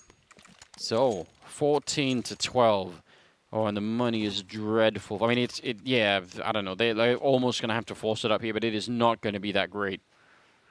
Oh, Envy, I can't believe it. That round is where they stumble, and because of the economy, they might not be able to get up again. It's actually one of the most tragic things I've seen in a while. Because of that Searson quad kill and the 1 versus 2 clutch for him, yeah, I mean, yeah, they could force into this, they don't have to force into this round, but if they don't win it, they're not going to have the round loss bonus. They're not going to have anything. They'll just end up losing the last 4 rounds in a row with nothing to say about it. Just saying, oh, well, that's it. They'll go out with a whimper. Yeah, that's really, I mean, that's upsetting if it plays out that way. Right now, I don't know, if you're on the Envy side, obviously all of us here, we all, put our silly points on the big. But if you're on the Envy side, channel all your energy right here. You gotta. They gotta win this round. It is very. I think the whole map is on this. The whole series is on this round. Calyx, I like this. Alan was talking about this. Calyx has to play a bit aggressive and try and get some information. He's sneaking around the smoke, and they are watching for it, but. Is anyone watching from up on that silo still? That's the question. Calyx walking around the back, and that's a big kill, stopping the bomb. He sees Tabson, huge double kill coming through, and nearly a triple. It is back in a 3-on-3, but I mean, Calyx, that's still very, very cool. Tizian's going to get caught now as well. And just like that, maybe a bit of an opening here for Envy. 2-on-3. Definitely an opening. They can abuse this because they have Searson still alive. Searson and Xantares, the 2 heavyweights on this team. Guys who've been hitting all of the shots. What? And while they line up, chances there. Mihu takes down Xantares. It's all on Searson. 1v2 with a minute on the clock. Nifty and Legia stacked up. Coming both from ramp. There's a big chance here. They have the smoke, the Molotov. Searson, I don't even know. He wants to surprise someone all the way back here. He might, I mean, once the smoke goes up, the question is, do you even show up? Or do you just, they have some money, but I don't know if it's worth it. That's the problem. Diffusing inside. Oh, wait a minute. It's a 10-second defuse. Now it's definitely worth it. Has to not show himself. 2 seconds left, and he's not got the angle. A 10-second defuse inside of that smoke. I did not even think about that defuse, because I assumed they had one. That changes everything, or at least they very well could have. 14-13, a must-win round for Envy, and they did win it. I can't, it's like, what world is this that all he's got is the op? If there's a single rifle somewhere there, he's going to get that, he's going to deny it. I think he must have thought that it was going to be a kit as well. But is there a rifle there? Oh wait, they're not actually doing quite the boost that I want them to do. Now I'm really interested. You can do a better boost than this, guys. Anders just said it. You can do a better boost than that one, so go and find it. They're doing it on the wrong rail. They needed to go the other one. Because you can shoot people exactly when they come up the ladder. Okay, are they going to shoot those windows out again? The back ones? This is all completely standard. Well, it's a great double nade, but that has been done before. As they're vent dropping, though, coordinating everything. That's kind of interesting. I wonder if you would even register the vent drop when the grenades are landing at your, right on top of your face. Nifty, very dangerous, and he only barely makes it out alive. Tizian is on 1 health and jumping around the back here. Nifty, straight headshot, stopping the bomb. He's now calling it in. Searson will take him down, and it's a 3-on-3. Man, this is madness at the end of it. Everything on the line here for both teams. Tizian taking down Legia. Quick trade coming in as Calyx will be dropping him, and now 2-on-2. 50 seconds on the clock. Searson and Kido, no bomb plant yet. And Calyx just barely showing himself there. Got to be careful he doesn't get shot through the smoke. Really liking to see the buddy system here from the 2 remaining players, Calyx and Thomas for Envy, working together as a duo. They have to do this. They have to be able to trade. Big are terrible at trading. It's always one shot coming in for Big, and then not the other. But that smoke is about to clear, and they need to get the bomb planted. Out in the open is Kido, and while his teammate is trying to watch his back, and Decon, they're trying to work their way through. That door is going to open, and Searson, can he whip in time? No, he cannot. What? They line up! The worst case scenario! Searson catches him lined up. It's the collateral kill. Tabson can't even believe it. You can't make it up, can you? Oh, man. Yeah, boss spray on the ground. This is out of control. Searson, again, 28 kills right now. He is absolutely the MVP of this series. This is ridiculous. 15-13, and now again the heartbreak of the fact that Envy just don't have the money. Literally the only thing that could have saved him. It really was. That's unreal. If he gets one kill there, I mean, he's almost certainly going to get traded immediately. Envy have got to be feeling like they just got the baddest beat right there. You know, like poker, right? Where the guy's just got to hit a queen. That's the only card that'll save him. And, you know, if he gets that card, then that's it. But otherwise, you know, the odds are so against him. And then he just deadpan rivers it or something. That's what it felt like, yeah. That's exactly what just happened to Envy. They're just going to sit there and be stunned for a while. Should recognize as well, because we're talking about Searson and his ridiculous AWPing, but Calix is actually out-fragging him at the moment. He's 29-20, so... And Nifty's up there with 20 kills, so they've got some people doing a lot of work right now on the Envy side. What they really need, though, is money for rifles. This is what they have, ladies and gentlemen, to try and force it into overtime right now. What a weird game this has been. It's bizarre. This is just what an amazing match. Envy, they've put up an insane fight. It's not done yet. Of course, Deagles being what they are, they can definitely turn things around here with some clever shots coming through. Big are aware of this. They're sticking together. They've really gone for the death ball kind of approach, knowing that it's going to be the force buy coming in from Envy, that Envy are just going to be trying to throw everything into this. I wish there was someone out here with a flashbang to set up something, but both the flashes are far away from this position.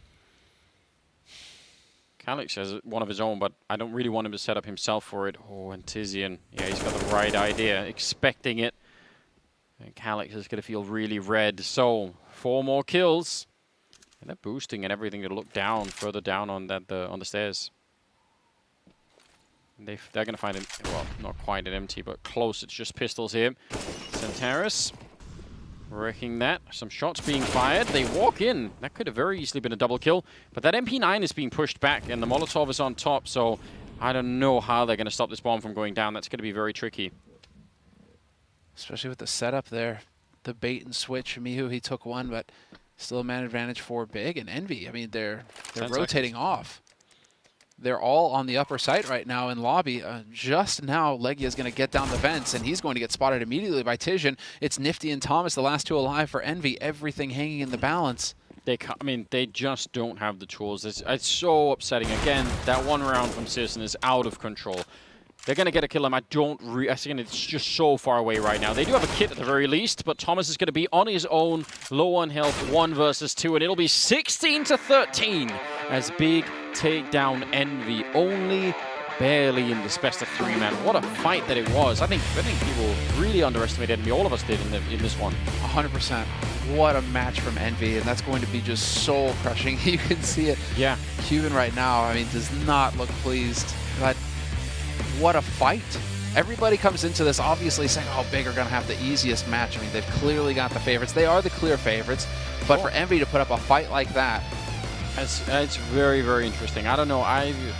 Definitely a lot of respect to Envy for putting out that kind of a battle, but yeah, the Big side. I wonder how much this will skew sort of people's expectations for the next Big game. I don't know if we should take this just, you know, as the final evidence for what Big can do. I think they're probably going to be a little bit more lethal next time, but this is really tough. Well, now the lower bracket just got so much more interesting as well, because if Envy are capable of this level of play against one of the very best teams in the tournament, if you're going up against them in the lower bracket, it's by no means going to be easy. They could very well get some upsets going in the lower bracket and get deeper into this tournament. There's a lot of money on the line here for these teams. And they're going to be fighting, what, Mad Lions in the lower bracket or something like that? Man, that's right. So Mad Lions went down to VP earlier. That was an amazing match as well. Yeah. Dude, we've had 6 maps of fantastic Counter-Strike today.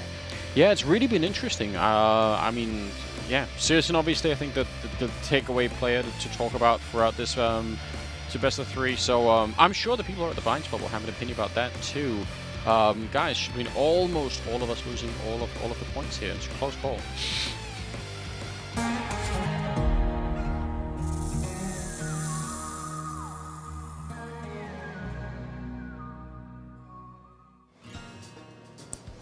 It was indeed a close call. almost all of us losing all of the points, as Anders said. We did not, in fact, lose all of the points, though, so it's a good day. Though. It was, yep. Although, if we all lost the points, you know, it wouldn't have been so bad. Well, I got the first one right, so I would have still been, you know... It would have just added to the severity of the upset if it actually happened. Correct. And we do, in fact, have the points ready. If you would like a review from today, who is in the danger zone? We have 6 losers coming up. Oh, I'm still in there? Potter at negative 227. Yubi, 325. Meanwhile, Maui Snake back with his majestic golden halo. I'm doing all right, up there at 1308. Look at you, Alan. So we're doing quite well, Monty. I'm a bit off Maui. He went a bit harder on old VP. He was nervous at the end of that first game. We were nervous at the end of both of these games. Let's be real. Let's be real. This was much closer, especially in the Big versus Envy match, than I think anybody would have reasonably anticipated. I think I've aged a year during that game. My pinnacle points, they're on the line, Monty, but we've come in clutch. And we're still in second place. I really needed Envy to win this series, not only for my pinnacle points, but to mark November 30th, 2020 in the history books, because Godsent with their coach and Emmy just upset Astralis. If we had Legia, the coach of Envy... Legia's revenge? Yeah, that would have been insane. That would have been an insane storyline for Envy. It would have followed them throughout history, but... I mean, I feel like this storyline is still pretty damn good It is impressive for still. Envy. Yeah. I think there's an argument to be made here that they lost to themselves more than they lost to Big, which sounds stupid, but also it's impressive that they came that close and that it was some of their own mistakes that were really holding them back. Oh yeah, certainly with all the anti-eco losses, I think we might be going through one in a moment. We can, if you want to. Go for it. If we can roll that fairly soon, that was a really bad round, and if they convert more of these, it could have even been a 2-0 actually if they converted some of these rounds. So yeah, sure. I don't know. I think after that big MIBR game in the group winners game, I think a lot of us felt that, okay, they were, it's just a seeding match. Maybe they vetoed weird. I think after seeing this series, that might have just been their true form, actually, in that game versus MIBR. It went super close all the way down to the wire and Vertigo. So, all right. Well, before we look at those clips, I have been told that we need to talk to Tabson first. I know it's a disappointment to you, Alan, that you have to talk to a player instead of looking at, hilarious anti-ecos. Tabson. Hello. Hey, guys. Congratulations. Thank you very much. I'm going to ask you the same question that I asked Toby, but he didn't understand what it meant. Are your butt cheeks clenched? If I understand it correctly, yes. It sounds like you understood it correctly. You understood it. So, Tabson of the clenched butt cheeks. Tell us about the end of that game, because it was quite thrilling. Oh, definitely. It felt so intense. And to be honest, Zerzon just carried us through the game. And we had a really great mentality overall. And it was a really tough game. Tabson, I have to ask, I hope you remember this round, but I really wanted to dig into your mentality and your mindset on this nuke. You were outside on CT side, you pushed the T-Red, picked off one of the Envy members, and in that moment you had the time and the smokes to be able to fall back into connector, but you chose to stay there and you got traded out by Legia when you peeked the left of the T-Red box. Can you walk me through your mindset? Was there a flashbang on the way? Was there teammates coming to help you? What made you hold your ground and go for a second duel instead of falling back? Usually in this kind of tactics, when one is on top of silos, well, there are many outside and also hit many people outside. And usually there's always one going close main, like behind Mini, and holding the left side of the T-Red smoke, also my smoke. And therefore I was just waiting and just trying to time the enemy. And I also got a flash, and I think Legia was anti-flash behind T-Red, and he was just anticipating the flash and then just strafed.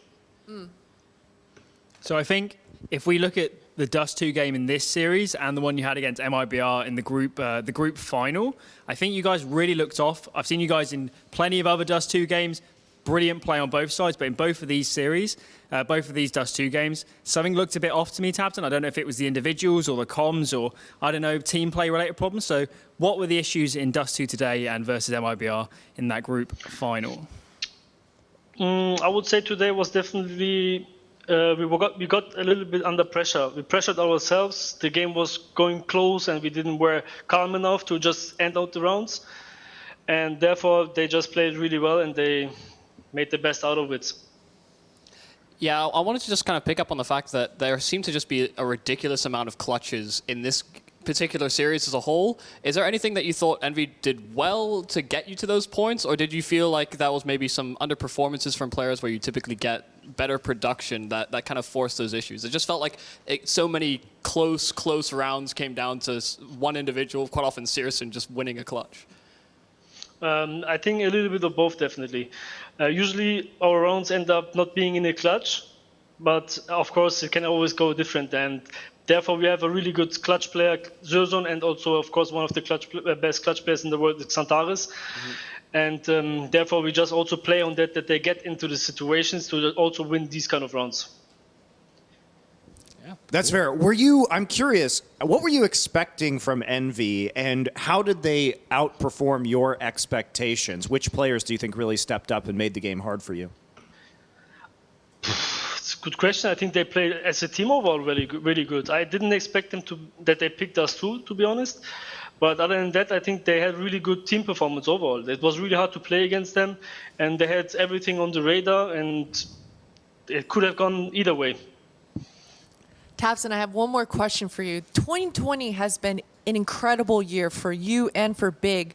I want to ask, do you prefer being an underdog team coming into tournaments? Earlier in the year 2020, you guys were always the underdog, and then in the middle of the year, you guys were the top dog that everyone wanted to beat. What do you prefer? How do you prefer to prepare for these series? I think it's easier to be an underdog, of course. But I think it's a nicer feeling to be the favorite and just to show that, basically just to prove it. And Prove for your myself, point, I just make like a statement. Exactly. Yeah. Okay. So we were told a couple weeks ago when you guys last played that you would be boot camping soon. Have you guys started that process of trying to play together? Because I've noticed some of your players still seem to be remote. So when are you guys going to start doing that? Slowly we started already. Kaito he did arrive, I think, a few days ago. Now we are kind of doing, like every day basically it's an online bootcamp. We are tracking like 6 days out of 7. And so to speak, it's basically every time bootcamp. But we will try that everyone can be here at some point. Of course, because of the situation, it's not the easiest thing. But we will try to make the best out of it. Fair enough. Well, thank you very much for joining us, tabseN. Really big congratulations. It was a very exciting series to watch you guys play.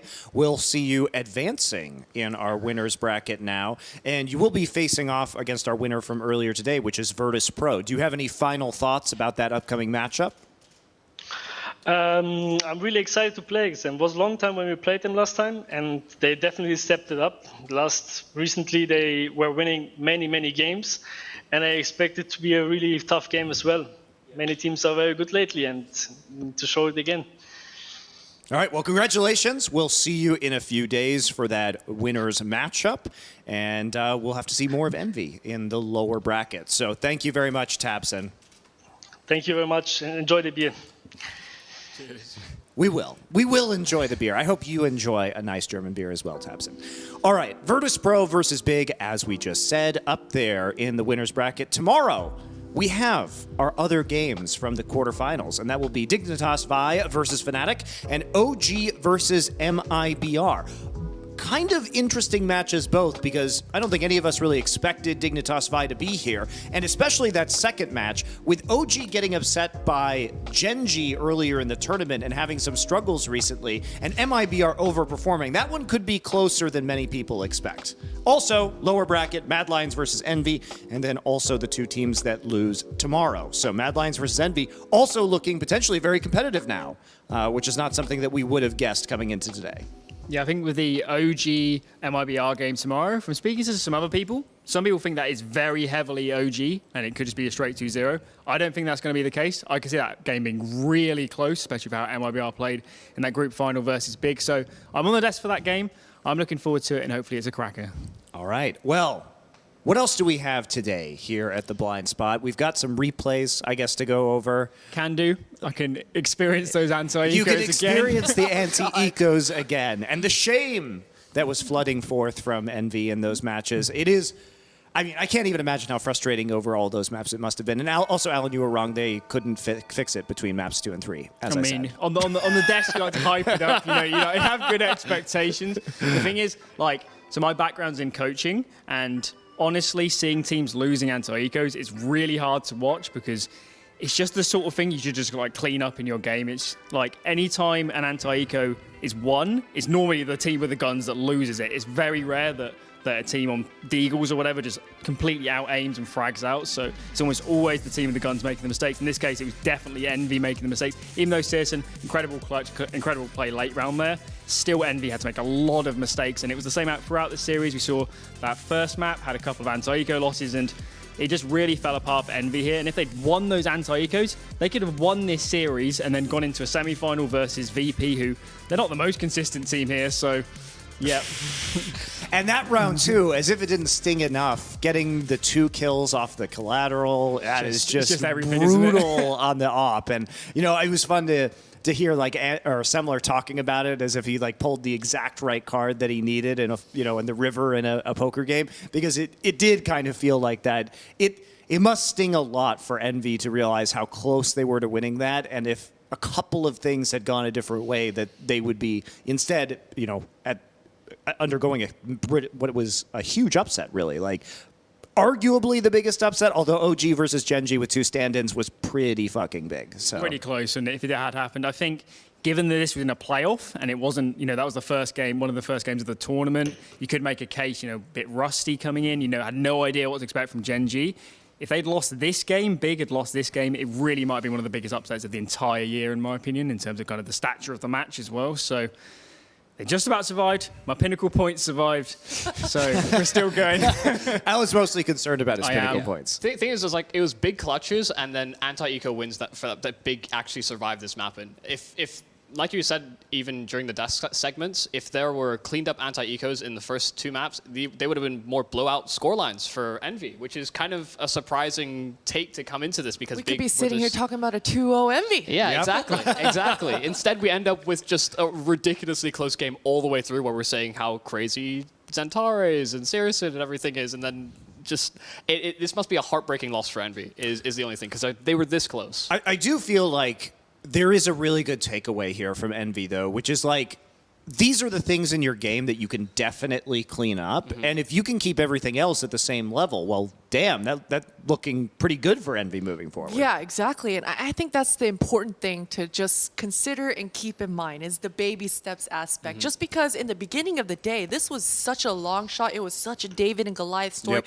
But the fact that Envy made it competitive and in fact even could have 2-0'd Big, it's so many great things that Envy can take away with themselves. And as long as they can have that sort of perspective and look back on this series and take away something from it, I think that's really all that matters for a team in Envy's position. Well, I mean, it sounds silly, but you want to have the stupid problems if you're a team, right? Because the stupid problems are the fixable problems. The complex problems are like, oh shit, maybe we have to start over or make a roster change or something like that. So, I mean, obviously, you put a timeline on fixing the stupid problems, but I feel like this is a much better scenario to be in if you're Envy than perhaps where they were earlier in Flashpoint. So if you look at it from a perspective how they actually improved throughout the 3 series they've played now, it's actually pretty incredible in terms of whatever it's been, 3 weeks since that first series against Forza. They had so many problems. All the aspects of the game were falling apart. Even though the series went close, they had a lot of problems. MIBR looked better. And obviously in this game, they took potentially a top 5 team in the world to the absolute limit, and if they just cleaned up some anti-ecos,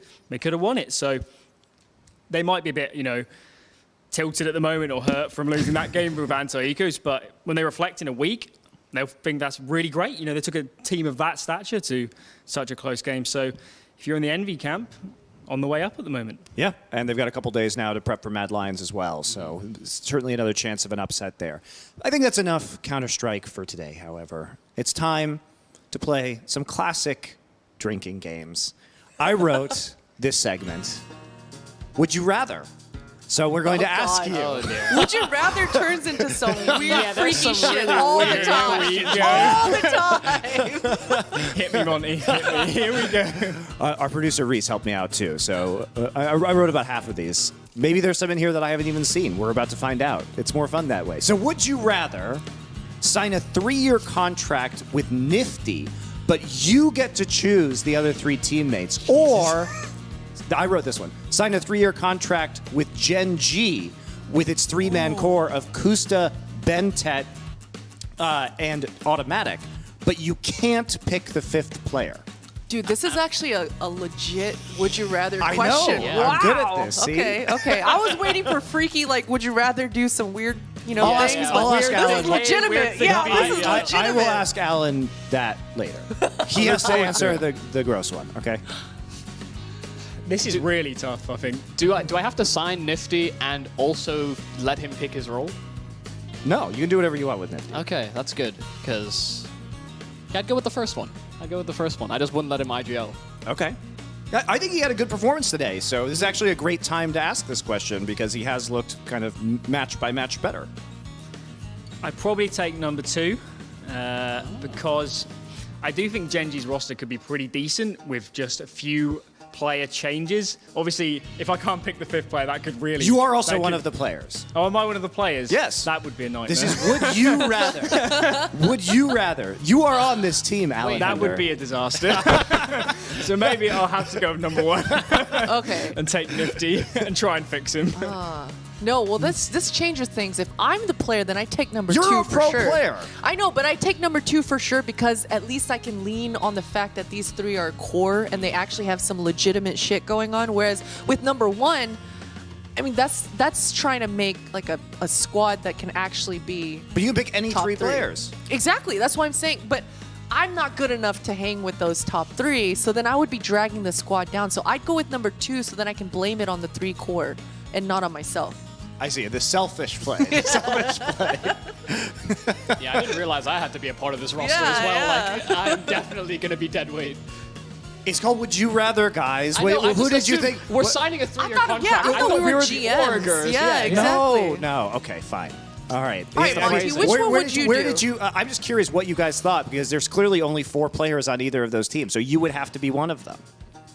Whatever. Yeah, okay. I would choose the first one just because I could actually get some of the best players in the world to carry my ass. See, I have the opposite mentality of Christine, Good where idea. I don't have the shame. I already know I have no skills at this game, so they can just carry me. It's fine. Do you have the budget to make this happen, though, in this scenario, in this hypothetical? Yes, it's hypothetical where you have infinite budget and you can get any player. All right. Would you rather listen to Anders talk about conspiracy theories for 1 hour or listen to Bardolph talk about mechanical keyboards for 3 hours? Anders, tricky one. conspiracy, 100%. I mean, the thing about the Anders one here, this has already happened to me. I've genuinely had him explain to me for like an hour about cryptocurrency and why we live in a simulation. Then he had an argument with Duncan about like e-girls or something. So we had it all on that He night. was trying to explain something about Ethereum the other day. I was just like, Anders, what are you saying? Just tune out.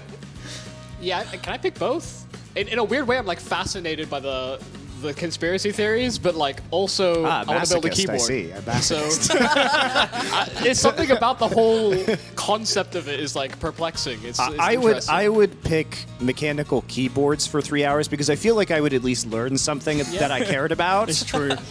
As You don't opposed want to to learn about new conspiracies? I do not. Anyway, I do not. All right, what else? Would you rather have Astralis join Flashpoint or have Fnatic NG2 join Flashpoint? I'd rather have Astralis join Flashpoint. I already see Astralis everywhere else, man.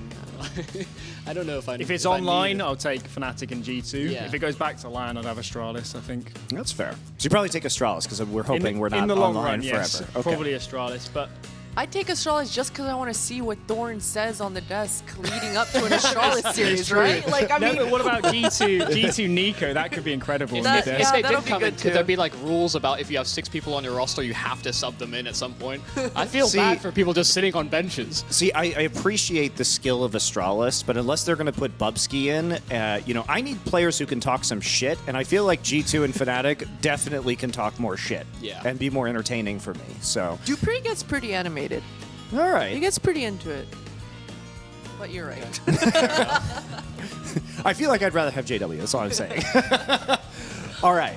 Would you rather have CSGO be updated to the Source 2 engine or have an entirely new Counter-Strike game? I'll take Source 2 for that one. If anybody was around for the CSGO release, it was just a complete disaster. The first year was just a nightmare.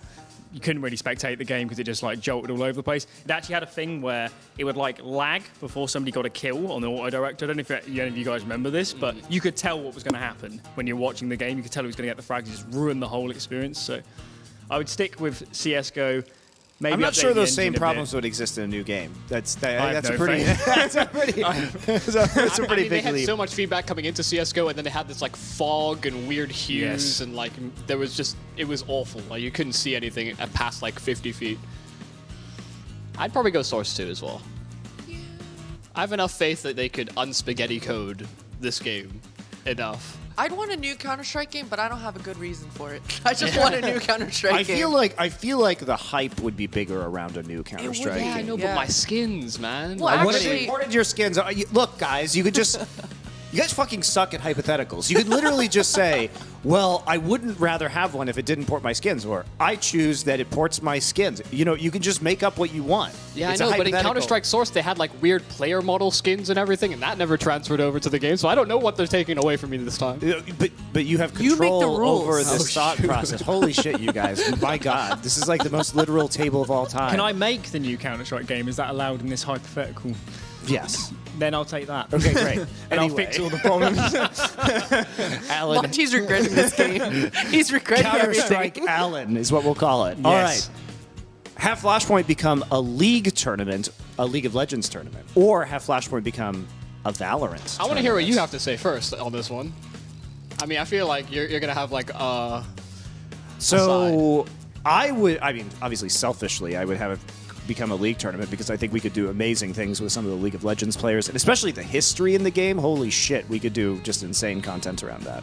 Valorant doesn't have the same history, and I feel like that's one of our strengths here at Flashpoint. If you watched like Thorin's playoff intro earlier today, fucking great. So, But I mean, the tournament name is actually just an ability in Valorant. So I mean, the branding is already there. that's true, but we have our tactical shooter, so I would prefer to do a League. What about you guys? I think I'd take League as well. I used to watch quite a lot of League back in the day, 2014-15, when Riot ruined the OGN format. So did. rest in peace. But We can have it, Alan. We can have it back. Yes, we let's can have it back. Let's have some nice group stages, some good matchups. Samsung Blue back, Real KT tournaments. Real tournaments. Let's have it all back. On the beach in Busan. Let's go. Yes. Here's the other thing, guys. We could actually run Flashpoint in Korea. Okay. Yes. Yeah, that would be sick. Yes. That would actually be sick. Back to my homeland. Back to my motherland. That would be sick. See, that's the problem with Counter-Strike is, I literally thought for half a second this year, it was like, we have to run this during its pandemic. We could do a LAN in Korea if everybody just quarantined, because then we wouldn't have the same restrictions. But then I was like, well, then we're at a time zone where we have no fans, so we can't do that. But, if we did a League of Legends tournament, we could definitely do it. All right, let's keep going. Would you rather have Thorin win at Among Us or have me? I didn't write this one. Have me Pick your poison. win at Among Us.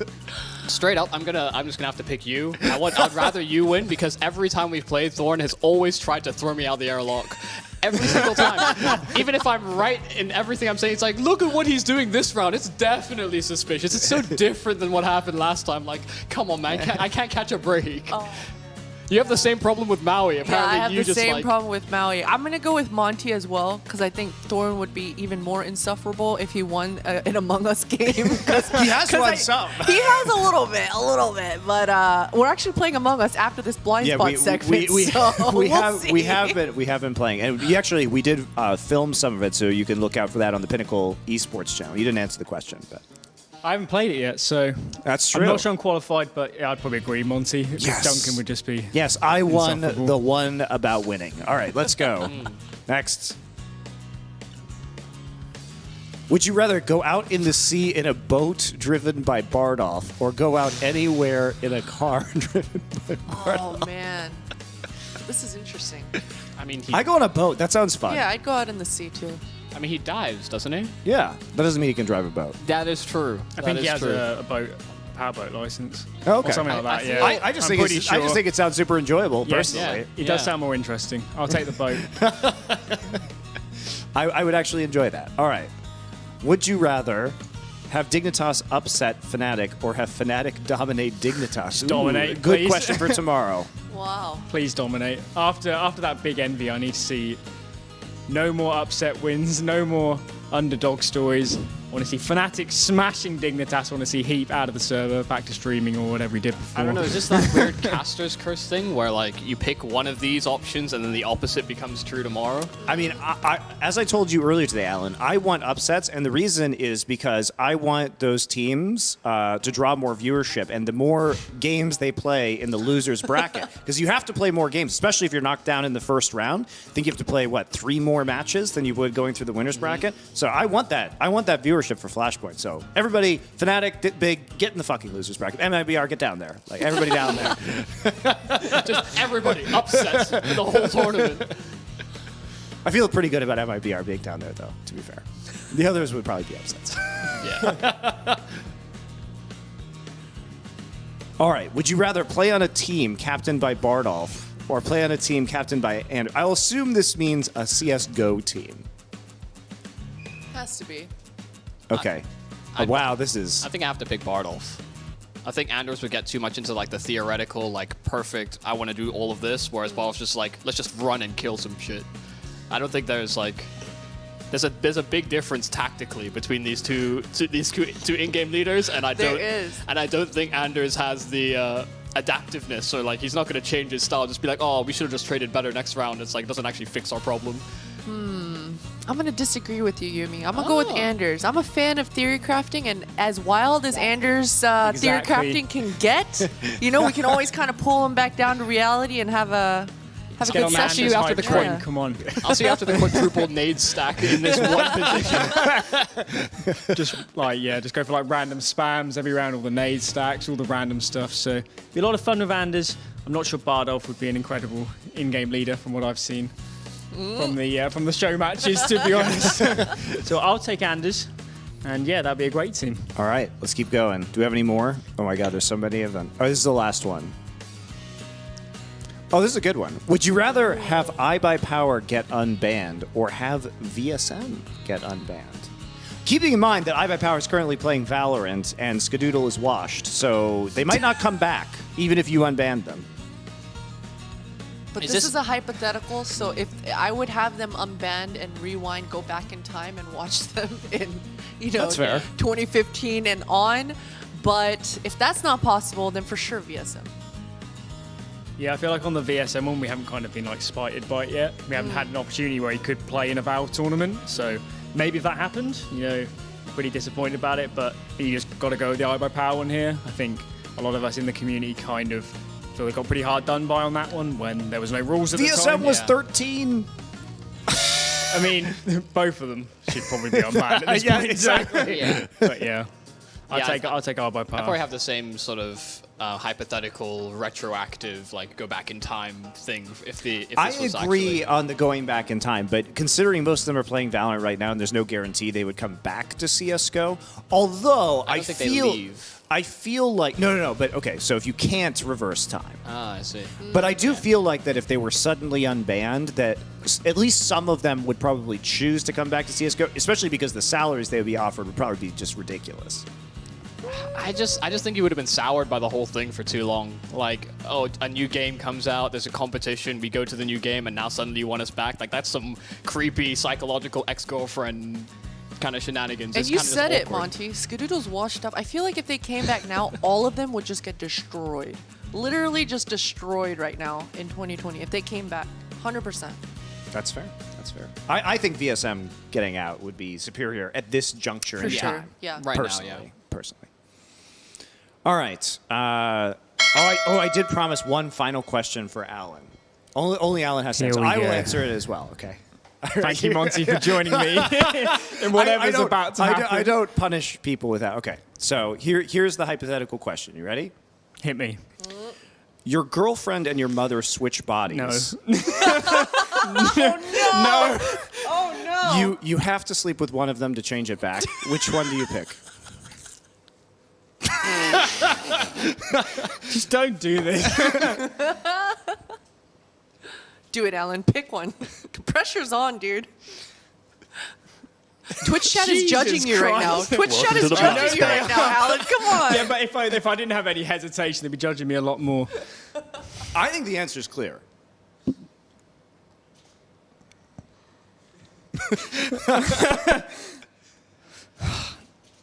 I'll take the girlfriend's body. Yeah. No, I will. I'm exactly the opposite because you close your eyes and then, you know, your girlfriend has the knowledge, right? True, yes. But if you turn do it the lights other off. way, yeah, you're... Maybe Monty is right. I think that's definitely He's the definitely right call. experienced with this sort of thing, so I'll agree with Monty. So there you go. That is a truly horrible one. But you guys can think about that yourselves all night long. Ponder now. that in Twitch chat, Ponder please. that Twitch chat. It's a real head scratcher There is no for right you guys. answer. Yeah, there. That is yes. It is beautiful though. All right. Well, that'll do it for the blind spot. I think that's enough of that. So we'll be Fnatic versus Dignitas Vi up first tomorrow, and then OG versus MIBR in our last two winners bracket quarterfinals. So exciting games. We had shockingly close games today with some very entertaining Counter-Strike. So hopefully our teams are ready, prepared, willing, and able to play tomorrow so we get some more excellent matches. And with that, that'll do it. So thank you very much. We'll see you later tomorrow. We're here all week, every single day through our finals on Sunday. So keep on coming back. We'll be here at the Blind Spot after every broadcast. Cheers.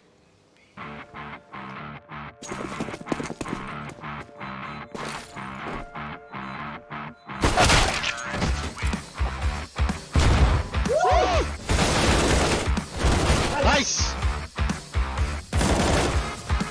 Buckets.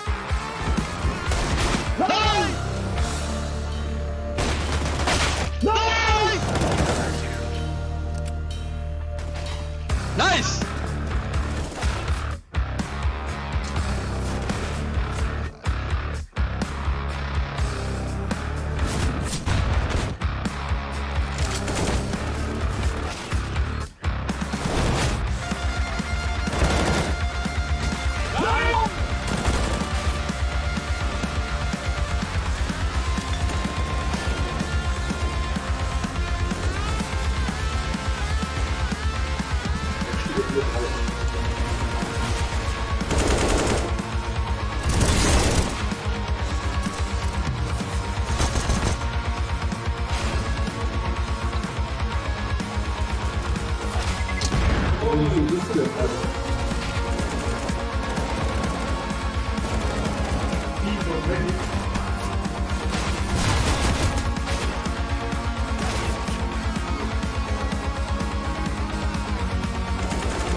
Kill for hire, soldier of fortune.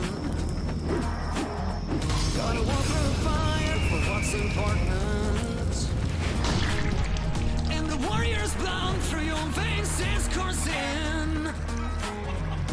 Kill for hire, soldier of fortune. The whole world's watching every move. Take your shot, don't act a fool. All you got and all you ever need is one bullet in the chamber. Breathe easy, take your aim, boy. Ain't nobody gonna save you.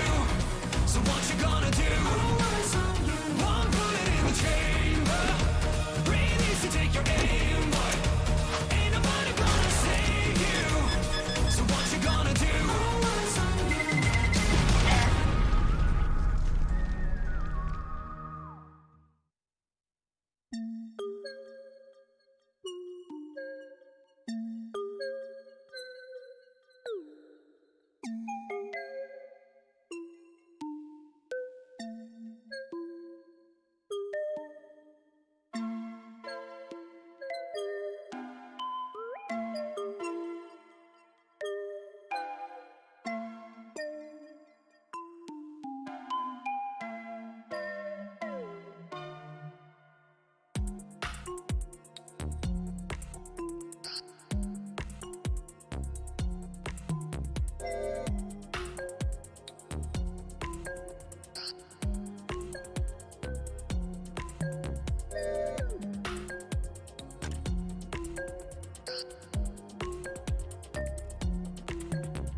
Nice.